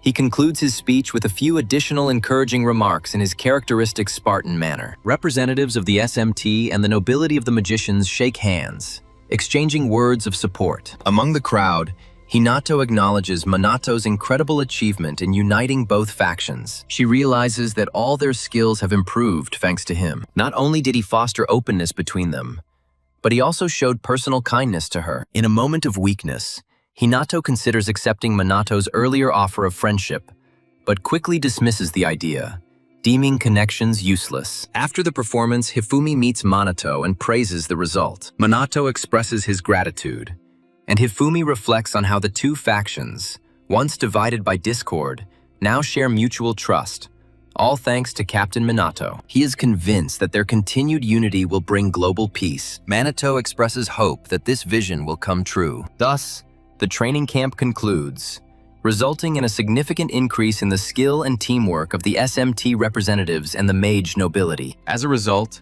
disasters in Tokyo cause far less damage, despite their constant occurrence. Indeed, records indicate the lowest documented damage figures in 50 years. As weeks turn into months, Tokyo residents speak of the continued peace they experience thanks to the combined efforts of the SMT representatives and the Magi nobility. Tokyo is no longer afraid of disasters. They trust SMT to manage any threat. In fact, their combined efforts have brought genuine peace to Japan, with the exception of the SMT members themselves. While others are resting, Minato and his squad are diligently training for the impending global catastrophe. Minato continues his stern instructions, echoing his Spartan resolve to drive home their duty to protect Japan and its citizens. During the exercise, Shido intervenes, relaying the decision of the higher-ups to recruit mages from all over Japan, including civilians, to strengthen the operation. Minato praises Shida for the information, then listens to Sonata's account of the significant disaster sites 50 years ago. She states that personnel were dispatched to all of these locations, except for the most threatening one near Tokyo Tower. Minato reassures her, claiming he has a strategy for this particular problem. Shido then privately verifies the completion of their secret agreement, and Minato reiterates his gratitude for ensuring the necessary security measures. To clarify, Minato characterizes the impending global catastrophe as unprecedented in scale, poised to affect the entire planet, not just Japan. He explains in detail that this catastrophe is not a single event, but a cascade of simultaneous disasters. 50 years ago, humanity was ill-prepared for such a dangerous challenge. However, this time, under his command and with meticulous preparation for any contingency, the outcome will be different. Addressing his subordinates, Minato reminds them that a global catastrophe is just a few days away. Until then, He orders them to recover and cherish the time spent with their loved ones. Sensing their concerns, he reassures them of their utmost readiness and inevitable victory.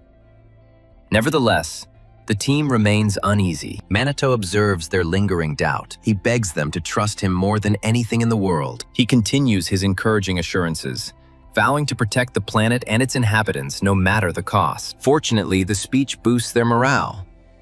The SMT team erupts in cheers, welcoming Kusanagi. They then resume their normal activities. After several more weeks of calm, the day of global catastrophe finally arrives. News agencies are urging residents to stay home. While people are getting ready, officials are taking up their posts. The constabulary also holds its posts. SMT and armed forces take their posts. When the appointed time arrives, Minato notifies his squad that disaster is imminent, and the skies begin to turn red. A global catastrophe, the event that saw Minato Ichikama meet his end, unleashes an onslaught of thousands of demons.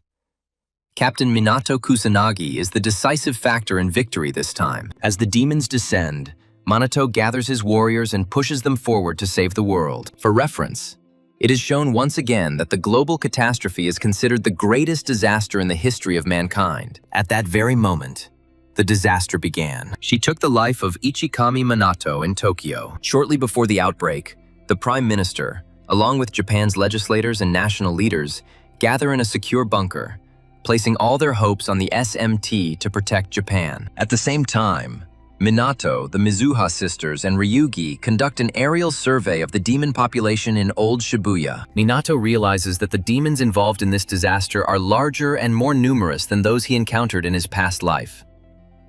The enormous magical energy surrounding him confirms this. However, he vows that this time, no one will die. As the planet's most significant conflict approaches, citizens across Japan succumb to hopelessness as the skies burn crimson. Despite their fear, they remain optimistic. They continue to remain optimistic. As the disaster officially begins, a news helicopter crew broadcasts reports to Japan, reporting that the crimson sky is expanding and demons are manifesting through the gates. Although authorities had previously attempted to evacuate residents, the correspondent expressed concerns about the huge number of demons. Demons filled the deserted avenues of Shibuya. They detonate explosives all over the metropolis. The decaying urban mass is crumbling into desolation. When Minato arrives to stop further devastation, a reporter announces his arrival to the country, ensuring that live coverage will show him destroying as many demons as possible with his null magic. As his confrontation escalates, the Mizuha sisters and the SMT squad enter the fray. Noticing them,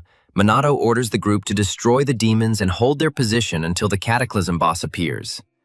He also warns them that numerous cataclysms are unfolding across Japan, advising them to conserve their magical energy from more formidable opponents. Understanding his reasoning, SMT obeys his order. Ryuji unleashes earth magic on the demons, while the Mizuha sisters cast powerful water magic spells. However, as the conflict intensifies, the squad realizes that the demons are not only increasing in number, but also becoming stronger. At this moment, they desperately need help from the magical nobility, but they are nowhere to be found. Shidu tries to contact them, but his efforts are futile. When Ruka reports that her father is also missing, Minato questions Chloe about the circumstances. As expected, she feigns ignorance, claiming to know nothing. Sanada attempts to contact other squad members, but confirms that all transmissions have been cut off. Minato had been confident in his plans up until this point. However, he feels that something is seriously wrong. Two officers burst in, announcing that law enforcement and defense forces were also experiencing communications problems, making joint operations impossible. They looked to Minato for guidance. They realized that the disaster was beyond their ability to cope without the magical nobility, and anxiety gripped the group. Shidu stressed the critical need to restore connectivity with other facilities. Sensing his subordinates' growing anxiety, Minato instructs them to remain calm, reminding them of their mission. He assures them that even without the aristocratic mages, victory is achievable if they unite. He reminds them that this is the purpose of their rigorous training. His speech reignites optimism in the squad, motivating them to move forward. With renewed determination, SMT destroys the demons. The correspondent continues his live broadcast, assuring the public that Minato and his team are making every effort. She urges viewers to remain optimistic, promising that with Minato Monat in place, the demons are doomed to fail. Minato knows that several disasters are happening throughout Japan, making this battle especially difficult without mages. However, he thinks the current circumstances can be dealt with. This is due to his careful planning. As the demons grow in number, he orders his team to remain vigilant and move forward. To destroy a large flock of demons, Minato uses his mana abilities. He strengthens his body before unleashing a series of rapid strikes. Despite being outnumbered by his opponent,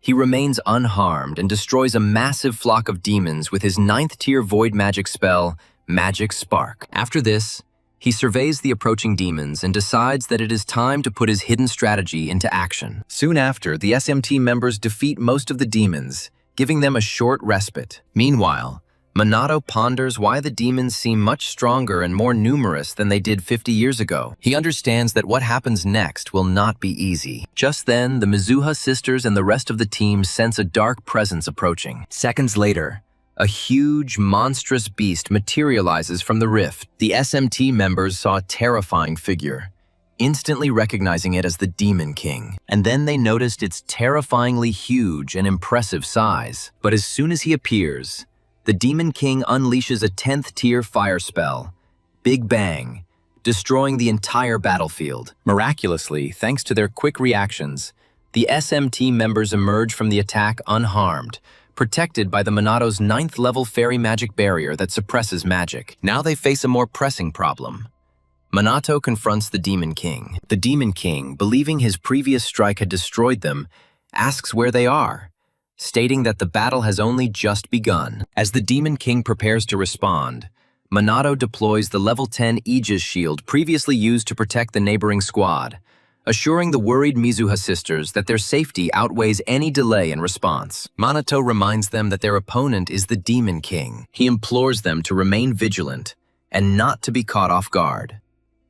Meanwhile, Chloe, also unharmed, expresses her surprise to Shido over Minato casting 2 spells at once, but Shido explains that the fairy-like spell acts autonomously, suggesting that the protective spell was likely the work of Minato himself. At this point, a confused Sonata asks Chloe if it is possible to cast 2 spells at once, further explaining that autonomous spells are highly complex techniques that allow the caster to control spells subconsciously, thereby bypassing the normal requirements and entire casting process for greater speed and efficiency. To explain it more clearly to Sonata, Chloe compares this method to innate reflexes. She notes that Minato has achieved mastery in both conscious and subconscious spellcasting simultaneously. Hearing all this, Ryuji remarks how incredible Minato is. However, he is suddenly interrupted. The Demon King rushes at them, aiming to hit everyone. As they dodge the king's first attack, the Mizuha sisters unleash their magical energies. They cast an advanced Tier 8 spell, Tide,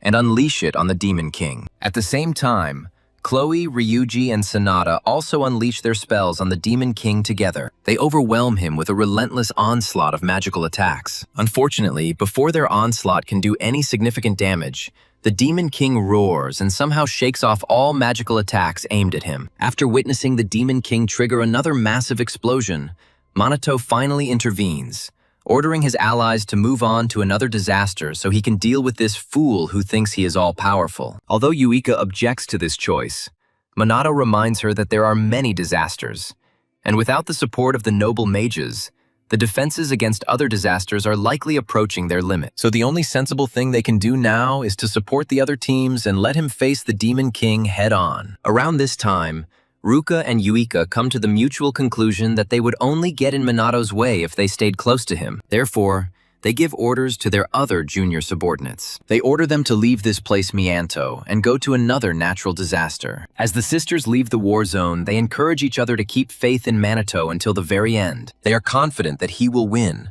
no matter what his opponent. The rest of the squad is pulled away, and Minato turns his full attention to the Demon King. He rushes at him, saying a few phrases. While the Demon King tries to defend himself, Minato constantly reminds himself to spend a minimal amount of magical energy. Subduing the Demon King is not difficult, but he needs to save the magic for his secret purpose. With this intention, He rises as high into the sky as possible. He then delivers a crushing blow to the Demon King's head with all his might. Immediately after the strike, Minato uses an 11th level holy magic spell. He releases the Holy Ray. He directs the destructive power of the beams at the Demon King. Unfortunately, the Demon King managed to dodge most of the beams. Before Minato could continue his attack, the Demon King prepared a counterattack spell. Just as the spell is about to be cast, Minato reacts at maximum speed. He increases his magical power to cast a 12th tier fire and earth fusion magic spell, Zero Earth, which turns the ground into lava by intensely heating it. With the spell active, the Demon King quickly burns to death, leaving Minato concerned about his magic expenditure, as he realizes the king is far more powerful than those he's fought previously.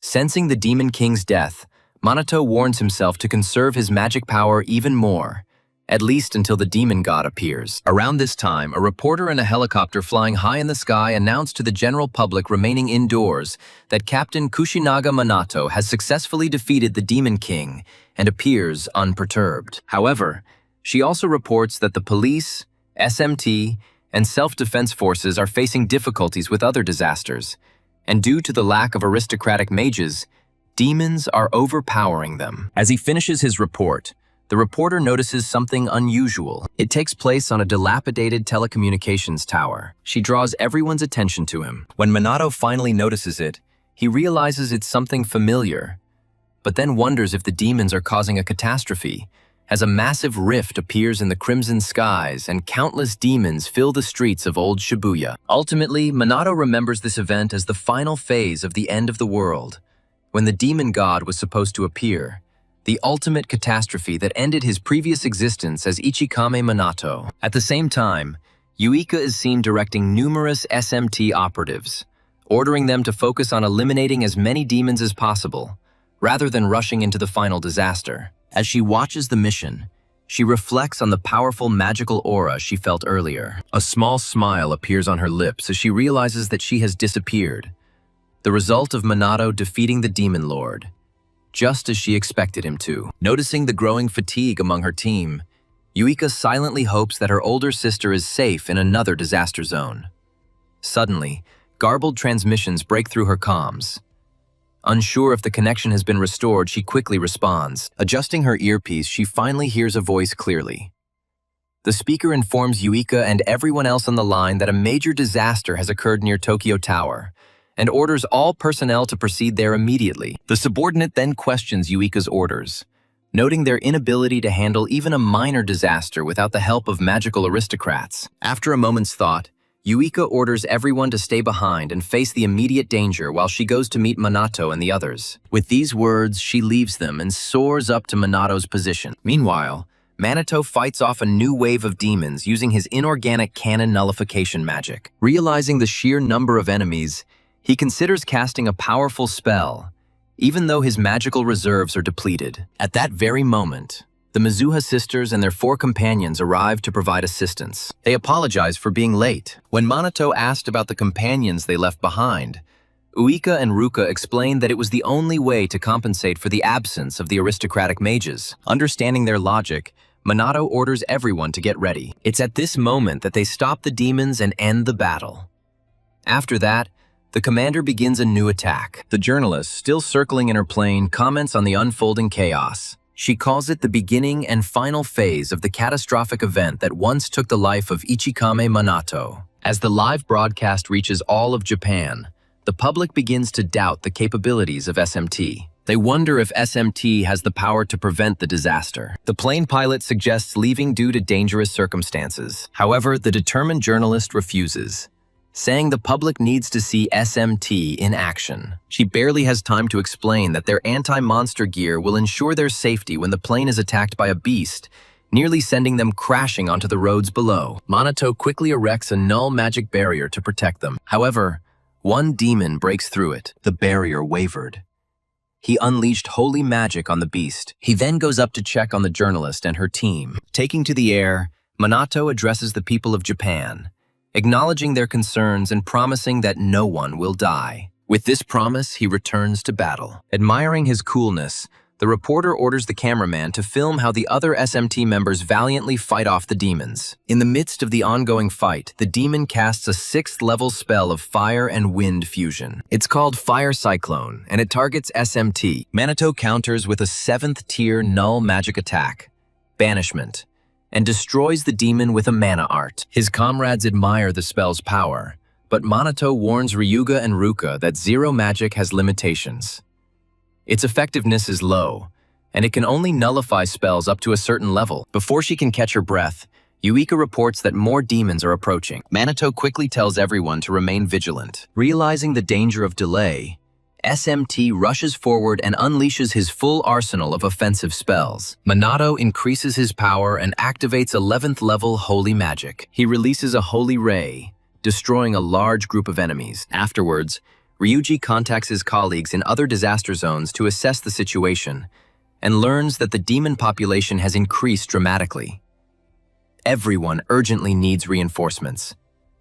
Minato mentally notes the other trouble zones. In one of the zones, several SMT members were trapped and didn't know what to do next when they suddenly saw aristocratic mages appearing. Overjoyed, they call on their fellow trainees to stop joking and offer assistance. But their relief quickly turns to horror. The aristocrat approaches one of the members and directs deadly magic straight into his face. In the final moments, an SMT member broadcasts a desperate message over the comms, informing everyone that the aristocratic mages have turned against them.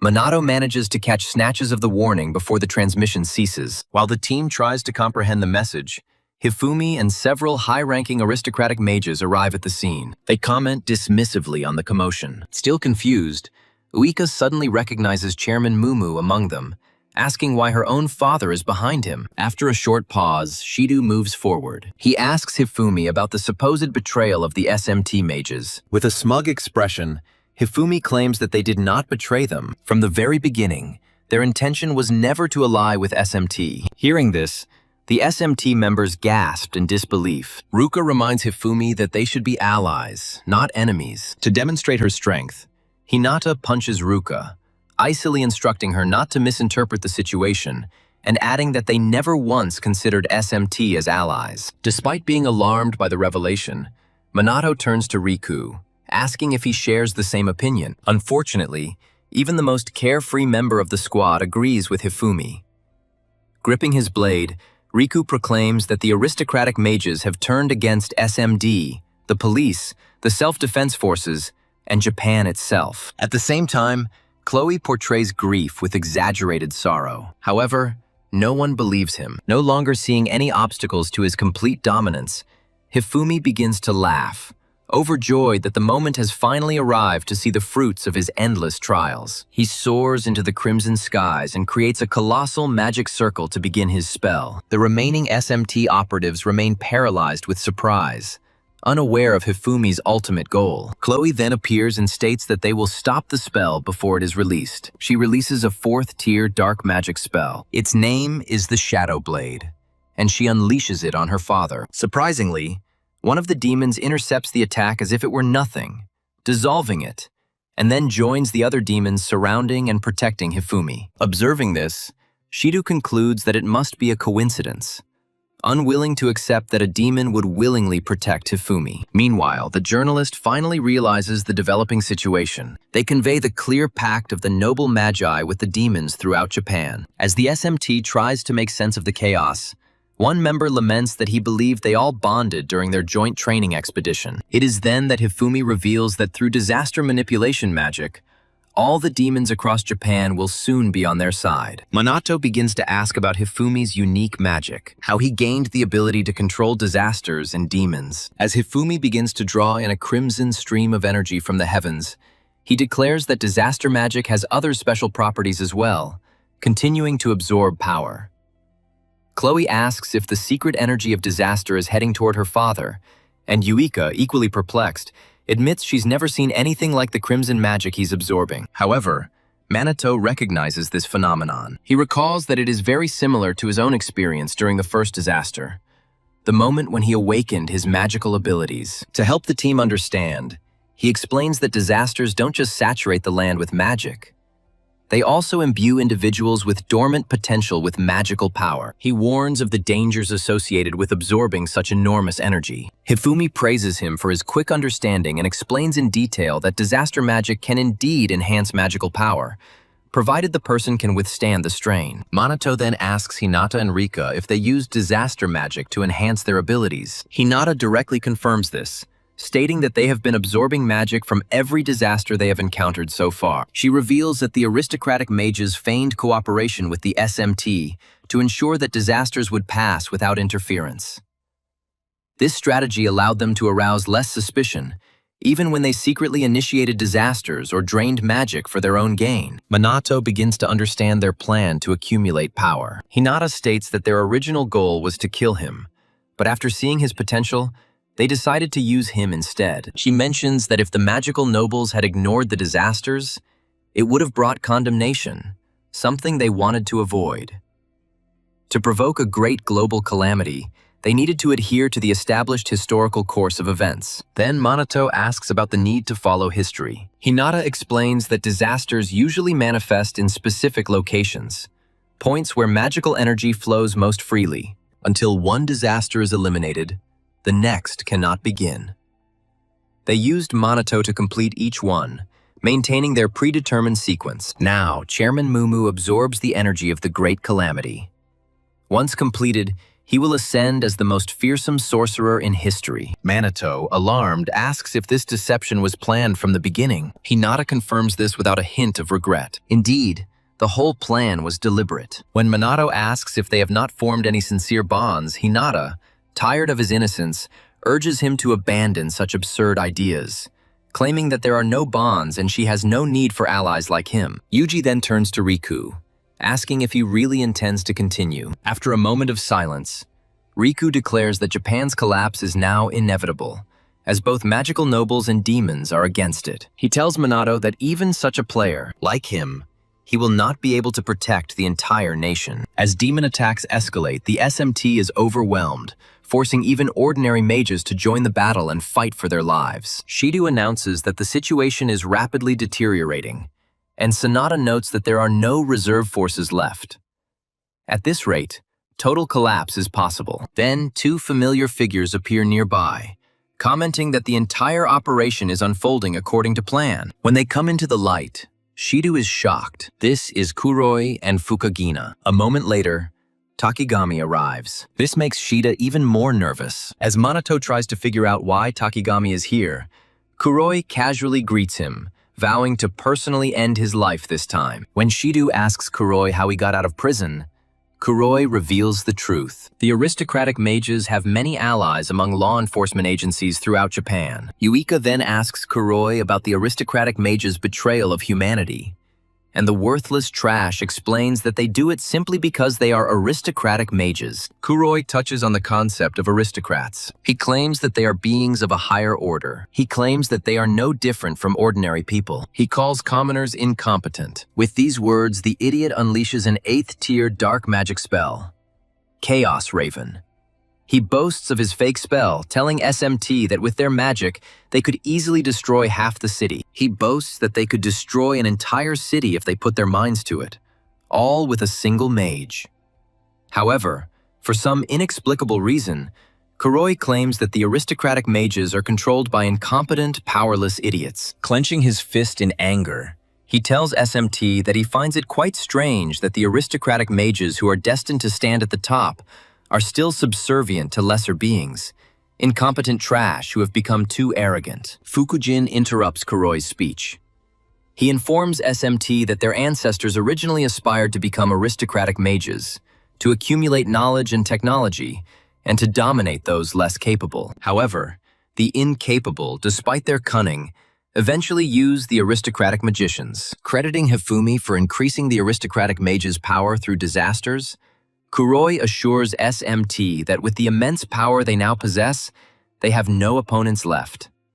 Charging their magic, both fools declare to SMT that the time has come for the aristocratic mage to rule over the absolutely incompetent. Having said this, the couple significantly strengthens their magical conclusion. The Mizuha sisters commented that they now look completely transformed. Meanwhile, Minato maintains his cool, which infuriates Kuroi. Ignoring Kuroi's outburst of anger, Fukujin expresses his anticipation of seeing the despair on Minato's face when he finally loses all hope. But then Minato turns to Takigami, asking if she had been deceiving him all this time, even when she claimed to reveal everything. Noticing that Minato is ignoring them, Kuroi completely loses control. He calls out to Minato in a rage. He pats Takigami on the shoulder, calling her a worthless piece of trash who deceives and uses others for personal gain. As the other heads of the aristocratic mage families grow tired of this spectacle, Kuroi puts an end to the empty talk and begins the true disaster with Fuka. Almost instantly, a swarm of demons rushes past the SMT. Shido, spotting them along with the others,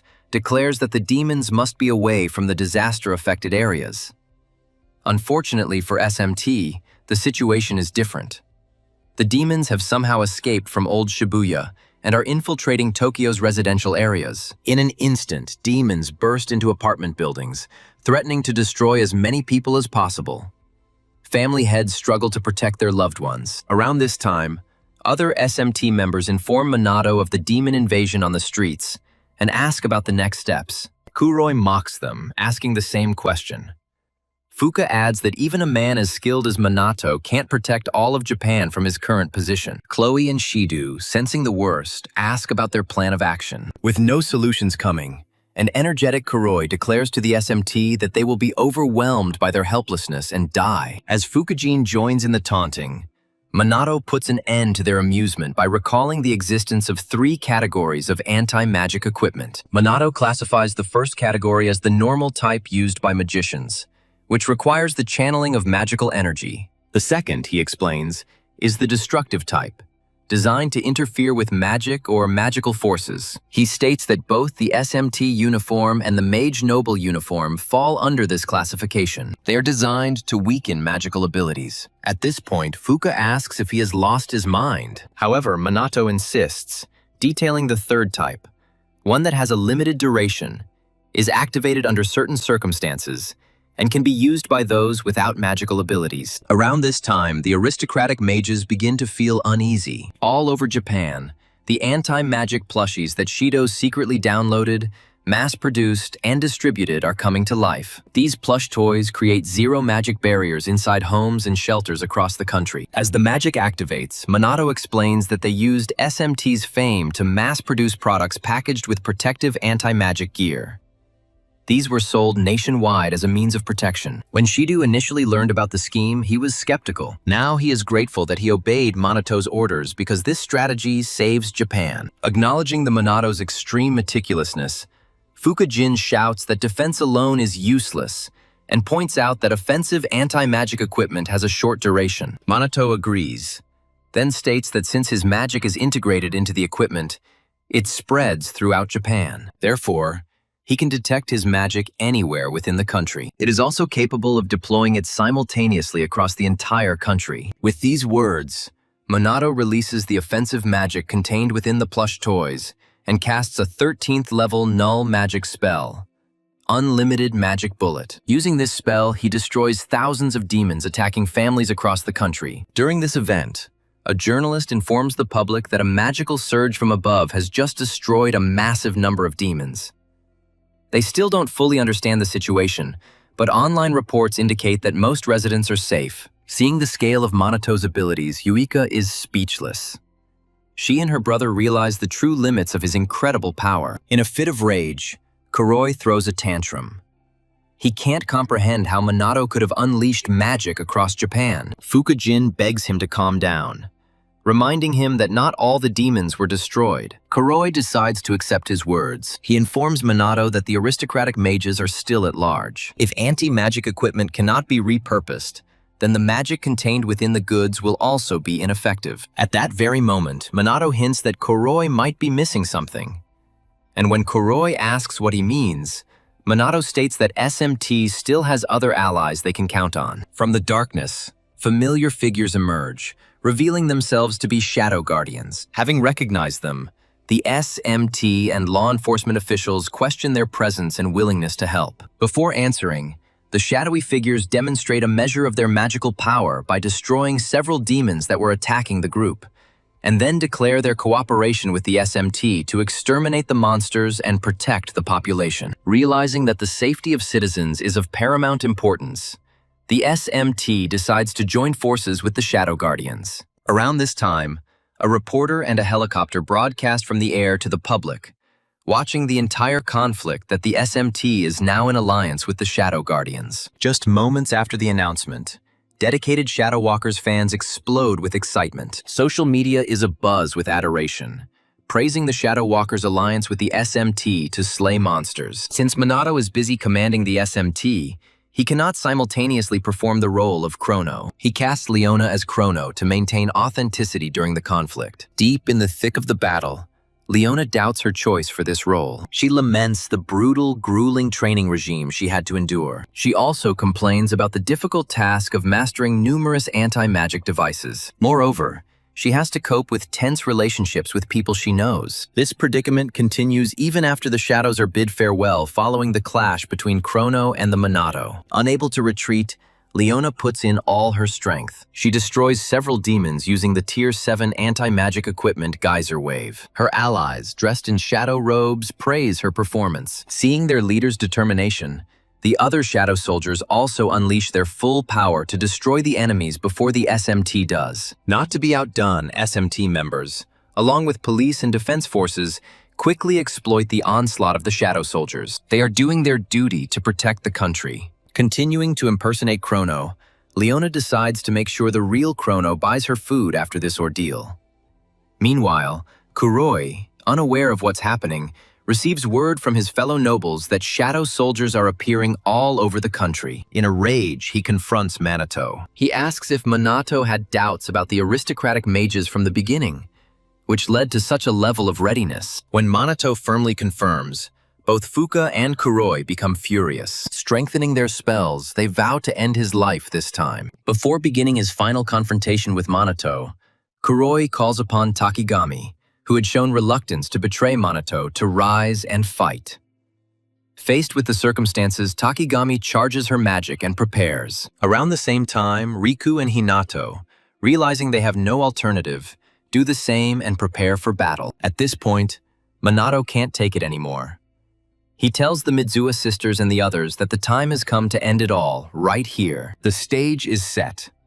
The clash between the elite SMT squad led by Minato and the aristocratic mage led by Kuroi Akuto begins. This titanic confrontation will determine the outcome. For her first move, Kuroi unleashes a 5th-tier dark magic spell, Night Raid. He uses his stealth to get around Yuika, intending to eliminate the weaker fighters first. Just as Minato prepares to rush in and cover her, Hinata suddenly materializes and delivers a powerful punch to his jaw. Luckily, just as Kuroi is about to strike the unsuspecting Yuika, her sister Ruka pushes him away with a 6th-tier water magic spell, Raging Torrent. Yuika expresses gratitude to her sister, but Ruka advises her to remain vigilant, as the conflict is far from over. Meanwhile, Minato withstands Hinata's attack by activating a small null magic barrier at the point of impact. Before he can recover, Kaiichi Riku comes down. He tries to cut Minato's stomach with his magic-infused sword. Effortlessly dodging, Minato becomes enraged. He delivers a split kick, hitting both attackers. He hits both of them in the stomach at the same time. Freed again,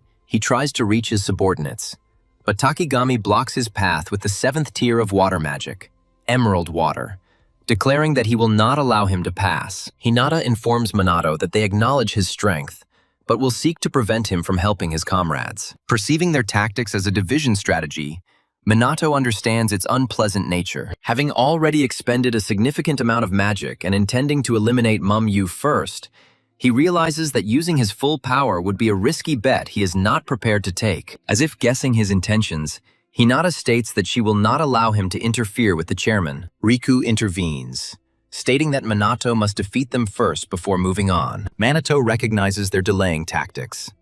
He becomes determined and quickly defeats several noble mages. He then prepares to cast a high-level spell. Noticing his speed, Hinata instructs Riku to stop dodging and keep up the pace. Elsewhere, Kuroi and Jin have difficulty fighting the SMT members, complaining about their annoying nature. Meanwhile, Yuika and Shido begin to crumble under the onslaught of superior enemy forces and consider surrendering. Shockingly, Chloe intervenes, begging them not to give up and reminding them of their immense strength and importance to the nation. Realizing that they can't lose their fighting spirit, Ruka and Yuika regroup and for the first time change their minds about Chloe, recognizing her passionate nature. Hearing them, Chloe lets out a chuckle. She admits that she may have drawn inspiration from them. Without wasting a second, the trio confronts the enemy directly. Kuroi, releasing the 8th tier Dark Magic Chaos Raven, warns them against overconfidence and unleashes his magical power. In response, the young girls perform the 8th rank Grand Water Magic. They released a colossal wave, successfully neutralizing Kuroi's spell. Fukujin acknowledges their formidable power. However, Kuroi turns his attention to the trembling Takagami and mocks her. As Minato watches silently, Kuroi approaches Takagami, demanding an explanation. He reminds her of the impending consequences. These are the consequences if she refuses to obey. Resigned, Takagami unleashes an 8th tier wind magic spell, Raging Storm. She directs it at Minato, hoping for his forgiveness. As the attack approaches, Minato lowers his guard. To the horror of his subordinates, he remains motionless, calmly awaiting the blow of wind magic. Ultimately, Takagami intentionally misses his wind magic attack, admitting his inability to attack Minato. Seeing her hesitation, Kuroi explodes in rage, scolding Takagami for her disobedience and repeating the fate of her family if she were to suddenly develop a moral compass. Tired of being forced, Takagami begs him to spare her daughter and grandson, her only remaining connections in this existence. However, Kuroi points out in an icy tone that it was she who broke their agreement. One call from him spells their doom. Presenting Takagami with grim scenarios of her family's suffering, he blames her for any pain they experience, considering it just retribution. Around this time, Minato makes an unusual call, surprising both Kuroi and Takagami. He thanks the caller for arriving on time. Immediately after the call ends, Kuroi demands an explanation for Manato's actions in this critical situation, threatening to immediately destroy the Takagami family. But Minato calmly replies that it is too late. He already saved them. When Kuroi watches a video on Manato's phone showing some camouflaged shadow warriors guarding the Takagami family, he gasps in surprise and counters that there's no way Minato could have known their location, especially since only a select few knew. Even the authorities were bribed. In response, Minato praises Kuroi's subordinates for skillfully concealing their movements. However, evacuation during the disaster proved their undoing, allowing them to be tracked and infiltrated. In reality, Minato silently expresses gratitude to the Shadow Warriors for maintaining their disguises until the very end. Finally, Kuroi asks Minato when he realized the whole situation. Minato explains that despite having a family photo, Takagami never spoke about her relatives. Her extreme caution around the magical nobility alerted him. So, he asked an acquaintance to investigate her past and uncovered the facts. Minato directs his gaze towards Takagami. She says that Takagami should have realized by now that she can't hide anything from him. Overwhelmed with emotion, Takagami bursts into tears, finding it hard to believe that her family, who had been held captive for so long, was finally safe. Just as she relaxes and expresses her gratitude to Minato, Kuroi loses his temper and tries to take her hostage. Having no further reason to obey him, Takagami unleashes her wind magic spell, Raging Storm, on him, calling him vile scum and warning him never to raise a hand against her again. She then bows her head and sincerely apologizes to Minato for misleading him from the start. Minato tells her not to worry, as helping his comrade comes naturally to him. Touched by his words, Takagami gives a sincere smile. At this point, Kuroi interrupts them, irritated by this emotional scene. He orders Fukujin and the others to stop holding back and seriously destroy them all. With no other choice, Hinata and Riku prepare to fight. Minato approaches them, expressing his displeasure at their resorting to hostage-taking despite his admonitions. Unimpressed, Hinata tells him to shut up. She doesn't need his preaching. Luckily, around this time, SMT operatives had already destroyed the surrounding creatures. They also subdued the remaining aristocratic mages, except for their leader. Witnessing this, Jin acknowledges that SMT is far more powerful than he expected. But Takagami, having finally lost her patience with the aristocratic mages and their dastardly schemes, accumulates mana and teams up with Minato for the upcoming confrontation. As the situation escalates, Toshuru appears, swearing allegiance to the noble mages. The daughters immediately appeal to their father, begging him to support their cause. Luckily, Kuroi accepts Tushura as his comrade. His daughters scold him for even daring to approach their father. Kuroi, finding their ardor amusing, nudges Tushiru. He forces Tushiru to declare his true loyalty. Ruka and Yuika silently wish for him to be undercover again. Tushuru becomes a complete disappointment, declaring his allegiance to the noble mages. The shocked daughters cannot believe that their beloved father committed such a betrayal. Kuroi takes the opportunity to reveal that he once thought Tushiru had betrayed them during the explosion. However, in reality, their connection remained. Even after his expulsion from the ranks of the noble mages, Tushiru maintained his connections. While the noble mages sought dominance on the surface, the BR organizations sought to control the underground. By uniting, they could achieve complete control. However, when the Shadow Wanderers thwarted their plans, the BR was nearly destroyed, and details about their accomplices began to emerge. Kuroi claims that it wasn't just noble mages who were involved. Government agencies, financial institutions, law enforcement agencies, and numerous other factions were allied with the BR. Once the revelations began, they all left BR to save their reputations, allowing the police to restore their public image while hiding their own involvement. It was then that the aristocratic mages and the SMT joined forces. The entire nation of Japan was deceived, and the aristocratic magicians enjoyed it. Continuing from that point, Jin informs the SMT members that the aristocratic mages haven't changed in 50 years. They still cling to the belief in absolute dominance through pure magic. Their true intentions have been misconstrued for centuries. But now, Jin declares, their revival is inevitable. Despite everything that has happened, the daughters beg their father to say that he is simply undercover, as before. However, Tushuru coldly declares that he hasn't changed. He is a pure-blooded aristocratic mage and has no desire to betray his allies. With this revelation, the truth hits the daughters with all its force. Their father was always among their opponents. Confused and worried, Minato asks Tushiro why he supports deceitful aristocrats who enslave others for their own gain. Tushiro, unable to answer, curtly orders Minato to be quiet. Ignoring his words, Minato mentions Tushiro's deep affection for his daughters and reveals that he had previously tested him to confirm his loyalty. But Tushiro vehemently denies this. Disgusted, Minato accuses him of deceiving everyone, including himself, and then asks what turned him into such a spineless bastard. At this point, Tushiro finally loses his composure. He interrupts the conversation, declaring that it is time for a real battle. Minato vows to destroy them all and restore the power of the noble mages. He calls him a stubborn old fool. Then Minato prepares for battle. Having strengthened their mana,